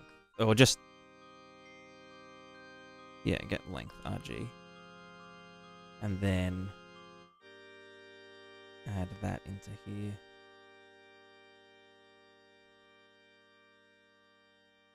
Some kind of bullshit.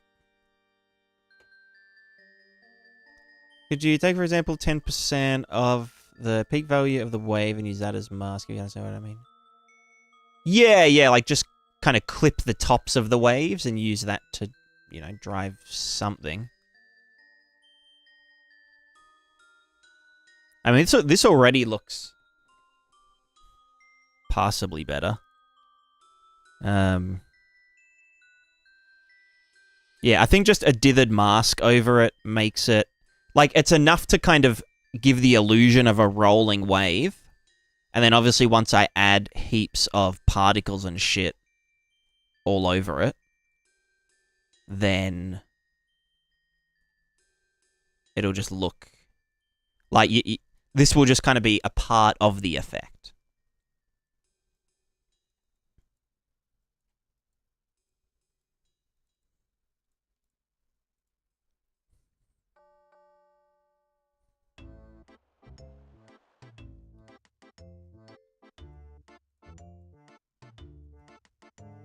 Yeah, like here, the dithering works. I love dithering. Dithering's sick. Anyone that doesn't like temporal AA is a psycho. TAA is so good.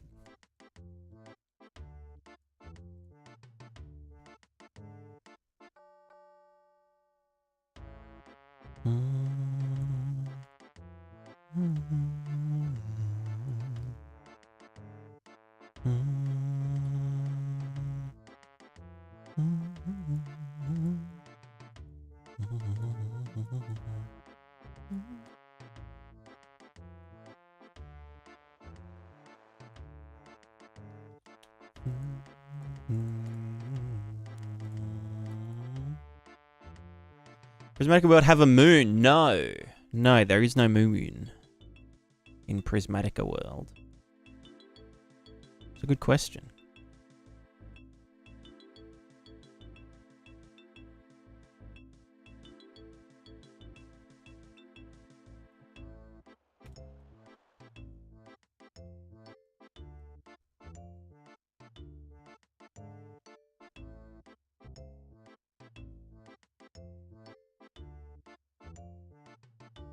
I mean, that looks decent. The, it's kind of fucky on the backside because, like, it, you know. If I could mask out... I don't know, like, if you're here looking at it, it looks a little bit dicky. But again, I think with enough particles, it wouldn't be too shit.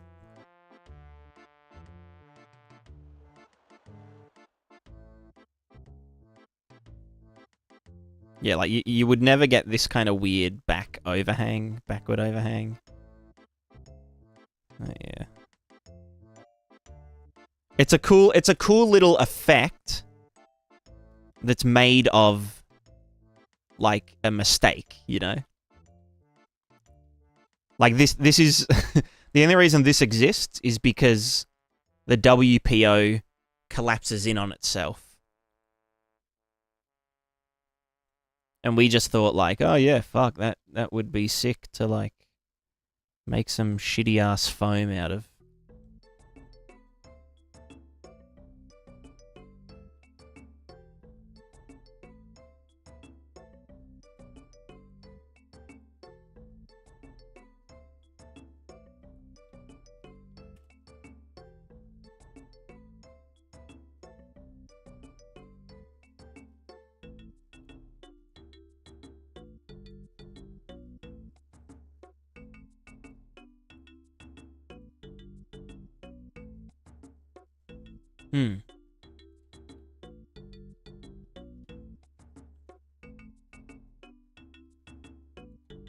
It is a cool little, like, funky illusion.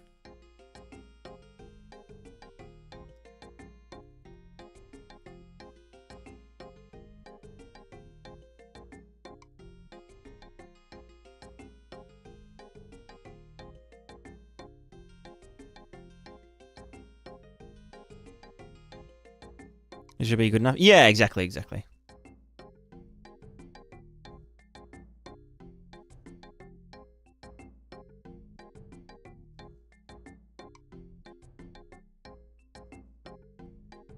If you're underwater, yeah. Yeah. This is what it looks like under the water.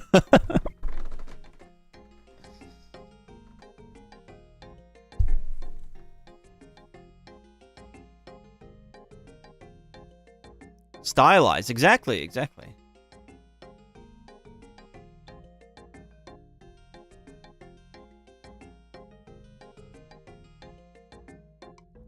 Different mesh for the foam would be better. Fuck, that's not a bad idea. You could do a separate layer on top that...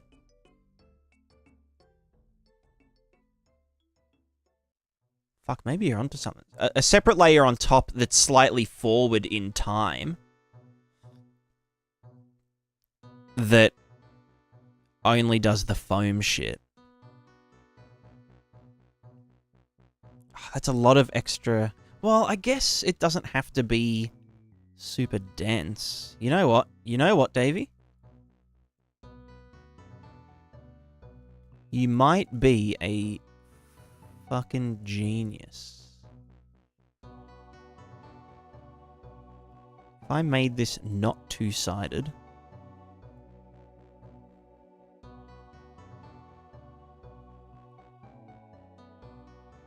So it just looked like this, right?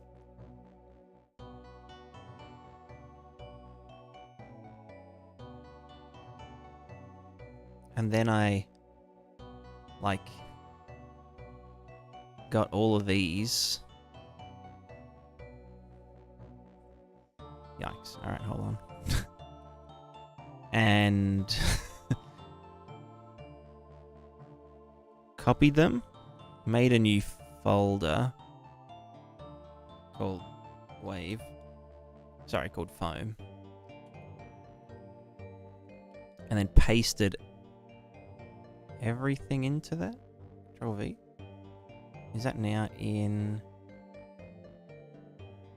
No. And then clear these. Move to Foam. And then in these ones, we have a thing called Material Instance, Ocean Testo, FOMO. Cool. And then Ocean Testo FOMO is just a... It's not single layer water. It is just default lit. It is two-sided, yes. That's all we need. And then Foam O, we just... What? Reveal the... Let's do time... time offset. Add time offset.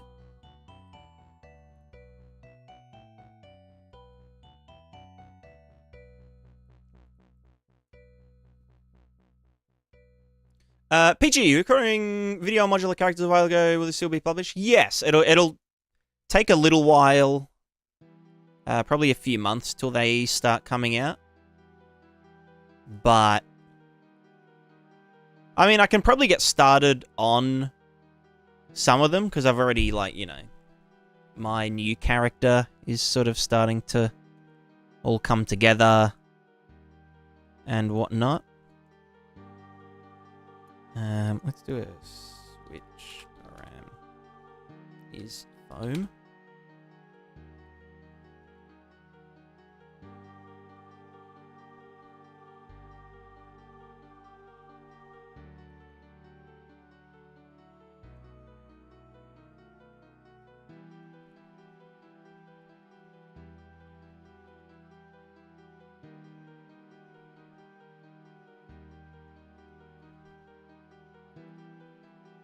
So if I wanted this to be the foam, so if false, fully opaque.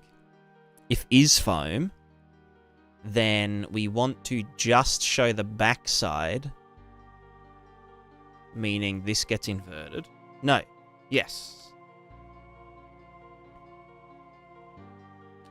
You get inverted, then saturated. Inverted, saturated.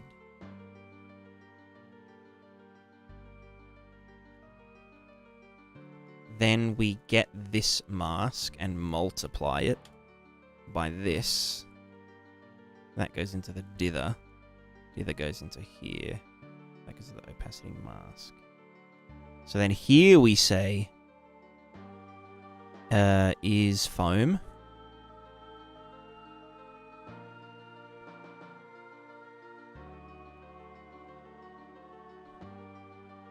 What have I done?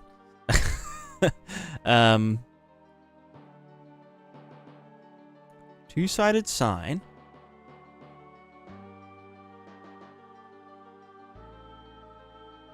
Two-sided sine multiplied by that here. That went into the opacity mask.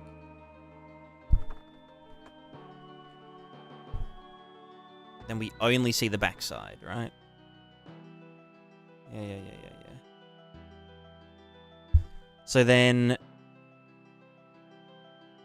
But then our... all our effects and shit are driven by this, just like regular. Into there. So now that's the foam.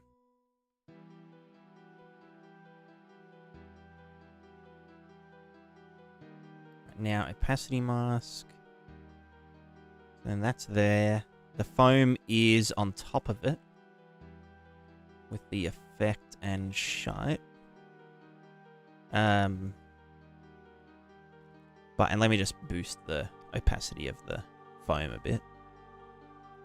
So then what we could do, in theory, is time offset, shift the foam forward in time.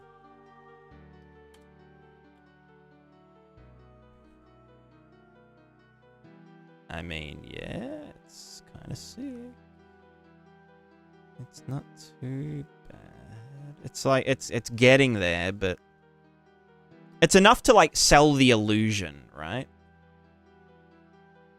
If we, like, didn't have particles and shit.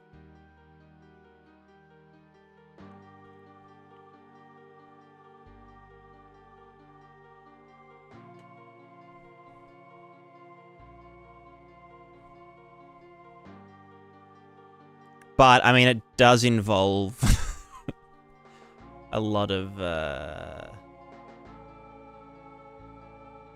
Yeah, if you're looking from over here, it looks fucking ripper. I mean, it would look ripper even without the time offset.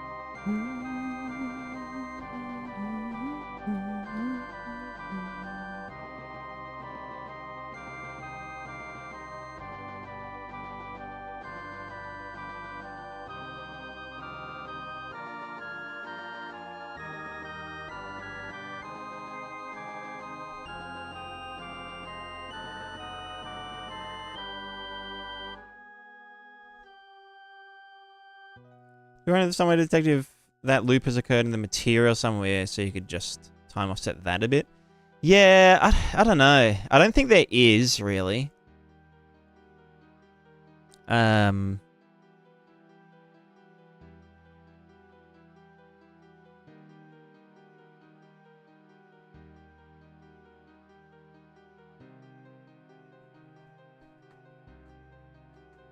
Like, you could normally do it with normals,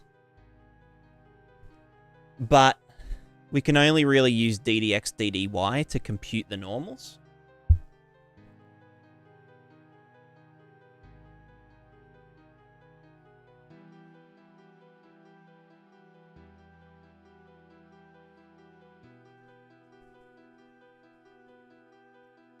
Desert Elf, long time follower on YouTube, first time chatter. Hell yeah, welcome, welcome. You've joined at a great time, you could say.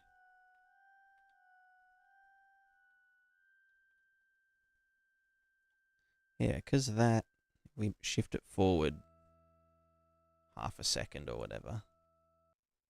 Then yeah, we do, it does move forward. There's obviously still this artifact here, so I don't know.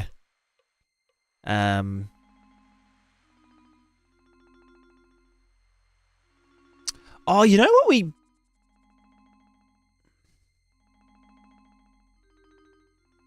Let me try something. Because what's no, but it's a gradient between the two things that's causing it to doodle dick.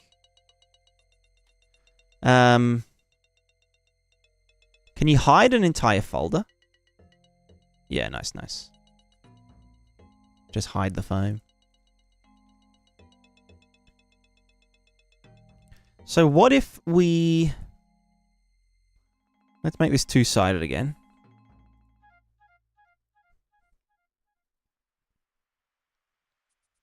We've got our scuffed ass thingo. And then...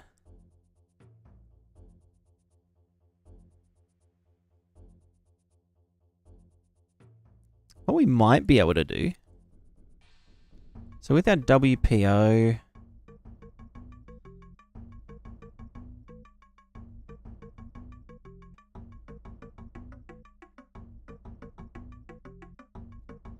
So many of these for different scenario view. Yeah, exactly, exactly.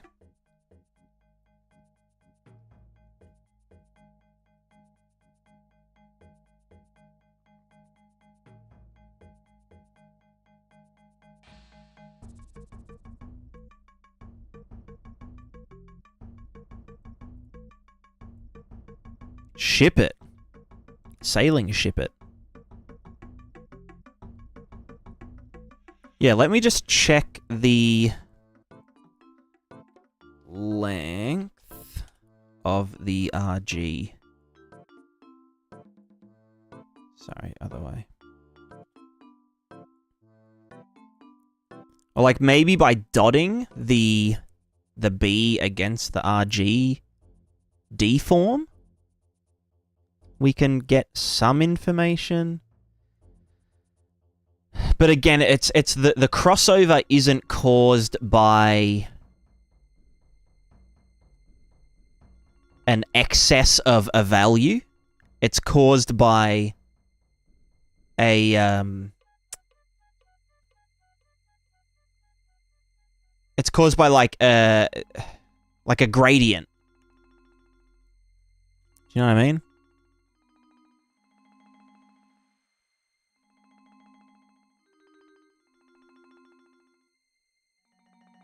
I mean, we can probably detect it by... Well, okay, we can detect it by height. But I don't think it's necessary. It's not necessarily, yeah, like here. It's not limited to height. Because we could just be on like a big wave. It's what is it caused by?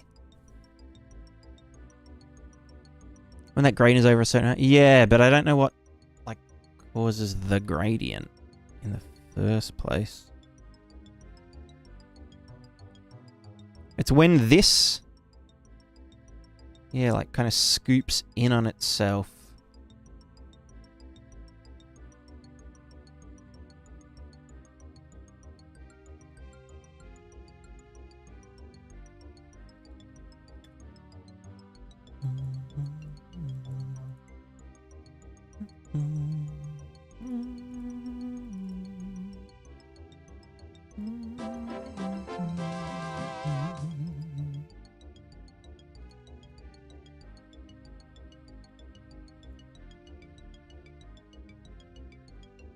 I don't think this is going to do anything. We could try, like...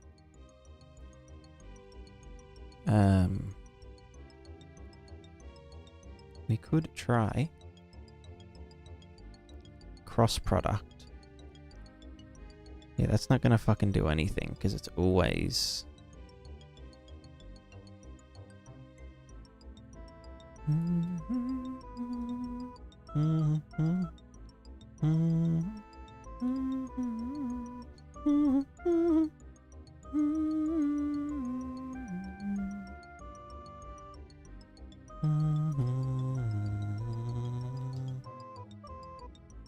Maybe that's it.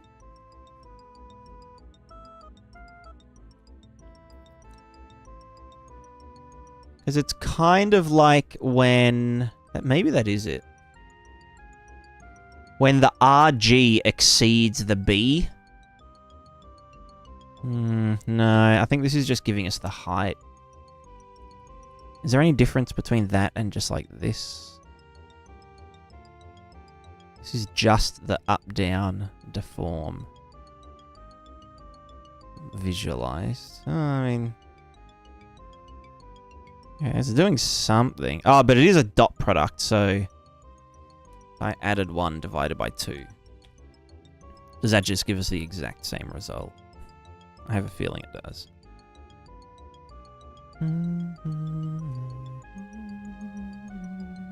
No? Okay, maybe it is... Maybe it is telling us something.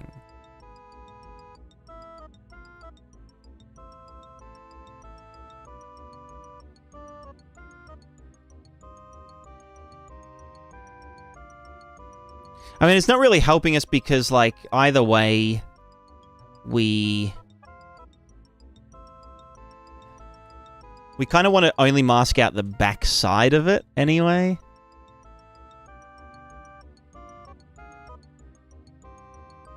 You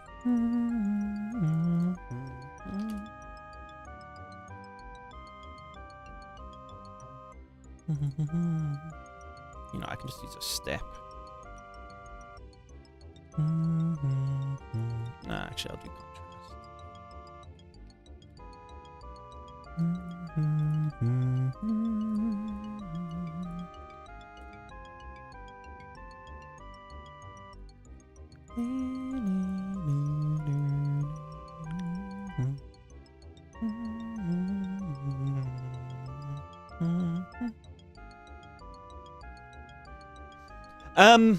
Bit of issue in a small team creating a game. Like your opinion, since it feels you would be best suited, really need game dev advice because I feel crazy. We've all been there. We've all been crazy. Yeah, if you want to, if you've got something to ask in chat, go for it. But if you want me to like test out a game, I'm kind of pretty terrible at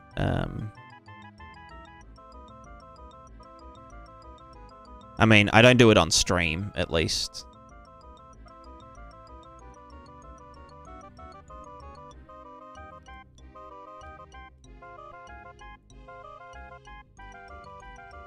Is this doing anything for us?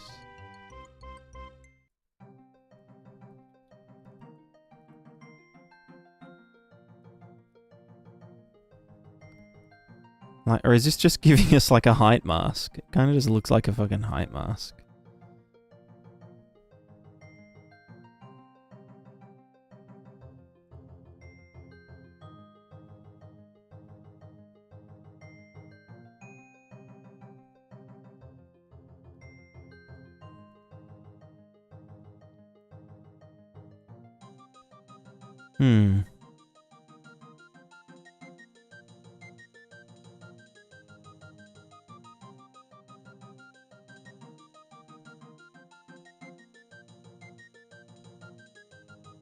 Anyway, I think for now, we would just go with... to...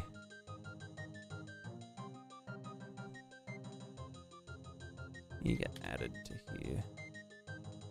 You go into there. Don't do the foam. I do like the idea of the extra foam layer, though. It's just we'd need it to be... like, way lower... density.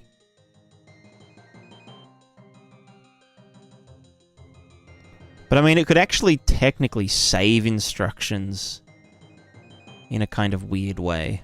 Or like save performance. So I will keep that in my brain.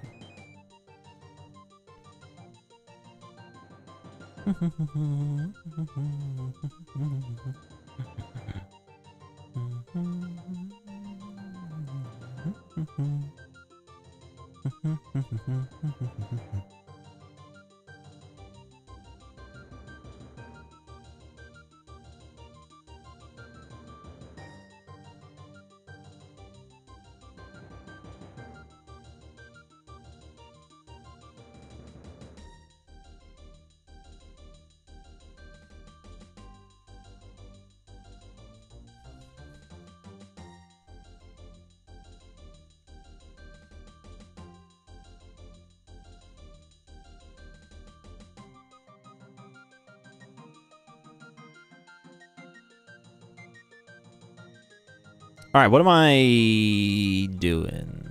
Who am I? Maybe I should go to sleep because it's 8 a.m. And I want to die. Also, where were we with this nightmare? Right, we were doing the fucking stairs stuff, which is just a fucking... It's a whole thing, isn't it?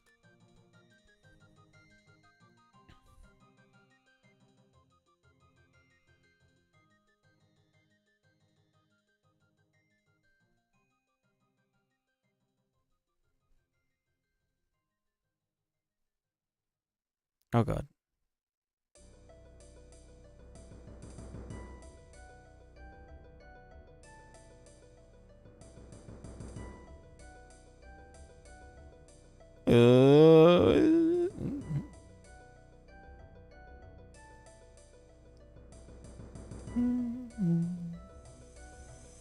Needs advice to talk to a stubborn head of the project. Context, I joined the team in December.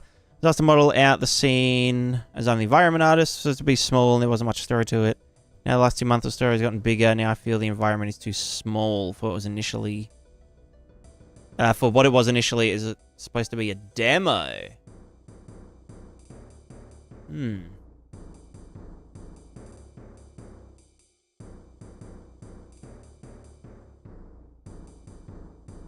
And so the head wants to... Feature creep, or narrative creep, I guess.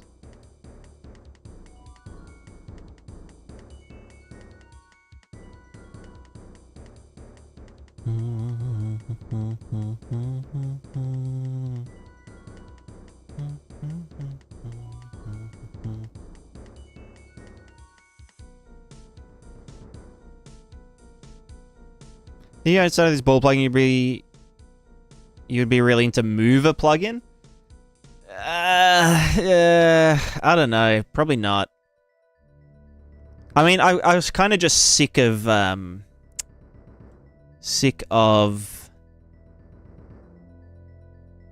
kinematic movement, full stop. And I know there's like the physical interaction thing they've put in it, but like I had a look at it and it's just like,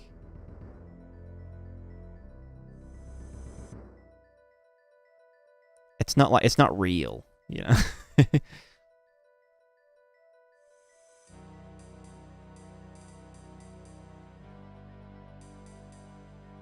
This is like, I don't know, I feel like the inbuilt movement stuff is like, it's a means to an end, whereas this is like a game mechanic, you know? Like my character can fucking like trip over or slip over and hurt themselves.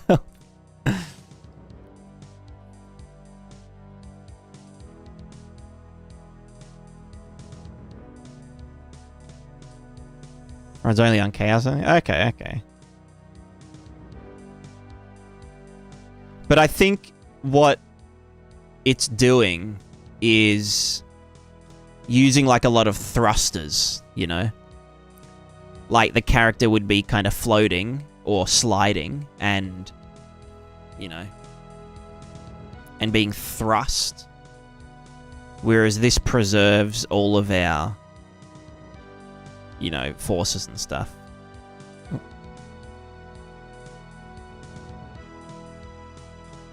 So the story is now too big for the environment that I've built. Feel we need to redesign. Another artist said we need level design to block it before artists involved, which I agree. For it was fine because it was minimal code, just a small demo.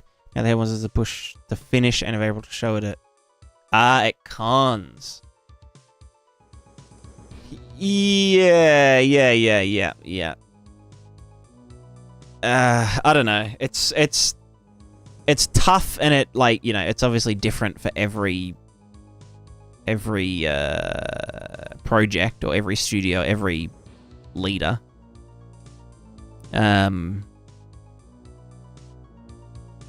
But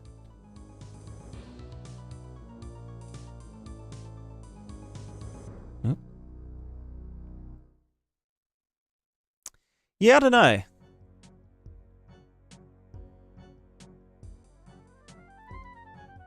I guess it just depends how good your communication skills are, you know? On, like, getting the point across that, you know, that it's unreasonable and that you think you should be doing this instead of that. And that, I mean, you can say to,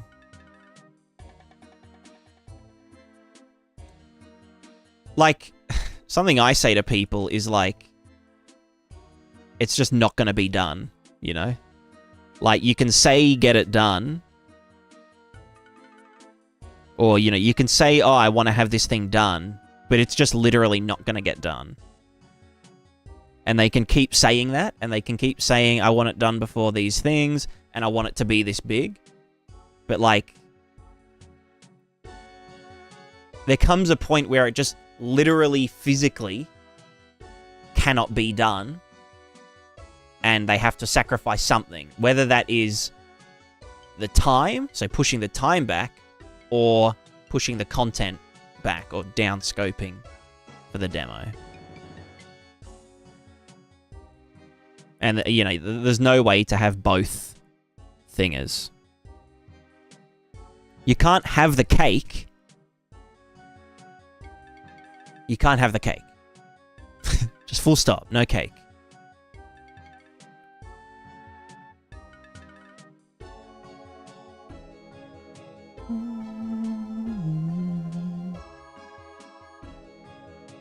I said no cake. It's not allowed.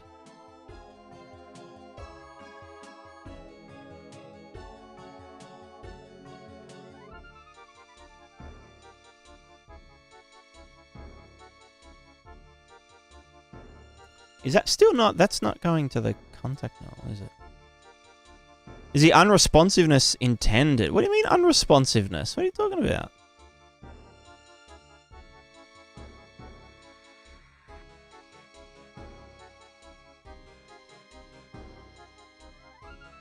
Someone's you driving a car...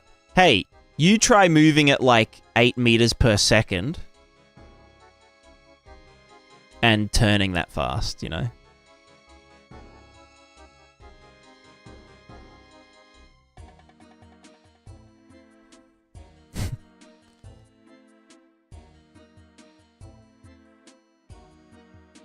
Doing what are they called?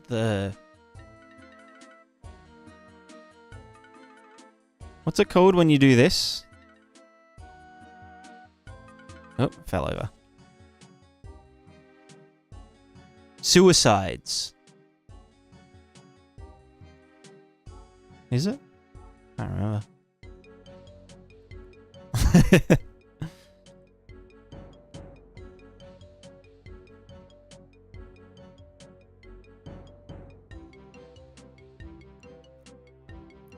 Strafing. Well, I just mean like doing, yeah, beep test. Beep test, but up and down a hill, you know. Rotate to target. Yeah, that's, Oh, I mean, the rotate to target, I'm currently just doing like a P controller on it. But I need to switch it to a PID, or just maybe a PD. Just because, yeah, it's a bit laggy. Although it is physical, so...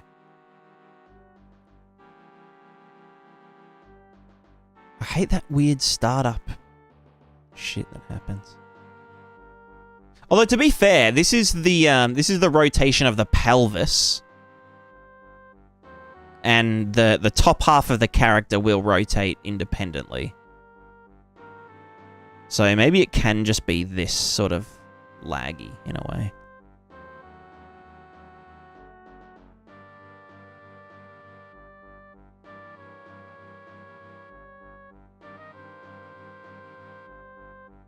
And that all changes based on the you know, the weight of the character and their armor and their encumbrance, all that kind of stuff. It's going to be fun to work out root motion animations.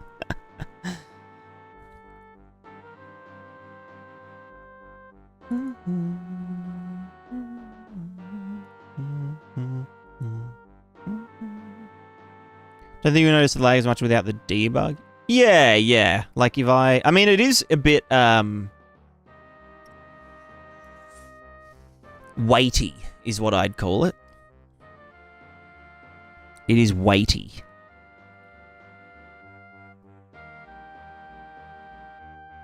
But you know, we're throwing a 70-kilogram character around.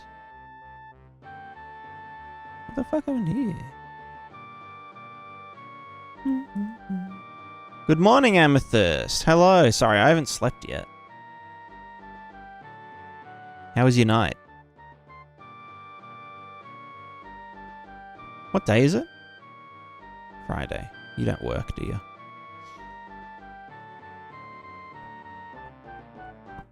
Where's the... Oh, here's debug.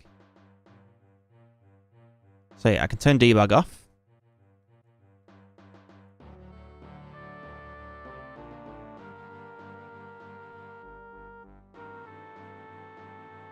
Okay, ignore that. Also, the camera's a little bit fucky, but... and also the crouching... and this backpack bit.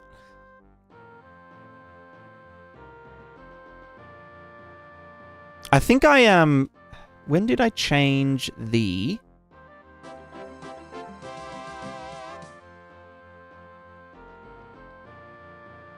Yeah, this was supposed to be 15 and 55. And the spring was originally...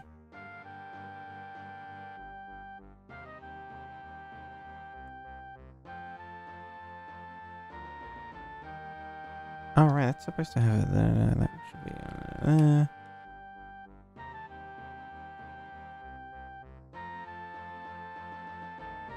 It's cool, but I don't see any use for it except for this is against over the harsh opinion. I mean,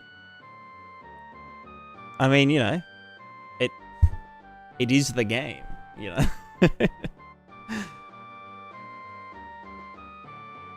But I think the main thing is the preservation of physics and physics objects, or the two-way interaction between characters and the world.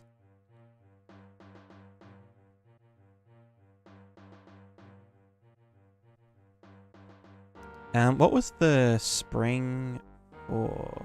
Oh no, that is still 250. So like, for example, here's an example, right? Let's say you're using the mover plugin.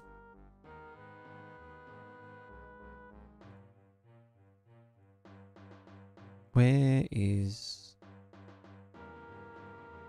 debug?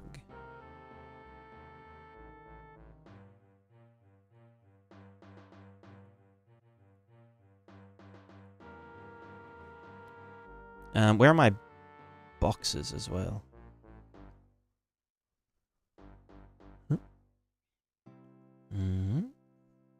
Wait, where am I? Okay, well, there's this box here, I guess. You can just come with me. Alright, so, like, we can tether the character to something, and that will naturally affect the character's speed, you know? And it will pull the character along. And that's something that you just can't do, you know, with the kinematic movement with a physics object. is have like a two-way physical interaction and whatnot. Or like, for example, something... let me see if I can grab this far enough away. So you'd never be able to like snag on something. So let's say I'm like dragging something or someone along and they get caught on something. Or they really don't want to come with me, so they grab onto like a post, you know, and I'm like dragging them along, blah, blah, blah, blah, blah.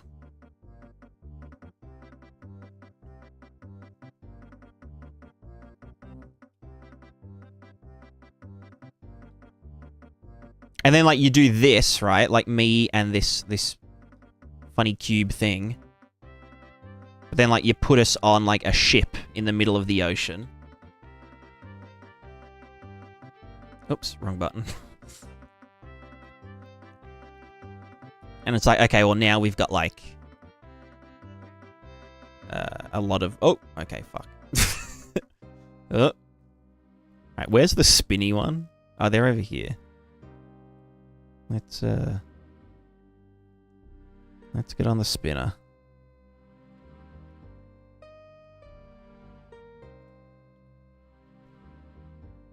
Oh, but I want the fella. There we go. Okay, there we go. Oh, this is just a cardboard box, though. Okay, fuck. Okay. No.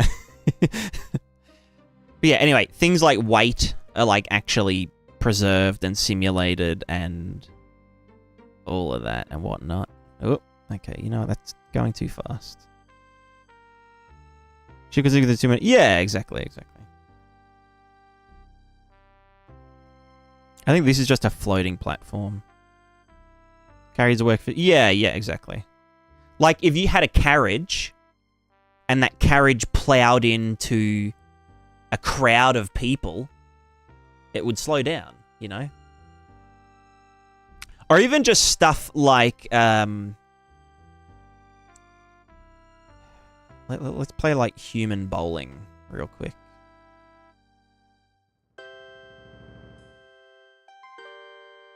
Humanoid bowling.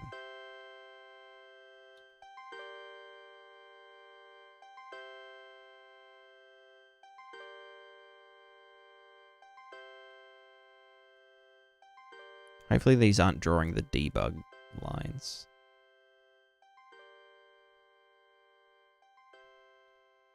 Is that gonna... No, okay. So, like, I can... Let's say there's one character, right? And I, like, go full blast into this guy. You know, I could knock him over. And they get knocked that far away. But, if there's a crowd of people... I'm just gonna, like... You know... Not do much. Because they all push on one another, and there's this, like, kind of... You know, mass of bodies going on. Some Assassin's Creed shit, you know.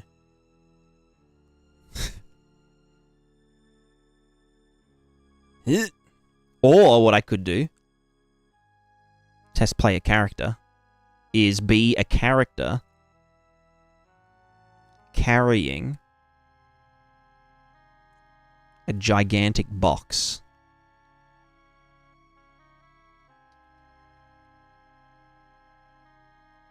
That weighs 100 kilograms.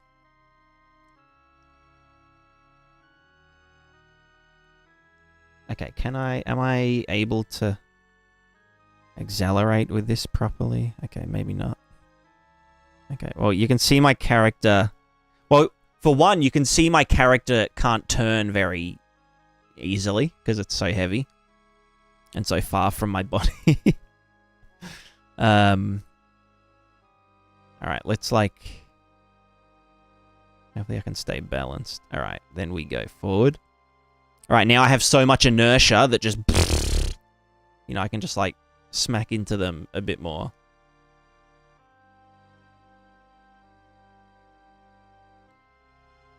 Or imagine that that's like a creature.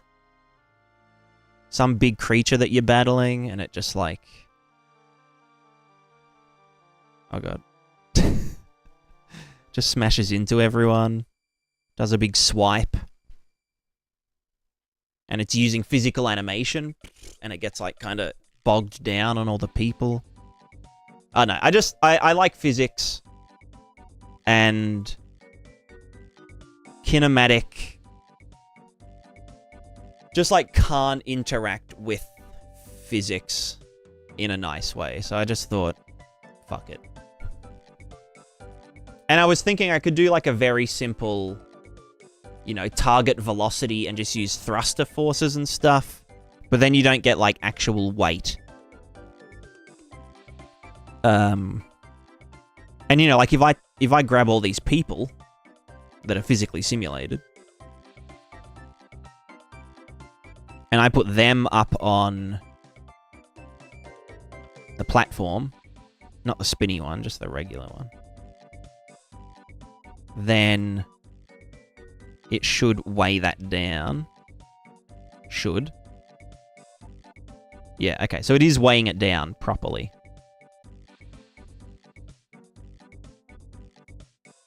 Okay, and now it's tilting because they're all...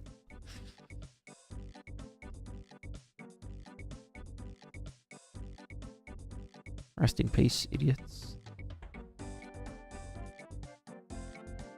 Only the strong survive.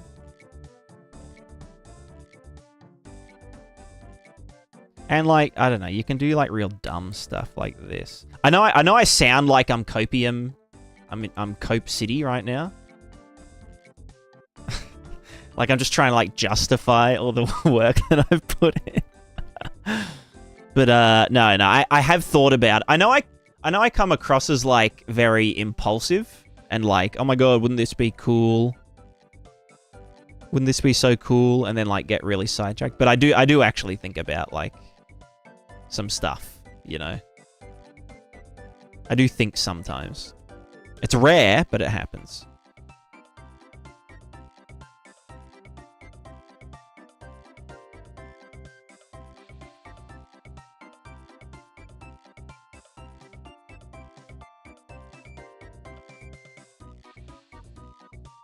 Advanced Fall Guys? Actually, I want to look into how Fall Guys and stuff do their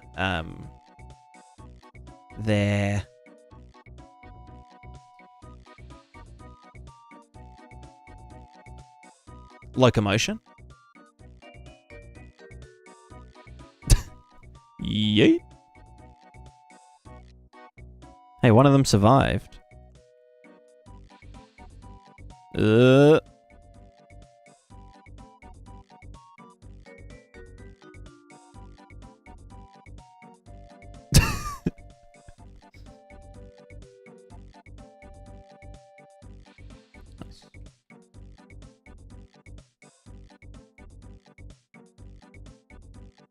yeah, anyway, I'm probably going to wrap up, but we made some good progress on this what the fuck? This water shit. Hold on. Why are we getting... Oh, right, the foam is... I was going to delete that folder, wasn't I?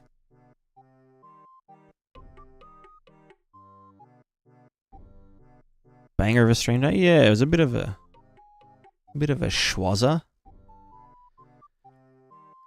Some fucking monster waves, eh? Bloody fucking monster.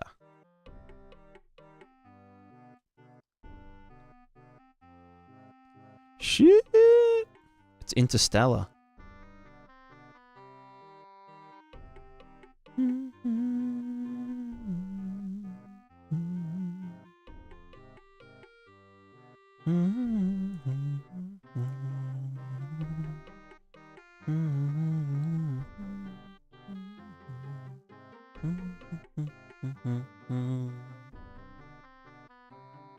Yeah, I don't know. The more I think about it, the foam idea kind of makes sense.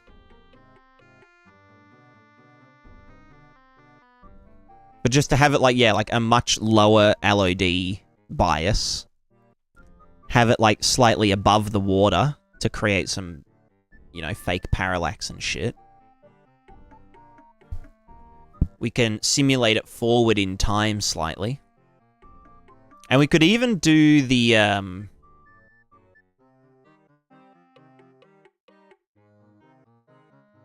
don't know, yeah. Well, I mean, if it's on top of the water and it's, you know, there's a pre-pass and whatever, technically we would be covering up some of the single layer water, you know? Which would technically save some performance.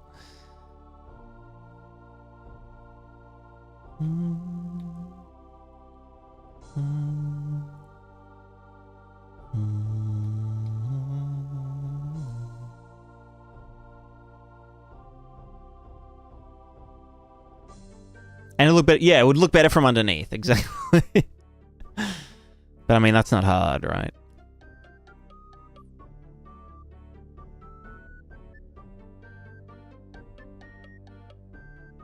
Yeah, maybe we will go down that path. I mean, I could also implement that, like, over here. On the, well, the river and this stuff, you know?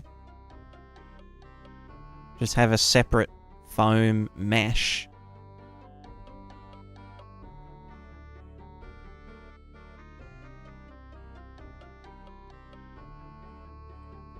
Because it would also make the single layer water way cheaper. Because, like, you can see if I just go to this water shit.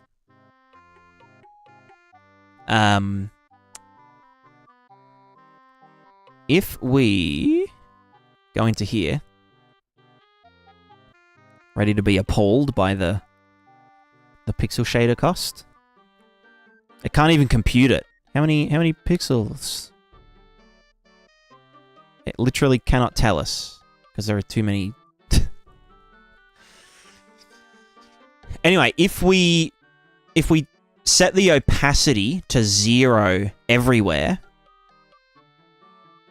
then it saves a bunch of instructions. As soon as the opacity is anywhere between 0 and 1. Okay, 884 with the opacity set there.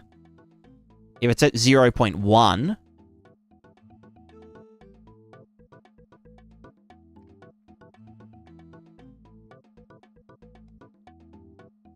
it jumps up to 1,300 instructions. So that's like 500 instructions just so it can have variable opacity, right? And that's not just because all the foam only goes into the opacity. Like, the foam goes into... Well, actually... Okay, wait. Let me just... If I just add this to the normals or something. Something that actually goes into the thingo. That was a bad example, because I essentially culled the entire foam calculation. So 1,300 here, but then if the opacity is 0, it goes to...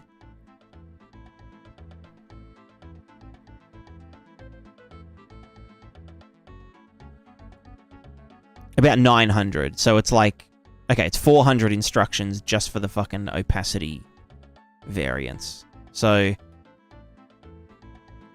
maybe we do go to like a multi-layered solution. The only problem is that the, well, problem number 1 is remembering to put the foam wherever you put water, which means that the water will probably have to be...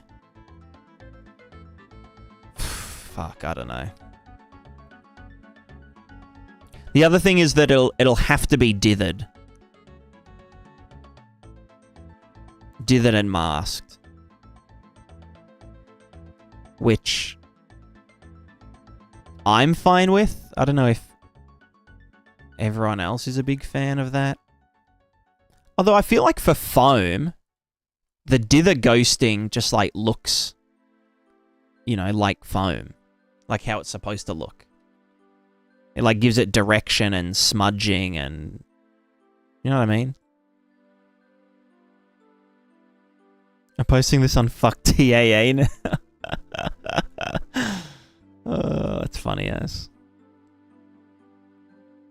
Does that exist? I love TAA. I love it.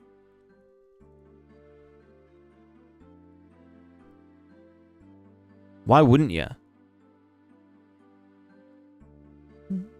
Oh, subculture. Jesus Christ, that's fucked up. Might as well put a task graph at that point and dispatch on GPU. Yeah, fuck. I don't know.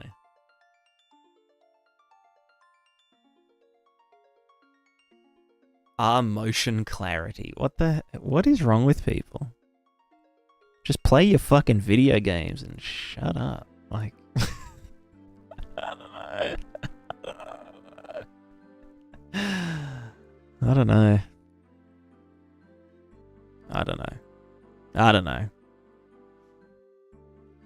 I just don't know.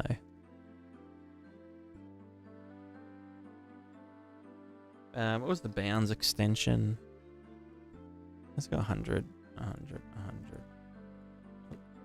100. No, 100. 100 has 2 zeros.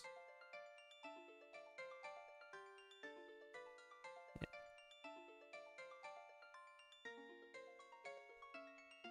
But yeah, waves are looking quite nice. Yeah,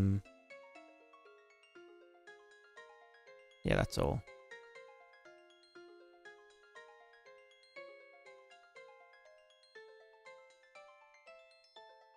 Just need some attention.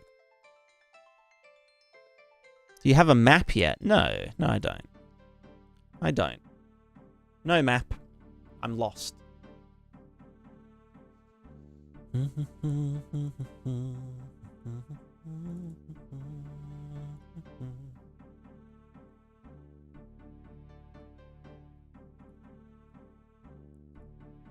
Cool. All right, well, thanks everyone for hanging. Yeah, I might go to sleep soon. Oh. My neck. I might watch some dank anime. Is anyone deving? Any Unreals deving? What day is it today? Friday. Well, no, it would have been Thursday. What's on anime website?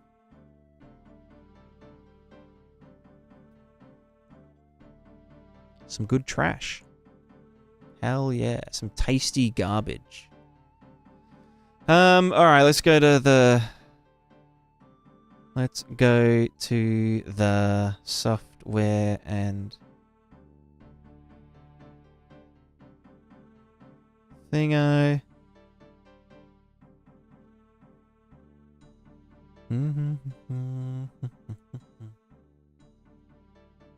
Oh, good night, cow. Good to see you. I hope you're doing well. Do we have any Unreals?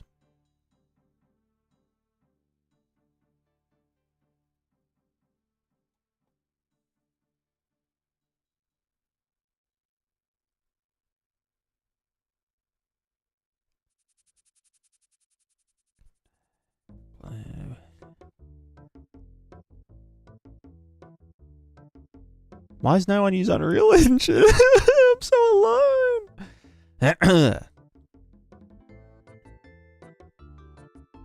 I'm so hungry. Plane shift. All right, here we go. Plane shift with 2 T's.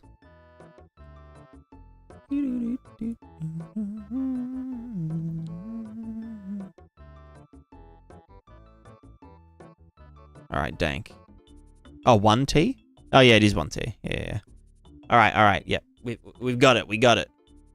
We're locked in. Plane shift, get ready.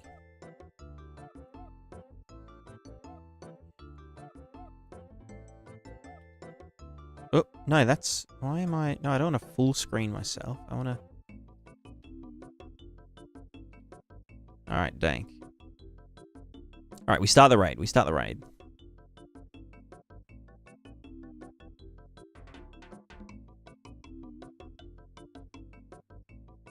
Alright, goodbye everyone. Thanks for watching. I might stream again later. I feel like I'm on a bit of a roll with the water shit, so... Yeah. Yeah. We'll get stuck into the water. I do want to test the Niagara side of it.